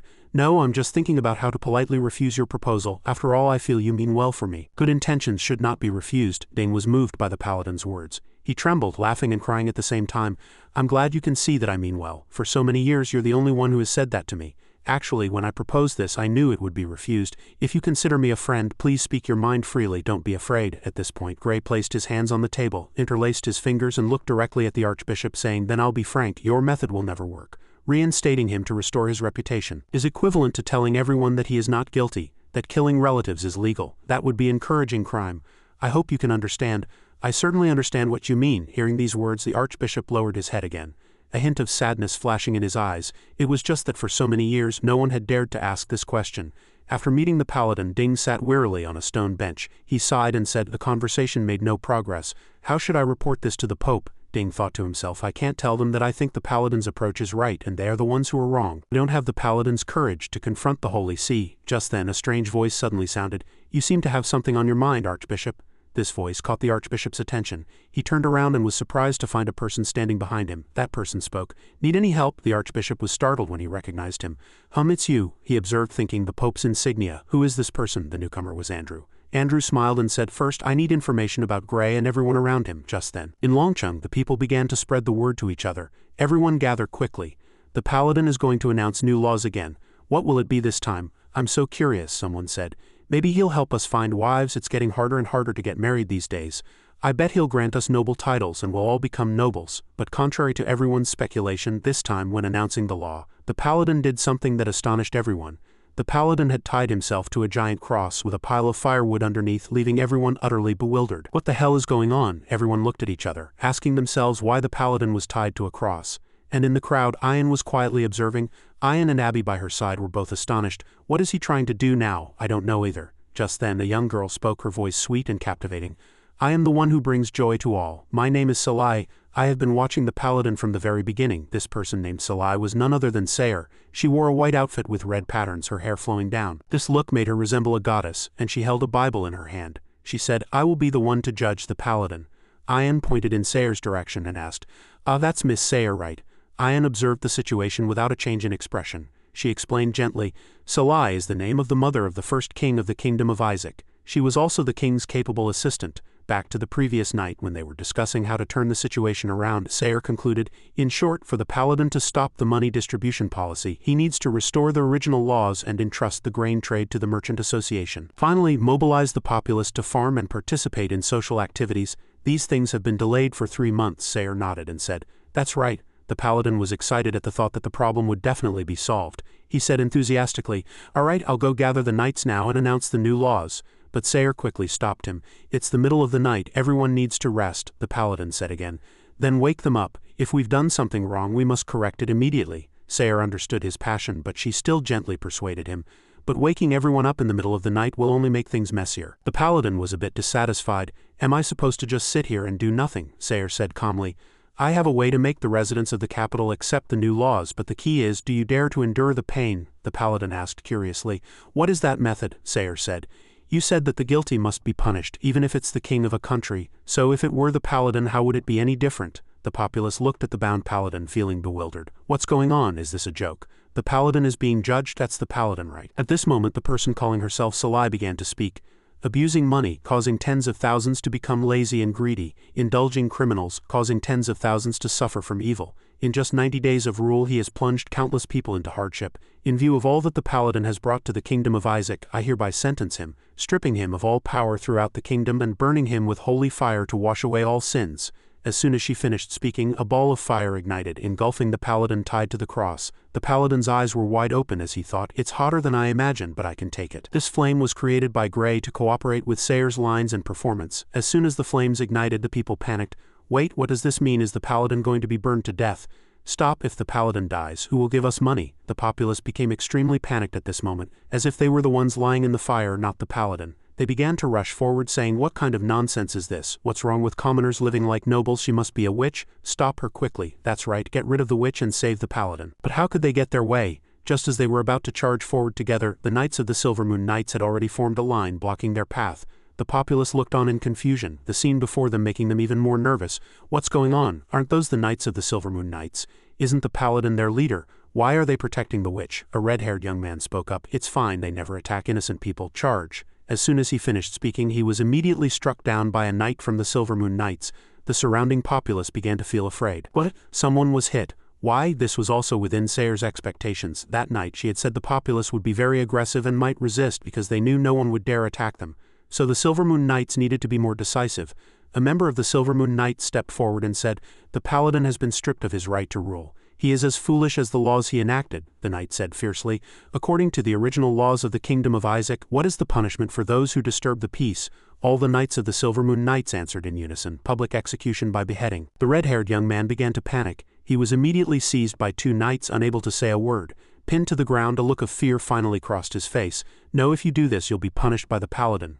He looked up at the burning cross as if searching for a way out and said, "The Paladin will." But he seemed to realize the situation and couldn't finish his sentence. The Silvermoon Knight said again, "Wake up, the Paladin can't save you." As soon as he finished speaking, he shouted, raised his sword and said, "Execute." Fear was clearly written in the eyes of the other citizens, and in the flames the Paladin spoke weakly. "Stop. Didn't we agree that only I would be burned and bear the guilt?" he said powerlessly. "It is my sin, don't touch them. I will bear everything." These words moved all the citizens. They stared with wide eyes at the burning Paladin and said, "Lord Paladin." Sayer thought to herself at this moment, "That's right, I am the witch who suddenly appeared and took away everyone's happy life. He is the people's firmest support, yet he is hung on the cross. Everyone must believe he is sacrificing himself for their faults. To save the Paladin, they must atone with their own efforts. Finally, once they choose to resist, they will realize the absolute power of the Silvermoon Knights." When Benedict learned of the situation on the Paladin's side, he sat nonchalantly on the sofa and said sarcastically, "HMPH, that Paladin is truly a pathetic fellow, being accused and tied up by a woman. It's madness," he said smugly. "This is an excellent opportunity to incite the populace and reclaim the throne," but Andrew didn't think so. He said, "I think their actions are very clever. They made the new laws easier to accept through this act, and all the anger is directed at that girl. The Paladin's reputation not only hasn't declined but is even higher than before. Now, even if you incite the populace, they will only make the Paladin king, not you." Benedict recalled Andrew's words and felt they made perfect sense. He tilted his head and asked, "Then what should we do now?" Andrew soothed him. "Don't worry, leave it to me." Night began to fall on Longcheng. Outside the city, a group of people were trying to sneak inside. It seemed they were residents of Longcheng. A young man with a face full of freckles took a rope and threw it over a pillar. He said, "Good, it's secure, we can climb." And so, one by one, the people climbed the rope over the city wall, successfully entering the city. The freckled young man peeked outside. The Paladin was still tied there. The flames had not yet gone out and everyone began to feel sympathy. "He's still being burned. Have the Silvermoon Knights really rebelled?" The citizens now looked at each other, asking in confusion, "What should we do now?" The freckled young man said, "We must cut the ropes and get him out of there." Someone asked in confusion, "How do we cut it now? Do we charge straight into the fire?" The Paladin seemed to hear their discussion. He raised his head and asked cautiously, "Who's there?" Only then did the citizens peek out. They walked up to the Paladin and said, "Lord Paladin has such a bad memory." The freckled young man took off his headscarf and said with a smile, "I'm Charlie, you probably don't remember me. I was the first person to answer the question during the Battle of HSB City." The Paladin remembered the young man. He said, "Ah, so it was you?" The Paladin said to the young man, "I remember you, but I didn't know your name." The young man didn't mind. He said to the Paladin, "We're here to save you. Please wait while we get you down." But the Paladin shook his head in refusal. "No, this is a punishment I must endure." Charlie blurted out, "No, what that woman said is wrong." Then Charlie lowered his head, feeling a pang of sorrow. "You shouldn't be the one who is punished because we are the lazy ones." Even though the flames were burning his body, the Paladin still comforted the citizens. "But you weren't lazy in the beginning. It was because of my policies that you became this way. I was the one who caused the crisis. Fertile land became barren, nearly causing a famine, and the treasury became empty. Good people learned to commit crimes. It was all my doing. Charlie placed his hand on his heart and said, "But we still respect you. There is no better ruler in the world than you." Hearing these words, the paladin was very moved. "Everyone still respects me, but it's only because they haven't seen the bad side yet. I want everyone to live vibrant lives, not just have feasts everywhere. If you respect me, please support the new policies. Even if it's painful, I will stay here for everyone." The paladin looked sincerely at the citizens below. Charlie looked at the leader he admired, his heart aching for him. Then everyone knelt down and said respectfully, "As you wish." The next day, with the help of the Silver Moon Knights, Sayer amended the laws in Prince Pop's name. All of Grey's policies were abolished. The labor system was based on productivity and the laws were strengthened. Major nobles like Grand Duchess Bisha expressed their support and assistance, but most of the minor nobles were not satisfied. However, they were afraid of the Silver Moon Knights, so they dared not speak up. The populace had returned to their jobs, but at first they were certainly not used to it. Complaints were heard everywhere. "I can't take it anymore. I don't want to do it. When the paladin was in power, we could live very comfortably. Now we have to trudge through the mud. The clothes I spent 50 gold coins on are now covered in mud." Besides those who agreed with the policy change, there were of course those who disagreed and complained. "The important thing is our pay is too low. We work here all day. We might as well leave this place." "Sounds good. Let's leave the capital, Longcheng. Anyone coming? Let's go, let's go." The vice commander of the Silver Moon Knights reported the situation to Sayer, somewhat disappointed. "The economic recovery is slow and everyone is planning to leave the capital." Sayer clutched her head as if she were going mad. "Ah, this bunch of lazy scum," she shouted as if she were about to breathe fire. "It's late spring now. What do they think they're doing leaving the city? Do they want to become food for wild beasts? Do they think they're the paladin, able to kill a bear with one punch?" The vice commander tried to ease the situation, saying, "In any case, we should find a way to rescue them." Sayer squinted at the vice commander and asked, Rescue what? How do we have the manpower to rescue them?" She pointed outside and said loudly, "A city of 100,000 people can't be managed by just 100 knights, and to save money, we've already disbanded all the garrisons in the capital." Facing Sayer's anger, the vice commander was a little scared. He said, "The master wants to apologize to you." Sayer asked curiously, Did he hear our conversation?" The vice commander explained. "He has already cast a communication spell on the Knights of the Silver Moon Knights, so everyone can exchange information immediately." Sayer squinted and said, "Ah, how convenient." But returning to reality, there were too many problems to solve. Sayer sighed. "A rescue is a rescue, but we also need manpower. First, we need a central secretary to handle internal issues, and an accountant to settle payments." She made a request to the vice commander of the Silver Moon Knights, regardless of whether they are nobles or commoners, homeless or with a family. If they can show their value, rescue them. The vice commander of the Silver Moon Knights agreed. "All right, I will do as you say." With that, the vice commander left, leaving Sayer alone in the room. She stretched wearily and said, "I'm exhausted. I should have asked Miss Ian for help from the start. This isn't a one-person job. I don't know how the previous kings managed, being so tired." Sayer didn't notice a strange black shadow sneaking into the room, appearing behind her. As the shadow drew near, Sayer seemed to sense something. She immediately spun around, shouting, "Who's there?" She defended herself with a knife in her hand, but when she turned, there was nothing behind her. Sayer looked around in confusion, wondering if she had been mistaken. After thinking for a moment, Sayer plopped back into her chair. It seemed she really was exhausted. She picked up her teacup. This room was protected by Grey's barrier. How could an ordinary person possibly get in? Outside by the window, Andrew remarked, "Tisk, what a sensitive girl, but in the end just an ordinary person." In his hand, Andrew held a small vial containing a strange purple liquid. He smiled. "Time for a good show."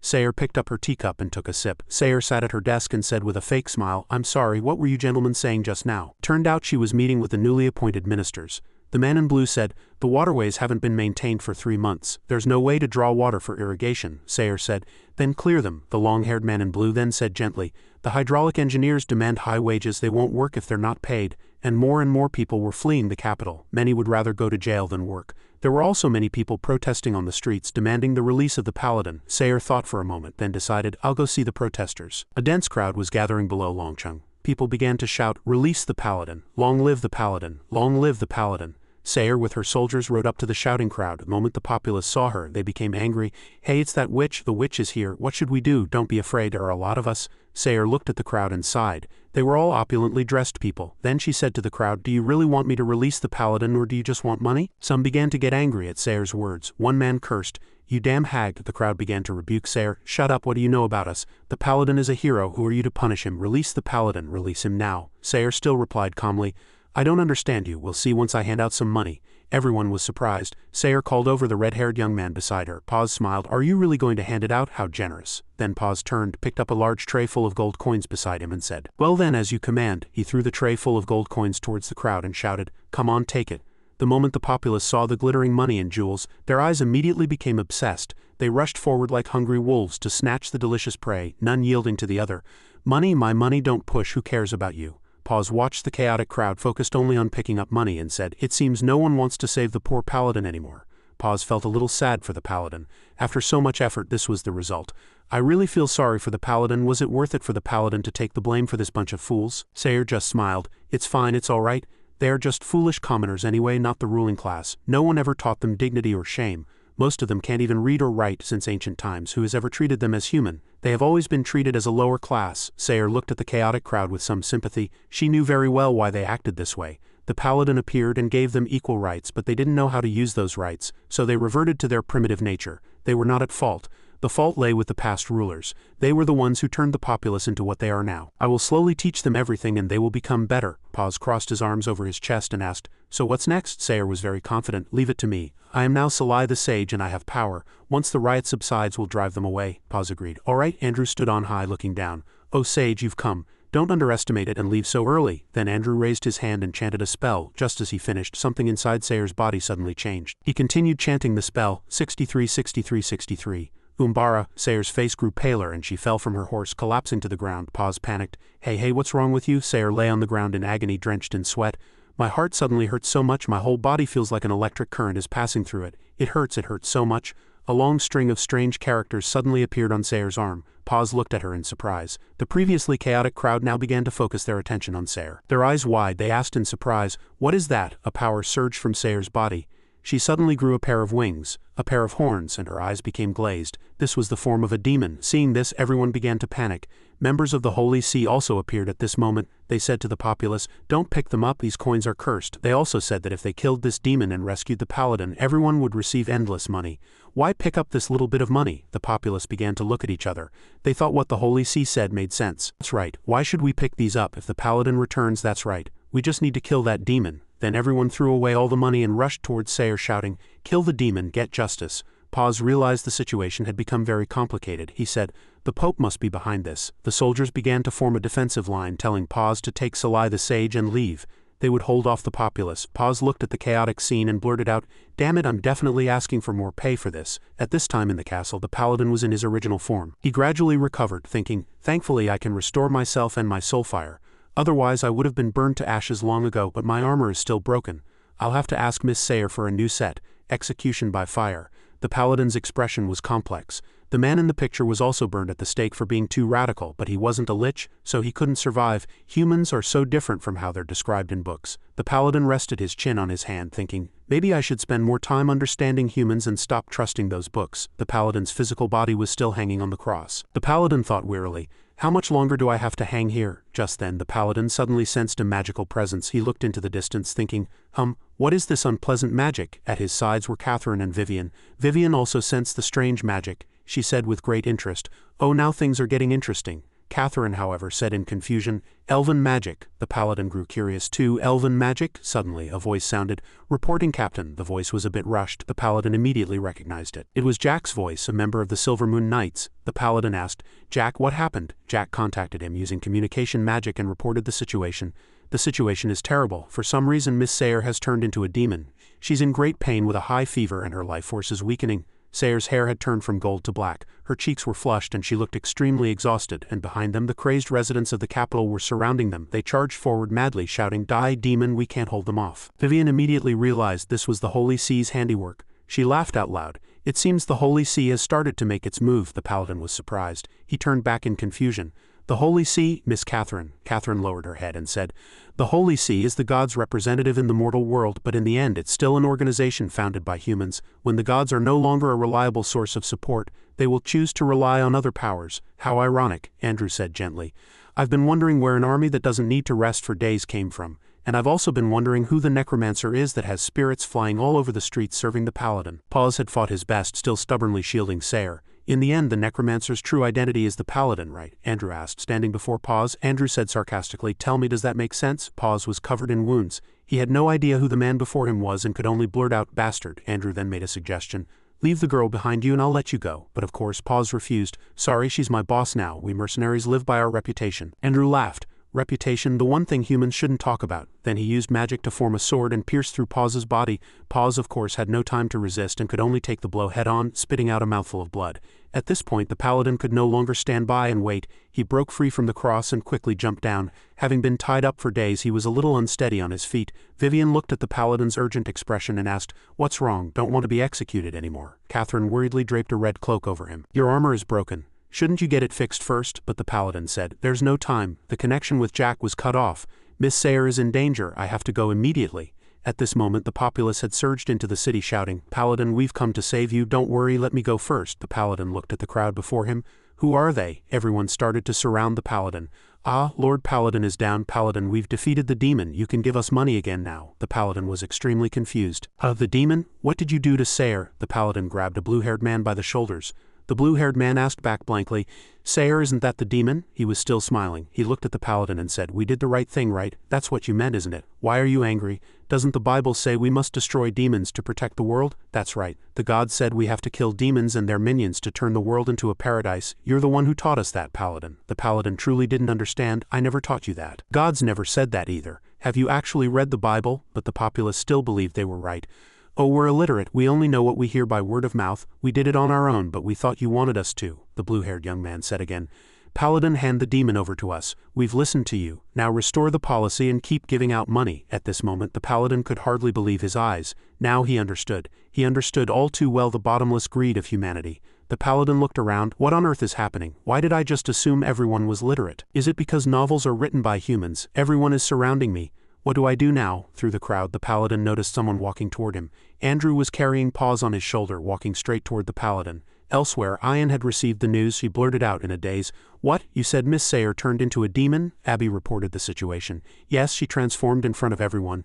I don't understand what happened either." Ian shot to her feet and said, "Something is definitely targeting Sayre. It can only be the Holy See." She realized with a start. "The Holy See? Wait, this is bad," Ian said. "Hurry to the church, quickly. The Pope is trying to make Gray lose his composure." And over here, Gray had just thrown a punch at Andrew. He held Sayre in his arms, oblivious and unaware that he was walking right into the Pope's trap. He was losing his composure in front of everyone. Andrew walked through the crowd. He looked at the paladin and then said, "Paladin, care to make a deal?" The paladin blurted out, "Who are you? What did you do to Miss Sayre?" Catherine observed quietly, "That's an elf. An elf who has abandoned his sacred faith." Vivian chimed in. "That one over there was turned into an elf by magic. He has good taste. Those horns are magnificent." Andrew spoke again. "Relax, Paladin. Or should I call you Necromancer?" He introduced himself. "I am Andrew, Chief Mage of the Human Mage Alliance.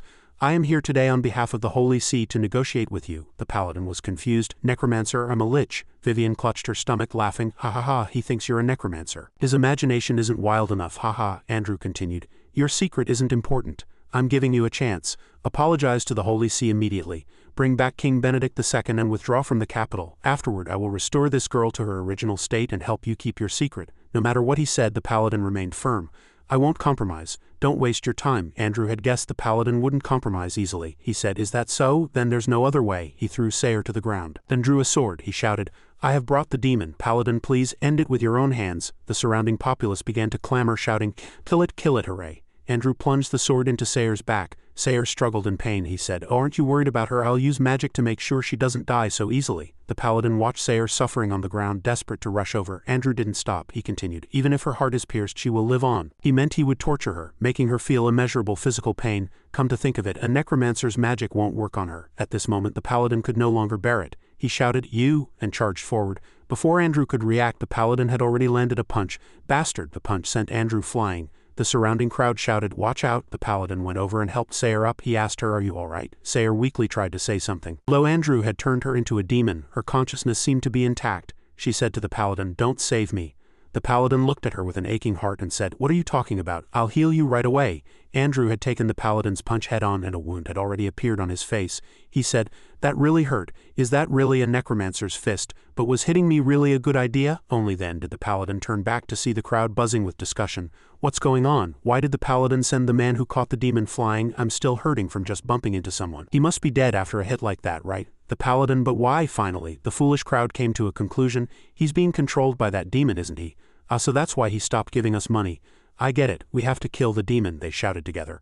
"Kill the demon, kill the demon." The paladin was extremely confused. He wanted to explain, "No, Miss Sayre isn't a demon." But Sayre had already grabbed the paladin's hand. She said weakly, "Gray." She looked at the paladin and then pleaded with him. "Please execute me. This is humanity." She gave a pained smile. "I'm begging you, let me die." The paladin looked at her, his heart aching. Andrew sat up from the ground. He said sarcastically, "How admirable. Even in this situation, she's still trying to stabilize the public's mood. It wouldn't be an exaggeration to call her a sage, would it? So what do you say, Paladin? Shall we execute her?" The surrounding crowd continued to shout relentlessly. "Kill the demon must be killed." They surrounded the paladin, trapping him in their venomous words. Fragmented memories began to surface in the paladin's mind. The moment he declared he would become a knight representing justice. The moment Ian said, "I bestow upon you the title of Silvermoon Knight." The moment Catherine said fairness and justice were worthless to humans. The moment Sayer smiled and said good people would be rewarded and bad people punished. And the image of Ding, who said what's important is to follow one's own heart. The paladin truly wanted to explain. He wanted to say she wasn't a demon, that she had done nothing wrong, but it seemed no one could hear his voice, nor did they want to listen. They only wanted what they wanted. "Kill the demon. Kill the demon." The paladin was exhausted. He said, "From now on I will not give you any more money. You must earn it with your own strength. No one needs to rebel anymore. It's my fault you've become like this. I will work the fields with you, weave with you, and earn money with you. I will still be on your side, I'm begging you." Until this moment, the paladin still wanted to offer this foolish crowd one last act of tolerance, but it seemed no one reciprocated his tolerance. An egg came flying and smashed directly onto the paladin's face. The populace began to throw eggs and stones at him. They said, "Don't kid us. Who needs you to work the fields with us? What we need is money, the life of a noble. Execute the demon and go back to being the paladin you were before." Every word they spoke was like a venomous snake biting away at the paladin's heart piece by piece. Andrew was very satisfied with this scene. He said with a smile, "You see, Paladin, human malice is worse than any demon's." Though he didn't want to admit it, the paladin had to acknowledge that Andrew was right this time. The paladin picked up Sayer. He murmured, "The innocent will be safe." Lying in the paladin's arms, Sayer said in a low voice, "You fool, am I more important than those 100,000 people? Is there something wrong with you?" The paladin no longer cared. He said to the ignorant crowd, "A knight's principle is to not attack those who cannot fight back. If you insist on executing her, you will have to step over my dead body." At this point, the paladin should have realized this foolish crowd was not worthy of his tolerance. He announced directly, "A knight's principle is to not attack those who cannot fight back. If you insist on killing her, you will have to step over my dead body. Otherwise, don't even think about it." As if waiting for just these words, a voice sounded, "So this is the paladin's true face? He has completely fallen into darkness. But the Holy See will not abandon everyone." The person who had just spoken was Benedict. He had arrived with men from the Holy See and announced loudly, "The Holy See has sent the tolerant and merciful Benedict." Everyone turned to look and recognized the former king. "He's still alive? The Archbishop is with him too. What does this mean?" The paladin looked towards Benedict. "That is?" Beside Benedict, Archbishop Ding was also with him. Ding didn't dare to look up, his face grim as if he couldn't face the paladin's gaze. The paladin could hardly believe his eyes. He asked, "Did you plan this with them?" The archbishop still avoided the paladin's gaze. He stammered, I didn't," but Benedict quickly cut their conversation short. "Shut up, you are a paladin, yet you fell in love with a demon. What right do you have to question the archbishop?" Benedict's words shocked everyone. "But in love? Then she, Paladin, is this true?" The paladin still answered frankly, "We are indeed engaged," but Benedict covered his face and laughed loudly. He had achieved his goal. "Ha ha ha, did everyone hear that clearly? He's engaged, everything is clear now, your king has returned. You know what you must do," he announced proudly. "I declare the execution of this couple who have defied all ethics and morals. When I ascend the throne I will implement new policies." He took advantage of the greed of everyone here. "If you want money, then act. If you execute the fallen paladin and the demon, everything will return to how it was." The citizens smiled, their smiles like those of demons. They walked forward. "Paladin, don't blame us, you shouldn't have taken back the policy in the first place. He's not the paladin he once was. Kill the fallen paladin, execute the demon." The paladin was surrounded by the crazed mob. Some held stones, some held sticks, some held hammers. They all charged forward. They shouted, "Kill, kill." The paladin still couldn't believe it. Everyone had gone mad, just as they were about to close in and attack the paladin. A magic circle appeared on the ground. The citizens were sent flying back. The paladin didn't know what had happened either. He looked up and saw Catherine had appeared. She stood before the paladin, revealing herself in her form as a supreme angel for all to see.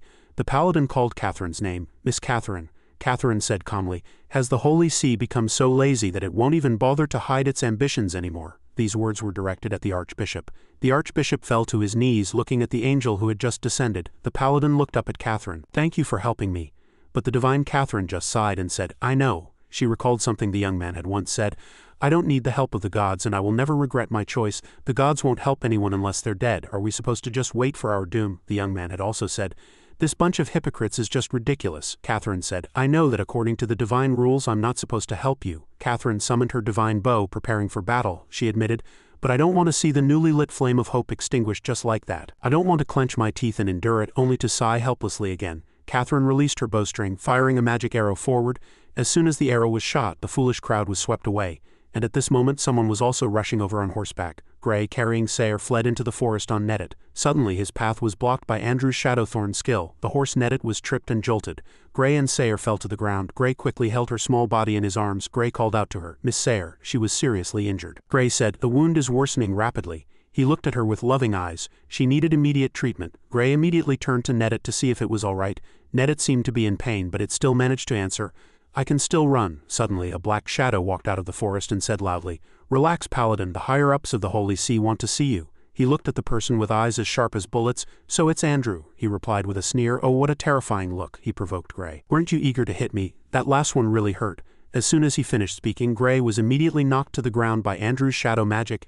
Andrew grabbed the dying Sayre and said not to worry, he wouldn't kill her. He just wanted to neutralize her combat ability and then take her back to the main church for questioning.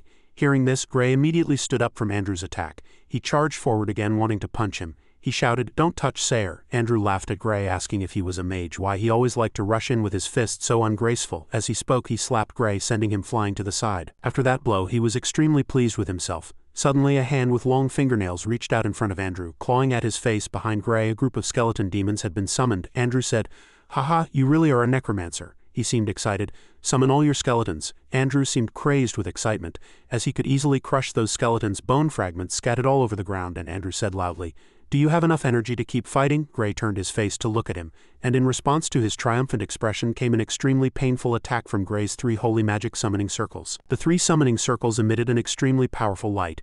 Andrew was directly hit by the light, injured, and fell from the sky. He thought to himself, why can he still use holy magic without an angel? To be able to use both holy magic and necromancy, could there be even more? Gray then sent a powerful lightning ball as an after-dinner dessert, burning him to a crisp. Andrew fell straight to the ground. Vivian smiled. Not bad." She praised Gray, who had gained the upper hand. Liches are the darlings of magic. It was a fool's dream for Andrew to think he could defeat a lich. Whether Gray could win was still an unknown. Andrew lay motionless on the ground, his body torn and burned by the lightning. He seemed extremely angry, his hands clenched tightly. He sat up and said through gritted teeth, "How dare you challenge me again and again?" A magic circle appeared, accompanied by threatening words. "I will kill you." Andrew, with eyes like bullets, gritted his teeth and roared, "I will definitely kill you." In the gloomy sky, 2 giant eagles circled as if heralding the occurrence of something ominous. The horse Netted whinnied in pain, and Gray felt something was wrong. Had that Andrew's power suddenly increased? It was even enough to make him feel a trace of pressure. Andrew seemed filled with power and determination to defeat Gray. Vivian observed from a distance and realized it was Ankamata. It was an era erased from human history, an era where even angels and demons had to flee before that strange and damn magic. And this guy Andrew, daring to run around with such forbidden magic, had truly angered Vivian. Vivian's cat also thought to itself, this was the first time it had seen such a terrifying face on this demoness. What on earth did the people of that era experience? Gray felt his energy draining and knew he couldn't drag this out any longer. He thought he had to end this quickly, and he also had to take care of Miss Sayre. Gray released fire magic, wanting to end this battle completely, but it seemed to do no harm to Andrew. Not even a single hair was harmed. Andrew grinned. He manipulated his dark magic, fiercely attacking Gray's armor, locking it, and said loudly, "Is this all you've got?" Gray was attacked by the dark magic, which seeped deep into his armor. Gray had a bad feeling at this moment. Seeing this, Andrew triumphantly manipulated the magic and launched a fierce attack. The space within the armor forced him to reveal his original form. Seeing his true face, Andrew laughed mockingly. "Aha, so this is your true form?" Gray lay sprawled on the ground. He staggered to a sitting position. Fortunately, the cloth Catherine had given him had protective magic, so his bones weren't cut. Gray wanted to teleport to Andrew's side to stop him, but when he got close, he was easily stepped on. Gray couldn't believe his superhuman strength to be subdued so quickly again. He said, "Stop, don't even think about touching me."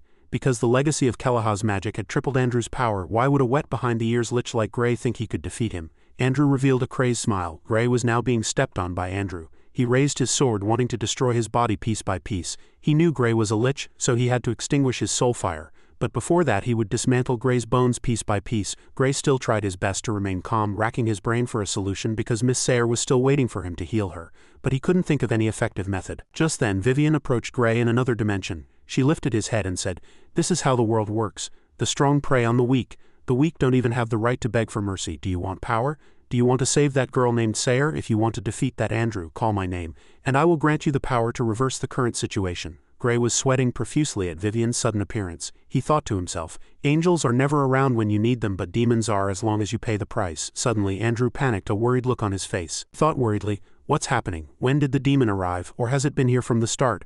A lich is one thing, but how is there a demon too? Why have they all come to this world? Vivian burst out laughing. she thought to herself, things are getting bad, to be precise. It was after Andrew's magic had tripled that he could see through Vivian's invisibility. Andrew turned and ran. Vivian called after him, don't run. He ran while looking back, thinking that the Holy See still had ways to counterbalance gods and angels but had no way to deal with demons. Judging by that aura, this demon was at least 1,000 years old. Besides, a lich becoming a paladin was already absurd enough. It was best not to cooperate with the Holy See from now on. Andrew was tied up, scared out of his wits. He kept shouting, "Paladin, I never thought a dignified paladin would have connections with a demon." He shouted louder and louder.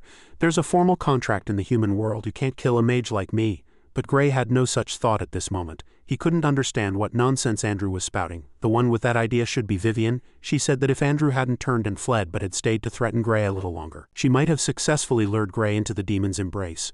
Gray was relieved because things had finally stabilized. His eternal concern was still the condition of Miss Sayre and his beloved horse Netted. But the scene around Gray gradually darkened, and his consciousness faded rapidly.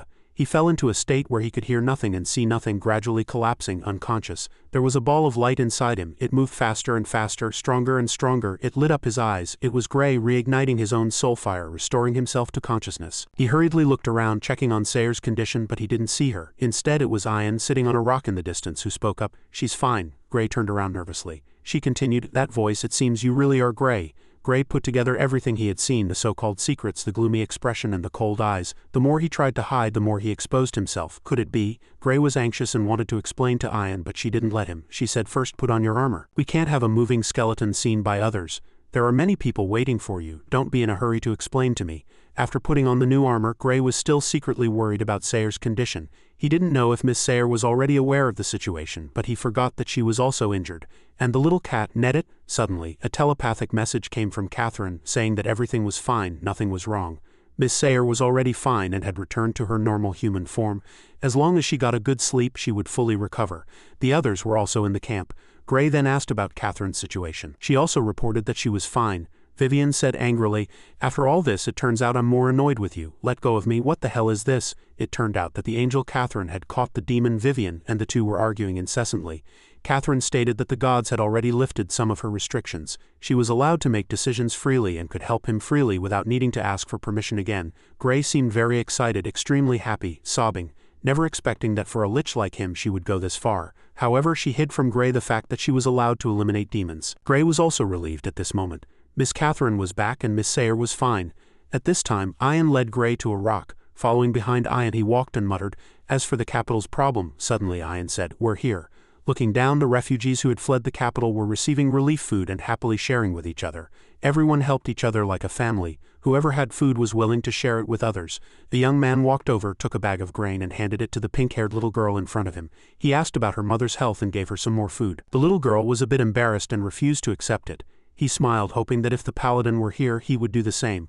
Gray's group observed everything that was happening from the rock. The pink-haired little girl looked up and saw Gray. She shouted loudly, "Look, it's the paladin." All the refugees immediately turned back. Everyone happily greeted their paladin and also expressed their concern for Gray, having heard he was besieged by a group of indiscriminate and foolish people in the capital. Ian said that these people had left the capital after receiving her evacuation order. In the end, these refugees still completely trusted Gray. Gray was moved to tears.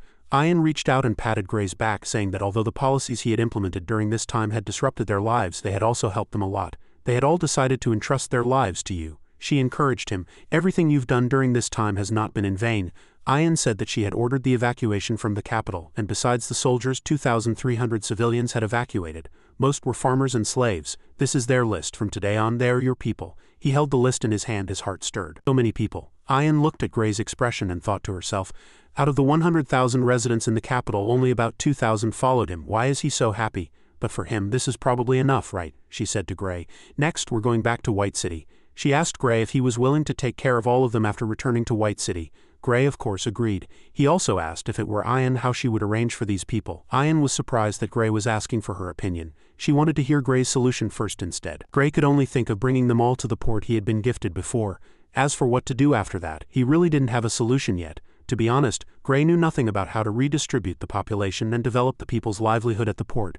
Because the port was by the sea, the land was severely salinized and couldn't grow food crops. Developing the economy had to rely on trade, and the previous Lord Sapel was dismissed because of exorbitant taxes and levies. Since he took office, he hadn't governed them at all, so how could he persuade them to accept more than 2,000 people? Gray felt very confused. His mind was a mess, he knew nothing at all. he said to Ian. "I don't know anything about that port.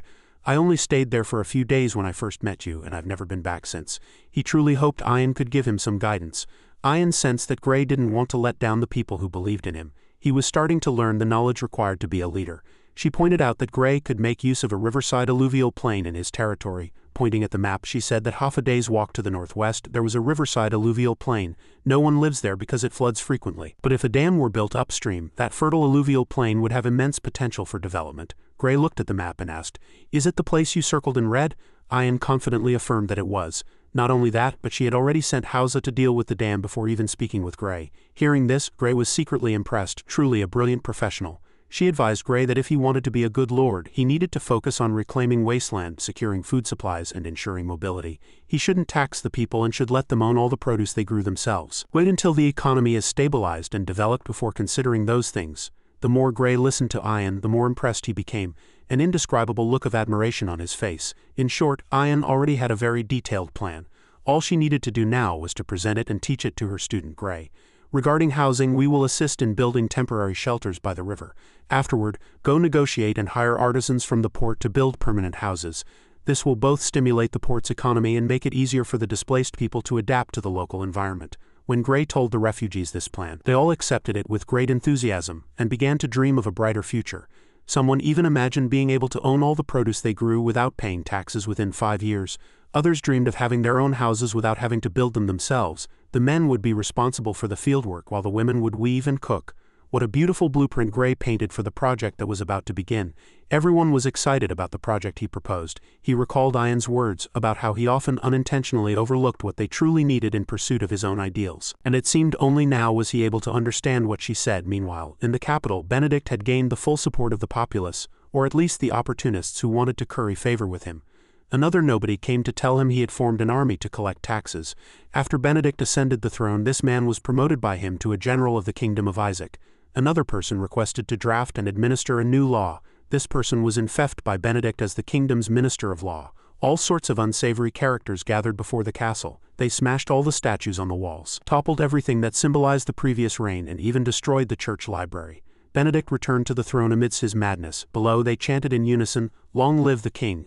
Long live the king!" Only the archbishop was not as enthusiastic as them. He was isolated in the crowd. In early June of the Holy Calendar 1754, the Paladin and his followers left the capital. They had arrived with only about 100 soldiers of the Silver Moon Knights, but they left with several thousand people. A little girl in a pink dress with a bandage on her face asked who he was. The blonde boy was confused and apologized. "I don't know your name." The boy called out to those who were walking to get on the cart as well, saying he heard the journey would be long. The boy turned back to the people sitting behind him and said, "This is a special cart for the frail." The pink-haired girl asked if he was a prince. The boy replied, "That's not important." The pink-haired girl asked again, "Why would a prince be driving a cart for us?" He answered awkwardly, "I used to work in the stables for a while, so I'm quite skilled at this. It's the only thing I can do right now." This little girl, full of questions, asked again if the prince was also leaving the capital. The little boy still answered patiently, "Well, maybe I don't belong there." Only then did the little girl bother to ask for the name of this new prince friend she had made. The blonde boy smiled benevolently. "I no longer have the status of a prince," the pink-haired girl asked naively. "But don't you want to be king? All it would take is for Lord Paladin to help," the prince replied cheerfully. "To be king, you have to rule a country. How can someone like me, who can't even guarantee the safety of the people on this cart, be a king? On the contrary, I feel more relaxed in my current position. Some children are so sensible it breaks your heart." The little boy looked at Gray ahead of them and continued, "I plan to follow the Paladin and start as a low-ranking squire or guard. One day I will find my own path." The pink-haired girl smiled happily and said, "So the prince is helping us too. We finally decided to leave the past behind and find a way forward. I don't know what the future will be like. I only know that if we work hard, the future will surely be better than the past." The little prince thought so too, saying, "Let's move forward together." At this moment on the road, Sayre was drinking water and complaining. "This stuff is so awful. Good heavens, how many more times do I have to drink it?" Gray encouraged her. "Miss Angel said you have to drink it for 3 days, Sayre said naively. "I don't think being a demon is so bad. Maybe I should just stop drinking it. I'm not saying this because the medicine tastes bad," Gray said sternly. "Miss Sayre, don't talk nonsense, just drink it." She just didn't want to be seen as an outcast by him, but for Gray the problem wasn't about whether she was an outcast or not. A loud voice came from behind. "You two, stop flirting and keep your distance." That person pushed Sayre and Gray apart with both hands. He roared, "Why on earth did you get engaged? What am I supposed to do now?" Gray held Sayre's hand and said, "Woo-woo, there's a reason for this." Sayre cried, "Grandpa, please listen to my explanation," the old man yelled. I'm not listening to anything, you damn stinking stupid paladin. Don't even think of taking my granddaughter. I won't accept it, never. Back in the capital, a young man had been writing at home for a long time without going out, so much so that his hair and beard had grown long. He stretched. It's finally done. Time to go get my money from the paladin. The moment he opened the door, he suddenly heard a shout. Shut up, what are you yelling about? A mercenary was kicking an old lady on the street. He asked the old lady who gave her permission to do business there. Had she paid protection money? We are the king's guards. The poor helpless old woman cried and begged. Sir, I really don't have any money. He cut her off. Don't lie, didn't the paladin hand out a ton of money before? We're collecting that money back, so hand it over if you don't want to die. As he spoke, he waved his hand and beat her to a pulp, laughing as he hit her. This feels great, ha ha ha. The young man panicked when he saw this scene. No, what's going on? It's broad daylight. Should I report this to the Silvermoon Knights? But I haven't been out for half a month. What on earth has happened? What? The capital Longcheng has become like this. Where did the paladin go? Do something or everyone will die. In the abyss of the demon world, Vivian walked with trepidation, for no matter how many times she came here, she could never get used to this terrifying space. In the main hall were Tavia, Jenda, and Vivian. The dark, gloomy scene and the roars were bone-chilling. She stepped forward and introduced those present. Second-class envoy Tavia, first-class demon Jenda, elite demon Vivian. They all bowed to a giant figure and shouted, "Long live the Demon King!" The Demon King roared, "I heard you were sent to tempt a lich to fall, but something unexpected happened, is that right?" Jenda stammered in a panic. "Yes, that's exactly right. Our original plan was to provoke a conflict between his faith in the gods and his lich instincts, causing a complete mental breakdown, but he did not fall into depravity. Instead, he became a saint. After that, things spiraled out of our control, and we were helpless. I apologize for my incompetence and am willing to accept punishment." The Demon King frowned. "Is that all you have to say?" One of the Demon King's subordinates stepped forward and explained, "Your Majesty, I don't think Jenda needs to apologize for this.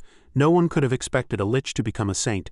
He is likely the first and possibly the last. That is what deserves our attention." A demon maid beside them pinched Vivian's cheek with her hand and said, "That's right, the original mission is no longer important. A holy lich is certainly very different from other ordinary saints. Perhaps making him fall would be more interesting." Vivian seemed very impatient. "If you want to make him turn, that's impossible." Hearing this, Tavia turned and scolded her.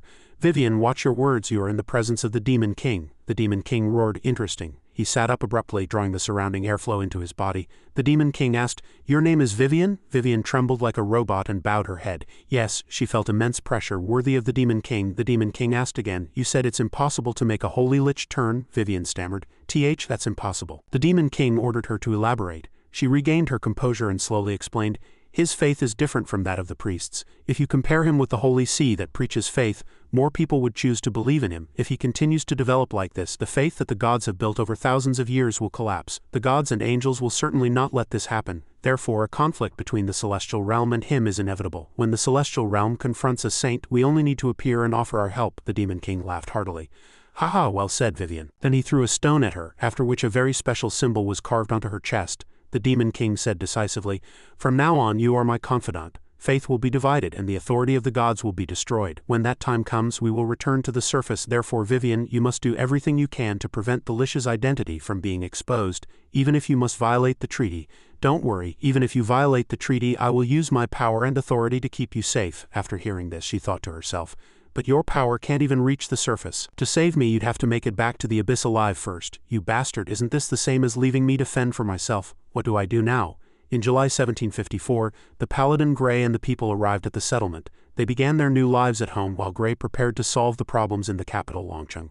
But before that, a soldier ran into a palace filled with many people and reported, "Intelligence shows that a neighboring country has 80,000 troops approaching the border, all of them elite forces. The lords at the border are requesting aid," Ian said. "Is Barnet 3 trying to take advantage of the chaos within our country? Have they made any moves? Those invaders," he reported. "They are still testing and provoking." She sighed. It seems there's no official order to invade yet. The capital's administrative functions are completely paralyzed now. The royal family is just a puppet, and the situation is that all the lords are acting independently." Ian thought, "What should we do now?" Grey appeared and reassured her. "Don't worry, I'll fight them." She let out a cry, which startled Grey, who asked, Why?" She explained, "They are only stationed at the border, they haven't entered our territory yet. You are our trump card, so if you appear at the border, other countries will take the opportunity to invade." Grey asked in confusion. "Other countries," Ian continued. "We have many neighboring countries, not just them." She thought to herself that Grey's battle against King Benedict in the capital was already famous. No one wanted a direct confrontation with him now. As long as he didn't appear at the border, his very existence was a deterrent to them. Thinking this, she gripped her sword, held it before Grey and said, "Grey, leave this problem to me. You need to hurry and find a way to quell the chaos in the capital Longcheng. If the capital's administrative functions are restored, they won't covet it anymore. We were never a weak country to begin with. Gray was puzzled. Wait, you're planning to go to the front lines? Yes, she answered affirmatively. During this time, Hausa has trained a fairly strong troop of soldiers. I will take them to the front lines with me, then form an alliance with other lords to resist the invaders together. Gray hesitated, but then asked calmly, are you trying to say that as your knight I have an obligation to protect you, right? She poked Gray. Hit me, he was confused. Huh? But why? Ian said it was fine. She gave him permission. If he could defeat her, she would let him go with her. Then excuse me. Gray would control his fist and stop it before it made contact. As he spoke, he threw a punch. Ian immediately rushed forward and grabbed Gray's neck. She said calmly, don't be surprised, it's just a common combat technique. In your eyes, I'm very weak, that's right, you could turn me to ash with a flick of your finger, but the people I'll be fighting on the front lines don't use magic. They are just like me. Flesh and blood. Gray's weakness had been caught. With his neck held, he couldn't move. Ian continued, did you know a small cut right here and a person will die? Gray, I'm no longer the young lady who needs your protection. I am the Grand Duchess of the House of Bisha with vast territories. Seeing Ian act so calmly, Gray almost forgot his worries. It seemed Ian already knew his true identity. She sat up and sheathed her sword, saying, compared to magic, a country is like a complex spell. A country can only function effectively when everyone fulfills their respective roles. As the Grand Duchess of the House of Bisha, I have an obligation to protect this country. As a paladin, you must quell the chaos in the capital. The calmer and smarter you are, the less pressure I'll be under, at least, so don't show me excessive concern. Gray sat up and shouted, wait, don't you want to ask me anything? Ian looked at him, her expression not one of surprise. She said softly, you once said you have many secrets, you couldn't tell them then, but you weren't intentionally hiding them, just looking for the right time to reveal them. So I never tried to pry into your secrets. Therefore I am still waiting for you to confess your secrets yourself. Gray was deeply moved after hearing this. His feelings at that moment beyond words. He followed behind Ian, sobbing as he said, I will definitely confess everything to you. After everything is over, I promise there will be no more secrets. Ian walked on, a satisfied smile on her face. She raised her hand in a gesture. Then I wish you a triumphant return. Gray also wished her good luck and a safe return. In August 1754, in the KZIT mountains between Isaac and Country F, the young knights of the Silver Moon Knights were extremely excited. Young N said that although the reconnaissance mission assigned by the captain was quite arduous, he would definitely complete it successfully. While Gray was in the capital Longcheng, these two teenagers underwent special training with Hausa. Therefore, they were allowed to go out on reconnaissance at the border. Sefin reminded them, remember to stick close to us, you two rookies. The little prince was now the new knight. Pop, he replied. Yes, I will follow your instructions, Knight Sefin. Sefin whispered to N. Actually, they could just call us by our names, N replied. But being called a knight isn't bad either. Sefin agreed, but felt that such an address sounded too formal. According to intelligence, there was a group of bandits nearby. They were formed 10 years ago. The goal of this mission was to find their stronghold. Only when this road was clear could people trade in peace. And reminded them, remember, we're just here for reconnaissance, so we should try to avoid combat. As soon as he finished speaking, he bumped into something furry in front of him. He touched it and said in confusion, what is this, a tree? It doesn't feel like it. The furry thing swayed. It was a green-haired dwarf. He shot a ball of fire at it, catching the young man off guard, but luckily, the new knight Pop blocked the attack for N. But the little prince still asked with concern, are you all right, Knight N? The new knight Pop said, we are blessed by an angel, so fighting ordinary adults is no problem, but this person's power is far beyond ours. Sefin flew forward. Damn it, what are you doing? Why did you suddenly attack us? The guy took a hit and fell to the ground. Sefin was puzzled. I only used the back of my blade, he should be fine. Pop was rescued and hurriedly thanked Sefin. The guy staggered to his feet, furious. He roared loudly in a language no one could understand. The group of young men were startled by his roar. What is he saying? Suddenly there was a rustling in the bushes and the ground began to shake. The group of young men was surrounded by a group of savage dwarves and exclaimed, these people, what's going on? Dorn said. They're dwarves. He explained that it wasn't strange for them to live in groups. Sefin asked, do you know what these dwarves want? Dorn replied, I don't know, I don't speak Dwarvish. A red-haired dwarf beckoned to his subordinates. He frowned, whispering something. As soon as he finished speaking, the soldier gave an okay sign. The bald soldier coughed twice and then said loudly, hey, listen up, we opened this mountain, we planted these trees. To pass through here, you have to pay the toll. If you have no money, you die. The group of young men were stunned, listening to the dwarves' slurred words. They discussed among themselves, these dwarves are probably the bandits we're looking for. What do we do now? We can't beat them. Pop asked Dorn, could you please take care of them all? Dorn agreed. Dorn brandished his spear. He had sworn to the paladin not to harm humans. Of course that was just humans. The spear flew around, following a certain pattern, throwing the dwarves into chaos. The new knight Pop said worriedly, let's run now. We have to report about these bandits to the captain as soon as possible. Sefin and N didn't need Pop's urging and had already started running. The dwarves were furious to see them run away and shouted, stop, don't let them get away, bring out that thing, you dare to hurt my brothers, I'll make you pay. A large cannon was brought out and the dwarf leader ordered them to fire. Cannonballs shot out one after another, burning down a section of the forest, all of them aimed at the four. Dorn thought, a dwarf cannon without any added magic. I can block it. Another round of cannonballs was fired, burning through the barrier Dorn had created. He held his spear completely unscathed. He marveled, his spear blessed by an angel is truly sturdy. The sunlight shone directly into his eyes, which Dorn couldn't stand. The dwarves were equally surprised to see that light. The light suddenly disappeared and the dwarves were all stunned. Then one by one they fell to the ground. When the villagers heard the news, they all cheered excitedly for Dorn. He's amazing. When did he join the Silvermoon Knights? Dorn is the Paladin's adopted son, so of course he's amazing. The Paladin has another adopted son about the same age as Dorn, also adopted. His name is Jimmy, and he seems pretty lazy. The scene shifts to Far. Before him is a smiling Sayer. She came to Far and asked, I have something to ask you. Great Mage Far, Gray gave me this necklace. Is it really an item that can amplify magic power? Far, appearing very knowledgeable, said in a clear voice, to be precise, it can store energy and release it at any time, he thought to himself. To someone who doesn't understand magic, this thing is useless. What a waste of a good item. I don't know what that knight was thinking. Besides, I don't understand why he would bring this woman along. What help is she to the army's strength? Jimmy complained that if it weren't for Far, he wouldn't be here at all right now. Far roared, damn it, you think I want to be here? It's all because that knight put a mark on me, Jimmy retorted, and you're still complaining about that? The two started arguing, shouting loudly, what do you know, that knight made me call him father and every day. What? A skeleton wants to be a father? I've had the worst luck since he made me drink only pig's blood. Then you're definitely worse off than me, Sayer said cheerfully. Such a lively chat, let me join in. Jimmy and Far both opened their mouths in surprise. How were we just using telepathy? Sayer pointed to her necklace and said, this necklace allows me to hear telepathy, so I heard what you were saying. The two of them froze. Magic is so convenient. We're being monitored. Sayer smiled happily and said, don't worry, I just want to chat. Then Sayer's series of questions stunned them both once again. What is Kaha? What happened during the Clem era? Why is there no record of Clem in history? At this point, the camera switches to Vivian, who is fuming and roaring at Gray. If you keep this up, you'll turn into a bookworm. Your original purpose was to do good and preach, wasn't it? Gray, engrossed in his book, said, but she recommended these books. She said they would help me understand the world better. Vivian said loudly, how can a paladin hide in a room reading books? Even if you're reading, it should be the Bible, right? What's the use of reading books on economics and philosophy? You haven't even been to church lately. How have you fallen so far? Didn't you say you wanted to spread the light together? Have you all forgotten? Gray was sweating nervously. At this moment the purple cat whispered in Gray's ear, I was tricking her back then. This demon has been acting strange lately. I've occasionally seen her reading the Bible. What's wrong with her? Gray, based on the knowledge he learned from humans, said, when a woman becomes abnormal it means she's in love. Half a month ago, when Gray was setting off, Ian took out several books on life philosophy, monetary systems, and social hierarchy. She put the books in a travel bag and handed it to Gray. Gray, upon seeing them, asked, do I have to read them all? They're heavy. Ian replied, yes, this is the weight of knowledge.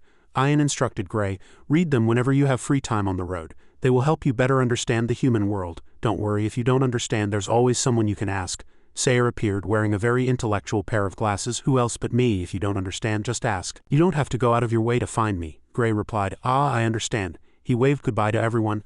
Ian telepathically told Gray, this is your first mission without me, don't embarrass me. Gray replied, I will definitely return to you with good news, Ian. Gray started reading the book as he walked. As he savored it, he said, so that's how it is, so interesting, so profound. Vivian, seeing this, quickly snatched the book away. She roared, if you spend all your time reading these useless books, how will you have time to study the Bible? Gray gave an example. Even Miss Catherine is the same. Vivian snatched the book from Catherine's hand as well. She patted Catherine on the shoulder and asked, don't you feel a guilty conscience? You're supposed to be studying religion with your knight, not reading books about humans. You haven't fallen, have you? Catherine calmly replied. Compared to me falling, your attitude since returning from the demon world is the strange thing. You received some special mission, didn't you? Catherine asked pointedly. Vivian hit a nerve, said flustered. What, me, strange? Are you mistaken? Gray interjected.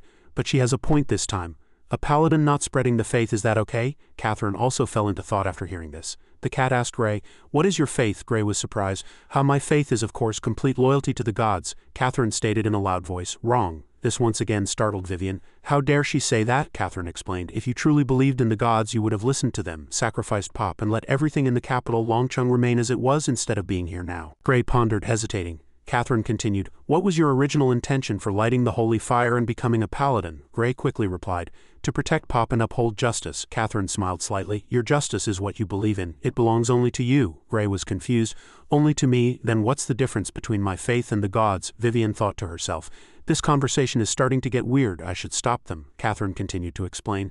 The difference is huge. For example, I sacrifice the few for the benefit of the many. That is my faith. So I advised you to give up Pop before, and I still think that was the best choice. A lofty ideal that is realized by paying a price and is not influenced by the outside world. We angels call that justice. Justice is not a moral code but a personal viewpoint, so everyone has their own personal viewpoint. In fact, there are 19 gods in the celestial realm. more than the statues in the church, and each has a different sense of justice and a different way of pursuing it. The ideas being spread today are the common ground of these 19 gods' viewpoints. The Bible is just for enlightenment. They are not eternal rules, so you should spend time exploring your own path. If you succeed, you may become a god. If you fail, you will be reduced to dust and ashes, just like Clem. Vivian thought that after hearing what she said, he would be even more keen on reading.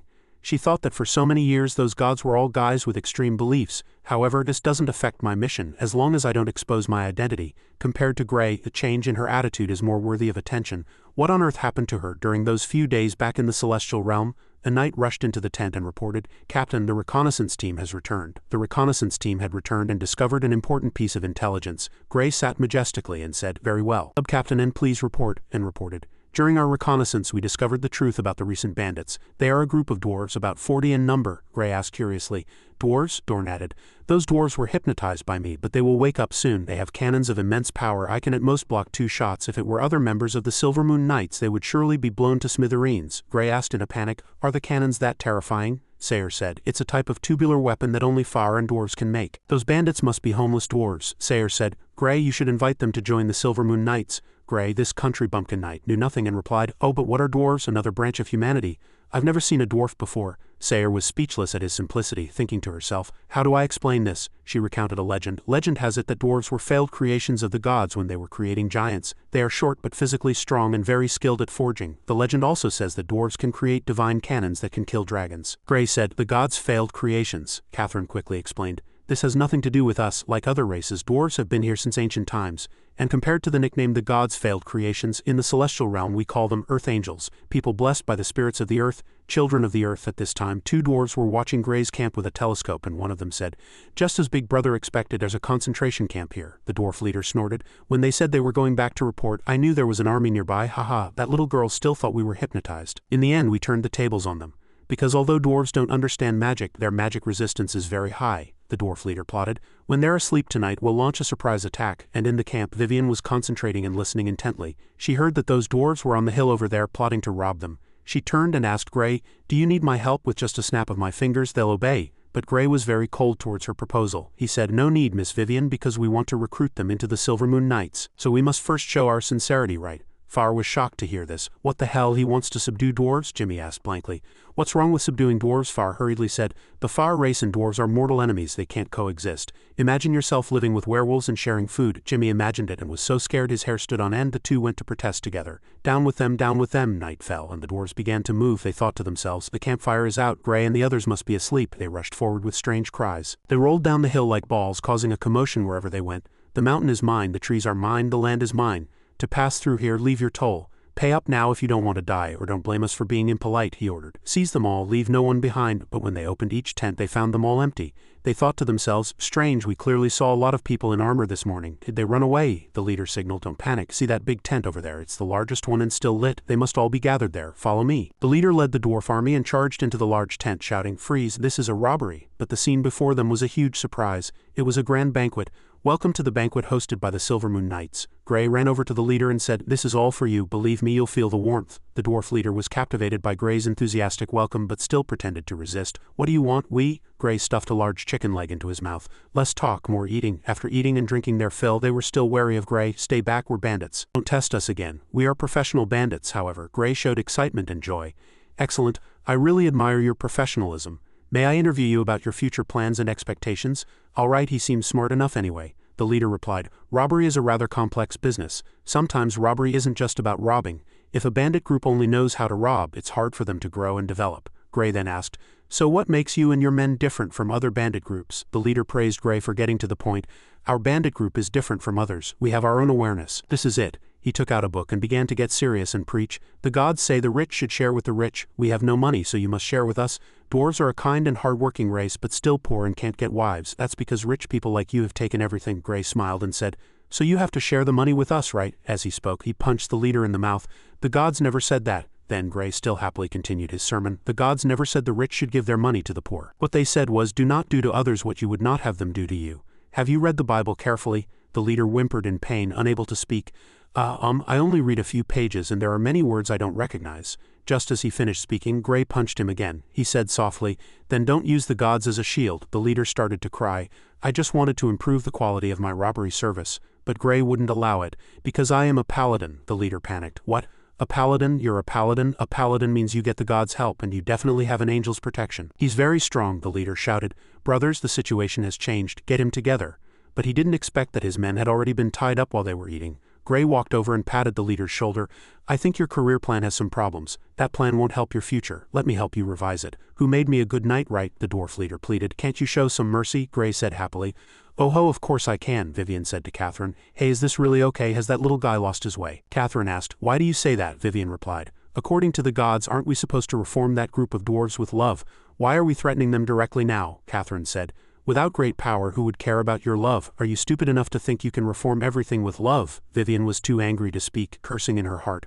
What the hell, I know that, but aren't you angels supposed to be hypocritical? Why are you being so blunt now? Am I crazy or is the world crazy? That day, Vivian felt very frustrated. Finally out of the mountains. After wandering in the mountains for half a month, everyone looked a bit silly. If it weren't for the dwarves guiding them, they would have probably been lost for much longer. The army was very moved. I can't believe none of us can read a map. Gray ordered the scouts to see if there were any villages nearby. The scout reported back that this was the border between the Kingdom of Fedet and the Duchy of B, and that the two sides were currently in conflict. Last month Fedet launched an attack and this month the Duchy of B retaliated. It was said that the final battle would be next month. The elderly and children should not stay here. Strange. According to the intelligence given by the Grand Duchess, Fedet and the Duchy of B had always been on good terms. And asked, why did war suddenly break out? Pop said. Perhaps it's because the Holy See's influence has weakened. Sephan asked, what does that have to do with anything? Pop said timidly. Because on the Titan continent divine authority is higher than royal authority, kings are crowned and recognized by the Pope and permission from an archbishop is also needed to start a war. Only with the gods' permission can a legitimate war be waged. Sephan had a realization. Come to think of it, during the Battle of White City there was indeed an archbishop by my father's side. Pop said, some time ago in Longcheng the Paladin had a conflict with the Holy See, so now the Holy See's influence has hit rock bottom. Plus these two countries are separated from the center of the continent by two mountain ranges, so they're less affected by the Holy See. Since there are no longer any constraints, war is naturally inevitable. Sephan asked, are you saying this war was caused by the Paladin? At this moment Gray was sitting and pondering. He said to Sayer, this is indeed my fault. Sayer comforted him, don't overthink it. They would have gone to war even without you. These two countries are almost isolated from the continent, with limited land but a growing population. For the sake of national interests they were bound to go to war sooner or later. So don't take all the responsibility on yourself. But he still believed he had given them a reason to go to war. Sayer advised, good heavens, after all you've been through you're still so childish. Gray laughed like a child and said, I am a child after all. Gray ordered the soldiers to set up camp nearby. I want to stop the war between Fedet and the Duchy of B instead of wasting our army's provisions. Why not borrow some from elsewhere to help the residents of the capital?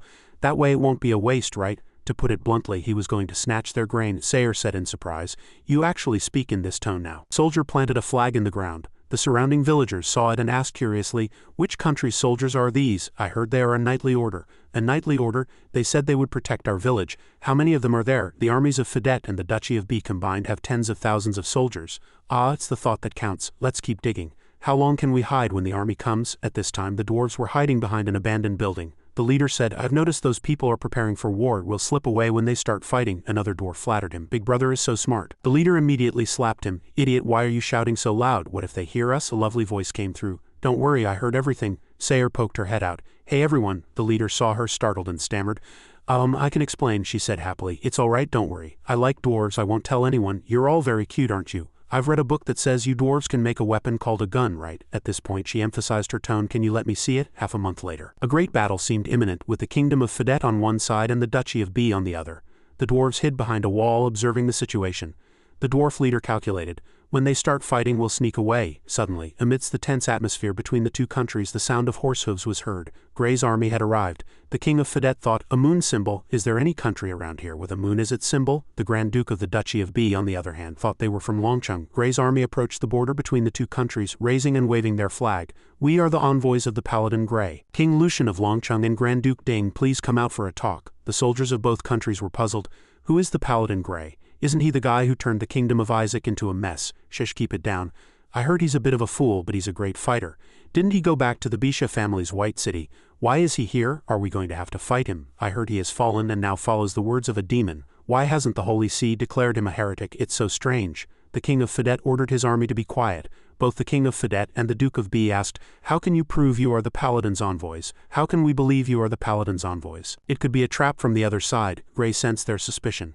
Sayer said, "Did you bring anything that can prove the Paladin's identity?" Gray got on his horse and said, "Don't worry, it's better to let them see with their own eyes than to show them documents or tokens." Gray shouted, "King Lucian Grand Duke Ding, I am the Paladin Gray. We need to talk before the battle." Behind Gray was the angel Catherine. She made a grand entrance, radiating light, making it impossible to be more eye-catching. The soldiers who saw this were all stunned, their mouths agape in shock. "My god, is that an angel? Does that mean he is protected by the gods?" Grand Duke Ding was terrified.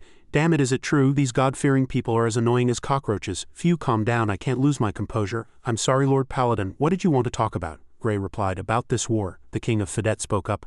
"Ha, fine, openly interfering between two countries," he added angrily, emphasizing his words. "The Holy See and the Paladin are all the same. You have never given up your ambition to rule us. Let's go, we'll go meet him." On one side was the King of Fidet, and on the other was Grand Duke Ding. In the middle were the Paladin and the Angel. The three parties looked at each other in silence. The Paladin Gray said seriously, "I'll get straight to the point. Did you get the Pope's permission to wage war?" Grand Duke Ding was confused, while the King of Fidet looked embarrassed. He couldn't help but laugh out loud.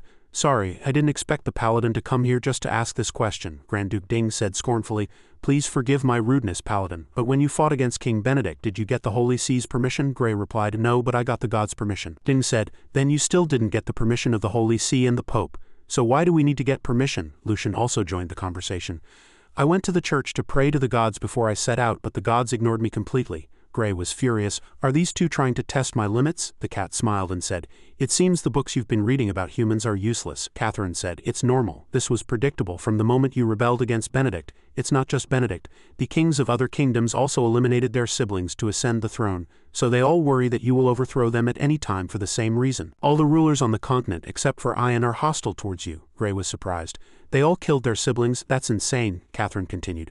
"Who knows if they really killed them? The important thing is to fight for and hold on to the throne. They must walk over the blood of their siblings. What's more, no ruler likes the Holy See and the gods." Gray asked. "Even Miss Ion, even though she also prays and goes to church?" Catherine replied. "Divine authority has been above royal authority for too long. No one likes to have someone riding on their head even if it's a god." "So how do you plan to resolve this situation?" Gray spoke. "You two are right. The essence of this matter has nothing to do with the gods or the Holy See. It's that I personally don't want it to happen." The two men asked, "So that's why you're interfering in this war?" Gray believed he wasn't participating in the war, but that he didn't want it to happen because it would cause many people to suffer. "If war will bring casualties, it's best not to let it happen. If you two have any conflicts, I will act as an arbitrator to help you reconcile." Old Lucian sneered again. He laughed out loud, letting everyone know he was mocking Gray. He pretended to apologize, saying he couldn't help but laugh. Ding said, "Actually, Lord Paladin, King Lucian and I don't have any conflicts," Gray said with emphasis. "Then why start a war?" Lucian said. "Because our territory is limited and our people want land to live and work on, so we must invade other places. Besides, the Duchy of B was originally ours. It only split off over 100 years ago." Gray immediately thought of what Sayer had once said. Their territory was limited, but their population was growing, which forced them to wage wars of aggression to gain more land. Gray thought to himself, their territory can only accommodate a certain number of people. If the population grows too fast, a way must be found to control it, and the best way to control the population is war. He asked Catherine through telepathy. "This method is too cruel. Is there no other way?" Catherine said. "They are lying. The population, economy and social problems in both Fidet and the Duchy of B are stable. Both countries are very wealthy, but most of the wealth is in the hands of the nobles, so the common people there are even more miserable than those in Isaac. According to the Holy See's data, a large number of commoners freeze to death in winter. The nobles would rather let grain rot in their warehouses than sell it to the people at a low price. Therefore, it's impossible for the populations of these two countries to have surged. This war is entirely out of personal ambition. If the two countries are unified, the economic potential will develop faster, and then they can continue to invade other countries." Gray looked very unhappy. "So they're deceiving everyone?" Catherine said calmly. "They are underestimating you. Your battle with Benedict is very famous, and through that, people have come to understand your character, especially that you don't kill people. If they brazenly use civilians as shields, how will you treat those innocent people who might be killed by you? They are underestimating your childishness, and they are also underestimating your kindness." Only then did Gray realize, "That's right, I've been underestimated. Ultimately, good people are easily deceived, and I never harm good people. But these two are bad people, which is why I'm here talking to them. Everything is under my control." He drew his sword. "It seems you have misunderstood my meaning. I said I don't want a war to happen because of your conflict, and I will act as an arbitrator to help resolve it. But whoever insists on starting a war is my enemy. Which one of you wants to be my enemy?" Both Lucian and Duke Kem were stunned, but they were not easily fooled. On the other side, the dwarves sighed, hoping for the war to come. King Lucian said, "You see, my goal is to reclaim the Duchy of B, which once belonged to us. This is irreconcilable." Grey was not to be outdone. He thought that if that was his reason, then the other side must feel the same. In that case, war would be difficult to avoid, but I have a solution through a competition. Cam asked. "A competition?" Grey replied. "That's right, each side sends 10 knights for one-on-one duels. When one side's participant dies or surrenders, the other wins, thus limiting casualties." Of course, to ensure fairness, Grey suggested they both participate in person. They both found this much more convenient than war and agreed. King Lucian asked, "What if the losing side doesn't fulfill their promise after the victory?" Grey pointed at King Lucian's sword and said, "Then I will use this sword to seek justice. I swear this on my name as a paladin." The sky seemed as blue as ever and the birds flew freely. Elsewhere an eagle landed on a man's arm. Seeing a letter tied to the eagle's leg, he took it off and handed it to 2 church officials dressed in red, saying, "This is an urgent letter." One of them stood up and said, "I'll read it, he's a bit tired." The letter was opened and he, the Pope, trembled as he read its contents. He ran to report to the other Pope, "Your Holiness, something major has happened." He relayed the letter's contents, saying that the Paladin Grey had reappeared and that he and the Silver Moon Knights had intervened in the war between the 2 countries. He stopped the war and was acting as an arbitrator between the 2 sides, and he promised to resolve it justly. Another church official in red asked, "Lucian and Kem both agreed we must summon the College of Cardinals immediately," but the Pope seemed to pay no mind to their words. A red-clad church official had to remind him again, "Your Holiness, what do you think?" The Pope frowned and asked, "You want to summon the College of Cardinals, a group of old men gathering to criticize the Paladin Grey, and then what?" The 2 red-clad church officials were speechless because in the end they could offer no solution. They asked again. "What about Andrew?" The Pope replied. "I haven't heard from him in a long time," he said. "It seems you still don't understand the current situation. After what happened in the capital, the Paladin Grey has been pushed to the opposite side of the Holy See, which means he is now our enemy. War and conflict are a fundamental part of this world. The Holy See can only prevent a war when it's still in its early stages. Once the flames of war are lit, the Holy See is powerless. However, the Paladin Grey has now single-handedly ended a war." The Pope asked, "Do you know what that means?" "That would make the cardinals think his power has surpassed that of the Holy See. In that case, they can only brand Grey a heretic." The Pope laughed. "Haha, so old and stubborn. Do you think we still hold the power, prestige, faith? These things aren't really important." Only the Pope clearly understood the current situation and what Grey wanted to convey to everyone through these actions. He wanted to tell everyone one thing: he has power. Grey's true purpose is to demonstrate his own power to everyone, without relying on the gods or making deals with demons. Just his power alone. This is the fundamental difference between him and us. No matter how high one's faith is, it is meaningless in the face of a sword. The gods only taught the Holy See to be loyal to them, but they never taught them how to gain power. And the entire Holy See's loyalty over thousands of years is no match for a knight who appeared out of nowhere. In the eyes of the gods, how insignificant humans are. The Pope sent an eagle with a letter to another paladin on the peninsula. No one knew if the Pope had the gods' approval for this action. The Pope did not understand the gods, nor did he understand the Paladin Grey. He now only understood one thing: everything Grey did was gradually destroying the people's faith in the Holy See, and the gods did not care. If this is what the gods want, then let those connected to the gods handle it. Lasai was riding a horse when an eagle swooped down and landed on his arm. Lasai smiled. "Oh, is there a mission? The cardinals are worried that a war between paladins will disrupt the world. Alas, everything is up to the gods. Only one side can exist, the Holy See or the Paladin Grey, to maintain the sacred faith of the world." Catherine seemed to be gazing intently into the distance, not noticing anything until a soldier reminded her. "Miss Catherine, it's about to rain. Hurry into the tent." Catherine looked into the distance from the camp. She could see a paladin with a guardian angel approaching. The angel's name was Julian. The angel sensed Catherine's gaze and responded, "Hello, colleague. I am Julian. I'm not here to spy. I will be with you shortly. Oh, and there's one with a higher rank than Catherine. This is going to be bad. This is trouble." Catherine immediately called for Vivian. She had something she wanted Vivian's help with from Catherine's expression. Vivian sensed this was likely not good news. On King Lucian's side, his son entered the tent to report that the preparations for the duel were in order. But Lucian wasn't very concerned about it, and though he praised his son for a job well done, his attitude was cold. His son said, "But this duel is being hosted by the Paladin." Lucian asked, "So we must obey the Paladin's orders? We've freed ourselves from the Holy See's control. Why should we become dogs again?" "Listen, Arthur, the outcome of the duel doesn't matter. Winning is good, but if we lose, we'll cede the land as promised. Then rumors will spread that the Paladin conspired with the Duchy of B to seize our land. This will stir up public anger, and what will inevitably follow is a popular uprising. Even the spit from many people is enough to drown him." Grand Duke Kem could also guess Lucian's intentions. As for Kem, he thought, why make an enemy of a dangerous figure like the Paladin? He planned to use a honey trap. He prepared to send a beautiful woman named Camilla to win over Grey. He believed Grey would surely be captivated by Camilla. However, Camilla was a bit worried because the Paladin was already engaged. But Kem said it was just an engagement, they hadn't held a wedding yet. Such a professional playboy's comment. He told her not to worry as no man could resist Camilla's charm. He ordered his steward Andre to escort Camilla and instructed her. You are young and beautiful, be sure to emphasize that when you talk. Lucien's son Arthur and his subordinate stared blankly at the sky. The subordinate asked, Prince Arthur, does His Majesty really not care about winning or losing? Arthur replied, perhaps it's because we are too weak. He looked at his hands covered in scars and calluses and said, Lance, I started practicing swordsmanship at the age of 4 and defeated a lion at 14. I once thought I was the strongest, but compared to a paladin who can single-handedly fight against an army of thousands, I am nothing. If I had power like the paladin, power would be the most important thing. Night fell again. The dwarves still eagerly awaited the outbreak of war, hoping for a chance to escape, but nothing happened. Though they clamored about escaping when it came to announce dinner, their eyes lit up like headlights and they all rushed to devour the food. The other dwarves gradually felt, why bother escaping from Grey? After all, the treatment here was much better than living in the wild as bandits. But the dwarf leader would not accept it.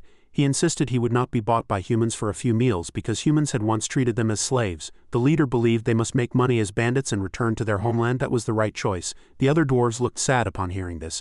We have to go back. My brother lost his legs in a mining accident. Big brother is right. We have to escape and go back home. Meanwhile, Grey was talking with his soldiers when he saw Grand Duke Kem approaching. They used a flag as a signal to request a meeting with Grey. Grand Duke Kem's entourage entered Grey's camp and Camilla stepped forward to greet everyone. Her face was radiant and she was as gentle as the stars in the sky. The soldiers were a little surprised to see her. Andrin sensed she had elven blood in her. Camilla's appearance made everyone subconsciously turn to gaze at her. The little cat whispered to Grey, be careful, this girl is coming to talk before a battle. She must have an ulterior motive. Surprisingly, a voice shouted, she's so beautiful it makes you want to look back. That person was Sayre. She was eating a skewer of meat and felt confused why everyone was looking at her when she was just complimenting Camilla's beauty, not saying she was more beautiful. On Grand Duke Kem's side they were secretly mocking Sayre. They thought she was too vulgar, not only flirting with other men but also playing with dwarves without any sense of propriety. Her posture was also improper with her thighs exposed. Where was the etiquette? They critiqued Sayre bit by bit. Camilla put on a ladylike facade, Andrin said. Don't criticize the paladin's fiancé like that, he said contemptuously. HMPH, she can't hear us anyway, he said to the paladin. Lord Paladin, my lady has something to say to you. Can we talk in a private tent? But Grey refused. He thought they were just whispering bad things about his fiancé and now they want a private chat? Dream on, Grey said. Say what you have to say here. To ensure fairness I will not meet with anyone privately. Also I don't like the way you talk. Who are you to judge my woman? The cat sneered. You fool, how dare you mock Miss Sayre in the paladin's camp thinking no one can hear? How ridiculous. You'll definitely be beaten up by Grey's soldiers later. After leaving Longcheng, the Knights of the Silvermoon Knights came to White City. During that time, Sayre was the first to approach and talk to Grey. She showed no fear and instead greeted everyone warmly. Even those whose families were still in the kingdom of Isaac were willing to lend a hand. Sayre had spoken with all the skeletons Grey had summoned. It could be said that her presence was the bond connecting the skeletons and humans. Dare to touch Sayre even just by whispering ill of her and you're dead. Andrin felt a chill as a soldier came over and patted his shoulder. I say it's not convenient for you to be here. Don't wander around. Grey ordered his soldiers to drag him away for a talk. Andrin was taken away as Camilla watched in astonishment. In a moment only Camilla was left, facing Grey alone, and she felt immense pressure. Grey said sternly, say what you have to say quickly. Camilla trembled and began to cry, saying her father had sent her to talk to him, but she didn't know what to say. Grey said the little cat had also told him she wasn't here to talk. You are indeed beautiful, incredibly so, but you were also treated as a gift from your father to Grey. At first Grey didn't believe it. Who would treat a person as an object? But her reaction confirmed it. Grey gave an example, saying Ian had once been in a similar situation, arranged into a political marriage. However, even when facing the imminent demise of her family, she still chose not to sell herself for power. Perhaps Ian was too high a standard, a well-known star, the Paladin's master, a person full of power. So perhaps Camilla was out of reach. Even Sayre, in the same situation, found a way to resist an arranged marriage. And now she was practically the spiritual pillar of the Silvermoon Knights. As long as she was here, we would not be abandoned by the world. The skeleton army was not an alien race nor rats in the gutter. We exist in this world. He said he couldn't help her. Camilla should go back where she came from. He couldn't accept her. If she wanted to escape the fate of being treated as an object, no one could help her but herself. Hearing this, Camilla fell into thought, tears streaming down her face. A loud bang and thick smoke billowed in the distance. A dazzling light suddenly burst forth, accompanied by a deafening explosion. Grey looked towards where the light appeared and sensed the presence of an angel. The smoke from the explosion billowed and gradually dispersed, revealing Catherine. She was seriously injured. Surprisingly, the explosion was caused by a small skirmish between Catherine and Vivian. And from the looks of it, Catherine seemed to be at a complete disadvantage. Catherine felt it was only natural given the current situation. In Grey's camp, after seeing the cross-shaped pillar of light in the distance, he knew it was Catherine's energy. He quickly called for Nedit to come pick him up. He ordered all soldiers to be on high alert and prepare for battle, at least until he returned. He galloped frantically towards the pillar of light. What could make Miss Catherine emit such a strong pillar of light? And who was fighting an angel? Suddenly the horse Nedit stopped. Gray was stunned by the sight before him. Ahead was a huge crater that had just appeared in the ground, and beside it was a very disheveled Catherine. And Vivian appeared unharmed in the crater. Gray was shocked to discover that the one with such terrifying power fighting Miss Catherine was actually Vivian. Catherine said to Vivian, "I win." Vivian felt she had been tricked because Catherine hadn't used her full strength. Catherine said rules are rules. She took out a collar with a red gem and said, because she had undone Vivian's collar, she had won. Vivian asked Tisk, can angels take advantage of others' weaknesses? Catherine returned the collar to Vivian, and a certain contract was fulfilled between them. Vivian warned, you'd better not die easily or I'll be in a lot of pain. Catherine promised to do her best. After that, Vivian disappeared. Before leaving, she warned, don't forget, you are responsible for me from now on. I'm leaving first. Gray anxiously asked if Catherine was okay, but she asked him why he was here. Gray asked, what happened? Miss Catherine, why did Miss Vivian become like this? Catherine said she was fine and just needed to rest. Have you noticed that all the demons and angels you've met wear something around their necks? It's a restrictive magical item, she explained. Not only does it ensure they won't have too much of an impact on the world, but it's also how angels and demons identify each other. The same goes for Vivian. She's worn it since she was little, so her power has always been limited. Therefore, when the collar is removed and her power is released, her appearance changes a little. Gray was puzzled. Changes from small to big? Well, no need to know. He asked, why were you two fighting? Catherine wanted to make a deal with Vivian, and Vivian wanted to see if Catherine was qualified to negotiate with her. Gray panicked. Wait, oh no, you made a deal with a demon? She admitted to making a deal with a demon. The purpose of this is to have an extra layer of security against that paladin and his angel, because they are on their way here. That paladin's guardian angel is named Julian, and he is a higher rank than me, she explained. You must understand that the entire Silvermoon Knights can't withstand a single sword strike from that high-ranking angel. They don't even need a high-ranking angel. They can't withstand a single strike from me. It's not easy to defeat them all, and you are just a very weak child. You must understand this clearly. That angel is a guardian angel, and he has come on the orders of the Holy See. The conflict between you is one of light and darkness. It cannot be resolved. I don't want you to fear any power, so I will do everything I can to protect you, as long as you have confidence in yourself and move forward bravely. At that moment, Gray felt that the distance between him and Catherine was very far. Until now, Gray still hadn't truly understood this world. He didn't understand what this world was or what it was hiding. He felt very uneasy. It seemed like something bad was about to happen. Grand Duke Kem was furious because Camilla had been sent back. He didn't want to hear anyone's explanation, only the reason. But then he waved it off. He ordered Camilla to continue finding ways to seduce Gray to make the paladin fall in love with her. He also ordered Andre to spread rumors that Gray was very fond of Camilla. If they couldn't do it, they would be driven away directly. He yelled at the handmaidens, telling them to teach Camilla how to conquer a man's heart. He cursed madly. A bunch of useless trash, what's the point of being pretty? He viciously insulted Camilla, not knowing how she had turned out like this as she grew up. The little girl trembled and cried. She remembered Gray's encouraging words, and the tears flowed even more fiercely. She didn't know what to do now. At this moment, Longcheng was a desolate place, with starving people everywhere. Wherever you went, you could see people who had collapsed from hunger. A man was secretly walking with a bag of food when another person grabbed his trousers. The man with the food looked back in panic and saw a young man begging for help from hunger. But not only did the man not give him any food, he kicked the young man's head hard. He ran off quickly with his own food. A mercenary saw the scene before him and sighed, these starving ghosts are everywhere. There's nothing here. Let's go to the next place. I haven't had meat in days. The bald man walking with him asked if there was any way to get some meat. Don't even think about it in your dreams. None of this, none of that. Where did the king go? He promised to give out money after ascending the throne. After reclaiming the throne, Benedict went mad. He walked around in tattered clothes calling himself king. When children saw him, they would flatteringly shout, long live the king. Wise king, please give us food. He was overjoyed to hear this. Good food, rewards for everyone, quick, quick, give them their rewards. A girl known as the princess followed behind with a bag of grain. She handed potatoes to the children. People who saw this scene sighed. Is there still such a merciful person now? Why is she doing charity here and protecting that mad king? They guessed it might be out of sympathy. The archbishop came out of the church looking at the scene in the capital with a heavy heart. He thought, this place used to be so beautiful, how did it become like this? If the paladin were still here, would things be better? I wonder what he's doing now. At this time, Gray and Catherine were facing Lasai and the guardian angel Julian. The four of them looked at each other in silence, seeming a bit nervous and sensing what was about to happen. Lasai suddenly waved his hand and spoke. Hello, Gray. I am your colleague. May all blessings be with you. Gray looked at Lasai with admiration. He was truly a real paladin. Lasai introduced himself. I have come on the orders of the Holy See, but I am first greeting you as a colleague. Gray observed him briefly and thought, in terms of magic he is weaker than me, but right now I only have myself and Miss Catherine. Vivian is not here. That paladin scanned the camp and quickly discovered that Grey's army consisted of various races. There were dwarves, and also elves and vampires using dark magic. Lasai laughed and asked, "There's quite a diversity of races here." Grey worried if he had seen through his identity, but Catherine reassured him. "The holy fire on your chest prevents him from discerning. He can't see through you," Julian said. "It's surprising, little girl. In human society you haven't fallen, and your wings are still white," Catherine said confidently. "The paladin's faith has not wavered, so how could I? But let's not talk about that for now. I want to ask one more thing." At this point he became very serious and asked sharply, "Where is your restrictive magical item?" Before this, Catherine had gone to the god she served and pleaded for one thing.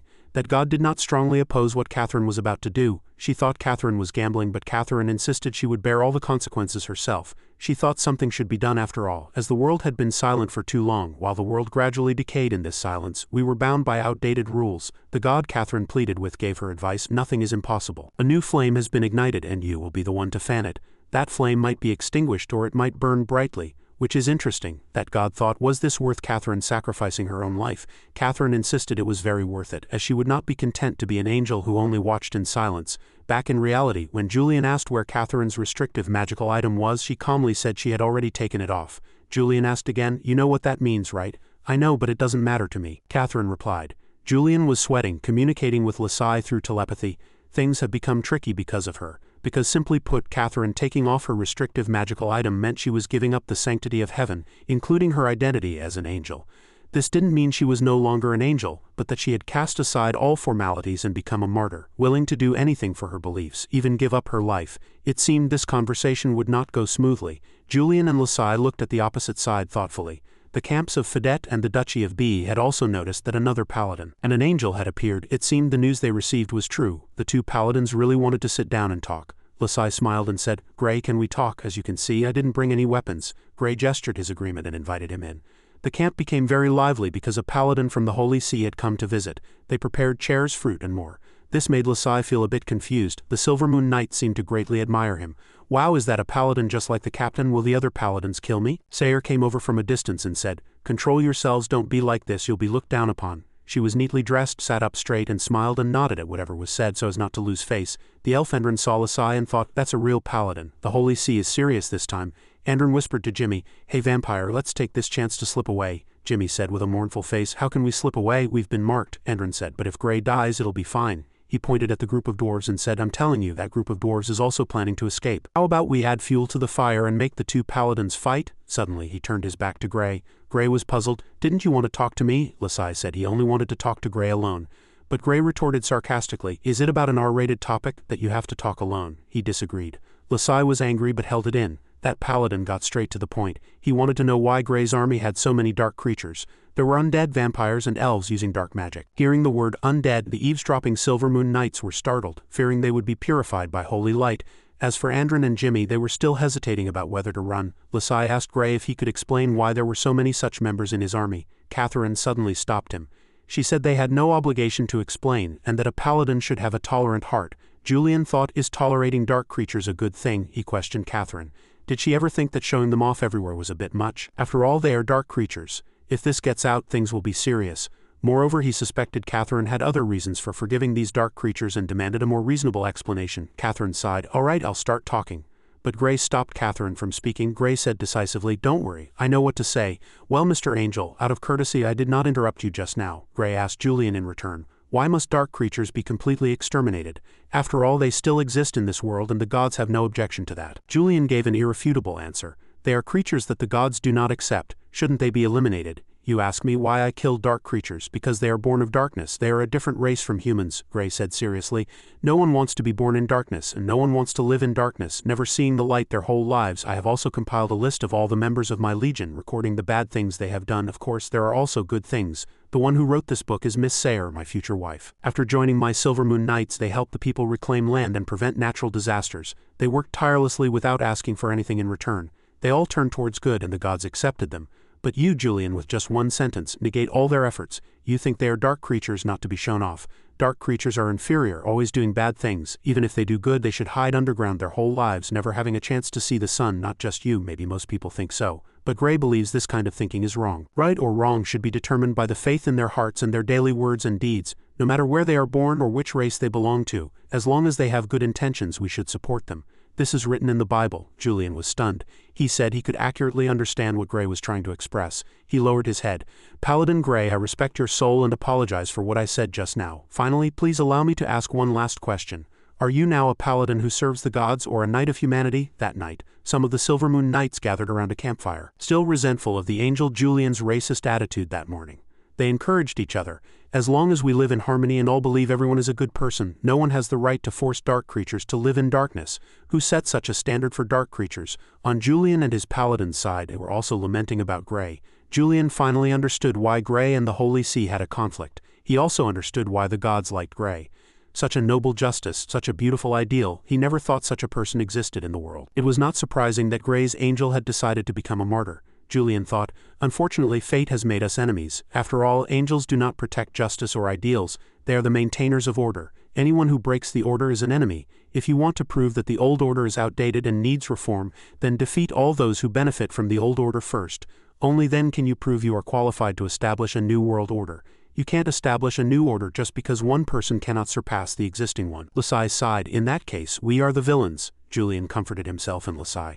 Whenever an era becomes outdated, the side of the gods becomes the villains. The gods maintain the order of the majority of creatures, but sometimes the majority is not necessarily right. Even so, the gods must still stand with the majority and protect their ideals, Julian said worriedly. Perhaps it's because they love this world. Lasai couldn't believe that his first battle as a paladin would be against his own colleague. Julian encouraged, don't be soft-hearted. Since you've realized you're the villain, see it through to the end. The entire concentration camp must be cleared. Lasai looked up at the sky and said with a choked voice, I know I have already written to the Holy See. The other paladins are on their way. This will be a holy war, Lasai asked himself. A holy war that will decide the future direction of the world. Paladin Gray, can your beliefs overthrow the prejudice and order that have existed for thousands of years? Let's see. A strong wind blew towards Gray's camp. Would this wind extinguish the flame, or would it fan it even higher? One early morning, Lasai looked at the gentle sky, blending into nature. Bishop approached the paladin and asked, what should we do now? Lasai turned to look at the bishop. A paladin, is everyone calling me a paladin now? The bishop was confused. If you feel uncomfortable, I sincerely apologize, he replied happily. It's all right, but your grace can call me Knight Lasai or just Lasai. By the way, are the people from Fedet and the Duchy of B near the church? The bishop confirmed. Of course they are. He requested the bishop to arrange a meeting for him with King Lucian and Grand Duke Kem. When Lucian received the news that the paladin of the Holy See wanted to see him, his expression turned serious. There was also news that the paladin had sent people to Kem as well. Lucian seemed to have already guessed what was about to happen. Haha, it's over now. The Holy See is getting anxious. According to intelligence from Isaac, Paladin Gray and the Holy See were at odds. Now that Paladin Gray had intervened in a war, the Holy See's paladin also appeared here. The Holy See did not want Paladin Gray to have too much power. The desolation of Isaac's capital, Longcheng, was a subtle reminder from the Holy See, warning people not to let the paladin interfere too deeply in a country's internal affairs. King Lucian believed he was just an ordinary man without power and had to fight for his own interests. If the Holy See wanted to deal with Paladin Gray, they could use this to their advantage. After analyzing the situation, Lucian also accepted the invitation and headed to the church. His son Arthur seemed hesitant about everything that was happening. He was truly unsure if he was fit to ascend the throne. But Lucian suddenly said to Arthur, although you are my son, you are still too young, so it's normal to be inexperienced. Don't feel too inferior, for now I'm temporarily giving you command of the camp. Hearing his father's words, Arthur's eyes lit up. On Grand Duke Kem's side, the paladin's invitation also threw him into disarray.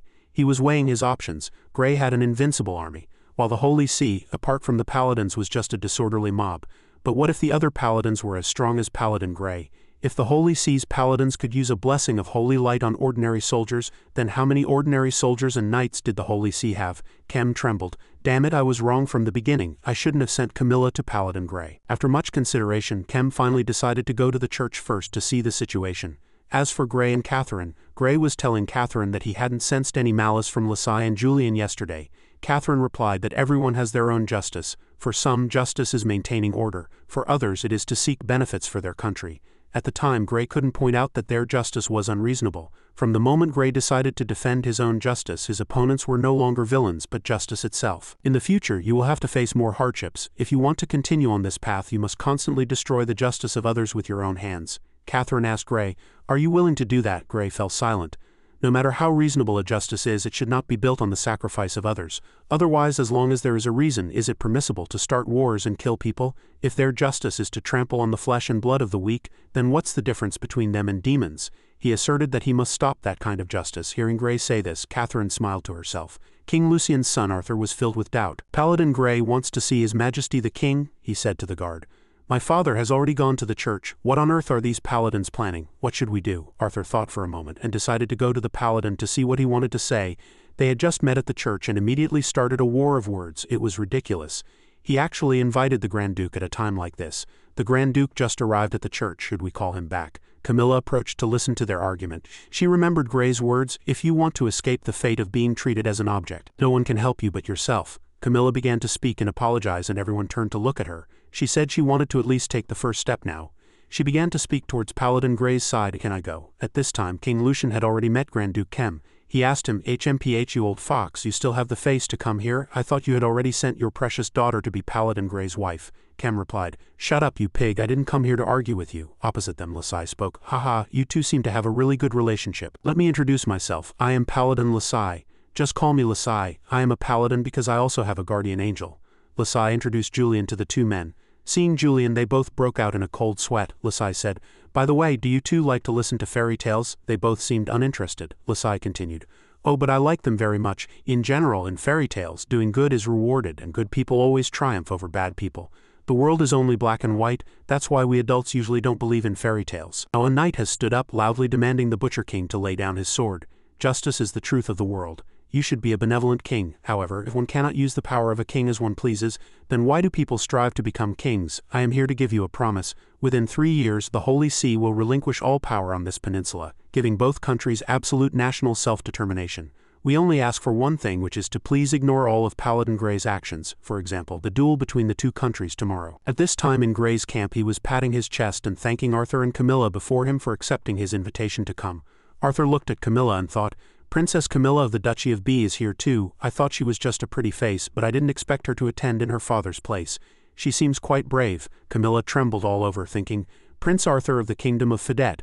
I heard he defeated a lion at 14 and is hailed as the strongest warrior in the country. Why does he keep staring at me? It's so scary. Grey invited the two of them to a place for a private talk. The seats were wooden barrels brought out and arranged by the servants. Camilla and Arthur were a little surprised that the seats were wooden barrels. Grey said, before we begin our conversation, please allow me to ask you two a question.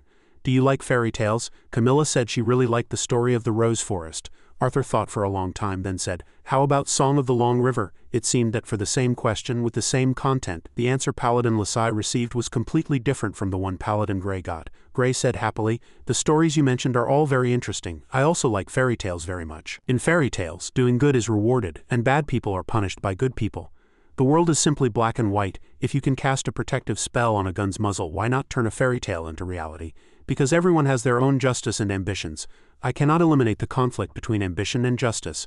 I only hope that this conflict can happen in a fairer and friendlier environment. The strong fight the strong, and the edge of the sword should not be pointed at civilians. After all, they might become your people. As for Lasai's side, he made a request if you two refuse to participate in tomorrow's duel. Lasai will help you stop Paladin Grey and can even make your soldiers as strong as the Knights of the Silvermoon Knights. And on Grey's side he said that as long as the knights of both sides duel, civilian casualties can be avoided. If a war is launched, both sides must conscript a large number of serfs and militia. Are you so selfish as to let them die on the battlefield? Of course. If you agree to participate in tomorrow's duel, that's fine too. On Benedict's side, the heir to the throne was overthrown by Grey for killing his brothers. You two should weigh whether the blood on your own hands is less than Benedict's. Also consider what will happen if you let him interfere in your country's internal affairs. Lasai said, whoever agrees to participate in tomorrow's duel will be considered an enemy of the Holy See. I hope you keep your promise. The victor will be decided through fair and reasonable means. War should never happen, Grey asserted decisively. I swear on my honor as a paladin the duel will still proceed. If anyone violates the agreement, I will punish the betrayer with the most severe punishment.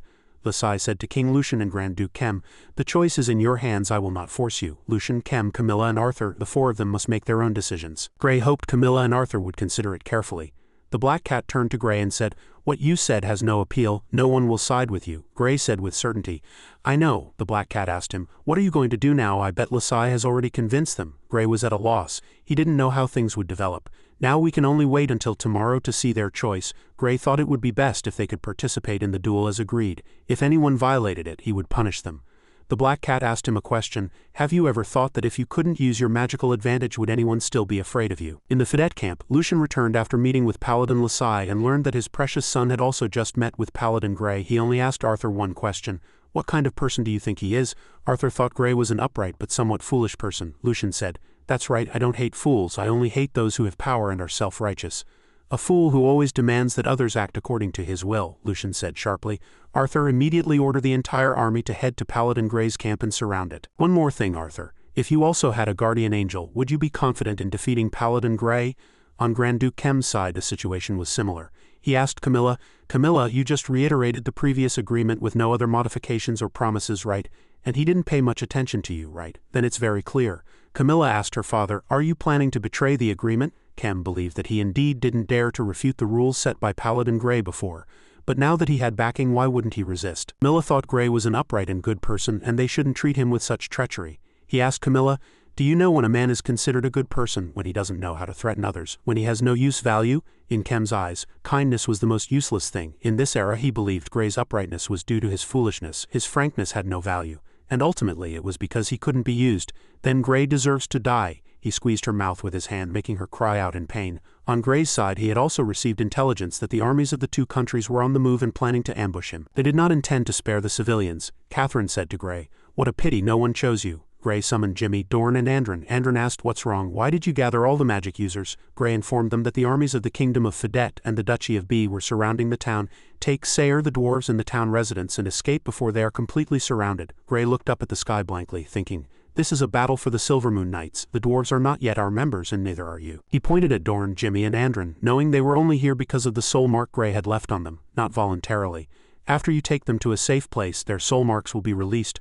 Also, live well in the future and don't do evil anymore. Because after tomorrow there will be no one left to protect you from the sharp blades of the angels. After hearing Gray's words, Andron was silent. He asked Gray why he was so stubborn. It was obvious Gray was a lich. If he was defeated he would surely be completely destroyed by them. The Holy See would do everything in its power to destroy his current influence. Gray believed that even if he were destroyed he would not back down. As long as he was alive he would continue to fight to create a world where everyone could bask in the sun. Andron recalled how he had been trampled and ordered around before meeting Gray. Andron extended his hand and said, You can't back down, you are truly a respectable knight. I wish you victory. After speaking he bowed his head to Gray in thanks. They quickly turned invisible and left. Catherine explained, That gesture is an act of infinite respect from the elven race since ancient times. What a remarkable child. Jimmy shouted, Hey you smelly bag of bones, I hate you very much and I still have a score to settle with you. So you're not allowed to die, I haven't given you permission yet. I'm leaving, ha ha ha. And of the Silvermoon Knights was awakened by the noisy sound of weapons being prepared. Notice Silvermoon Knights assemble for a mission. Sayer was escorted away. The entire reconnaissance team was present. An urgent mission had been deployed. Command your team and lead the people into the mountains where the dwarves once lived. Sayer was assigned to command this group of children. If Gray and the others couldn't catch up, Sayer was to lead everyone back to the Bisha family's territory. Sayer was lost in thought. Perhaps she also understood the meaning of those words. The sun had risen, and in the distance the army of the Kingdom of Fidet, led by Lucian and his son Arthur, could be seen. On the other side was Grand Duke Kem and his army. In the very middle were Gray and his core troops. A general on Gray's side said loudly, Please honor your agreement. I repeat, please honor your agreement. I say this one last time, please honor your agreement immediately. Still no movement, Gray sighed wearily. In that case I will consider that both sides have refused to honor the agreement. Both sides will receive the same punishment. Grand Duke Kem spoke up. Paladin Gray, it's not that we want to refuse but that the agreement did not satisfy us. That was just your unilateral decision. King Lucian also chimed in. War is for comparing the strength of nations from the quality of the army, logistics, to tactics, not to see which side's knights are stronger. Your agreement is to place the fate of a country in the hands of a few people. Do you still think that's okay? If whoever wins gets more land than who can win against you in a one-on-one fight? Who knows? Will you use this kind of competition to seize our land in the future? Gray replied. I have never had such an idea, Grand Duke Kem said. Yes, perhaps you don't think so now, but who knows if you will have other ideas in the future to spread your faith. We dare not gamble the future of our country on empty words, therefore we also think your agreement is unreasonable, Gray asked. Then what do you think is reasonable? King Lucian spoke first. He demands that the agreement must be confirmed by the Pope. Grand Duke Kem also believes. The Pope's confirmation is based on the reputation of the Holy See and we trust the Holy See. Gray flatly refused. The original agreement did not mention the Holy See, and you clearly stated that you do not trust them. On the other side, Lasai heard their words and thought, this reason won't convince him. Gray believed this reason was unreasonable and demanded that the two fulfill the agreement. King Lucian roared, Enough without the Pope's confirmation. What are you, damn it, just a lone foolish knight? How dare a knight make an agreement with the leaders of two countries? Are you representing Grand Duchess Bisha or the King of Isaac? Gray said. I don't want to argue with an arrogant person like you. If you don't intend to honor the agreement then I can only do as I said and punish you, including your family and your country. Gray drew his sword, pointed it at the group of villains and shouted, "Carry out the punishment." Seeing this, Lucian was enraged. "What's so great about drawing a sword? We have swords too. Long live Fidet!" Lucian's soldiers also began to shout, and Gray signaled for the Silvermoon Knights to advance. On the side of the kingdom of Fidet, they fought back with bows and arrows. Lasai chanted a spell saying, "I am Lasai, a paladin in the name of the Pope." Paladin Gray's agreement is unreasonable. It is his personal decision. All who oppose the Holy See will pay a price. As a paladin of the Holy See, I do not wish for the Holy See's interest to be harmed by the personal interests of anyone. As the Silvermoon Knights and the Fidet soldiers battled, Lasai chanted his spell. He believed that all who offended the Holy See would be punished by the Holy See. Gray ordered the Silvermoon Knights to continue their attack. At the same time, the soldiers of the Kingdom of Fidet also surged forward. The two sides fought in a chaotic melee, a life-and-death struggle between humans and the undead. Lasai witnessed the scene of bloodshed. He thought, my request wasn't too much, was it? It was obvious that if he just requested the Pope's confirmation, the agreement would take effect, but seeing them kill each other was truly terrifying. Veins bulged on Lasai's face. He wanted to know if Gray had any idea what he was doing. They hadn't pointed their swords at Gray. It was he who took the initiative to command an army of dark creatures to attack them first, and he deliberately caused serious injuries. Lasai gritted his teeth. He believed Gray's act of injuring them instead of killing them was extremely cruel because those who were seriously wounded would die in agony. It would have been better to kill them with a single blow. Humans are very fragile. If knocked down by a horse, they would die from ruptured organs. If cut by a sword, they would die from infection. Lasai was puzzled. Did Gray think that as long as they didn't die on the spot, it wasn't his fault? So far, it was certain that Lasai was right. In any country, soldiers killed in action would receive generous pensions, but if they were wounded and disabled, they would get nothing. Doctors are not mages. They cannot heal wounds instantly. The soldiers who fell waiting for death could feel nothing but extreme pain. This is human society. Lasai asked sternly, "Why do I call them dark creatures?" Because in every aspect, physiology, morality, thought, and social organization, they are different from humans. Why is human life so short? Why are human lives so fragile? Why must they obey orders? Why must they compromise? Dark creatures are simply incapable of understanding humans. Even with good intentions, they still bring disaster. They are walking disasters. That's what dark creatures are. Is this what you wanted to see? Lasai shouted, clasping his hands together and beginning to chant. Lasai blessed the soldiers of the Kingdom of Fidet, allowing them to easily turn the tide of battle and counterattack Gray's invincible Silvermoon Knights. Arthur also received a power boost and charged forward bravely. They believed the gods were on their side, so they attacked with all their might. They gleefully told each other they had cut down a Silvermoon Knight. They realized it was because Lasai had blessed them with holy light that their strength was so extraordinary. They became stronger and stronger. They were able to defeat the undead knights of the Silvermoon Knights. Seeing his soldiers being cut down, Gray signaled for everyone to calm down. Suddenly, Arthur stepped forward and said he wanted to duel Paladin Gray. At this moment, Gray's face was covered in blood and he looked somewhat surprised. Then the two sides began to fight. On Lasai's side, he didn't have enough energy to bless thousands of human soldiers. It could be said that even blessing 100 was difficult. In this predicament, he burned his own life force to maintain the blessing. Lasai still seemed to hope that Gray would surrender to end it all. Unexpectedly, a sword swept towards him. Fortunately, with a paladin's keen senses, Lasai dodged the attack. The one who attacked was Catherine. Julian asked in horror, "What are you doing? Do you want to kill a paladin? Do you want to break the treaty?" Catherine replied calmly, "I've already taken off my restrictive magical item anyway. Besides, this isn't the first time I've killed a paladin." Her expression did not change in the slightest. And when Julian heard Catherine's words, his horror turned to fear. Since the gods decided to establish the Holy See on earth, it led to the fall of some paladins. This was the greatest humiliation for the gods from the demons, that is to say. Demons tempted paladins, causing them to fall, and the gods felt humiliated. In the end, the gods sent a group of angels to deal with the fallen paladins. And these angels were called punishing angels. Catherine charged towards Julian like a moth to a flame. Julian was terrified and the two directly engaged in battle. When Catherine said it wasn't the first time she had killed a paladin, Julian was scared. Could she be a punishing angel? But that shouldn't be because she was too young and still very weak. He cast a spell on Catherine. This spell made the light sword in her hand disappear. This seemed to be a dispel magic used by Julian. But it didn't matter, Catherine had anticipated it. Since Julian had mastered advanced spells in the angelic magic system, his close combat abilities must be poor. Catherine kept closing in and swung a punch at Julian. Although not a shrew, Catherine was like a fierce woman, beating Julian until he couldn't fight back. His handsome face was hit and he was very angry. Catherine didn't let go of the chance to win, teleporting close again and suppressing Julian until he fell straight to the ground. Much to the horror of the Fidet soldiers, Julian seemed unable to resist. Catherine immediately raised her sword intending to stab him, but the sword stopped because her light sword could not pierce Julian's body.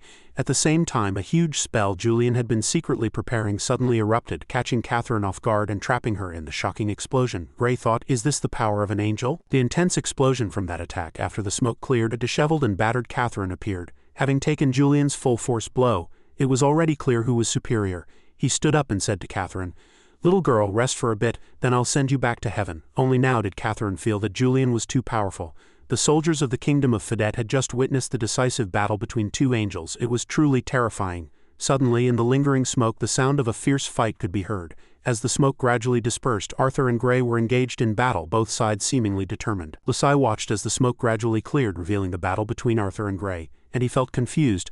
My God, they're still fighting. Arthur's sword was blessed by Lasai, but it seemed Gray still had the upper hand. With a powerful blow, he shattered Arthur's holy light-infused sword, causing him to fall from his horse, and Lasai, due to the backlash, coughed up blood. Arthur was astonished that the protective layer of holy light had been broken. Gray declared it was time to end everything. Arthur was seriously injured, but he was still very angry because from beginning to end, Gray had paid him no mind. What a disgrace. At this point, Lasai couldn't stop coughing up blood. He said, "Yes, it's time to end it." But just then, Julian suddenly appeared in front of Gray, intending to remove his helmet. Julian said, "It's over. Paladin Gray, let me see what's hidden under this iron helmet." Julian indeed displayed overwhelming power, but on this battlefield Gray was the protagonist. So just as his helmet was about to be removed, countless smoke bombs flew towards the battlefield. They exploded one after another, filling the air with smoke. Where Julian was, the soldiers of Fidet and Lasai were all affected. Lasai had just finished coughing up blood when he inhaled the pungent smoke, making him cough even more violently. He thought, "This thing doesn't seem to be magic. It seems to have come from the mountain opposite." On Gray's side, he was also affected by the smoke, finding it hard to breathe and his eyes stinging. Gray subconsciously flew out of the smoke and landed on an empty patch of ground. Julian couldn't stop coughing. He thought it was a despicable trick, that these smoke bombs could only be made from ground-up dried cow dung and chili powder mixed with some other things. Only humans could make such a thing, something even an angel like Julian found difficult to defend against. Who else could be the mastermind of this masterpiece but Sayre? She came with her powerful army, shouting loudly, "Gray, we're here." Reinforcements had arrived. Gray thought, amazing. Although he couldn't feel anything, he saw that everyone was in a sorry state from Miss Sayre's trick. But then he suddenly remembered, wait, why is everyone back? Didn't I tell them all to escape? The two elves, Far and Andron, showed a cunning smile. Hey, did you think we would listen to you? The soul mark has been lifted anyway, hasn't it? Sayre revealed a brilliant smile, facing the mockery of the two elves, who called Gray a foolish bastard. Sayre immediately taught them a lesson. As for the dwarves, they asked Sayre if she still remembered her promise. If the dwarves helped her succeed, she would take them back to the Dwarf Valley. Sayre replied, of course, didn't we already sign a fire contract? The dwarf leader said. The oath in the fire contract cannot be broken, you'd better remember that. After speaking, he shouted loudly, ordering brothers, treat this as our last battle. The god of war will protect us. Meanwhile, the soldiers of the kingdom of Fidet were still affected by the smoke, their eyes red and coughing incessantly. Julian sighed. This was just a futile struggle. He immediately flew towards Gray, intending to capture him, but he was wrong. Just when Julian wasn't paying attention, a bullet grazed his wing. Sayre smiled lightly. It really works. This bullet was enchanted with holy light beforehand. Sayre asserted that Julian had better not move. The help of Kelah's legacy ring, plus the various magics Catherine had applied to that line of guns. Oh, Julian, you'd better be careful. Her bullets were 3 times faster and 3 times more damaging. She felt that even a god wouldn't dare to take them head-on. Even a mortal dared to be disrespectful to an angel. Julian was greatly angered by such humiliation from a mortal. He gathered holy light in his hand, forming a sword, preparing to teach Sayre a lesson. Indeed, even with an advantage in weaponry, a mortal like Sayre could not defeat an angel like Julian. But thankfully, Sayre was not fighting alone. Because she knew she was at a disadvantage, she had to team up with Catherine for a pincer attack to be safe. After all, Julian was an angel, and there was an insurmountable gap between angels and humans, namely flexibility and vision. Sayre couldn't see Julian's movements clearly. Fortunately, Catherine shot an arrow at Julian, saving Sayre. Julian frowned at Catherine and said, "Little girl, don't provoke me again." Andron and Jimmy also joined this pincer attack. Sayre took the opportunity to command the line of guns to aim and fire at Julian. Julian easily teleported to dodge the volley of bullets. Then he charged straight at Sayre from the air. Sayre seemed to be plotting something. When Julian charged at her from the air, she continued to call for Dorn, who had been lying in ambush. Dorn suddenly appeared behind Julian, pierced his wings with 2 blessed swords and pinned him to the ground. Catherine had expended a great deal of energy enchanting this pile of weapons. That's why she was so weak when she dueled Julian alone. But the price was worth it, because now they could pin the angel Julian to the ground. At this moment, Gray was still in a daze, not understanding the situation. It wasn't until Catherine called out to remind him that he remembered to go find Paladin Lasai and end this battle as soon as possible. Lasai was leaning weakly against a rock. Gray walked over. Lasai realized he had been found after all. Gray said it was time to end it. Lasai's energy had long been depleted. He had been unable to cast holy light blessings for them for a long time. Before Gray defeated Arthur, Lasai was already exhausted. Lasai said Gray could kill him like showing off a war trophy. Then he would leave proudly, as he no longer had the strength to resist. But before that, Gray looked back at the battlefield to see how things were going. Gray was curious and puzzled by Lasai's words. Arthur was on his horse, striking down a soldier, blocking his way with his sword, but he was surrounded by countless fearless soldiers who continued to close in. A man with a giant iron hammer approached Arthur from behind and, catching him off guard, slammed a heavy blow into his back. Arthur immediately fell from his horse, landing on the ground. The other soldiers saw him fall. He immediately shouted, "He's down, brothers, get him." More people rushed forward using sheer numbers. A dozen soldiers surged ahead, pinning Arthur to the ground. Gray was stunned by this scene on the battlefield and blurted out, "What's going on?" Lasai replied, leaning back, surprised. An untiring, fearless, and painless undead knight defeated by humans in battle just like that. The scene on the battlefield didn't stop there. Soldiers shouted to each other, "Quick, drive nails into his limbs." Gray heard these words clearly. Lasai calmly continued, "Actually, this is quite normal. The kingdom of Fedet has 5,000 cavalry, 15,000 infantry, 7,000 spearmen, and 113,000 militia. The duchy of Bati has 4,000 cavalry, 10,000 infantry, and 6,000 spearmen, and your Silvermoon knights, even with the dwarves, only number a little over 200. Gray sat on Nedet quietly listening to Lasai. He had even given those two kingdoms 3 days to organize their forces. Did he think everyone would be afraid just because the undead knights were invincible? Gray said nothing, lowering his head slightly. Listening to Lasai's seemingly mocking question, Lasai looked directly at the Silvermoon knight. "Don't underestimate humans. After the Battle of Isaac, many countries have been on guard against you, especially Isaac's neighboring countries. They have studied the tactics of the Silvermoon knights and devised countermeasures. 10 men against 1. If 10 aren't enough, they'll use 100, 1,000. This will somewhat weaken the Silvermoon knights' mobility and harassment capabilities." Lasai raised his head and stated a hard-to-accept but true fact. "How can you possibly defeat an army hundreds of thousands of times larger than your own?" Gray turned to look at the battlefield, lost in thought. Lasai seemed to know what was on Gray's mind and answered his own question. "Do you know why they don't retreat, why they don't flinch or flee even when injured?" Determination was written on the soldiers' faces. They gritted their teeth and fought with all their might. Lasai closed his eyes and answered himself, "Because most of the soldiers on the battlefield are farmers. Lucian promised them land as a reward if they win. Moreover, my initial blessing of holy light made them realize that the Silvermoon knights are not invincible." Hundreds of people surrounded a Silvermoon knight. Even with his superior strength, he was trapped and unable to move. They bravely risked their lives. Lasai calmly continued, "The Holy See isn't just dissatisfied with your actions. There are many dissenting voices, so whether I am here or not, you would find yourself in this situation." Lucian was not a king who would leave everything to others. Gray looked down from on high at the exhausted knight slumped on the ground listening patiently. Lasai, with his eyes half closed, said, "You should understand now, right? Like you said, I just need to control you now and then control those two kings. Isn't that enough to stop the war? Why make it so complicated?" Gray finally spoke. "And the way you talk is as if you're comparing this war to a war between humans and dark creatures." Gray's cold gaze turned to Lasai. "But don't forget, this war was not started by dark creatures." The sound of hooves gradually moved away.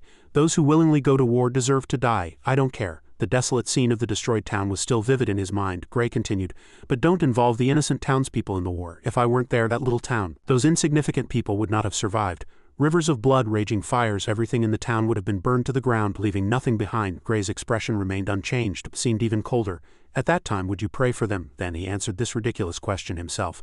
"No, you wouldn't even know such a small town existed on the map." Lasai lowered his eyes and pursed his lips, unable to say a word in the face of Gray's questioning. Gray's voice remained steady. "That's why I must stop this war. This is not a war between humans and dark creatures. This is a war of knights protecting the weak and the innocent." Gray turned, his back looking so solid. "And what has the Holy See done for them from beginning to end? As long as the war's impact doesn't reach a national level, no one cares about those innocent people." Over here, Lasai was still rendered speechless by Gray's questioning. And on the other side of the battlefield, a little girl clearly had the upper hand, pressing on Julian's back and forcing him to his knees. A powerful pressure suddenly erupted from Gray's side. He looked angrily at the remaining people. "What kind of damn paladin is that? What did the gods give paladins power for?" Lasai gritted his teeth and retorted, "Don't talk nonsense when you don't know anything." He shouted angrily, "Do you know how many countries there are in the world? Do you know how chaotic the world would become without the Holy See's control? Your crude methods will only make people lose faith in the gods and the Holy See." Gray's face was grim, his eyes revealing extreme coldness and disappointment. "Instead of dealing with those who started the war, you argue with me, thinking I'm the one who's wrong?" Lasai was equally angry, veins bulging on his face. Gray continued, "You have a sword that can stop wars, but Lasai didn't answer. Finally, Lasai sighed. "If violence were effective for control, this world would have been in chaos long ago." Lasai lowered his head, his expression somewhat melancholic. "Gray, the world doesn't just have gods. Do you think it's right to oppress everyone in the name of the gods? The oppressed will harbor resentment, and then they will become followers of demons." Gray's pupils widened in surprise. A bolt of lightning suddenly struck Gray from behind Lasai, knocking him off the cliff. The newcomer said indifferently, "You talk too much." Lasai, a hand was gently raised, electricity swirling at its fingertips. He was clearly the one who had attacked Gray. Catherine, covered in wounds, looked up at the situation with wide, surprised eyes. A casually dressed man sat on a tree branch, electricity still circling his hand. Victor stood beside him. The man spoke, complaining to Lasai below, "I told you not to get too involved with that heretic." Lasai surprisingly called out the man's name. Z. In the distance, the person who had been suppressing Julian was also sent flying and fell to the ground. "Isn't that Julian, and Lasai beaten up like this by a few kids?" Julian didn't answer. He stood up and rubbed his shoulder. "The reason you ended up like this is because you were merciful and didn't strike hard against your own kind." Another angel. A female voice rang out, tinged with mockery. "But don't forget," she pursed her lips, standing beside a blonde young man, her angelic identity clearly visible. "How ridiculous," a male voice sounded. "He actually allows so many undead to exist on the surface?" The newcomer was on horseback, holding a spear, beside him a cold-looking but powerful angel. "Heretic," the man curled his lip in contempt. He was the paladin Elvis, and the angel beside him was Eisen R, and the pink-haired angel who had rescued Julian earlier was Helena, with the paladin Yan by her side. "Must be purged." Finally, the first pair to appear and ambush Gray. The one who finished the sentence was Paladin PN, and beside him was the previously introduced Victor. Holy Thunderslash, a purple bolt of lightning suddenly appeared with the summons. The lightning formed a cross and struck Gray's chest fiercely, braked with the command. The lightning immediately exploded, causing massive damage to Gray. Catherine hurriedly flew up to catch the falling Gray. She shouted his name loudly. "Gray," she gritted her teeth, breaking out in a cold sweat. Her mind raced. "Are you kidding me? Why does the Holy See have so many paladins and angels here?" On the other side, Victor coldly watched Catherine holding Gray suspended in midair. He drew the lightning sword from his waist and locked onto his target. Catherine sensed something was wrong, and her eyes widened in irritation. With Victor's voice, a clean slash of sword light cut through the sky, flashing at one of Catherine's wings. Catherine was stunned. One of her wings disappeared, but the sound of lightning still crackled in her ears. Victor sheathed his sword, observing the result. The severed wing was broken. Everything had happened too quickly, as fast as lightning. Catherine didn't even have time to react. Catherine. Gray trembled slightly. He turned his head in shock to look at the girl holding him. Catherine's eyes gradually drooped. A wave of dizziness washed over her, dragging her consciousness into an endless night. "Catherine!" Gray shouted her name in a panic, desperately reaching for the unconscious, free-falling one-winged angel. Eisen R wasn't idle either. He stretched out his hand, connecting 3 points to form a triangle, creating a holy barrier. The object in his hand flew out, turning into a beam of light aimed straight at the defenseless Catherine. Catherine's eyes were vacant, completely unaware of the world around her. She was like a soulless puppet, staring blankly at the beam of light approaching her. "Catherine!" Gray continued to try and wake her, but to no avail. My, how can you be so cruel to a young angel?" Julian and Helena were leisurely on a distant rock, observing everything. Julian propped his chin on his hand and sighed. Helena beside him said coldly, "Shut up, you smooth talker. You almost lost to her." In a deserted town, the ground was littered with corpses and scurrying rats. The sky was gloomy, with crows circling overhead, all of which gave this place a terrifying aura of death. A figure in a white cloak walked slowly through here, heading in a specific direction. A slightly overweight man watched all this. Speechless, from his attire it could be judged that this man was Ding. He approached a huge cross. Although it looked dilapidated and had been burned, it still stood proudly amidst the ruins. Ding placed his hand on the roughest part of the cross. He said to himself, "The church was destroyed by protesting citizens, but the cross is still here." He looked up at it. "How ironic, we once burned a saint's cross." He recalled a previous scene where he was leaning against a tree root, gasping for breath in front of a silver moon knight. He said, "I am somewhat confused. So I came to seek your guidance. What's most important is one's own heart." Ding looked up at the damaged cross. "It will tell us what to do," he seemed to be whispering to himself. "And then let us make a decision." A blow struck Arthur's side, causing him massive damage. "Disappear, dark creature." Elvis coldly looked at the person he had just attacked. A hole appeared in the Silver Moon Knight's armor on Arthur's side, and one side of his body was blown apart. He swayed, unable to speak a complete sentence. Despite this, he still raised his sword and charged forward, aiming straight at the enemy before him. Even though there were countless soldiers behind the enemy and he was alone. He shouted loudly, "Forward! We can easily distinguish black and white through others, but the world is only gray. Die!" A cavalryman with a spear suddenly appeared behind and, catching him off guard, Anne's eyes widened, his pupils contracting in the face of the approaching danger. "I won't die here. I want to go home." He quickly turned to face the enemy. But what Anne saw was warm blood splashing out. He was stunned, watching the young man who had just appeared and blocked the blow for him. He gritted his teeth. Luckily, the spear had struck his right chest, missing his heart. On that lowered young face were eyes already moist, no longer blessed by holy light. It hurts so much I can't cry. I am a knight of the Silver Moon Knights. Maybe the people we helped didn't truly benefit, but some people did. Maybe what we did wasn't always right." Andrew, having lost a hand and a leg, leaned against a tree trunk covered in blood. "But some of it was right. The girl used her own life to block all the lightning arrows for the important person, exchanging her life for the other's safety. What's important is what to do." The sword blade was stained with blood. The paladin Yan choked Sayer and lifted her up. He said indifferently, "It's over, little girl." His cold eyes looked at the girl who had fainted after taking his sword strike head-on. "The battlefield is no place for a woman." Gray fell to the ground. The damage he had taken, the impact of the fall from a great height and the intense emotional turmoil made it impossible for him to stand up. He trembled, crawling on the ground, and looked up at the distant figures. Gray reached out his hand, corners of his eyes feeling like they would split. Oh, Catherine. In his line of sight was Catherine's slender figure, still in a falling posture, trapped in a triangular barrier. Oh, it's been destroyed like this inside. My God, even the statues have been pulled down. Ding walked in, observed everything inside, and then sighed. The gold and gems embedded on it have also been pried away. It looks like a dilapidated ancient ruin. He placed his hand on the broken wall and looked inside, suddenly discovering something. He was surprised. Oh, Ding was confused. Boson, a loyal saint. What remained in the ruins was a huge portrait of a past human saint on the wall. Ding stood below looking at the portrait, thinking. He gave up his own interests for some extremist remarks, he pondered, suddenly remembering someone had once said, compared to those loyal saints, the gods prefer mortals. He opened his eyes, looking thoughtfully at the portrait. It shouldn't be like this. If the gods prefer mortals over saints, then who would loyally follow the gods? Who would want to become a saint? Our faith and worship shouldn't be like this. He sat on a rock, lost in thought. Ding buried his face in his hands, lost in his own thoughts. Faith is a light. It will illuminate the path and guide the masses. He recalled an old memory. Not a shackle to bind oneself. One needs to comprehend it. He seemed to have realized something. Even if everyone's understanding is different. Ding clenched his fist tightly as if he had made a decision. On Gray's side, someone quickly raised a knee and slammed it into Gray, kicking him to the ground. Gray lay on the ground, groaning in pain. Pian looked down contemptuously at Gray lying on the ground and said, "It's because of self-righteous fools like you that you make enemies with everyone. You're a madman." He raised his foot, lightning gathering at its sole, intending to kick Gray in the stomach. "I really don't understand why the gods made you a paladin." Inside the armor, the injured black cat spat out a mouthful of blood. It was weakly held in the arms of the equally miserable Gray, saying, "They really want to kill you, Gray. Let's run or we'll definitely die. Why was I chosen to be a paladin?" Gray was still contemplating Pian's insult. He asked himself, was it because of my faith or my courage? I didn't even think about those things back then. Did I become a paladin because the gods agreed? No, it was because an angel acknowledged me. Gray had a sudden realization. He remembered the reason he became a paladin. The image of Catherine descending to bless him suddenly surfaced in his memory. Gray abruptly raised his hand and grabbed Pian's ankle just as he was about to stomp down. "If you think I'm not worthy of being a paladin." Pian's eyes widened in surprise at this sudden turn of events. Gray slowly said, "Then I'll give this title back to you." With a pull of his hand, Gray sent Pian falling to the ground. "I don't care. Even if I'm not a paladin, I am still a knight." Pian was thrown into the air by the momentum as if Gray had tossed him as lightly as a feather. An ordinary knight. Gray faced the airborne Pian and punched him in the face. Still have the strength to resist? Pian was sent flying, and in his daze he suddenly thought, what is right, what is wrong? None of my business. Gray pushed himself up in the distance. Pian also struggled to his feet. "I'm just acting according to my own will, following the spirit of a knight. If there's any injustice, I'll stop it." Gray bent slightly, raising his fist, ready to fight. On the other side, Pian's eyes widened in surprise. Gray continued, "If I see someone bullying the weak, I'll punish them. I was wrong. I shouldn't have tried to imitate the Holy See to stop the war." Gray gathered his strength. "I should have slapped those two kings silly." He charged forward, his eyes cold, his fists as fast and fierce as his words. "If they're stubborn, I'll just keep slapping them." "You're crazy." Pian gritted his teeth. He quickly raised his hand to create a ball of lightning to attack the approaching Gray.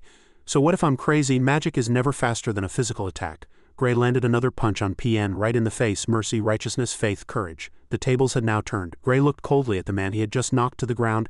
"Actually, I don't need any of these high-sounding reasons." He looked down at his own fist, still stained with Pian's blood, which was slowly dripping down. "Someone will recognize my chivalry," he said slowly. Remembering his companions, Catherine had once told him, "I will protect you. You just need to hold fast to your beliefs and move forward bravely.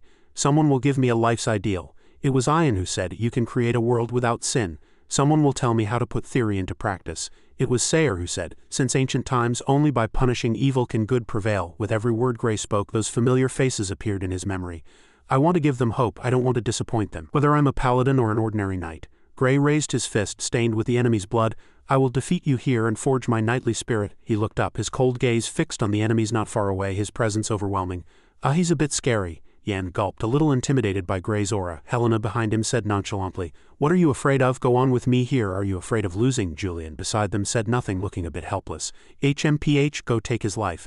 Elvis was completely different. He said coldly to his companion, "Go, clench your fist." Ding silently asked himself, "Boson, great saint, is this world really so terrible that it cannot tolerate a single kind soul? If you can't stand it, let it go. If the gods don't want to change the world, then change it yourself." A figure seemed to appear in Ding's mind. "No matter what you..." The figure in Ding's subconscious smiled. The priest had also made up his mind. He crossed his hands on his lap. "I don't want to be a coward anymore." And on the battlefield, Gray charged alone against the other paladins. People like to entrust a person's best character and soul to words, because in reality, they don't believe such a soul truly exists. So when the first flame is lit in the long night, those who long for beauty will do everything they can to protect this flame.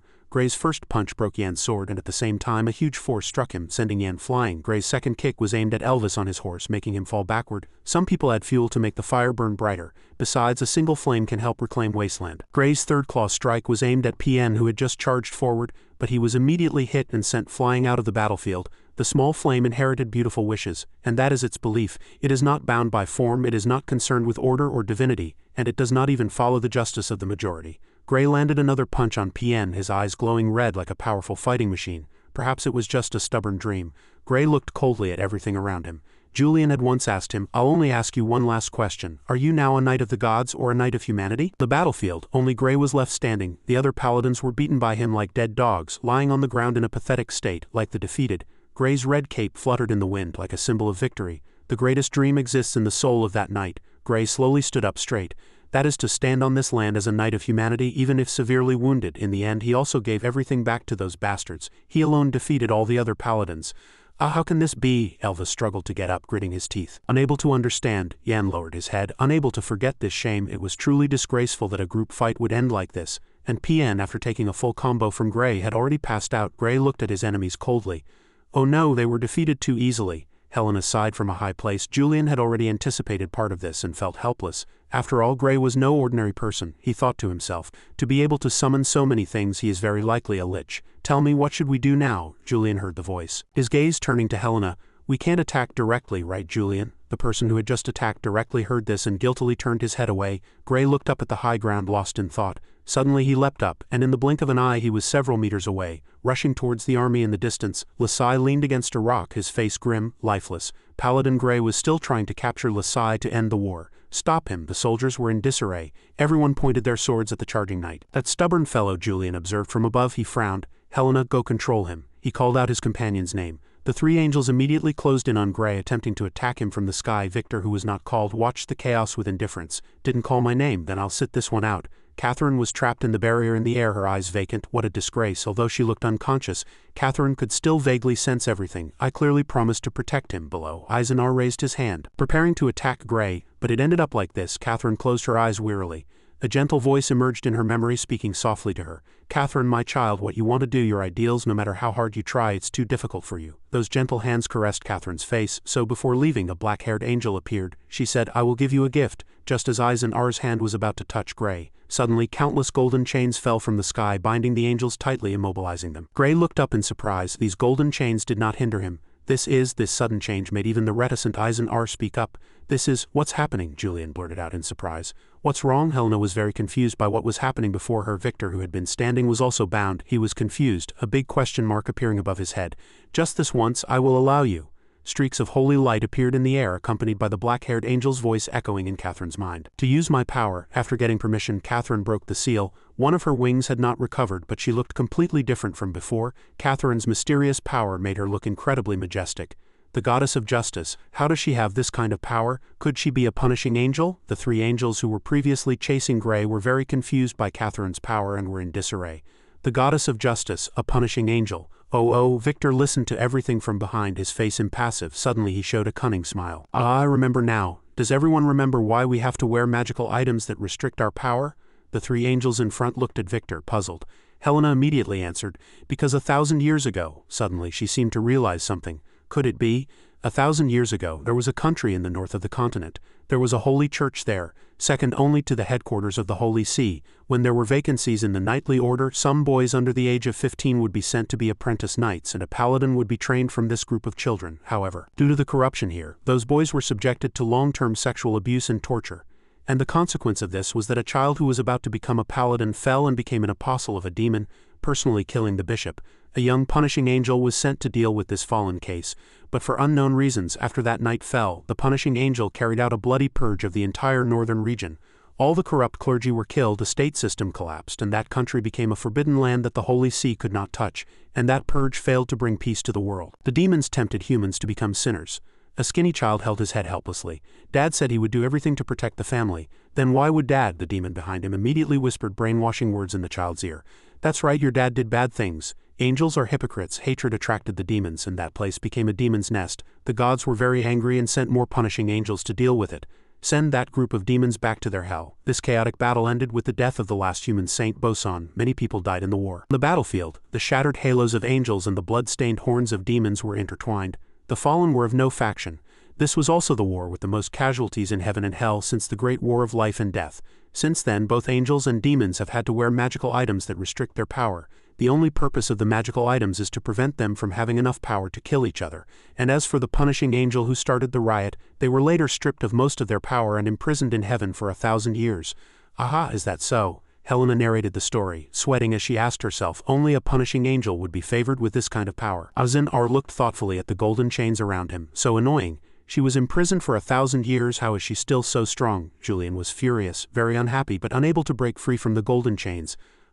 Finally things are getting interesting, Victor pondered, not flustered in the slightest. He looked at the cold angel above, the one who had easily restrained the other angels with overwhelming power. Yes, the holy halo above her head made her seem even more unattainable. Victor whispered, I want to see if I can overcome the power of the goddess of justice. Run, Grey, I can only hold them for 5 minutes. After 5 minutes, this power will disappear. Catherine still had her eyes closed as she spoke to the silver-armored knight below. Understood. Grey quickly grasped the limited time. With Grey's power, he quickly broke through the soldiers' encirclement. At the edge of the battlefield, several soldiers were sent flying, clearing a path for Grey. Lucian stared at the chaos. With just one look, his soldiers immediately understood what to do. They shouted to each other, "Stop him!"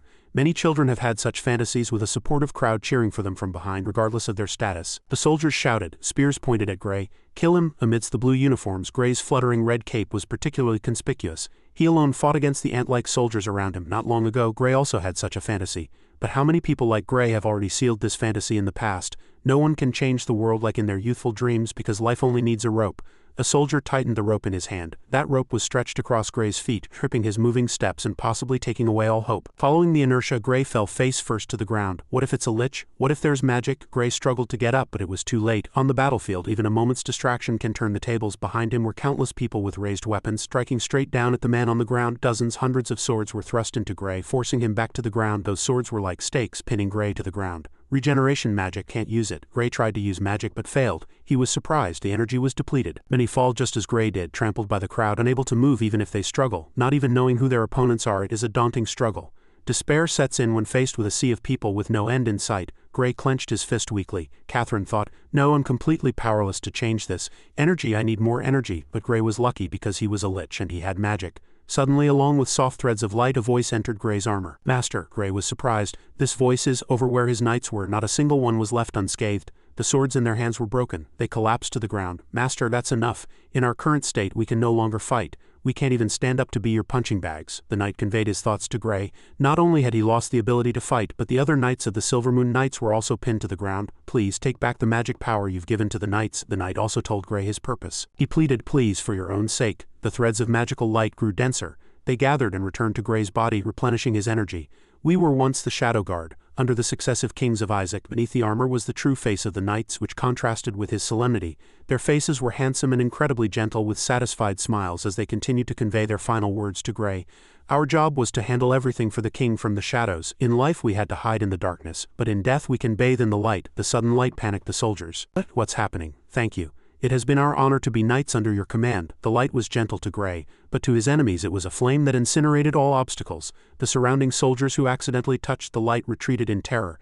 It's hot, damn it, we will forever be your flesh and blood. Their energy returned to Grey's body, regenerating him and replenishing his power. Let our souls connect. These streams of light filled with energy enveloped Grey's body, leaving no gap. In the distance, Lucian suddenly frowned.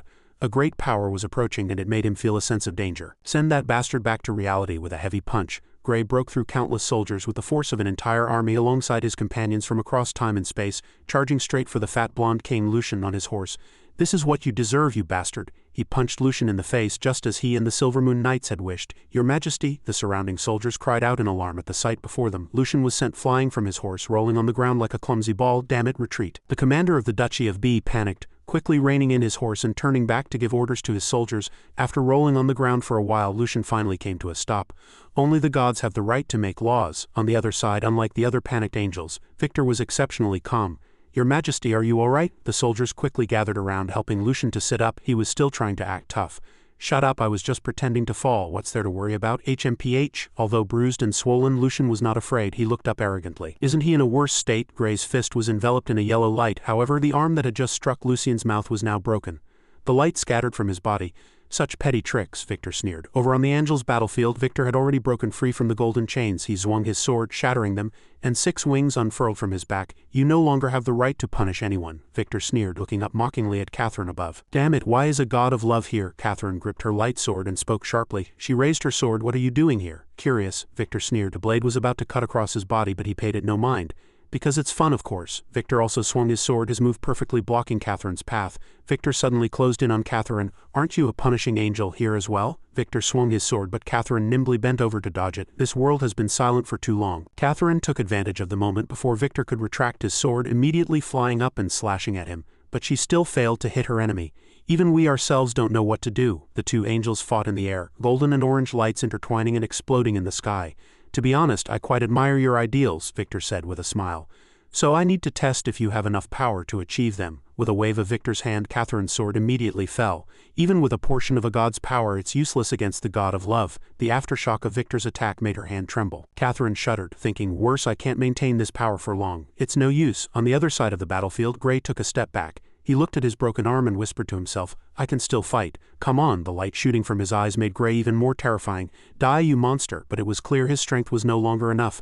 A soldier ambushed Gray from behind. He shouted, swinging an iron bar at the head of the armor. The other soldiers saw Gray fall and surrounded him. They raised their weapons and attacked Gray relentlessly. "Why is he still moving? Is he immortal? We must kill him." The little cat struggled out of the armor, calling Gray's name. On the Angel's side, Julian gritted his teeth, struggling desperately to break free from the golden chains. "Ah," Julian sighed. "I can't break free." Eisenhower and Helena beside him had already accepted reality and were comforting Julian. "Don't try. These aren't ordinary chains. Let's just sit down, rest, and chat," Julian said dejectedly. "Woo-woo, how could this happen?" A drop of warm blood suddenly fell on his cheek. Julian frowned and glanced at his wet cheek. It clearly wasn't his blood. In the sky, the battle between Victor and Catherine had been decided. A glowing sword had pierced Catherine's chest. "Wait, Victor, you're not allowed to kill your own kind." Julian panicked and shouted, afraid that Victor would kill Catherine by mistake. "Don't get excited, it's fine," Victor replied nonchalantly. "I'm just making her quiet down for a bit." Victor reached out to support Catherine, letting her lean on his shoulder. Catherine's eyes were vacant, her power depleted. "It's over." Victor glanced at the girl on his shoulder and said, "Rest. It's impressive you lasted this long." Suddenly, Catherine gripped Victor's sword-wielding wrist tightly. She shouted, "Come out, how long are you going to watch?" Catherine's words startled Victor, who was supporting her. Gray at some point had been lifted by magical runes and was floating in the air. "Tisk, you think I enjoy watching?" Vivian suddenly appeared on the battlefield, pulling Gray out from the group of soldiers. "You'd better hold off that god of love." Vivian clicked her tongue. "If it's one-on-one, I'm not sure I can handle his sword." "A demon." Victor's composure finally vanished. He gritted his teeth, looking in shock at the person who had just appeared. "I didn't even notice her. Is she a demon specializing in stealth?"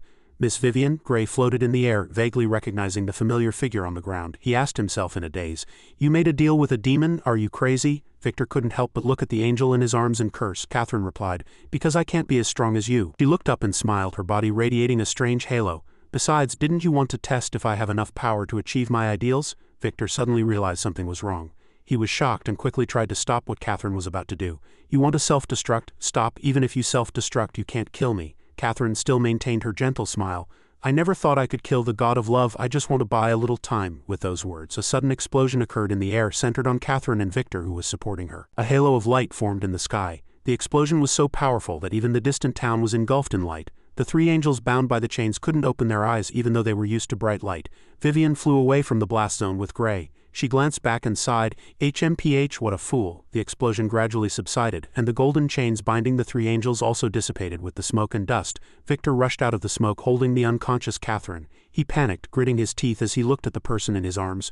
"Damn it, do you have any idea your life is more precious than 1,000 paladins?" Victor looked at his companions.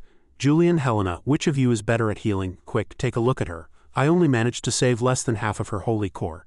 At this moment, Catherine was completely unconscious, unaware of anything happening around her. In September of the Holy Calendar 1754, the holy war between the paladins came to an end. The news of Paladin Gray's defeat spread like wildfire, shocking the entire world. The Holy See had once again proven to the world that angering the gods was taboo. Those who should sleep have slept. Gradually, everything sank into oblivion. This was just a shift in the era. There was no going back anyway. Ian coldly held the newspaper, quickly scanning all the latest news. A magnificent building stood tall under the sun, its brilliance enhanced by the dazzling sunlight. "Your Grace, why did you summon me?" the blue-haired young man asked, looking puzzled at the man standing under the decaying cross. He sized up the person before him and couldn't help but think, why is he in plain clothes? Kevin Ding spoke. "I was brought here from an orphanage." "What do you think if I were to open an orphanage here again?" The two stood talking under the giant cross. Kevin replied, confused, "I don't know, maybe the Holy See wouldn't allow it." Ding looked up and answered, "You're right." He turned around. "So, could you please return this set of clothes to the College of Cardinals for me?" Ding smiled gently, holding the bishop's official attire in his hands. Kevin was surprised. You're planning to resign as bishop?" "Yes, I've gained some experience during this time. Although I'm not a paladin, I can now heal wounds with holy light, and I know a little about medicine." He handed the clothes to Kevin and replied in a gentle tone. The sky had also returned to a clear blue. He looked up at the cross, a look of relief on his face. "Now I want to help those in need." Kevin was at a loss. "With all due respect, even if you do everything you can to help everyone, saving the capital is hopeless. It's no different from hell on earth right now. Famine and plague are rampant, corpses litter the streets uncollected, and there is no law, no order. Humanity has been almost erased. Without the protection of the Holy See, you might end up in the same state." He frowned, his words growing more dejected.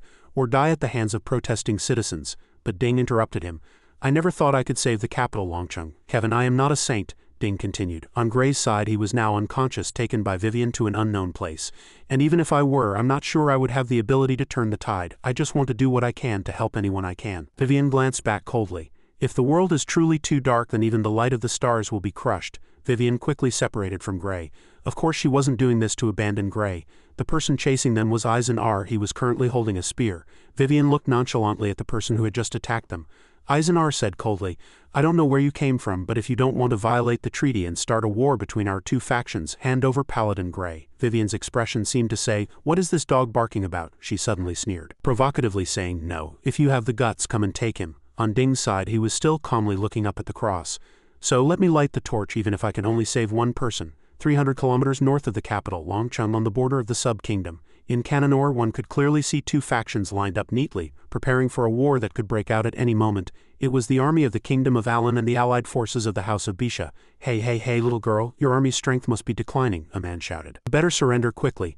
I'll let you live to serve me," the commander of the Kingdom of Alan jeered, mocking his enemy. The soldiers behind him also laughed crudely. "I'll cut out his tongue, a toad lusting after a swan's flesh." These words clearly enraged Hausa, but Ayan was completely unconcerned. She smiled faintly and said, "Calm down, don't worry about this battle." She shook her head, looking as if victory was already in her grasp. "I've heard you are a Marquis of the Kingdom of Alan, and your name seems to be Lo Alan?" She urged her horse forward. "Haha, it seems you've heard of my great name." On that greasy fat Marquise's face was an expression full of pride.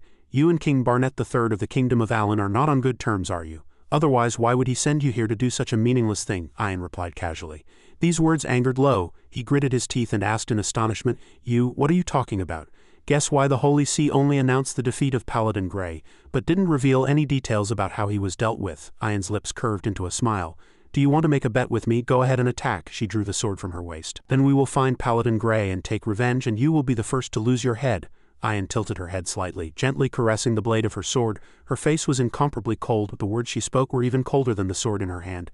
"HMPH, what's this all about? The advantage of the weak is always being able to sense danger." The Marquis Lo was drenched in sweat, thinking nervously. He gritted his teeth, his pride easily provoked. "Damn it, a mere woman dares to charge at me. Don't be afraid." It was obvious that he had sensed the approaching danger, but his pride made him make an impulsive decision, even though his face already showed a look of terror. "Wait," but the messenger behind him stopped his foolish act. "Marquis Lo, an urgent order, retreat immediately." Lo couldn't understand and looked back in surprise. "What, and this young lady?" the messenger said loudly. He delivered a message to Ayan. "The king is in a neutral city not far from here. He wants to see you." "What did I tell you?" Ayan looked at Hausa with confidence. Hausa, on the other hand, was dumbfounded. Countless question marks swirled above his head, not understanding what was happening. "In the neutral city of Jericho." "Your Grace, how did you know the king would agree to a truce?" Hausa asked the girl beside him as they walked. Ayan smiled and replied, "That's the difference between a knight and a leader." Hausa looked at Ayan in surprise. Ayan lowered her head slightly and smiled softly. "I only realized this when I became a Grand Duchess." The two walked side by side on the bustling street. Ayan said, "Do you remember the matter of Paladin Gray? The Holy See promised those two peninsula countries that if they were willing to cooperate, they would not interfere in their internal affairs." At this point, Ayan's tone suddenly became heavy. "For at least the next 3 generations of kings, they will have national self-determination. You know, from the king to the commoners, the doctrines have penetrated every corner of every country. To enact new policies in many places, the Holy See's approval is required. Therefore, many kings have this thought in their minds: is this our country, or the Holy See's? Although everyone is dissatisfied with the Holy See, No one dares to stand up. They need someone to represent them. Ian lowered her eyelids. Someone who is completely opposed to the Holy See. She opened her eyes, her gaze cold. For example, Paladin Grey. In the Jericho Theater, a round-table conference was being held. Seated here were kings from different countries. In the center of the table was a chessboard, representing their confrontation with the Holy See. At this moment, with countless whispers sounding, the door suddenly opened and Ian walked in from the outside, heading towards the only empty chair. She raised the corner of her mouth. There are quite a few people. King Dallas of Bravo was the first to speak. Heh, the protagonist has arrived, King Lauren continued. After this, Grand Duchess of Bisha, we are all intelligent people. King Harman of Sanvader continued, so there's no need to beat around the bush. The Grand Duke of Genis, sitting next to him, remained silent. Grand Duke Peterson directly stated the purpose of this meeting. We will provide everything to save the capital Longcheng from chaos and outlaws. Finally, it was King Barnett who had chosen the truce. He said, of course we will no longer spy on or invade Isaac. Ian picked up the White King piece, concluding this conference among kings. And what I need to do is to declare war on the Holy See. She placed the chess piece down, sending all the surrounding black pieces flying. As the entire Silver Moon Knights had been wiped out, the Grand Duchess of Bisha officially declared war on the Holy See. At first, the Holy See dismissed it as a joke, but as the Grand Duchess of Bisha's influence grew, countries in the southern continent successively expelled their bishops, churches were closed and many were even burned down. While people were still suffering from famine and disease, the gods didn't care. On the contrary, the gods killed the paladin who tried to save the people. They even treated this as a military achievement and spread it throughout the world. Using this as an excuse, the kings rose up. King Barnett took the lead in inciting the populace. If the gods won't save us, then why should we believe in them? Voices against the Holy See and divine authority erupted in the southern part of the continent. This powerful force completely overshadowed all news of the Silver Moon Knights' annihilation. The College of Cardinals was caught off guard and helpless. A month later, a religious revolution initiated by 7 countries began. On a stormy night on an unfamiliar mountain, Grey suddenly opened his eyes. He sat up in a panic in a cave, his armor beside him. Grey held his head, thinking blankly, where am I? How long have I been asleep? He suddenly noticed something beside him. It was his armor. Grey approached the armor and fumbled to inspect it. Oh no, it's broken. Grey raised his head and tried to call out to see if anyone was nearby. Hello, is anyone there? The only answer was the constant echo in the empty cave. Grey put down his armor, knelt to stand up, and followed the wall and the light, searching for a way out. Wow, Grey looked at the bright cave entrance in the distance, still some way off. He was happy and quickly ran out. It's the exit, but just as he reached the entrance, Grey suddenly stopped. It was pouring rain outside. He looked blankly at the person outside the cave entrance. In the rain, the hooded female demon gazed into the distance. Grey looked up. The person who had saved him was floating in the air, looking indifferently into the distance. The sky was pouring with rain. Grey, confused, tried to call out, Vivian. Although it was raining, not a single drop fell to the ground. Grey, sharp-eyed, quickly surveyed his surroundings. Moreover, there's a rather large barrier. Is that Vivian's true power? It's too strong, Grey thought silently. He looked up at the person floating in the air and recalled, come to think of it, I've never seen her real power either. HMPH? Vivian suddenly turned her head, looking down from the side. Grey, you're awake? Grey replied yes. He asked her blankly, Miss Vivian, where is this? Vivian raised a finger to her lips and replied coldly, a place you know very well. A pinkish-purple magic enveloped Grey, moving him upwards. Grey was startled. He was lifted up, flying upside down towards Vivian. Whoa, whoa, whoa. Vivian gestured for him to be quiet. Shush, be quiet. Then she said, look over there. Grey, puzzled, looked in the direction Vivian pointed.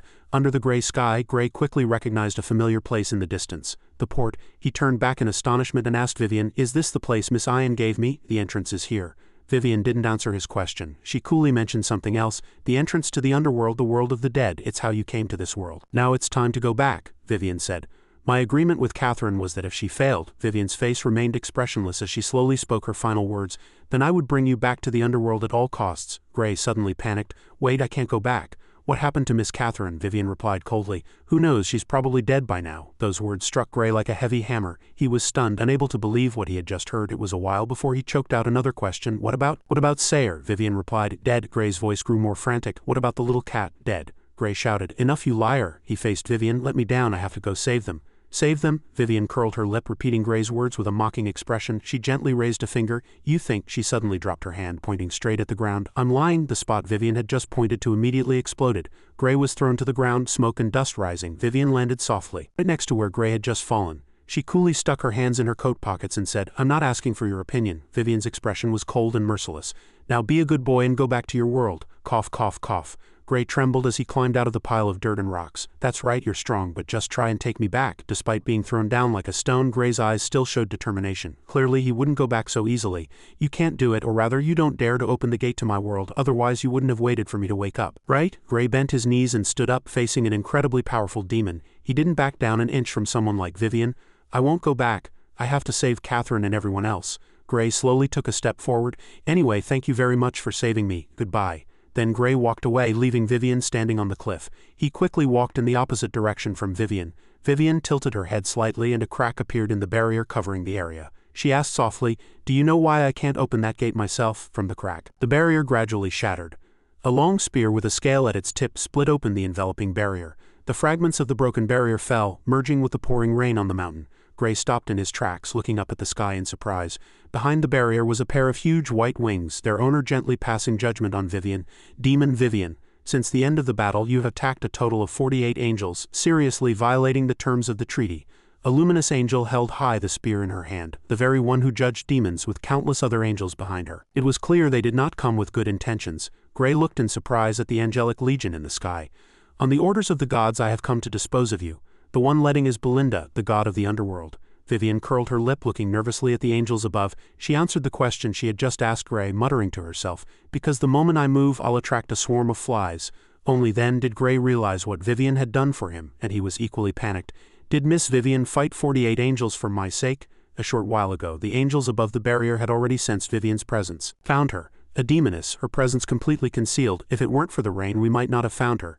Now break that barrier and charge in," an angel said. The blonde angel next to him sneered. "Before you, 48 other fools have tried the same thing. If she were that easy to catch, they wouldn't have sent so many angels." The angel commander Anya glanced at the person beside her and asked, "Then what do we?" The remaining commander said. "Inform Belinda, the one in charge of this mission, and wait for her instructions." Anya sighed. "For our paladins to fight each other, it's truly madness. The victor is bedridden, and the vanquished is taken away by a demon. There was even an angel who died." The person next to her suddenly interrupted Anya. "She's not dead yet." The bandages over his eyes had disappeared. He gritted his teeth and said, "She's only temporarily unconscious." It was Abbott, the angel who had been monitoring Catherine.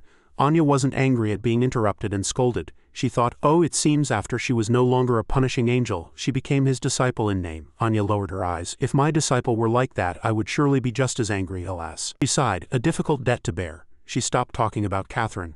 "Who do you think is right and who is wrong in this matter?" Abbott replied in a deep voice.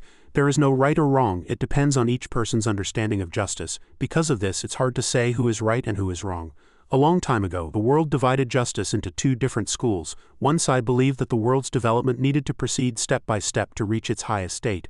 The world needed to be arranged in an orderly manner. The other side believed that the world needed to develop independently and had infinite potential for development. The world must develop on its own. The two schools couldn't understand each other, and a war broke out that lasted for hundreds of millions of years. The war destroyed their world. The survivors wandered aimlessly for a time. Eventually they came to this world. But even so, they still cannot understand each other to this day." Anya replied, "The hypothesis about angels and demons." Abbott lowered his head. "But the humans here are extremely greedy. They want order for the gods to protect them, yet in the name of freedom they try to break free from the shackles of order. Order and freedom have long been twisted and subverted. Who can say what is right and what is wrong? The final result will only be the same as billions of years ago. Fighting for one's own ideals." As Abbott's words fell, Vivian's barrier shattered. The angels continued to accuse Vivian of her crimes. "Demon Vivian, I have come on the orders of the gods to dispose of you." Gray was stunned. "She killed 48 angels, was it to protect me?" He observed the legion above and recalled the consequences of violating the tripartite treaty. The demon Vivian would be executed. Gray's heart sank, a cold sweat breaking out from his bones in nervousness. "The angels!" Gray suddenly shouted, stopping the angels' attack. "Wait!" Gray, who was originally walking away from Vivian, suddenly turned around. "Please allow me to offer my sincere greetings." The half of Belinda's face under the mask remained as cold as it was at the beginning. Gray turned and stood in front of Vivian. Vivian looked incomprehensibly at this skeleton who was only half her height. Gray said nervously, "I am a lich named Gray. I am also a knight and a paladin of this world. I know what you intend to do, and I have no intention of stopping you, but please hear me out." Gray raised his head, and from a skeleton one could somehow see pleading and seriousness. Gray did not hesitate to take all the blame upon himself. "Everything is because of me." He stood before Vivian, facing the entire angelic legion, looking exceptionally small, but Gray did not back down. "Vivian's excessive actions were only to fulfill her promise to the angel Catherine to take me back to the underworld, therefore let me bear all the sins she has committed." Gray placed a hand on his chest, confessing guilt on Vivian's behalf. "Please everyone, forgive her." Belinda listened to Gray's words and only then did she speak. "Paladin Gray, I have heard of you." All descriptions of angels seemed to fit Belinda's demeanor. She flew in the air, noble and holy. However, disposing of you is not within my jurisdiction. What I need to do now is to escort that demon to heaven. Please understand, Gray silently asked in return. Do the gods still recognize me as a saint? Belinda answered softly. From the moment the holy fire within you was ignited, you no longer needed anyone's permission. The holy fire itself is proof that you are a saint, and so he had his answer. Gray knelt on one knee. He knelt before the angel to show his sincerity and respect. I am willing to trade the life of a saint for the commutation of all punishments against Miss Vivian. Gray raised his head, facing Belinda with the steadfastness of his holy faith. Please accept a saint's request. Faced with this resolve, Belinda still did not respond. In the distant heavens upon a stone platform, the most noble gods fell silent in the face of this unprecedented event. He wants us to forgive a demon who violated the treaty. Other stone pillars surrounded the celestial pit. On the pillars were spheres representing each of the gods. They argued among themselves. But he also said the demon appeared because of him. That demon bears the mark of a demon king. Who knows what she was plotting when she violated the treaty? The problem is, if we forgive that demon, doesn't that render the treaty worthless? The voices emanating from the spheres on the stone pillars continued to debate. This is truly a dilemma. A black-haired god suddenly laughed. The other gods heard the laughter. They questioned the goddess of justice. Why are you laughing? The aforementioned goddess of justice replied. It's nothing. I just find it a little surprising. She gently cradled a sphere. That a group of beings like us who live in eternity could be so flustered by a child. This goddess of justice was the very one who had once granted Catherine power and appeared in her memory. At this moment she was gently cradling the glowing sphere in her hands, her eyes lowered as she said, I never expected that a group of beings like us who live in eternity could be so flustered by a child. The sphere representing the god of courage fell silent. After a moment the god of courage finally spoke. Are you angry? The god of courage is represented by a bird. At this moment sweat was trickling down his head. The goddess of justice still smiled gently. Angry? What makes you think I'm angry? That unconscious angel child, you seem to be very fond of her. You even lent her your power. The god of courage was very confused, but the goddess of justice remained incredibly calm. Belinda also borrowed power from me. All the angels under my command can do so. You know I have no eyes. Justice requires evidence and reason. The goddess of justice slowly stated her creed. I do not use my eyes or emotions to judge right and wrong. There are no emotions in my justice. Rest assured. The god of courage was sweating profusely. She was the same as ever, speaking merciless words in a gentle tone. Then tell me what you're thinking. How should we resolve this issue? The god of tolerance spoke slowly, seeking the opinion of the goddess of justice. Does my opinion matter? The goddess of justice asked in return. What does it matter? The purpose of our meeting is to hear everyone's opinion and then vote, is it not? The goddess of justice smiled gently. Then I'll be direct. Based on justice, my opinion is that the punishment against the demon should be carried out as usual. Regardless of the reason, she cannot be forgiven. But you won't accept that. You're a competitive fellow. The goddess of justice shrugged. The other gods fell silent for a moment after hearing the goddess of justice's words. Finally they made their final judgment. The god of mercy spoke. Sometimes we should judge by pure law, as she said. The god of loyalty also agreed. That's right, after all, that is the law we all initially acknowledged and unified. Only sometimes, the goddess of justice thought sorrowfully, if Gray had sworn to abide by pure law back in the capital Longcheng the first time he prayed to us. Would things have become like this? The goddess of justice made the final decision. There are no ifs in this world. Let's vote. Forgive or execute the demon. Belinda waited for the gods to make their final judgment before answering Gray. I'm sorry, Gray, your proposal has been rejected by the gods. The gem on Belinda's mask shone with a brilliant light. We must execute the demon, Vivian. And so Gray slowly stood up, gazing at that dazzling light, and also made his decision. As a knight, a bone slowly grew from his left shoulder. Gray reached out and pulled the bone out. I do not agree to the execution of my savior. Gray used the bone as a sword, standing in the rain, he said firmly. I will fight and protect her. This is my duty and my responsibility. Belinda asked uncertainly, do you intend to resist our execution by force? Yes. The word had barely left his lips when an airflow appeared beneath Gray's chin. In just a brief instant Gray took a punch to the jaw and was sent flying upward. Gray was sent flying in a panic. Who was that? My spine is broken. Gray was knocked flat on his back. I can't see who's moving. The one who had just hit Gray was Abbott. He had punched Gray into a pile of dirt and rock, causing the entire area to collapse. Gray struggled out of the rubble. Broken ribs. Was that an angel's fist? He trembled, trying to stand up, constantly encouraging himself in his mind. Get up, Vivian needs protection. Only I can do it. High above, Abbott was preparing to deliver the final blow. Slash! A cold glint flashed in Abbott's eyes as he emotionlessly drew his sword and swung it at Gray. A massive slash of sword energy was unleashed, cutting across the entire mountain range. The dazzling light that erupted from it was enough to burn a mortal's eyes. The dust cleared, revealing an extremely deep gash on the ground. Vivian sighed softly. Alas, I'm injured. A small crack appeared on her tail.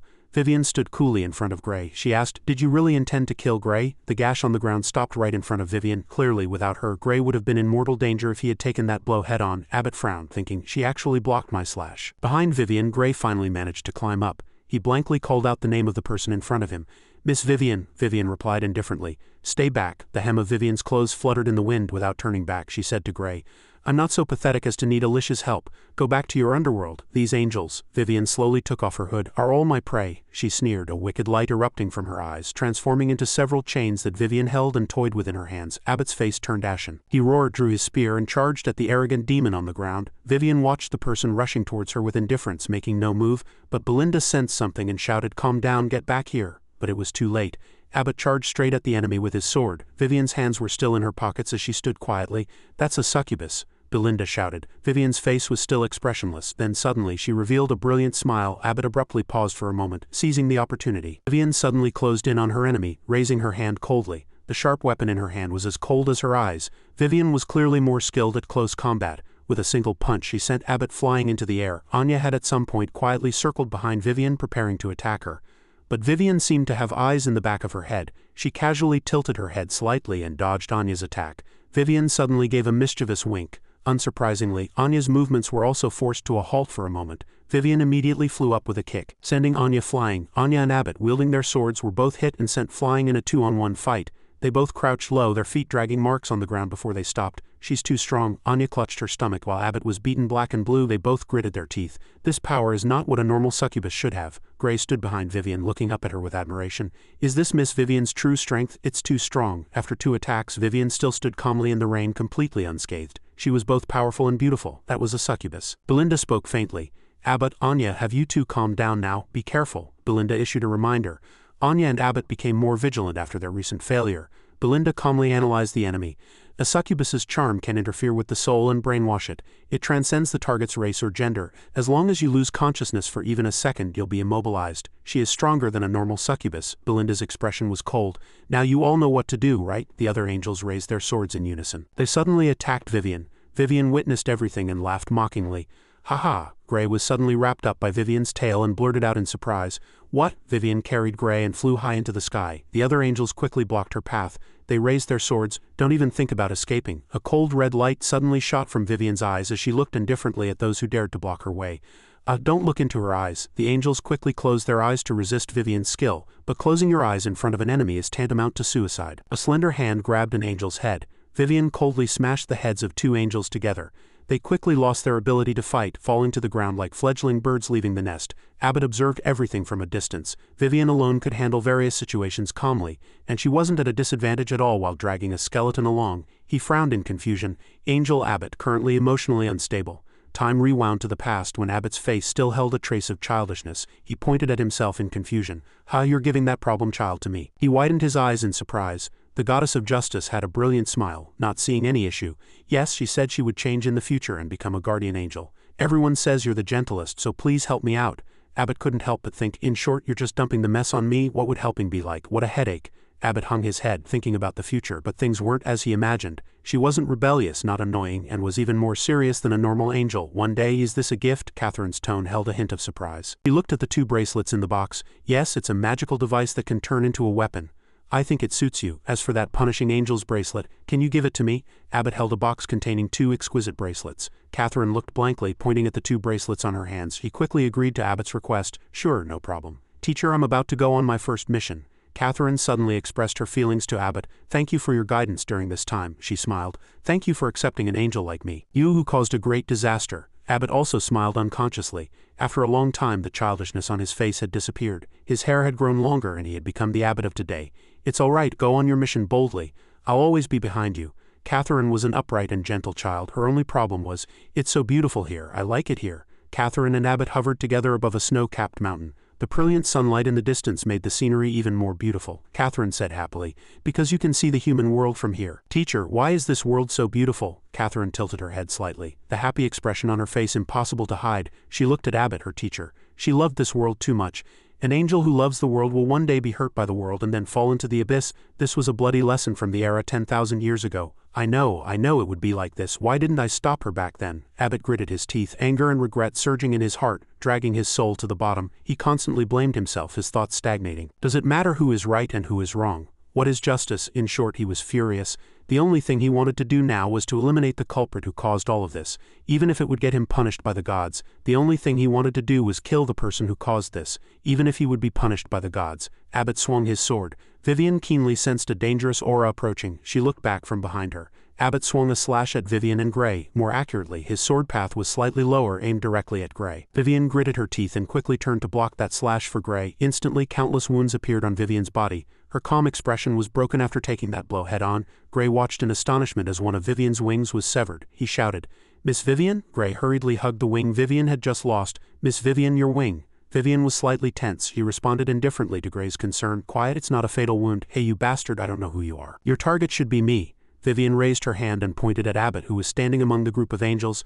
"Bringing your emotions into a mission, you call yourself an angel?" Abbott's face was distorted, unable to hear a word. Vivian continued to curse. "You're angry, I can understand that, but why don't you go slash a few of the angels on your side?" Vivian frowned. "Aren't you ashamed of bullying a child like Gray? You're just trying to ease your own guilt." Vivian suddenly laughed, her face showing extreme contempt. "Calling you a coward is wrong, it should be scum." These words clearly enraged Abbott. He roared, his face contorted with anger. "Shut up!" Belinda brandished her spear and the scales on either end trembled, lightly striking the shaft. Countless magic circles crackling with golden lightning suddenly appeared, surrounding Vivian and leaving her no escape. "Damn it!" Vivian gritted her teeth, clearly aware of the danger, but there was nowhere to run. Belinda raised her spear and the magic circles, receiving the command, erupted with immense power, attacking Vivian, who was trapped in the center. In the brilliant light, Vivian's figure plummeted in an instant, a line of dark red blood trickling from the corner of her mouth. Gray watched all of this, helpless and stunned. This scene was so similar to Catherine, who had been injured protecting him. Gray shouted, desperately reaching out to the injured Vivian as she fell to the ground. Vivian hit the ground like a free-falling object, causing a massive tremor. "Miss Vivian?" Gray approached Vivian in a panic. He was completely soaked by the rain. "Blood. I have to stop the bleeding. I can't heal her. Why is this happening?" There wasn't an unscathed spot on Vivian's body, and several spears of light had pierced through her. Gray frantically tried to heal Vivian but failed. Gray was extremely anxious, tears welling up in his eyes. Just then, Vivian spoke. "Cough, didn't I tell you not to say anything?" He looked at Vivian in surprise. Vivian reached out, grabbed the spear of light still embedded in her body, and then with a roar brutally pulled it out and tossed it on the ground. "So noisy." Gray was dizzy. Slow down, you're bleeding," Vivian shouted angrily. "It's not real blood, it's fake blood." The wound caused by the spear she had brutally pulled out was bleeding. Fortunately, she was a demon. If she were human, she would have died from blood loss long ago. Belinda looked down on everything from high above. She said coldly, "Seize her." The angels, receiving the order, quickly took up their weapons and golden chains, charging towards the injured Vivian. Vivian waved her hand coldly, and a green light suddenly shot out from the ground, tearing a large gash in the earth. Neither Belinda nor Gray knew what was happening. They both watched in astonishment at what Vivian had summoned.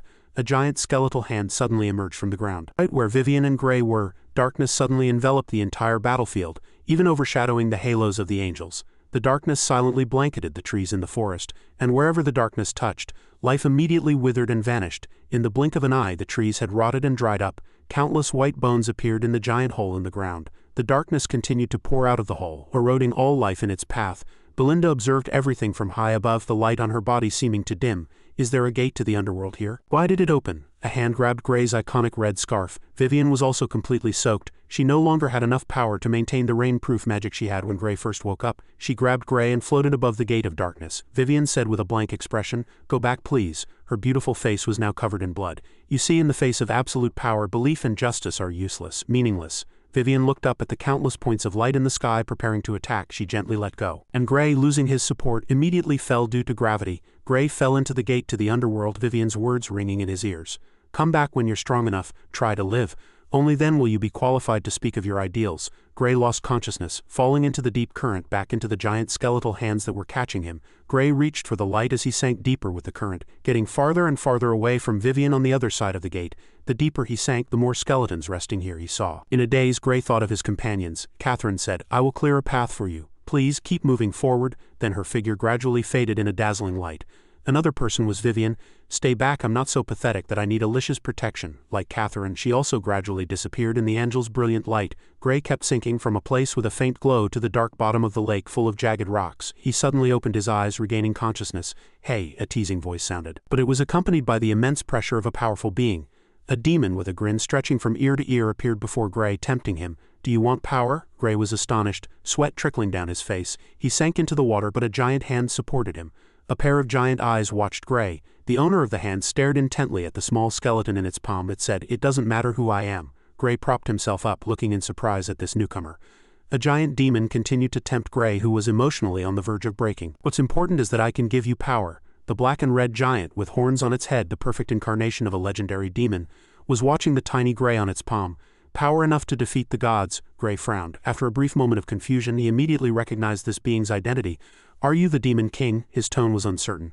Oh, it seems you're not that stupid after all. The Demon King's eyes reflected Gray's angry, frowning face. Why did you come to me? The Demon King replied. Is it strange that I came to you? War, famine, plague, death. You've already caused everything I wanted. The Demon King slowly recounted Gray's story as if showing off a proud achievement with a strange brainwashing tone. You even subverted the world order that those gods spent tens of thousands of years building, so how could I let you lose out? Listen, kid, demons also have knights called the Horsemen of the Apocalypse, but there are only 4. The Demon King's huge body and goat head were the perfect symbol of a demon. He casually lifted Gray with 2 fingers like picking up a small ornament. He whispered tempting words into Gray's mind. I can give you one of those positions. Don't you think that's cooler than being a paladin? Gray lowered his eyes, asking blankly. What's the price for this help? The Demon King chuckled. I like that joke of yours. He brought Gray closer, observing him up close with his giant pupils. As long as you exist, I'm satisfied. Haha, I hope you can bring more chaos to the world. If you continue to stand up and defend your justice, you can absolutely do it. The Demon King's pupils became vertical, like a cold-blooded animal observing. He had already locked onto his prey. And you definitely won't just give up, right? Gray remained silent, lowering his eyes in thought. The Demon King, as if handling a plush toy, placed Gray back on his other palm. I don't care how long you hesitate, but you're out of time. A wisp of black smoke floated past Gray's face, instantly waking him from his hesitation. Gray's eyes widened to their limit. Before him was Vivian's lifeless face. Vivian's eyes were wide and lifeless, her face covered in blood. He shifted his gaze to Vivian's shoulder, where 2 golden hooks were cleverly pierced through the female demon's shoulder blades, her entire body forced to hang from those 2 golden hooks. In addition, a lever was connected to 2 golden chains that pierced Vivian's slender wrists.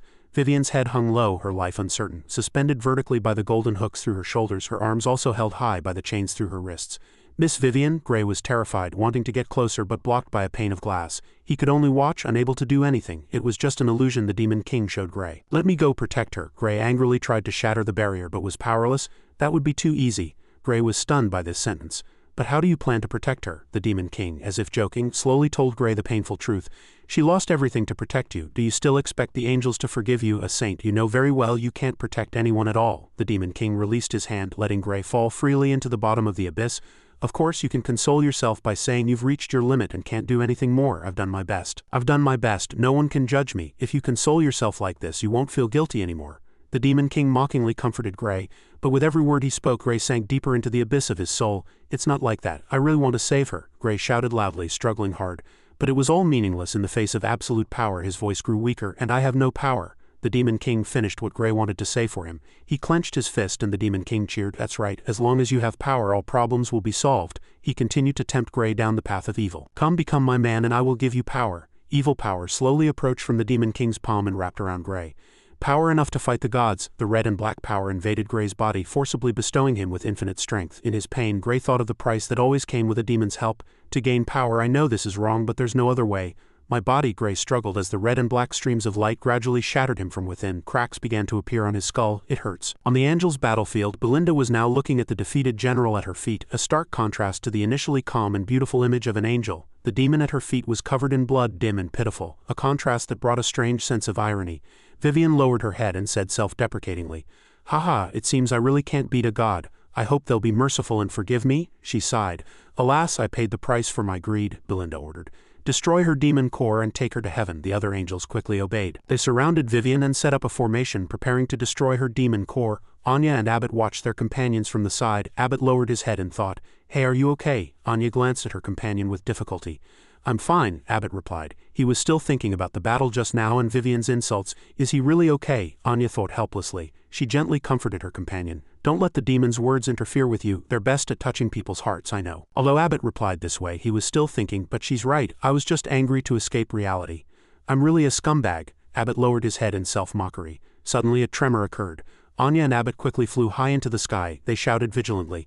The ground is shaking. Be careful. Something is coming. The ground in front of Vivian suddenly cracked open and black flames erupted. The black flames grew more violent, breaking through the ground and sending the angels surrounding Vivian flying. The golden chains were instantly burned away by the black flames. Haha, this demonic aura. Vivian laughed happily as a strange smoke rose, blurring everything. After the smoke cleared, Gray appeared, holding Vivian, treading on a torrent of bones from the underworld, looking particularly striking. At this moment, Gray was completely different from his previous small and easily bullied image. Belinda looked at the scene before her in astonishment. Gray, this flame, hee, a teasing laugh sounded. Gray was still exuding a gray aura. He looked angrily at the people below. Little angel, you're out of luck, Gray held Vivian. Standing on the Demon King's giant palm, that giant Demon King mockingly looking at the tiny ant-like angels at his feet, he greeted them. I am the Demon King, your greatest enemy. His shadow was large enough to block all the light in the area. Let me introduce you to one of my 4 horsemen of the apocalypse. Anya and Abbott's faces immediately turned pale at these words. And it was definitely not just the 2 of them. Everyone who heard it was terrified. The Demon King, as if playing with people's minds, said slowly, from today on, Gray is not only your paladin, but also my horseman of the apocalypse, the Death Knight. The Demon King held up the hand supporting Gray, as if showing off his new knight. As long as he is a horseman of the apocalypse, I will always support all his decisions. As long as he is attacked, I will consider it a declaration of war from heaven on our side. Faced with the arrogant words of the Demon King's leader, the observing gods no longer maintained their initial composure. They were furious. How dare he interfere directly? We must do something. Faced with the appearance of their nemesis, the gods could no longer watch calmly. But ironically, what could they do? Who would dare to directly confront him? The goddess of justice watched everything, a mysterious smile on her face. The other gods also vaguely sensed a hint of conspiracy. They sharply pointed out, wait, goddess of justice, were you waiting for this from the beginning? Did you intentionally let all this happen?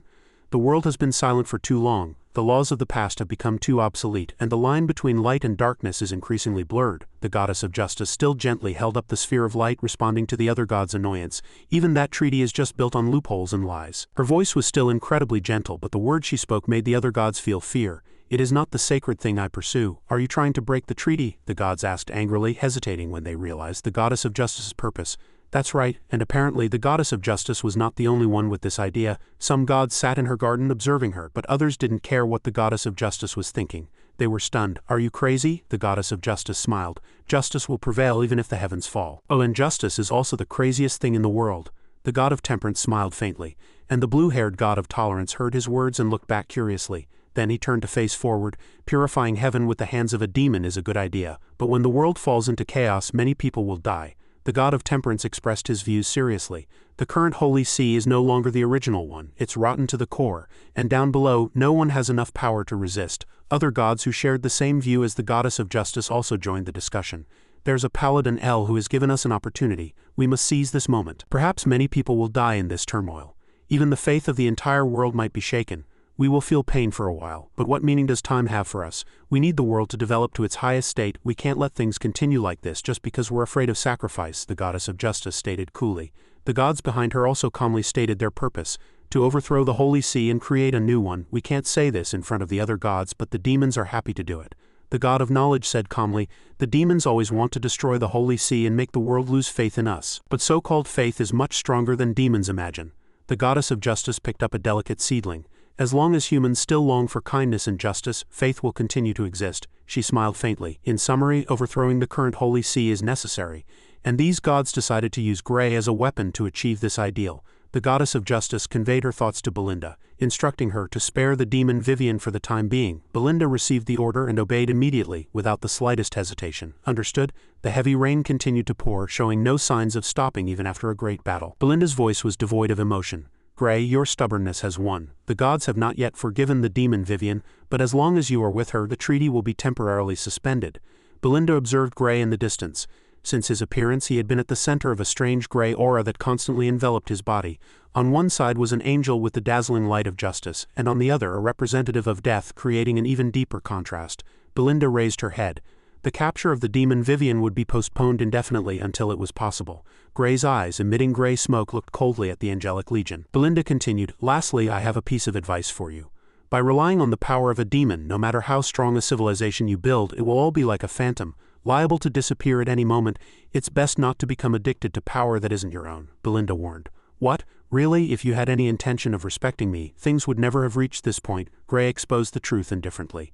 Belinda was silent. Then she retorted coolly, respect? If you had respected the Holy See, would things have reached this point? After Belinda's question, the image of his confrontation with Lasai surfaced in Gray's mind. Belinda accused coldly, you only believe in your own ideals, but you don't respect ours. After behaving in such a way, do you still expect us to respect you? Gray lowered his gaze. Whether angel or demon, one must bear the consequences of their actions.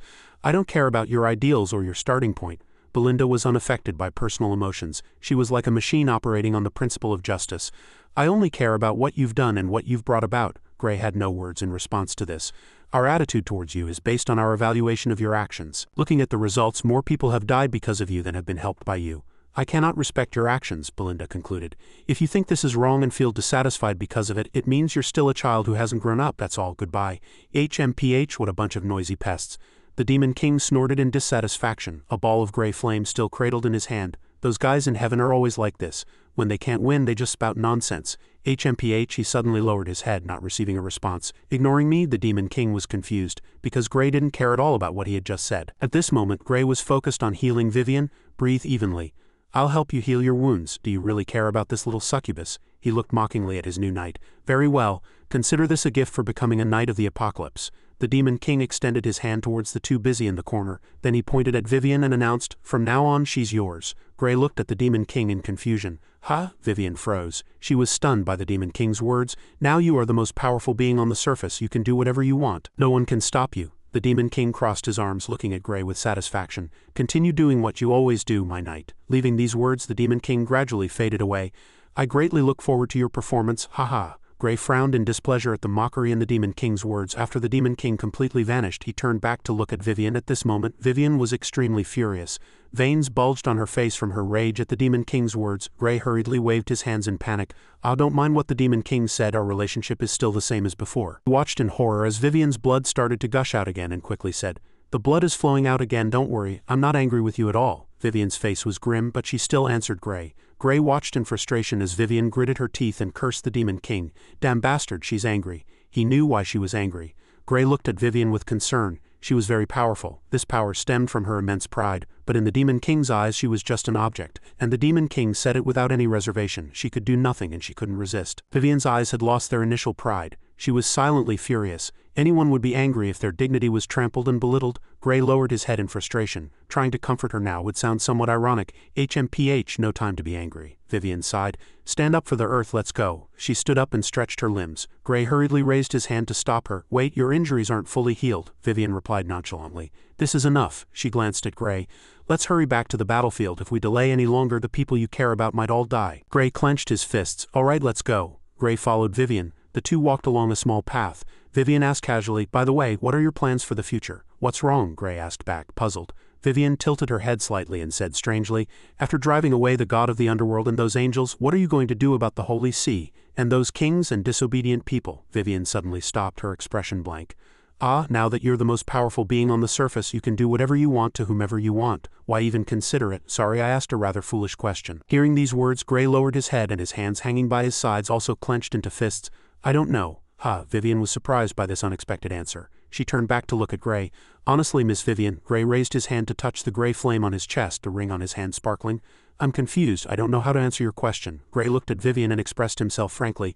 "I have always believed in my ideals and I still do now." Gray touched his chest in confusion. "But as the angels said, they also have their own ideals. I can't force my ideals on everyone. The angels are the opposing camp and I don't have enough power to defeat them. So I had to borrow the Demon King's power. If I use this bestowed power to punish them, they will also do everything they can to protect their own ideals, even if it means borrowing the power of demons to defeat me. Paladins are a bunch of lunatics to begin with. If one does it, it will lead others to follow suit. Then everything will start to be resolved through violent conflict. Just the thought of that prospect sends a chill down my spine." Gray lowered his head, thinking so far ahead. "It's not like everyone has the value to be used by a demon like you do." Vivian's expression was complicated, feeling helpless at Gray's overthinking. Gray asked in return, "If Lasai wanted to borrow the power of a demon, would you agree?" Vivian immediately replied, "Of course, that was exactly what the demons hoped for. And I don't want that," Gray said dejectedly. "So what do you plan to do next?" Vivian asked Gray indifferently. Gray's eyes darkened.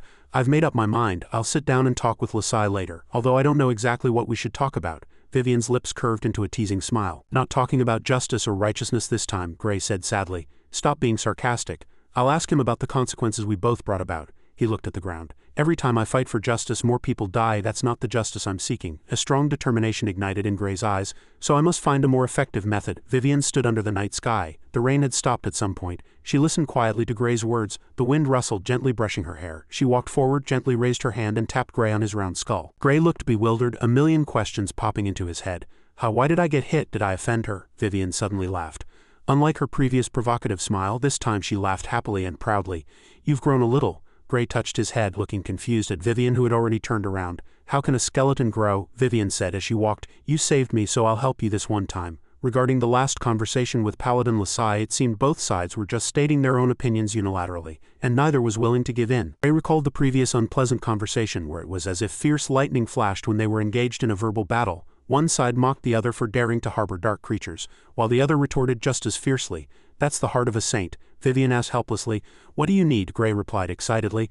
For the two countries to reach a truce, lend grain, and relieve the famine in Longcheng. Vivian then asked. What does he need? Gray replied. Not to have you personally arbitrate the dispute between the two countries, because it will affect faith. Once faith is divided, it will trigger a holy war in your name. This is also how Ian and the other kings want to overthrow the Holy See. This is why the Holy See wants to stop you. Vivian rolled her eyes, full of contempt. Two idiots. Gray felt guilty, knowing there was a problem. Vivian pointed out that their needs were not contradictory, yet they stubbornly believed they couldn't cooperate. First, you must be clear about what you need and confirm what the other party needs. Gray was enlightened by Vivian's words. She raised her hand and pointed at Gray himself. Don't just think about asking the other party to accept what you need. That's the logic of a robber. The essence of the world is equivalent exchange. Finally, find a way to achieve the goal with the least cost, without violating the principles of both sides. Truly a demon who understands the human heart. Vivian was very clear about worldly wisdom and the human way of thinking. Do you know what to say to Lasai now? Vivian asked again. Gray stood quietly in the wind, a demon gradually enlightening him on how to deal with people. Ah, right, it's like that. Vivian nodded in satisfaction, proud of this teachable student. Instead of thinking so far ahead, it was more practical and convincing to do as she said. Miss Vivian is truly amazing, so smart. Gray's eyes lit up. He flattered Vivian with admiration. The demoness was quite pleased with the praise. A 2,000-year-old demon is different, of course. This idea is great. I know what to do. Gray clenched his fists excitedly. Miss Vivian, hurry up, let's fly. The current Gray was a completely different person from his dejected self just a moment ago. He couldn't wait to immediately apply the method Vivian had taught him. Wait, before that, I think you should buy a new set of armor. Vivian suddenly thought of something equally important. That's the armor in Roy Church, Paladin Lasai asked with a gentle expression. Bishop Aaron. How is the church now? The man called Bishop Aaron replied calmly. All surviving clergy have been evacuated. Only a few bishops and knights are left here. Lasai was satisfied. Oh, very good. Lasai, that person really came back. Bishop Aaron, leaning on his staff, couldn't help but ask again. Lasai turned sideways to look at the scenery outside the window and said with certainty, Yes, although we only interacted for a short time, I know very well what kind of person he is. He will come back. Lasai lowered his eyes. For the sake of those who were ready to sacrifice for him, he would come back to end everything. In the refugee camp outside Roy Church. Grandpa, here's today's lunch. Pope smiled and handed the bread to the refugee. But the man called Grandpa was not at all grateful. He looked coldly at Pope. Suddenly he swung his hand and slapped Pope's hand, sending the bread flying. Get lost. Stop pretending to be a good person. You damn jinx, you killed my son. The slapped hand turned red and swollen, making Pope's hand tremble slightly. The warm, fragrant bread was also covered in mud. Pope trembled, tears welling up in his eyes. I can't cry, I'm one of the Paladin's men. He comforted himself, raising his hand to wipe away the tears that were about to fall. Pope, is there enough food? I can arrange for more if there isn't. Lasai appeared from behind and greeted the blond boy. Brother Lasai. Pope heard the familiar voice and quickly turned around, the tears in the corner of his eyes not yet wiped clean. Lasai looked at Pope's red tear-streaked face and forced a smile. Don't be too negative, you have to be strong. A few months ago, in the dwarf camp deep in the mountains, a soldier in blue stood on a high place, looking down at the small town below. He revealed a strange smile. Finally found it. Paladin Gray must be hiding here. Hooves trod on the hillside, accompanied by the soldiers' voices. The Holy See is offering a bounty of 50,000 gold coins for Paladin Gray. The town's residents looked in terror at the army that had suddenly appeared and was approaching. Infeft as an earl, given a vast territory and a beautiful wife, they rejoiced at this overly generous reward, raising their swords and pointing them at the civilians. In the blink of an eye, the small town was engulfed in flames. Where is Paladin Gray? Speak up or you'll all die. The soldiers attacked the defenseless citizens. They tore apart young couples and showed no mercy to the elderly or children. The people cried out in agony, Let us go, we don't know anything. Amidst the towering flames, the soldiers slaughtered indiscriminately, destroying the peaceful lives of innocent civilians. Their actions were more disgusting and loathsome than those of any demon. In a small corner, Pope hugged his legs, hiding behind a barrel with a pale face. What should I do? He wondered, terrified, trying desperately to think of a solution. I'm all alone here. The Paladin's blessing of holy light is gone, and now I can't even lift my sword, let alone wield it. I have to protect everyone, but what can I do now? Suddenly, a sound from outside caught Pope's attention. A soldier had raised his sword, about to strike a mother and her child. The mother pleaded tearfully, Please spare my child. But how could such a brutal person listen? The man laughed maniacally. Ha! Die? In that fleeting moment, the sound of a sword piercing flesh was exceptionally clear. Pope acted on instinct, rushing out and thrusting his sword at the evil enemy. Unfortunately, the blade only pierced the man's side, not enough for a fatal blow. Quick, run! Though clearly terrified, with tears already welling in his eyes, Pope stood firm, protecting the mother and child. His voice trembled as he urged them to leave. The soldier gritted his teeth. The boy's strength was no match for the countless soldiers around them. The man punched Pope, sending him flying. HMPH, little brat, you dare to rush out? The soldiers sneered, quickly surrounding the fallen Pope. Haha, he must be a prince from some noble family. Hey prince, tell us where Paladin Grey is. Pope sobbed, I don't know. The soldiers conferred. Doesn't Paladin Grey like to call himself an emissary of justice? His followers must be the same, right? They soon found a new source of amusement. Hey, drag someone over here. They dragged out a civilian. Little brat, I'll ask you one more time, where's Paladin Grey? If you don't tell me, I'll kill everyone here one by one until they're all dead. Pope's face trembled, covered in tears. In his eyes, these beasts in human skin were more demonic than demons. Carrying their swords, they made a mockery of people's lives. Isn't Paladin Grey an emissary of justice? Speak up, you bastard. Aren't our lives worth anything? The civilians screamed, suffocated by despair and death. Unable to fight back against the armed soldiers, they vented all their frustration on Pope. They saw him as the one responsible for destroying their peaceful lives. They cried, they raged, they feared. Pope's lips trembled. He clutched his head in despair, trapped in fear and helplessness. I don't know, I really don't know. Then take your time thinking. A cold glint flashed in the ruffians' eyes. They raised their swords. Do it. All right, with a loud bang. The soldier's sword-wielding hand was struck by a gust of wind and the sword flew out of his grasp. The newcomer appeared under the waning moonlight. It was Lasai. He frowned and asked, what are you doing? The soldiers looked up at him, and the man beside them whispered in fear, it's Paladin Lasai of the Holy See. Facing a powerful figure, they didn't dare to make a sound. The same men who had been toying with people's lives moments before were now like dogs with their tails between their legs. He gave a dry laugh. Your Excellency, isn't this Grey's hiding place? Lasai scanned everything coldly. Grey isn't here, I don't sense his presence, look elsewhere. But if we search the buildings carefully, maybe, the soldier tried to offer his opinion as if he were an expert. Didn't you understand what I said? He finally caught Lasai's attention. He turned back with a brilliant smile, then his expression changed in an instant as he roared, get lost. Back in the present, Pope walked beside Lasai and said, Brother Lasai, thank you for saving everyone. Lasai replied gently, it's nothing, it's what I should do. Lasai frowned and tilted his head, clearly hearing the whispers behind him. He leaned on his hand and asked curiously, Pope, they treat you like that and you still want to take care of them? Pope, holding a basket of bread, gave a dry laugh. I'm the Paladin's squire, so it's my duty to look after them. I don't care about their attitude. Lasai looked at the boy and smiled faintly. Haha, then he placed his hand on Pope's head and ruffled his hair gently. Pope's eyes widened in surprise. Lasai said happily, you're going to be a fine knight. Pope looked up at him bewildered.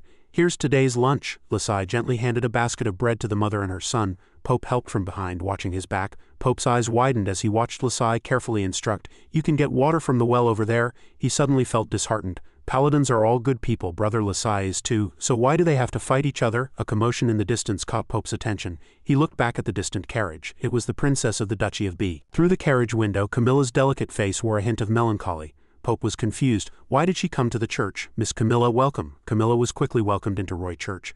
Bishop Aaron, thank you for staying in, Roy. The two stood in the main hall. Camilla politely thanked the bishop. She smiled, may I pray here? Bishop Aaron smiled back in return. Of course, the gods will listen to everyone's prayers. Camilla sat alone on a bench in the spacious hall. She clasped her hands before her chest, praying devoutly. She recalled Grand Duke Kem's words. He had glanced at her coldly. After consulting with others, I've decided to marry you to Arthur of Fidet. This way, there will be no more war between our two countries for a short time. Kem turned to admire the painting on the wall. Camilla sat silently in her chair in the dining room, listening to Kem's instructions. Win Arthur's heart as soon as possible. Kem's eyes were cold and calculating, completely unconcerned with Camilla's opinion. Then have a child with the royal blood of Fidet. Camilla obediently replied. Yes, father. Camilla remained quietly in the hall. A life of marrying and having children for political purposes. Oh gods, is this why you sent me to this world? Meow. A small cat's cry startled Camilla from her thoughts. She tilted her head to see a small cat obediently wagging its tail by another chair. It meowed again as if seeking affection. A cat? Camilla's eyes widened as she tried to remember. Ah, this cat seems to be Paladin Grey's. The little cat jumped down from the bench, approached Camilla and rubbed against her leg. Then it quickly ran to the door, looked back as if waiting for her to follow. Camilla's eyes widened in surprise.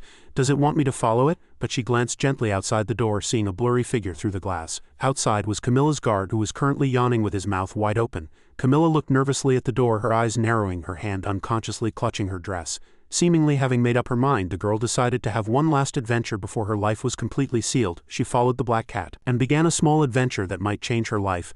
How is she today? Julian and Victor, the god of love, asked. Not good. Her soul is gradually fading, Julian replied. In a spacious hall, Catherine was suspended in the air within a glowing sphere that seemed to have healing properties. Below, Helena and Julian were still channeling magic to treat her. Eisenhower and Victor stood by observing. Julian continued, "None of us can save her unless the gods intervene." Catherine lay peacefully in the sphere of light. Her eyes tightly closed. Julian sighed softly, but because she took it upon herself to destroy the restrictive magical item, the gods will ignore her. Julian sighed, "Alas, we can only keep her breathing here." Outside the window, Camilla happened to pass by. She looked blankly at the paladins who had recovered after their battle with Grey. Yan sat slumped in a chair saying dejectedly, "How long are we going to stay here?" Elvis looked down and answered Yan's question, "Until Paladin Grey appears." Yan's mouth twisted in a self-deprecating smirk. "Wait for him to show up and then get beaten by him again?"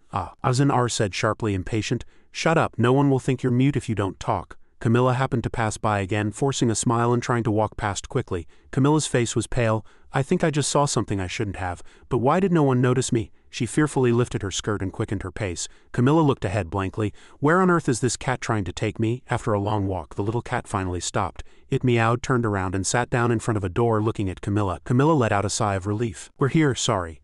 Camilla gently pushed the door open and walked in. She apologized politely, but there was no one inside. She looked around blankly. "Where is this?" The little cat had already scurried to a giant bookshelf and started searching. It pushed out a triangular object and meowed, attracting Camilla's attention. She widened her eyes and tilted her head in confusion. "You want me to pick this thing up?" The little cat meowed in agreement. "All right, but what the heck is this?" It watched Camilla's movements with wide eyes. Swish! The little cat suddenly extended its claws, its face still maintaining an innocent expression. A painful cry rang out. "Ouch, why did you scratch me?" Camilla quickly pulled her hand back, several cat scratches appearing on it. The triangular stone also fell to the ground and a drop of Camilla's blood landed on it. From the bloodstain, the stone gradually cracked open, and a dazzling light illuminated the entire room. The intense light made it impossible for Camilla to open her eyes. She raised her hand to shield them. When the light gradually softened, Camilla opened her eyes and looked at its center. A girl suddenly appeared in the air. It was Sayre. In the Angel's Hall, Eisenhower, who was standing behind Victor, suddenly sensed something. He turned to look outside. Victor turned back in confusion and asked, "Eisenhower?" Eisenhower replied calmly, "Someone entered my room. That's where I'm keeping the person with Kelahaw's legacy," he added. "I should have handed her over to the paladins for safekeeping, but it seems the paladins didn't take this matter seriously." Victor laughed. "Haha, this is trouble. She's not a simple one." Back on Camilla's side, the newly released Sayre clutched her chest, coughing violently. She frowned and looked around. "Where is this?" Before she could finish her sentence, the little cat cried out. If translated into human language, it would be, "Miss Sayre." It shot forward like an arrow, crying as it leapt into Sayre's arms, making her feel like she had been hit by a heavy blow. "Finally got you out." In the end, Sayre weakly clutched her stomach and knelt on the ground. "Are you trying to kill me?" The little cat cried at the side. Camilla watched all this in confusion. Camilla suddenly turned pale. "Wait, isn't this person Paladin Grey's wife?" Only then did Sayre notice the other person in the room. "Hey miss, were you the one who let me out?" Sayre asked with a smile, curious. Camilla was sweating profusely, panicked and scared. "No, is it or isn't it? Haha, don't be modest." Sayre had already regained her strength. She squinted her eyes in a smile and waved her hand. "They say an angel's restraint can only be broken by the blood of a pure maiden. I guess there aren't any other girls in this church besides you." Camilla's eyes widened as she listened, as if she had entered another universe. Suddenly, Sayre and the little cat's expressions turned cunning. They covered their mouths and snickered. "Oh my, this girl actually dared to release a prisoner of the Holy See. What should we do?" Meow meow meow. If translated into human language, it would be, "Her whole family might be executed." This frightened Camilla. Camilla's eyes widened in terror. She trembled all over and asked, crying, Is it that serious?" "Just kidding, we were just joking." Sayre grabbed Camilla's hand and smiled brightly.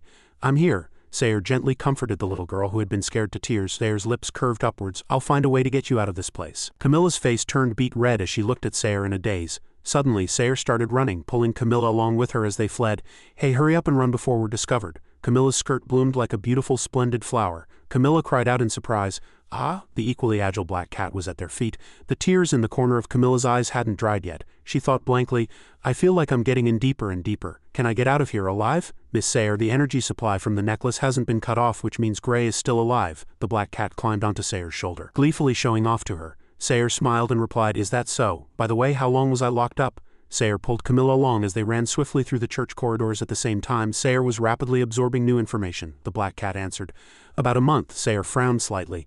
"Summarize what happened in the past month," the black cat quickly recounted. "We were all captured. Silvermoon Knights are nothing but bones now, piled up in the church's basement. The dwarves were also locked up. They don't understand meows, so I couldn't help them. Miss Ian has formed an alliance of 7 southern continent nations. They have declared war and are in a standoff with the Holy See." A glint of light flashed in Sayre's eyes. "That's good news at least." "Ha!" she exclaimed in surprise.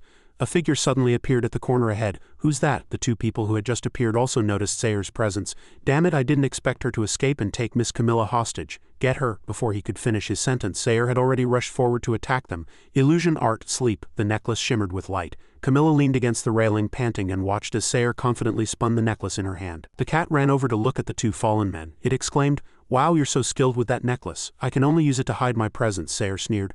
"Dorn taught me this spell." Sayer grabbed the collars of the two men sleeping in the corridor, threw them into a corner, took off their cloaks and handed one to Camilla. "Put this on, it'll be more convenient if we're disguised as priests." Camilla let out a surprised, "Ah?" Camilla trembled, looking at Sayer in confusion. "Someone else's clothes and a man's at that. It didn't seem right," Sayer sighed. He was too naive. She quickly turned to help Camilla get dressed, but it looked more like she was forcing an innocent woman. "Didn't we promise to help you escape smoothly, and we're just changing clothes, or should I help you change?" Camilla was terrified and fought to protect her modesty. I'll change myself, don't come over." While they were changing, the cat asked Sayer, "Miss Sayer, do you want to go to the dungeon?" Camilla, standing to the side, was still concerned about etiquette. She was having a breakdown. They should at least find a hidden place to change clothes. The cat showed off to Sayer, "I know where the vampire and the elf are locked up." "Go to the dungeon? Do you think we can defeat 4 paladins?" Sayer retorted coldly. The cat asked uncertainly. "Then we run?" Sayer cut it off without mercy. "Run? There are also 4 angels in the church." The cat was helpless. "Then what do we do?" Sayer answered quickly. "Find Lasai. We must see him before we're caught," Sayer said in a low voice. "He's the only paladin I think we can talk to. As long as we can talk, I have a way to make him let us go. I need to reunite with Miss Ian to save everyone." Having changed her clothes, Camilla looked curiously at Sayer as she assigned tasks. She thought with frustration, "Miss Sayer acts and makes decisions so decisively in such a short time. That's right, she and I are not from the same world." As Camilla lamented, she accidentally spoke her thoughts aloud, as expected of the paladin's wife. "Oops, what did I just say?" Realizing she had let it slip, Camilla covered her mouth in panic, crying silently. Sayer tilted her head slightly. "Are you praising me or mocking me?" Sayer smiled faintly, looking at the young girl behind her. Sage Sarah was the holy mother of the kingdom of Isaac. She was also the greatest woman in Isaac's history. She was the only wife of the Saint Abraham. She was the birth mother of King Isaac, but that was all. Sayer asked Camilla if she was praising her or mocking her. Camilla trembled all over. She stammered, unable to explain clearly, wondering if she had said something wrong to her. Sayer didn't dwell on it. Now she was going to tie Camilla's hands behind her back. When they were exposed, she would hold a sword to her neck. That way they would think she was being coerced. She reminded Camilla to get ready. They were going to the highest point of the church. By this time the two were already in disguise. Camilla was amazed by Sayer's ability to lie, but she was still bothered by her earlier words. Why was she angry just now? They had reached the highest point of the church. Sayer began to cast an eagle-eye spell to observe what was below. Camilla stood behind her, watching with a look of admiration. It was the first time she had seen magic, and she wondered if she could use it too. Her face was full of shy anticipation, seemingly sensing her gaze. Sayer had to turn around and tell her to just ask if she had any questions. She couldn't concentrate with her staring like that. Hearing Sayer's words, Camilla's eyes shone with even more bright anticipation. Sayer knew she didn't understand why she had been angry at her earlier. She asked her if she knew the legend of the origin of the kingdom of Isaac. Abraham, the most loyal saint in the world, received help from the gods and came to a woman named Sarah. At 75, Sarah still had no children, so she let her maid Hagar be Abraham's concubine. Hagar gave birth to a child named Ishmael. However, the gods said that only Sarah's son could inherit Abraham's work. At the age of 90, Sarah gave birth to Isaac, who later became the first king of Isaac. Ishmael mocked Sarah and her son and asked his father Abraham to send them to the northern wilderness. But the kind Abraham disagreed and prayed to the gods to save Sarah and her son. The gods accepted Abraham's request and promised that Ishmael would also establish a kingdom like Isaac. Therefore, the descendants of Isaac and Ishmael were always hostile to each other. The war never stopped, which is the state of Isaac today. Sayer wondered why she was telling her this story. Sarah was known as the holy mother of the kingdom of Isaac and a sage, the greatest woman in Isaac's history. But if you were to list her life's achievements, they were just being Abraham's wife and giving birth to and raising Isaac. It's so strange. The reason she was recorded in the history books was for being this man's wife and another man's mother. To put it crudely, becoming a great sage without having to do anything is disgusting. Sayer's expression was very serious as she said this. She said she had an ideal, and it wasn't to be someone's wife or mother. Sayer would carve her own name into the history books with her own hands. Her eyes were sharp, a little arrogant, but that sounds great, right? She asked Camilla. Camilla felt she really didn't understand what Sayer was thinking, but she saw a fire of determination shining as brightly as the stars in the sky, and it made her feel something ignite in her heart. She thought of her ideals, which she once had too. Someone outside also heard her ideal. Victor appeared. He praised her for having a good ideal. Sayer sensed danger and quickly became alert, but it was too late. 3 swords from 3 paladins were already at her neck. 3 people surrounded her. They had come too quickly, and Lasai was not among them. She raised her hands, already knowing what she had to do. It turned out to be a happy surrender. She even smiled brightly, saying that she was, after all, just a helpless, weak woman. She suggested they talk, and the paladins fell silent. Victor spoke, allowing her to say what she wanted to say. He sat like a child, saying playfully, "Go on and talk, after all he's the strongest." Sayer didn't know he was the god of love, only that those with wings were angels, so she was a little surprised to be speaking directly to an angel, but she quickly composed herself, exhaled and accepted it. She thought that everyone in the Holy See had been having trouble lately, and she had a way to solve these troubles. Victor didn't believe she could do it, but her eyes were firm. As Camilla had said, she was a very good liar. Although she didn't know where Gray was now, she was sure that he would listen to her more than anyone in the Holy See. She could guarantee that he would not fight the Holy See again and would acknowledge the purity and faith of the Holy See. Wasn't this what the Holy See needed now? Victor asked her how she planned to talk to Gray when they couldn't even find a trace of him. Sayer felt that deceiving an angel was really difficult, and she stammered. Although she had no news of him, she had to turn to another issue, the Seven-Nation Alliance. They had launched a war against the Holy See in the southern continent. Their goal was to overthrow the Holy See and establish a new system of religious belief. She said the Holy See must be having a headache over this matter as well. Paladins didn't expect her to know this. How had she gotten this information while imprisoned by the Holy Relic? They couldn't underestimate this little girl. No wonder the angel Eisenhower was angry. Victor, however, was calmer. He said that although he didn't know how she got the news, she was right. He said, "Continue." Sayer pushed away the sword, saying that before she did, they should lower their weapons first. These sharp things scared her. Victor ordered the paladins to lower their swords. They remembered Eisenhower's words, so they hesitated to obey. This angered Victor. His face darkened, forcing them to lower their swords. Did they think their swords were faster than his? The paladins had no choice but to obey and sheathed their swords. Sayer immediately knelt down, terrified to death. Victor reminded her to continue. Only then did she begin to speak. Frankly, she could help them break the Seven-Nation Alliance. They were not some unbeatable alliance. Grand Duchess Ian of the House of Bisha, she had grown up with her. She trusted her very much and she could persuade her. Victor said, "Is that all? Don't forget that Grand Duchess continued the war even knowing you were in their hands. This means she doesn't care if you live or die." Sayer said that was her way of trusting her. She believed she could protect herself. The proof was that she was here. On this land, she asked the paladins if they had ever seen a knight take his wife anywhere, even to a battlefield. A weak woman with no strength to even truss a chicken like her was here because Miss Ian sent her to monitor Gray. As you know, Gray is a man with unrealistic ideals. If he were allowed to do as he pleased, it would only cause greater destruction. So I obeyed Ian and followed Gray to restrain him. This is called a political marriage. The paladins listened intently. While Camilla was completely convinced, Victor didn't believe it because he saw that her actions hadn't stopped him from starting a war. On the contrary, some said she even supported him. Sayer explained that the matter was quite complicated. Gray only listened to Ian and not so much to her. Besides, even if they hadn't come, the war would have ended with Gray's defeat. Gray couldn't have fought against 100 men. She just wanted to teach Gray a lesson. A lesson painful and desperate enough to make him understand that he must go through 1,000 hardships to achieve his goals. Then he would think that only she was the one who understood his ideals. Victor said, "So you're saying it was our fault for suddenly showing up?" That wasn't what she meant. After all, things don't always go as planned. What was important now was that he needed to trust her and let her return to Isaac. She would persuade Miss Ian to dissolve the Seven-Nation Alliance. This would be beneficial for both sides. However, Victor said that at any given time, humans always have this quality.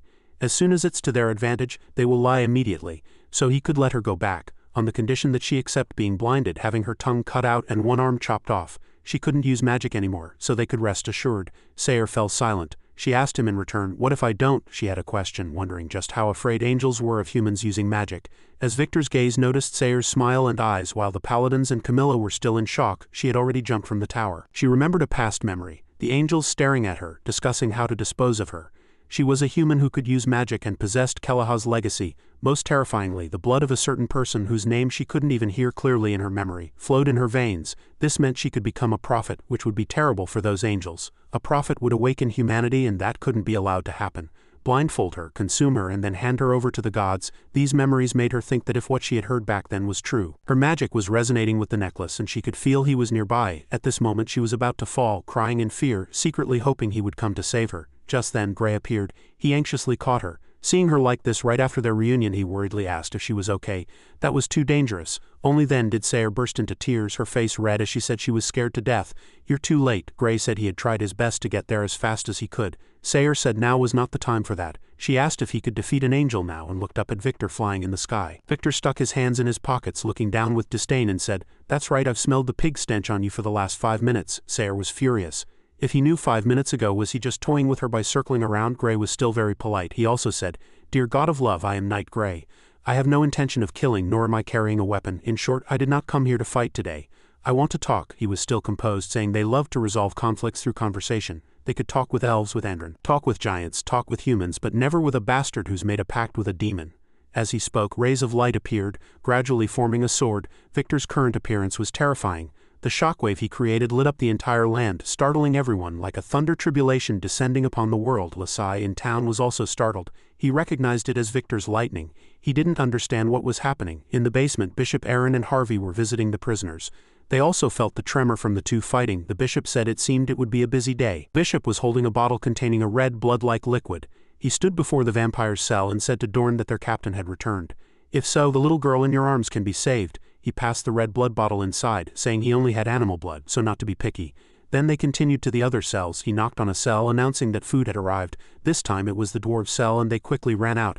A dwarf asked him if there was meat today, his face full of anticipation. The bishop said there was, but not much, as his men had all left this church anyway. There had been a noise coming from this cell since just now. He looked inside and asked, "Are you still forging that sword?" Such perseverance. Someone was forging a sword. It was the dwarf leader. He said it must be finished before Gray returned. At least this was something he could do while imprisoned. The dwarf turned back and asked the bishop when they could get out. The bishop didn't know either, but he thought it would be soon. The bishop continued to heal Andron's severed leg, saying the wound had basically healed, and it's no longer bleeding. The elf picked up the bowl of food he had brought and asked to negotiate. He said, "As long as you help me remove this collar, my limbs will grow back immediately. That way you won't have to come and change my bandages every day." The bishop could only apologize, saying he didn't have the authority. The elf flew into a rage, flipping out and throwing the entire bowl of food in the bishop's face. He accused him. "Who doesn't know the true face of the Holy See now? Do you think I handled those filthy matters for the sake of the Holy See?" Seeing the elf's violent reaction, Harvey and Leon immediately drew their swords, ready to step forward. But the bishop stopped them. He shook his head, his face still splattered with dirty food, but he still wouldn't let them attack the elf. Seeing this, the two stormed out of the cell, fuming. They felt it was unjust for the bishop. The elf didn't even say thank you for the treatment he received. Harvey asked him why he took care of these prisoners. The bishop picked up a towel to wipe his face and just said softly, "Because they are worth caring for." Before Paladin Gray appeared, who could have imagined that a vampire, an elf, a dwarf, and an Andron would fight side by side for the same goal? If a vampire, an elf, a dwarf, a human, and even an Andron could share a common belief and goal, how wonderful this world would be. How wonderful the world would become, however, given the current situation. Perhaps this is just my selfish hope.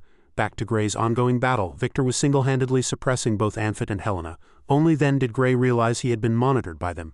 Anfit placated Victor, telling him to calm down as Gray's status was now special. He was now the Demon King's Knight of the Apocalypse. To touch him was to touch the Demon King. But Victor didn't care at all, a false smile playing on his lips. To him this was even a good thing. In battle, thoughts are revealed. No one is born a saint. This is an obvious fact known to all. The same goes for angels. They have joy and sorrow because they are also individuals with independent thoughts. Therefore, some angels will unconditionally carry out the gods' commands, but others will act on emotion. Some angels will violate the rules set by the gods for their own beliefs. Of course, there are also some angels who become very dangerous due to their belligerent nature. Perhaps Victor was that kind of angel. When he learned that touching Gray meant declaring war on the Demon King, he felt a sense of pleasure. Victor, the god of love, had always been known for his combativeness. It was truly baffling why he had been assigned as a guardian angel. Anfit told Gray to leave this to them and to stand down. Victor swiftly bypassed the two and attacked Gray. While Gray was still stunned, he had already swung his sword fiercely at him. Gray blocked with his bone sword, but the force of Victor's blow was so immense that it actually cracked the bone sword. It seemed those two couldn't stop him. Victor was also somewhat surprised when he saw the bone sword. With a fierce swing, Victor was hit and crashed into the tower, causing it to collapse. The paladins were very worried about him. They were astonished by Gray's and that sword's power. That was definitely not the holy fire bestowed by the gods. This was the power he had received from the Demon King. Gray told the two angels to take good care of Sayer. He said they also knew that this kind of power contest was difficult to control. After Victor stood up from that last blow, his expression turned icy upon hearing Gray say this battle was a contest of power. He said sullenly, "You're provoking me." His body was almost completely unharmed with no visible wounds. Gray asked, "Didn't you want to fight?" He grunted, wrinkling his brow in disdain, then flew high into the sky. The two clashed head-on again, their swords colliding. Helena hurried to check on Sayer's condition, finding her dazed with black blood trickling from her ears. Helena immediately sensed something was wrong and rushed toward her anxiously. She told Anfit to notify everyone around the church to evacuate. The impact of this battle was not something mortals could withstand. Anfit then immediately notified Julian, Helena, and Eisen R to evacuate the people around the church. But the three of them suddenly fell into silent thought. The basement was also affected by the battle, and tremors occurred. They felt something was wrong. With this tremor, something must have happened up there. The bishop thought anxiously, and then the chains were unlocked. It was he who had opened the prison, informing all the prisoners that they were free. Flee quickly, the dwarves were still surprised, question marks swirling above their heads over here. The battle between Gray and Victor grew more intense. Victor failed to dodge Gray's attack. He could only watch as Gray charged at him. The blow was heavy and Victor was seriously wounded, falling to the ground. Gray looked at him with some difficulty. He said to stop here, that he didn't want to fight him. When Victor was severely injured and couldn't make a sound, the battle seemed to be over. At that moment Victor vaguely remembered his past. 10,000 years ago, during the Klemos era, in a battle that seemed to be over, smoke filled the air. Amidst the corpses of many angels, his clear shouts rang out. He called out his friends' names, telling them to hang on. The cause of all this was that because of a human who followed a demon, the nation a group of angels was building was destroyed. He desperately shook his friend named Claus, telling him not to close his eyes, to wake up, not to die. But the man's eyes seemed too tired. He could only weakly call out, "Captain." That angel said he could no longer hear what he was saying. "Please take my light power and use it well." After giving him the power, the man's hand went limp. "He's really gone." Victor held his friend's mangled corpse, screaming in agony. That was a hatred from 10,000 years ago. That memory reminded him of the reason he had lost everything. And when a fallen knight dared to look down on him, he grew even angrier. This enraged him to no end, and his entire form changed, his body seemingly growing larger.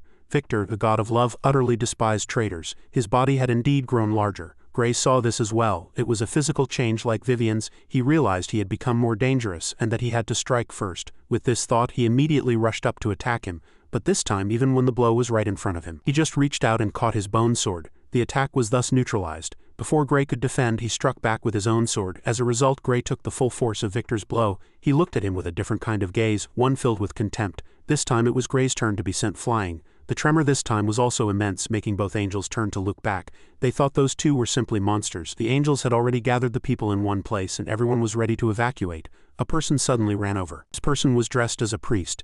He said to wait because the bishop had not yet arrived. He said the bishop was in the underground prison distributing food to the prisoners. Anfit was surprised. Before he could finish speaking, another explosion occurred behind him. The explosion was so terrifying that even Helena was affected. The tremor tore up the ground, and even the angel shouted for everyone to run quickly, as she couldn't hold on for much longer. Anfit looked back and loudly ordered everyone to teleport away. They would search for survivors later. Julian reminded Anfit and Helena to let him begin. He told them to go to the refugee camp, where there were still several hundred people. Indeed, Anfit went with Anya and Eisenar. After taking that attack, Gray was fortunately not knocked down and still stood firm. He knew he was stronger in magic, but his combat experience was far inferior. Victor asked, "Is this all you've got, even after selling your soul to a demon?" He had already told him he wasn't here to fight, but he didn't seem to care what he said at all. Even as he raised his sword to attack, he still said he would agree to his request not to fight. "But before that, you must defeat me first." With this attack, he truly made the earth shake again. At this moment, the dungeon door was opened. It was Harvey and Leon who had pushed it open with all their might. They thought they were going to be buried alive, and when they appeared, it was just as the attack came. Before they could ask what was happening, they saw Gray standing in front of them. He turned back and saw them come out, their eyes meeting in surprise, and then there was only a loud bang. If humans are the standard of this world, then angels are far beyond that standard. Because they possess overwhelming power, they can solve all problems with force. In the end, everything is basically based on power. He once thought he was stronger than others, so he blindly believed that only he could distinguish right from wrong. And he believed in his own absolute justice, always thinking that everything he did was right. He struggled to squeeze through a narrow gap. While he was bound by the hatred of the past, Harvey heard someone calling him. He had fainted from the tremor and had just woken up. It was Leon calling him, asking if he was okay. He didn't know how he had fainted. Leon said he had been inadvertently caught up in that battle. "Fortunately, Gray blocked it for you, but you were still knocked unconscious by the shockwave." Harvey finally remembered, but he didn't understand why the angel had attacked him. He also realized he should ask about the bishop. The bishop, sitting nearby, spoke up, telling him to calm down. He told the two to find a way to move the stones, as there were still many people trapped underneath. They were trying hard to open the exit blocked by stones. Leon cursed, "What time is it to still be concerned about those prisoners? Let them escort you to safety." Harvey was stunned again. "You're not the same as Leon." He asked him for a hand, saying he couldn't move these stones alone.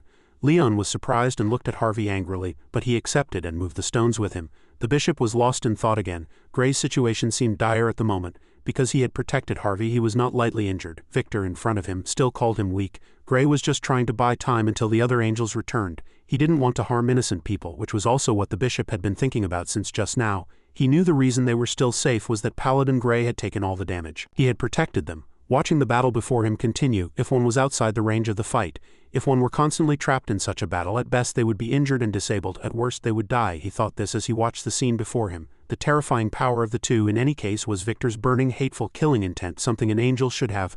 What could his fake shell do now? Place his faith in the cross. Victor's power was immense and Gray was also feeling very tired. He took a step forward and his iron boots shattered. It seemed it had exceeded its capacity. The armor had reached its limit, not to mention he was still in a dangerous situation. Victor was in a frenzied state. This was not a battle a little ant could interfere with. But when the image of a hand tightly gripping a cross appeared, the bishop's figure had already appeared in front of Gray, blocking Victor's attack for him. The attack gradually transformed into a sword. The cross was a type of disguised magical device from the Holy See. Its function was to activate anti-magic, also known as silence. This cross was clearly extraordinary, but obviously it could not block the god of love's sword. The cross shattered instantly, and at that moment the bishop was pierced through the heart by that angel's sword. Victor was also surprised by what had just happened. The bishop stood forward, his face weary, blood flowing from his mouth. This scene stunned Gray. He was still sincere, his trembling hand gently touching and holding Victor's sword-wielding hand as if comforting him. He said he didn't understand why he was angry, but this was enough. There was not a trace of resentment on his face. Instead, he smiled brilliantly. That was the face of a human who had broken into a battle between heaven and hell. He reached out again, his trembling hand placing itself on Victor's head, stroking it. He said, "You have fulfilled your duty as an angel. No one will blame you. Don't push yourself too hard lest you be disappointed again. Please rest." Victor looked at that face, then angrily gritted his teeth again. He shook off the bishop's hand and said, "Don't touch me, you short-sighted fool. You're merely human. How dare you interfere in this war? Do you have to cause trouble? Humans are just insignificant creatures. Know your place." What he had said from just now until this moment had enraged Gray to the point where he couldn't hold back and had to attack him. He punched him hard in the face, telling him to shut up. He said, "What nonsense are you spouting? Are you a demon or something?" Anger could be clearly seen in his eyes. This heavy punch made him even angrier, and a fierce light shone in his eyes. He asked Gray what right he had to say that to him, then attacked him. Gray retaliated in kind. He reminded him to look at the halo above his head and then think about whether he was an angel. He added, "What's wrong with killing a demon's lackey like you?" They truly attacked each other without thinking. Having lost their senses, they became crazed and rationality was breaking down. Once again, as their fists were about to collide, Gray heard the bishop's call. He looked back at the bishop who was being held by Harvey and Leon, calling out to him repeatedly. Victor saw his distraction and was very angry, but this time his attack was blocked by golden chains. Victor was very surprised to see the holy chains. The holy chains had already bound his entire body tightly. It was a punishing angel. The punishing angel asked him what on earth he was doing. He was still frantically telling the angel to let him go, that he was just one punch away from killing that guy. The punishing angel heard the word "kill" from his mouth. She exerted her power on him, making him endure an immense force without even touching him. Victor couldn't take it and cried out. The punishing angel said, "This punch does not represent the punishing angel council. If you like, you can go and complain to the gods in heaven." She reminded him to look at what he had done.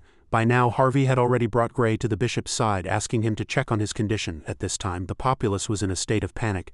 The angels stepped forward to coordinate, telling them not to trample each other, but the people continued to scream. They no longer believed in the angels, for the angels had gone mad. The punishing angel said, "Letting emotion rule reason is something only a demon would do." She added that he would be imprisoned in heaven. Meanwhile, Harvey and Leon anxiously asked Gray about the bishop's condition. Gray's eyes were filled with horror as he held the sword Victor had just thrust into the bishop's body. He could see that the bishop's internal organs were pulverized, his blood already coagulated. How could a mortal body withstand a blow from the god of love? He could only apologize helplessly to the two, saying he couldn't save him. Harvey was terrified and hurriedly called out to the punishing angel. He said she was a supreme angel, possessing omnipotent power. He begged her to save the bishop, one of the most devout believers.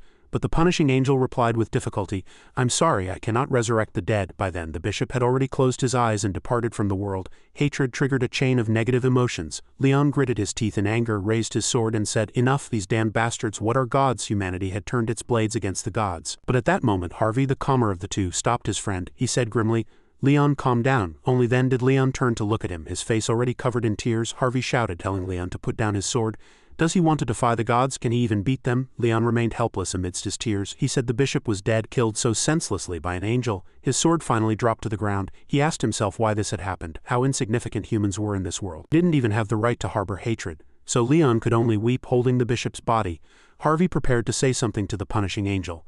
He heard her say Victor would be tried in heaven. He asked if they could guarantee a fair trial. The punishing angel stepped forward to give her assurance. Harvey said, "That's good," but clearly there was not a hint of trust on his face. An angel's promise or guarantee meant nothing to the dead. Angels lived longer than humans. Whatever judgment was rendered, with the passage of time the matter would eventually be forgotten. Like those who died in the past, they would be buried in a dusty dark corner, never to be remembered again. Then a scene from Harvey and Leon's childhood appeared. The two were ordinary children in this country. They didn't know who their fathers were. Their mother was a lowly prostitute who had long since died of illness. They survived by stealing. Their minds were dark, having grown up in a corrupt environment since childhood. However, one time they were caught. If they were caught, they would be beaten. They were long used to it. During that time, someone found them when they were hungry and in rags like stray dogs. It was the bishop. He brought the 2 children back to his church and told them that from this day on this would be their home. There were already many children here, apparently all picked up by him as well. The oldest boy saw him and hurried over to greet him. When he saw the 2 children covered in wounds, he asked in surprise if he had hit them. He said with a grim face, "It wasn't me." The boy introduced himself as Tommy, the oldest child here besides the priest. If they liked, they could call him their second brother. From that day on, this was Harvey and Leon's home. Here they ate their fill happily with the other children. Although old, it was very tidy. This was a sanctuary for orphans. He taught the children to read and write but didn't force them to join the Holy See, instead letting them freely choose their own professions. When Tommy grew up, he wanted to become a ruin hunter, because it seemed humans once had a glorious civilization. Should those ruins just be left to sleep underground? That was his ideal. Whenever someone wanted to leave, he would gladly prepare their bags for them. This was how he saw Tommy off. He also told him that the gods would always be with him. He was always there day after day, watching every step the children took. And now he was gone. His coffin was filled with fresh flowers. He lay there, a peaceful smile on his face, still clutching the cross in his hand. Bishop Aaron's funeral was held half a month later. Many people in this area had been cared for and raised by him. The people didn't want to bury him hastily, so that those who wished could come to pay their respects. Harvey and Leon asked Paladin Gray to preside over the funeral. The angels had no objections. This was the first time Gray had attended a funeral for a human's death. It also made him deeply feel what death meant to humans. He could see the bishop's soul right before him. Half a month ago, just after the battle had ended, someone had come here, sighing at what a spectacular fight they had put on. That person was searching for another in the ruins of the battlefield. She found her. The person she was looking for was Catherine. The halo above her head was shattered and she was lying unconscious on the battlefield, but it seemed she wasn't dead yet. Terry Martha revealed a cunning smile. She had come to find her to collect payment for their agreement. In front of the bishop's tombstone, those who came to the funeral were offering their final prayers for him. In a nearby forest, Gray said he was sorry. At the bishop's last moments, he had wanted to use necromancy to revive him, but then he saw the bishop refuse the angel's extradition. If he had used necromancy then, it would have caused unnecessary trouble. The bishop said, "You don't need to do that either. Why apologize?" But Gray looked at him with worried eyes. "Is this all right? If you continue like this, your soul will soon dissipate." The bishop said it was nothing. He was born of this land and would return to this land. Sooner or later, along with this body, he would turn into rain, dew, and dust. He would become a part of this land. Doesn't that sound romantic? Gray watched him in silence. He must have had a wonderful life. Even those detestable kings came to his funeral. The bishop wasn't sure if it was wonderful. He hoped so. After all, as you can see, he had no magic, was not a saint, had no guardian angel, was not favored by demons, and had never befriended dwarves, elves, or vampires. He was just an ordinary mortal. What he could do, anyone could do, so it couldn't be called a wonderful life. Gray pondered, feeling somewhat helpless and angry, respected by so many, yet just a mortal. The bishop asked him again what he thought of humans. Gray was very confused. When he asked a second time, he still didn't know how to answer, finding it a bit difficult to speak. He guessed that Gray thought they were foolish, hypocritical, despicable, and warlike, but at times they shone with a breathtaking light like the stars in the sky. This was exactly what Gray was thinking. By the way, he had also heard about his policies in the capital Longcheng, and had witnessed his actions in intervening in the war here. This made him feel ashamed. He asked Gray if he wanted to save humanity. For him, the answer was of course yes. The bishop said according to the records there were 12 saints before him, and he was the 13th. Each saint had the same noble ideal as him. They all wanted to save humanity, but they all failed. The saints were too great, so they held the entire world in their hearts. They were always thinking about how to make everyone happy. But they never thought about how much bread any single person before them needed for a meal. Gray didn't understand what the bishop was saying. It was too complicated for him. He felt there was some contradiction in it. There was indeed a contradiction, but to put it simply, the saints didn't care about the little things. For example, you only wanted to stop them from starting a war. But have you ever asked yourself why 2 countries of equal strength would attack each other, knowing they would suffer losses? You only knew your guardian angel agreed. He asked if you had been there. To see everything in those 2 countries for yourself. You have never set foot in those 2 countries, so why do you always believe you are right? So, you are too great, you hold the entire world in your heart, yet you don't care about what's right in front of you. The bishop's words made Gray lower his head in shame. You possess extraordinary power. Not everyone has it, but you don't know how to use it. You need him to give you some advice, he said. Take the recent war as an example. If I were you, I would have told the 2 kings a story before the war. I have a knightly order that doesn't need to eat, sleep, or rest, and the world's top dwarven engineers. I would propose building a road through the Sis Mountains to connect this land with the heart of the continent. And that would only be the beginning. This road will traverse the entire continent. This is the starting point of that road. This way, they would temporarily agree to a truce. The bishop's idea enlightened Gray's consciousness, and his eyes lit up. He praised the bishop's idea as excellent. Why hadn't he thought of that at the time? He said it was because you know nothing about this land. Only when you set foot on this land and understand what the people here need will you truly understand. He faintly realized he had heard such words before, when someone told him that he was just forcing everyone to cooperate with him to achieve his ideal. But he had ignored what people truly needed. "Paladin Gray," the bishop called out to him. He asked what was the matter. The bishop asked if he could go somewhere with him. The two of them flew high into the sky. He told him to look over there. That was the direction of the kingdom of Fedet, bright and brilliant over there. He said those were lights planted in the ground. Although this was just his personal opinion, humans never needed anyone to save them in the first place. Humans are very strong. Even after suffering, they just wipe away their tears, stand up again, and continue to move forward. What you need to know is that until now, whether it's angels, demons, vampires, or other high-level races, no one has been able to conquer humanity. Humans are still the most numerous, spread all over the place. So you don't need to be like a hero in a fairy tale and carry everything on your shoulders. He gently patted his back. You just need to build a road for them. A road that everyone can see and that leads to a better place. Of course, there will always be people watching you. Whether it's justice or ideals, beautiful things are never alone. The next day, Gray met with the two kings without mentioning punishment or anything. Gray simply apologized for his rash actions. At the same time, he also put forward the proposal suggested by Bishop Aaron. The two kings agreed. However, there was still a problem. They no longer trusted Gray, as he had lost his credibility internationally.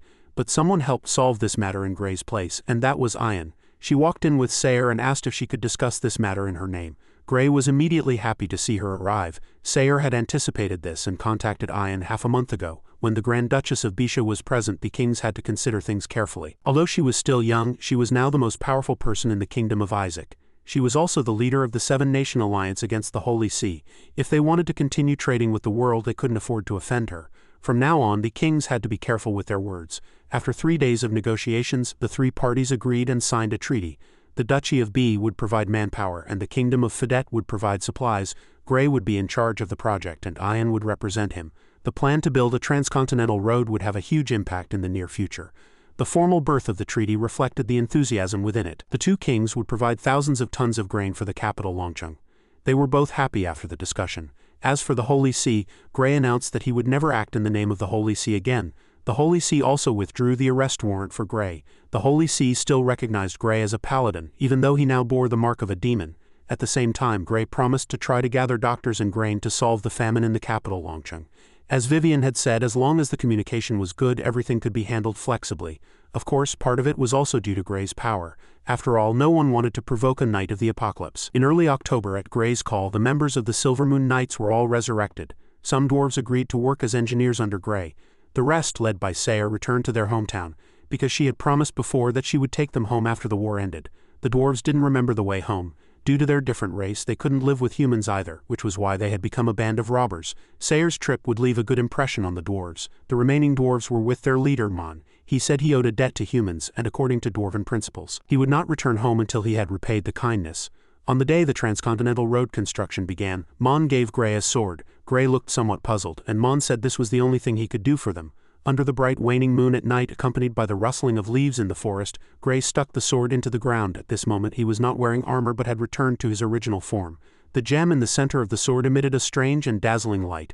The souls of two children floated out from it. They hadn't realized they had just woken up. They asked in surprise who had awakened them. Was that their captain before them? He really was shorter than them. Gray called out to the children. The children knew what he wanted to say and what he was thinking. They showed brilliant smiles. To put it simply, it ended like this. The children were already dead. Thanks to Mr. Mon, their souls were preserved. Without the holy light, they were nothing compared to adults. They still proudly vied for credit for saving a few civilians, asking him to praise them. They were children, after all. They compared with each other and started arguing again, even fighting, but how could two souls fight? Gray still watched the children quietly, so full of life. Seeing him, they asked if he was sad. He lowered his head, remembering Aaron's reprimand. She had said it was a mistake to bring children to the battlefield. He had been miserable then, but now the consequences were that the children also thought about it. They said, "Actually, we knew about Ian's worries long ago. We followed you here voluntarily. You didn't force us. Don't feel guilty anymore. We won't disappear completely. We'll always be by your side, just like your sword." After speaking, they dissipated, merging into the sword. A lesson without enough pain is meaningless. There is no growth without sacrifice. He knelt, bowing his head to the sword before him. Life is truly heavy. In mid-October, Gray finally returned with a large convoy of grain. Gray returned to the capital Longcheng, which broke his heart. He had to resolve the chaos here before the harsh winter arrived. He had sworn to do so. In WF, the capital of the Duchy of B, inside the Grand Duke's castle, Grand Duke Kem was talking about how the construction of the transcontinental road had officially begun. A 3-year non-aggression pact with the Kingdom of Fedet had also been signed. Grand Duke Kem swirled the wine in his glass. He now had time to discuss the marriage of his foolish daughter again. Everything was proceeding smoothly. Just as he finished his thought, someone came to report to Grand Duke Kem that his daughter had run away. He spat out all the wine he had just drunk. At this time Gray was also having a headache. Before him stood none other than Miss Camilla. The soldiers were also gathered here, so Ian asked about the situation. When she saw the scene before her, she froze. Camilla was kneeling before Gray. She spoke first, telling Gray to tell her what trouble he had caused this time so she could handle it. Gray explained that it wasn't what she thought and that she had to trust him a little. She had traveled thousands of miles to come here to request to join the Silvermoon Knights, back to the day of the three-party talks in the lounge. Sayer said to her, "We meet again." So she was Grand Duke Kem's daughter. Camilla said she was just sitting here chatting because their meeting inside was boring. Camilla asked if she was the one who wrote the letter asking the House of B to wait until now. Sayer said she had a good relationship with that duke.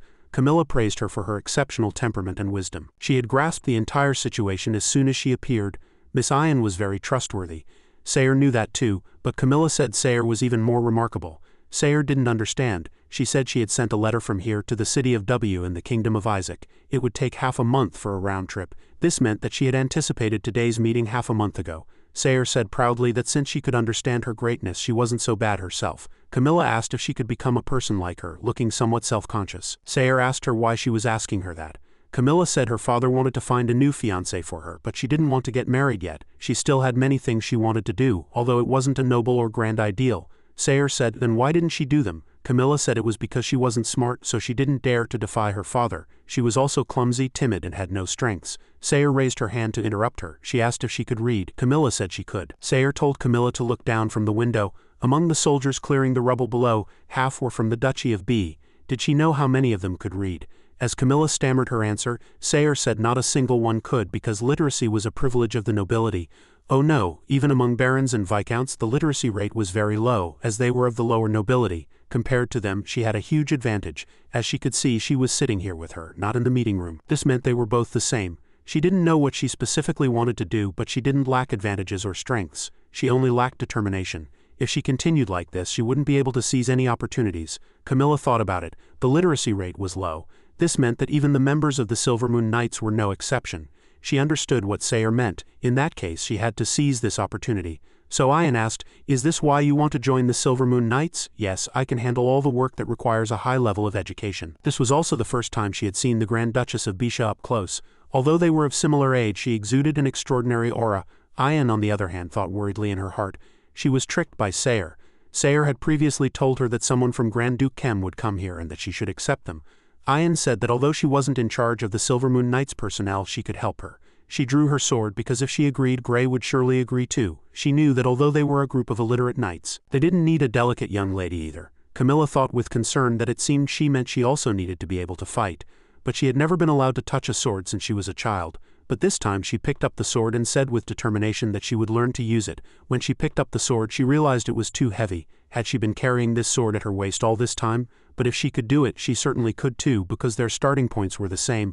Ian smiled with satisfaction. She had a good look in her eyes. Sayer was truly a good judge of character. At this time, Grand Duke Kem also heard the news about his daughter, that she had gone to request to join the Silvermoon Knights without permission and had succeeded. His subordinate asked if he should send someone to bring her back, but Grand Duke Kem said to let her go. He had thought she was a useless vase, but given the current world situation, establishing a connection with Paladin Gray was better than anything else that day. The Silvermoon Knights trained until night, and Camilla had already collapsed on the ground from exhaustion. Ian even joked, "You've collapsed already?" Even Pope is still holding on. Gray thought she was truly a demon. Camilla started writing in her diary.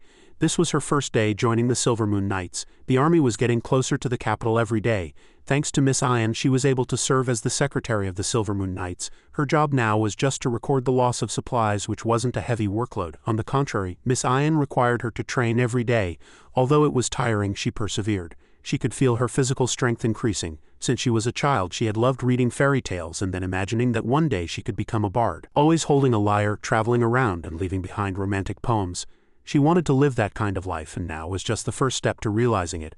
Compared to the excitement in her heart, this bit of fatigue was nothing at all. Moreover, surprisingly, Prince Arthur of the Kingdom of Fidet was also here.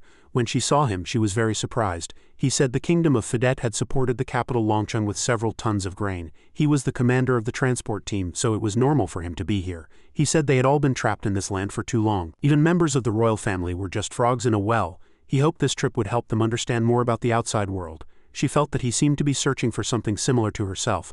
Only they could save themselves, and their present selves would pave the way for their future selves. How did she come up with such a good sentence? What a genius indeed. While she was writing in her diary, a tremor occurred. So she opened the tent door to check. The Silver Moon nights often caused explosions. She had to see the excitement. Our future poet was now used to this. It was normal for strange things to happen around the Silver Moon nights. Everyone in the order was gathered around looking at what had just fallen. There was a person inside, and when the smoke cleared they realized it was an angel. It was Grey's guardian angel. Someone had seen her before. Catherine was a bit strange. She felt that controlling this new body at will seemed a bit troublesome. The height was different, so the limbs were longer, making it difficult to grasp the sense of distance. Grey called her name and she replied that it had been a long time. He said with teary eyes, "You've finally recovered." Like a naughty child seeing his mother. He was afraid Vivian would do something bad, like steal Catherine's body. A scene of her taking him back to eat him. He didn't expect her to be okay, but it seemed he was somewhat right. He didn't recognize the real person in this body. She said he seemed to have misunderstood something. Vivian was a cute demon. How could she do bad things? She put on a straight face, then opened her arms and said, "Come and hug me to celebrate our reunion." Grey seemed to understand that she was Vivian. He only recognized her now. He grabbed her clothes and questioned her about what she had done to Catherine's body. Vivian said smugly, "What are you so worked up about? This was my agreement with her. You should use your brain. It was almost a foregone conclusion that you would be defeated by others. So Vivian would save you, and in return Catherine would give her this body.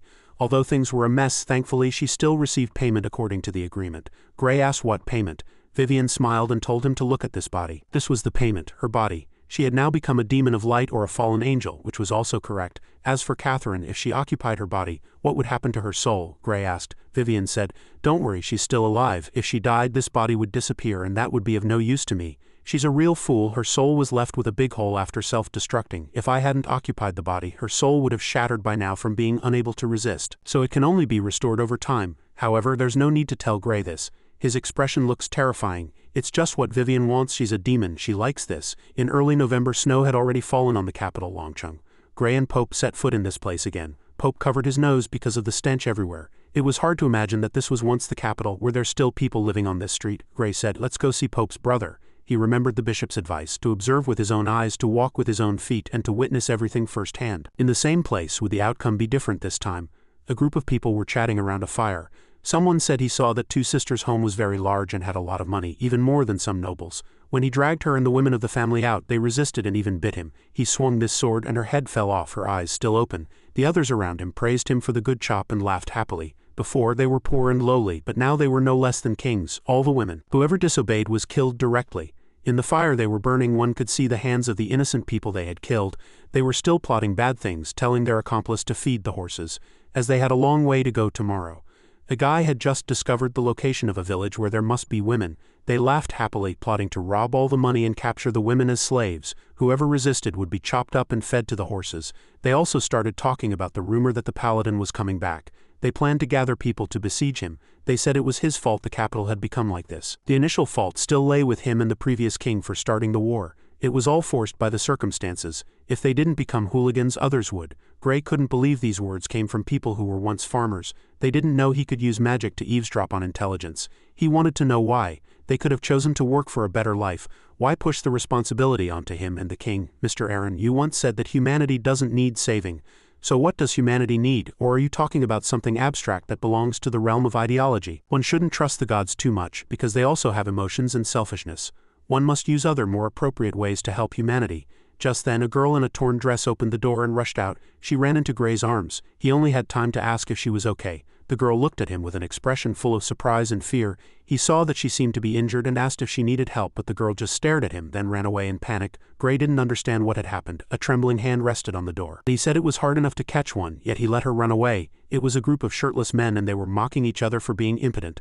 The guy who was trembling while holding his crotch saw him and asked him to help catch the girl. He would let him play with her together. Grey glanced at them, said "Oh," and in a short while they were beaten black and blue and passed out.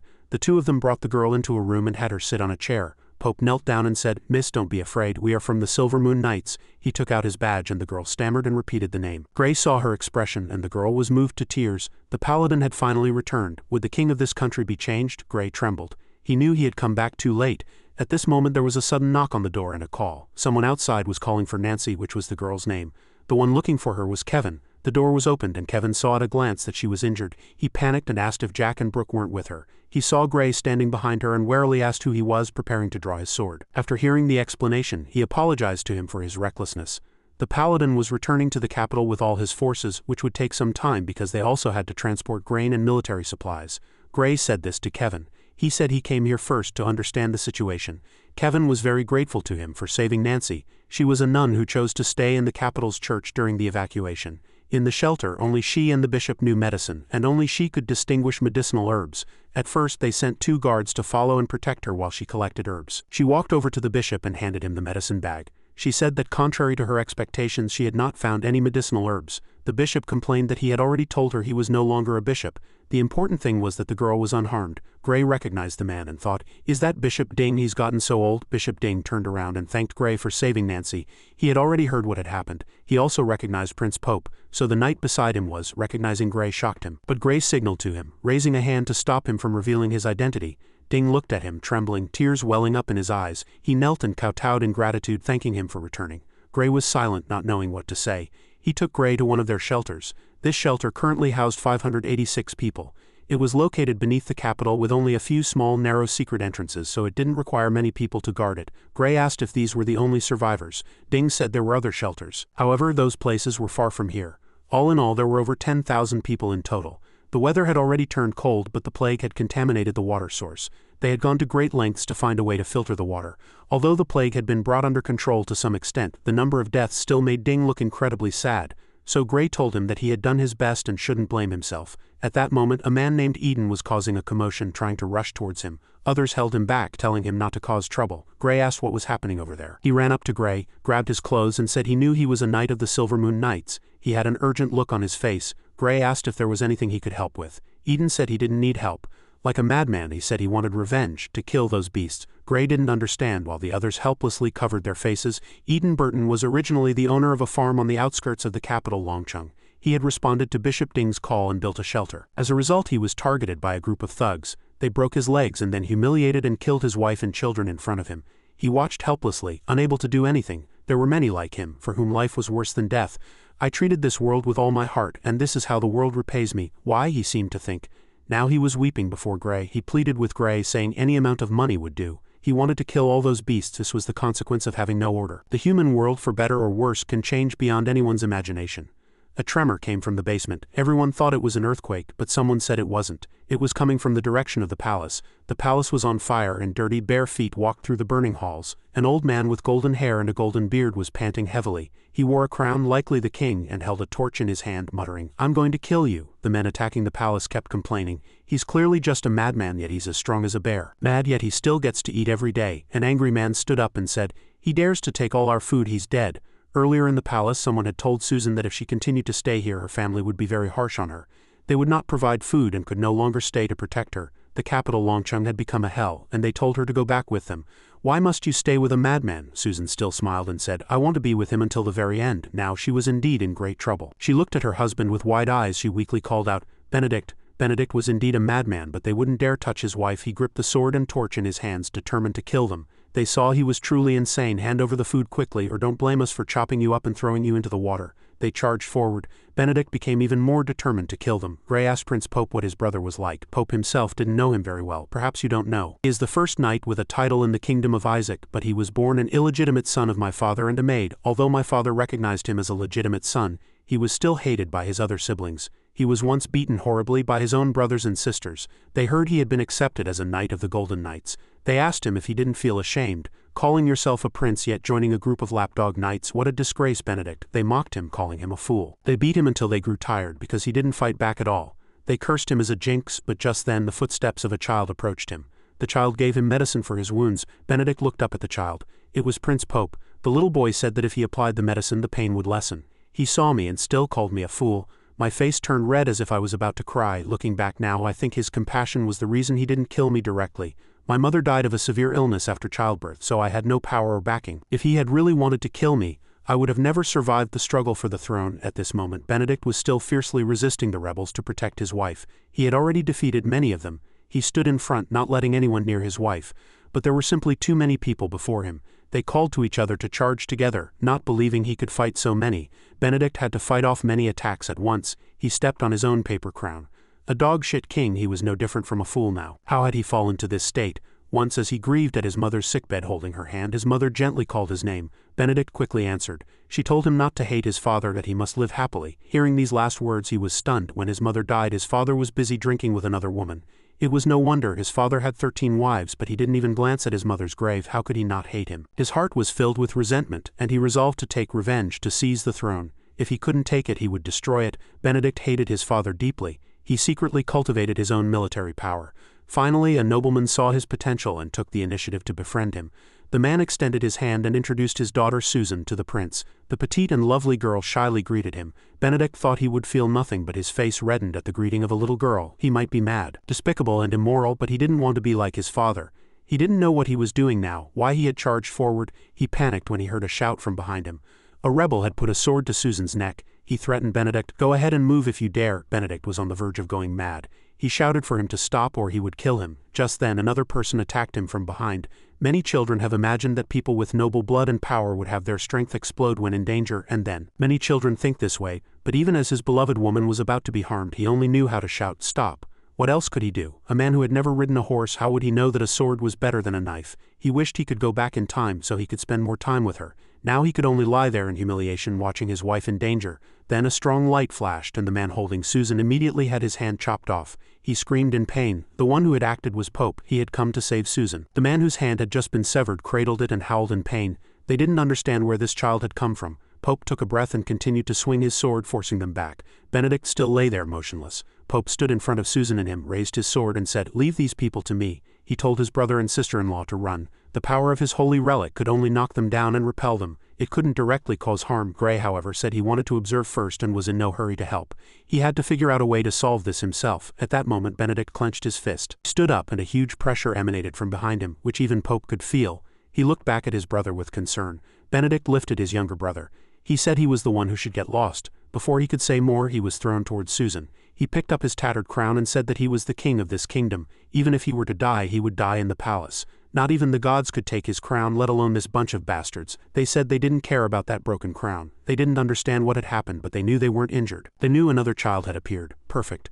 They had heard that a child's flesh was soft and fragrant. Pope called out to stop his brother. He told him to stop. The paladin was nearby, he would save him. But Benedict said he didn't need that guy's help. He told him to take Susan and get far away. The real crown was buried by his mother's grave. He told him to go get it. It was his now. After speaking, he charged towards the group. He intended to kill them all. Susan and Pope rushed up to stop him. They thought he was just a madman who still had the strength to resist. "Let him die," a voice rang out, accompanied by chains that appeared and bound the rebels, saying, "You think by dying here you can unconditionally protect your wife? There's no such good thing in this world." Benedict was shocked. Everyone must pay the price for their actions. Gray stepped forward and said, "So must he. So must a king like him. For the people who died in the capital, Longcheng, for the number of villains that appeared, they needed to deal with them and rebuild everything. This was the price he and the king had to pay. No one could shirk their responsibility." At the end of November, the last convoy of grain and supplies also arrived in the capital, Longcheng. People began to repair their houses and move materials. Everywhere one could see people systematically carrying out restoration work. The signs of famine and plague were gone. Ayan thought to herself that Gray had said he would come here first to assess the situation, but she hadn't expected everything to be so well rebuilt. However, the people before her seemed to be members of the Silver Moon Knights. Didn't she think they had all stayed behind to build the transcontinental road? How did they get here? After some thought, she thought again, could these be Andran Knights? A knight stood before her and said she had finally arrived. Gray was waiting for her. From the look in his eyes, she knew he was an Andran. Ayan felt a chill. He had actually used necromancy in the capital, Longcheng.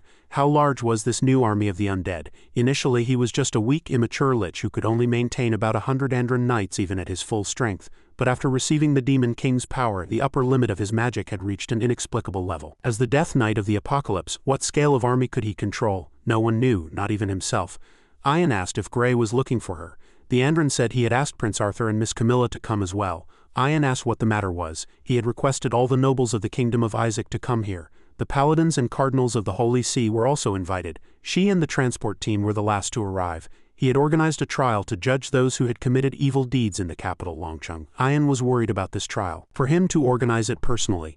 The Andran Knight said that Benedict was the legal head of this trial, and he was the executioner of the verdict. He would personally judge the prisoners. The Andran Knights knocked on doors house by house, asking the populace to come out and gather. Today was Judgment Day, and they told the people to assemble in the square.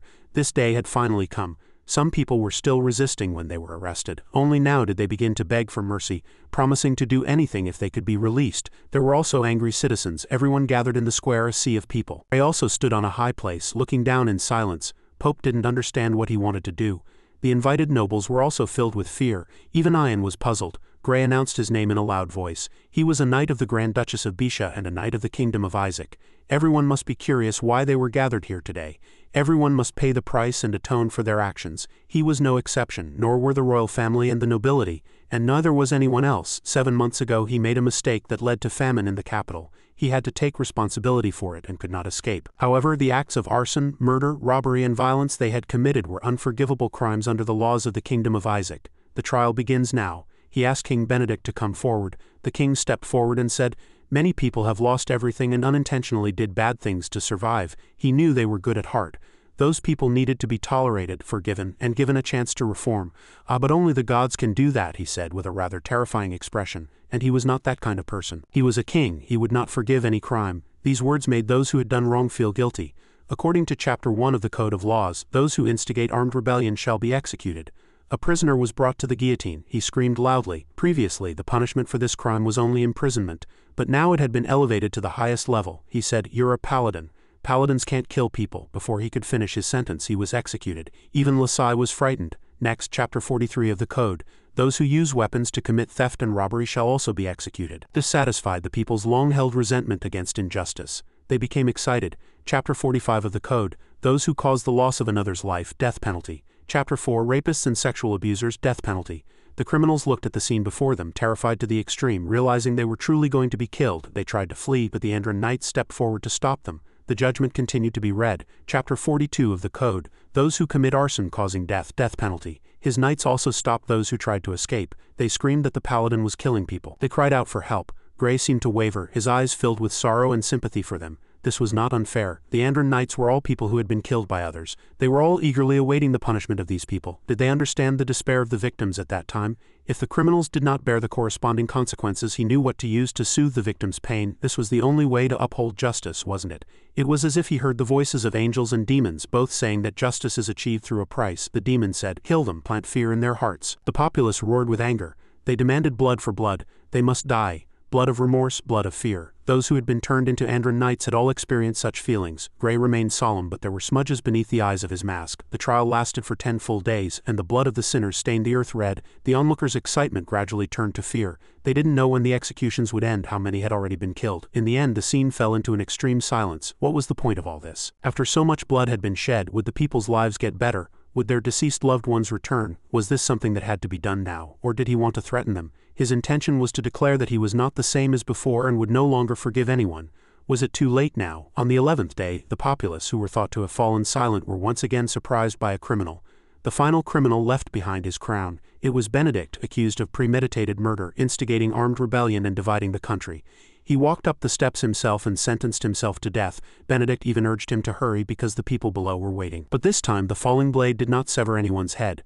The sword was stuck in the ground. Benedict looked up at Gray. He said, "Are you sympathizing with me? Don't be like that." Gray was just thinking about those crimes: premeditated murder, instigating armed rebellion, and dividing the country. He had committed the same crimes, so what right did he have to judge him? Gray then knelt down as well. He bowed his head forward. Benedict was also surprised. Everyone was equally surprised, wondering what was happening. Ian finally understood. This was the conclusion he had reached from his own contemplation. She called Pope to her side.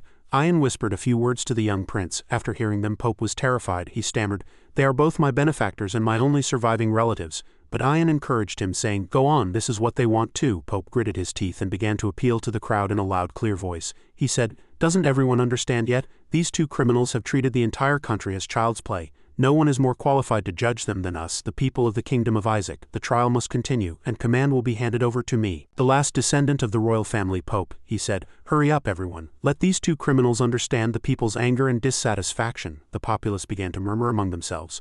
Someone picked up a stone from the ground and threw it at his face. Others turned back in surprise. The one who threw the stone was a child. A little boy said angrily, "Because of you, I lost my parents." The people were still hesitant, telling the little boy not to cause trouble, not to trust the words of the royal family too much. That was still a paladin. The little boy said loudly that he wasn't afraid of anything. Anyway, he was the only one left in his family. At worst, he would be executed. Because of his new policies, his family's money had gone into the pockets of those lazy good-for-nothings. In the end, that guy just packed up and disappeared, leaving his family to die in the chaos. You caused all of this and now I'm supposed to thank you? Thank the paladin for killing my whole family. His anger infected the people present. They began to blame him for all their misfortunes. Everything was because of him. If it weren't for him, their families wouldn't have died. The king was naturally attacked as well. Someone cursed him for causing their son's death, saying they were all bastards who didn't care about the people's lives. They told the two to go to hell. What did it matter if they were executed? Pope was stunned by the scene before him. The two silently endured the insults and curses of the crowd. The child, with tears streaming down his face, sobbed as he clutched Gray's clothes. What could be done if they died here? What would become of the people's future? What would their lives become? This was the consequence of class differences. The people could not judge their leaders. The little boy had no home. Famine, plague, loneliness, despair. No matter how much they compensated, it would never be enough. What should they do next? Not just that little boy. The commoners, knights, nobles, and the Holy See now all faced the same problem. The disaster had claimed 2/3 of the capital's population. Dams, canals, granaries, and armories were all destroyed. Rivers were blocked and farmland was abandoned. The entire kingdom was divided, no longer what it once was. Most seriously, the entire political power structure had collapsed. Isaac was no longer a centralized autocratic kingdom but an alliance of major nobles, and power naturally fell into their hands. So what should be done next? Just then Benedict spoke. He said, "Is there even a need to ask? We'll start over, beginning with the water sources and farmland. Before the grain is harvested, the entire city will rely on the new supplies to live, work, eat, rest, sleep. As long as you don't want to die, you can always survive," that little boy shouted. The little boy said it was easy for him to say, but he had already lost his entire family. Benedict said, "Do you need a reason to live? As long as you're alive, you'll form new relationships and no one will blame you for wanting to live. Remember that time when the snow was falling heavily. You were cold and hungry. Your parents were dead and your house had been burned down. You sat on the street in a straw coat, your body covered in snowflakes. If you continued like that, you would have fallen asleep, but suddenly a voice sounded. A man found you and shouted to the old woman behind him that there was a child here. The old woman told him to be quiet or it would be bad if bad people heard. You were already on the verge of freezing to death. The two old people brought you back to the underground shelter and shared their food with you. He said there was always a way to get through the winter, that you had to live on for your father's sake." Even though they were old, they still smiled and comforted the little boy. "As long as you are alive, there will always be new relationships. If you want to live, no one will blame you." The little boy stood quietly, his clenched fists trembling before they relaxed. Behind the boy, the old couple stood smiling by his side. In the end, neither of the two was judged. They were ordinary people and they still followed the morals of ordinary people. They understood their own ordinariness. Many of them had never even left the capital Longcheng. They knew they didn't have the extraordinary abilities of the one kneeling there, so they hoped that person could become a hero and help them through this difficult time. As mentioned before, the immediate priority was to rebuild the dam to maintain the water supply. There were too many bodies and excrement that had been piling up for a long time, causing severe pollution of the capital's water source. That was the root of the plague. Purifying the water source and rebuilding the dam had to be done simultaneously. Ian said it was no problem. They had several dwarf engineers who could do this. Benedict said the problem was still manpower. The survivors were also very weak and didn't have enough strength to participate in this work. Gray said not to worry about that problem either, because the dead could also work. The executed criminals still had to atone for their crimes. Benedict was stunned. It was the first time he had seen such things. Headless skeletons, the very criminals who had been executed, who let them rest in peace. So all the dead in the capital had become his Andron. Only then did Benedict realize that the Silvermoon Knights were also Andron. He was scared out of his wits. He could only hold his head and not think about it. Recalling what kind of monster he had been fighting against, Benedict loudly commanded them, saying it was convenient so he would use them now. "When the work is done, dig your own graves and bury yourselves. Don't affect the capital." Benedict contributed to the reconstruction of the capital. Priority was given to the elderly, women and children. Everyone had a share. Everything was moving towards a beautiful future. The people had already started plowing the fields. They needed to finish planting before spring. Vivian flew around in the sky, asking Gray why he was slacking off up there. He said he had been conducting trials for over 10 days and needed some time to rest. Vivian said he was becoming more and more like a human. That was also good. He seemed quite satisfied. He felt he understood Bishop Aaron's feelings to some extent. Humans, though small, were very strong. No matter what pain they encountered, as long as they wiped away their tears, they could stand up again and continue to move forward. Humans were like stars. Sometimes they would shine with such a dazzling light. Vivian also understood this to some extent. She came here to tell him a piece of good news. His guardian angel had woken up. In a place burning like hell, Catherine stood in Vivian's body. She seemed to have just woken up and wanted to know where this was. She wanted to know what kind of demon Vivian was. She liked jewels, large coats, shorts, and stupid jokes. She had no enthusiasm for the tasks assigned by the Demon King. and importantly, she rarely took the initiative to harm others. Her existence made one wonder, hey, is it okay to be a demon like this? She extended her hand. This hand was small and her line of sight was lower. This was not her body. Suddenly someone called her. Vivian looked over and a hot-bodied demon was talking to her. She asked if she had hit the mission target again. It was the demon that had first appeared in the capital. She wondered why she was here. She smiled at her and said that bastard wanted to take advantage of her. So was it strange for her to hit him? She gave her the middle finger. But whose voice was that? She hadn't said anything. It was Vivian who had spoken. What on earth had happened? The demon sighed and said to Vivian, "Do you really realize you're a succubus?" She said of course she did, and she was proud to be one. But it seemed she was the one who didn't understand succubi. Her eyes lit up and she hurriedly covered her eyes, saying, "Don't use that ability on me." She said she was just joking, teasing her. Lowering mental strength, controlling will, changing memories. Did she only use such a great ability to seduce men? Didn't she think it was too much of a waste? She smiled smugly, while she just stayed quietly. She also said with that personality it was no wonder her rank couldn't go up, despite their different ages. Just then, Vivian walked in another direction. A voice said her demonic power was truly sweet. "It doesn't look like it, but you're a succubus, right?" The strange creatures here, one like water and one like fire, asked her. They said even if she was weak she shouldn't give up but keep moving forward. She was still smiling happily, and then they were defeated and nailed to the wall. Vivian was bored. She planned to go to the surface to play. Vivian hated hell, so she left. Humans are obsessed with power, money, hatred, and eternal life. They want to never grow old, to have supreme power, to avenge their families. As long as they followed her instructions they could get everything. They became blind, thinking they were unique. During that time 3 countries were destroyed because of Vivian's boredom. Catherine was sitting on some ruins. She felt very tired. She couldn't run around like Vivian. She looked at these hands. Occasionally she could control the body, but basically she couldn't interfere deeply in anything. This might be Vivian's memory world, but why was she here? As soon as she finished speaking, Vivian heard a movement. She asked, "Is that person below planning to continue monitoring me?" That person said he had started suspecting a few days ago. "You're a demon, right?" She said yes and asked if he wanted to hunt demons. He immediately knelt down and said he wouldn't dare. He wanted to ask her to save his father. Vivian happily told him to tell his story. His father had just returned from the battlefield but was no longer breathing. His mother had been crying for days and he and his younger siblings had nothing to eat. So he hoped she could resurrect his father. He was willing to pay any price. Vivian landed. She called him kid. She said what if she wanted his life? Did he still dare to make a deal with a demon? That person trembled. He apologized for making such a request, but his father was the pillar of the family. If she could resurrect him, his mother and 2 younger siblings would no longer suffer. But she had already said it was impossible. The dead cannot be resurrected. Demons are powerless to do so. She couldn't resurrect his father, nor could she do anything similar. By the way, where did you get the guts to ask a demon for help, yet still think of relying on others? She put her hand on his shoulder and said she would give him a lot of money, so he could protect his family himself.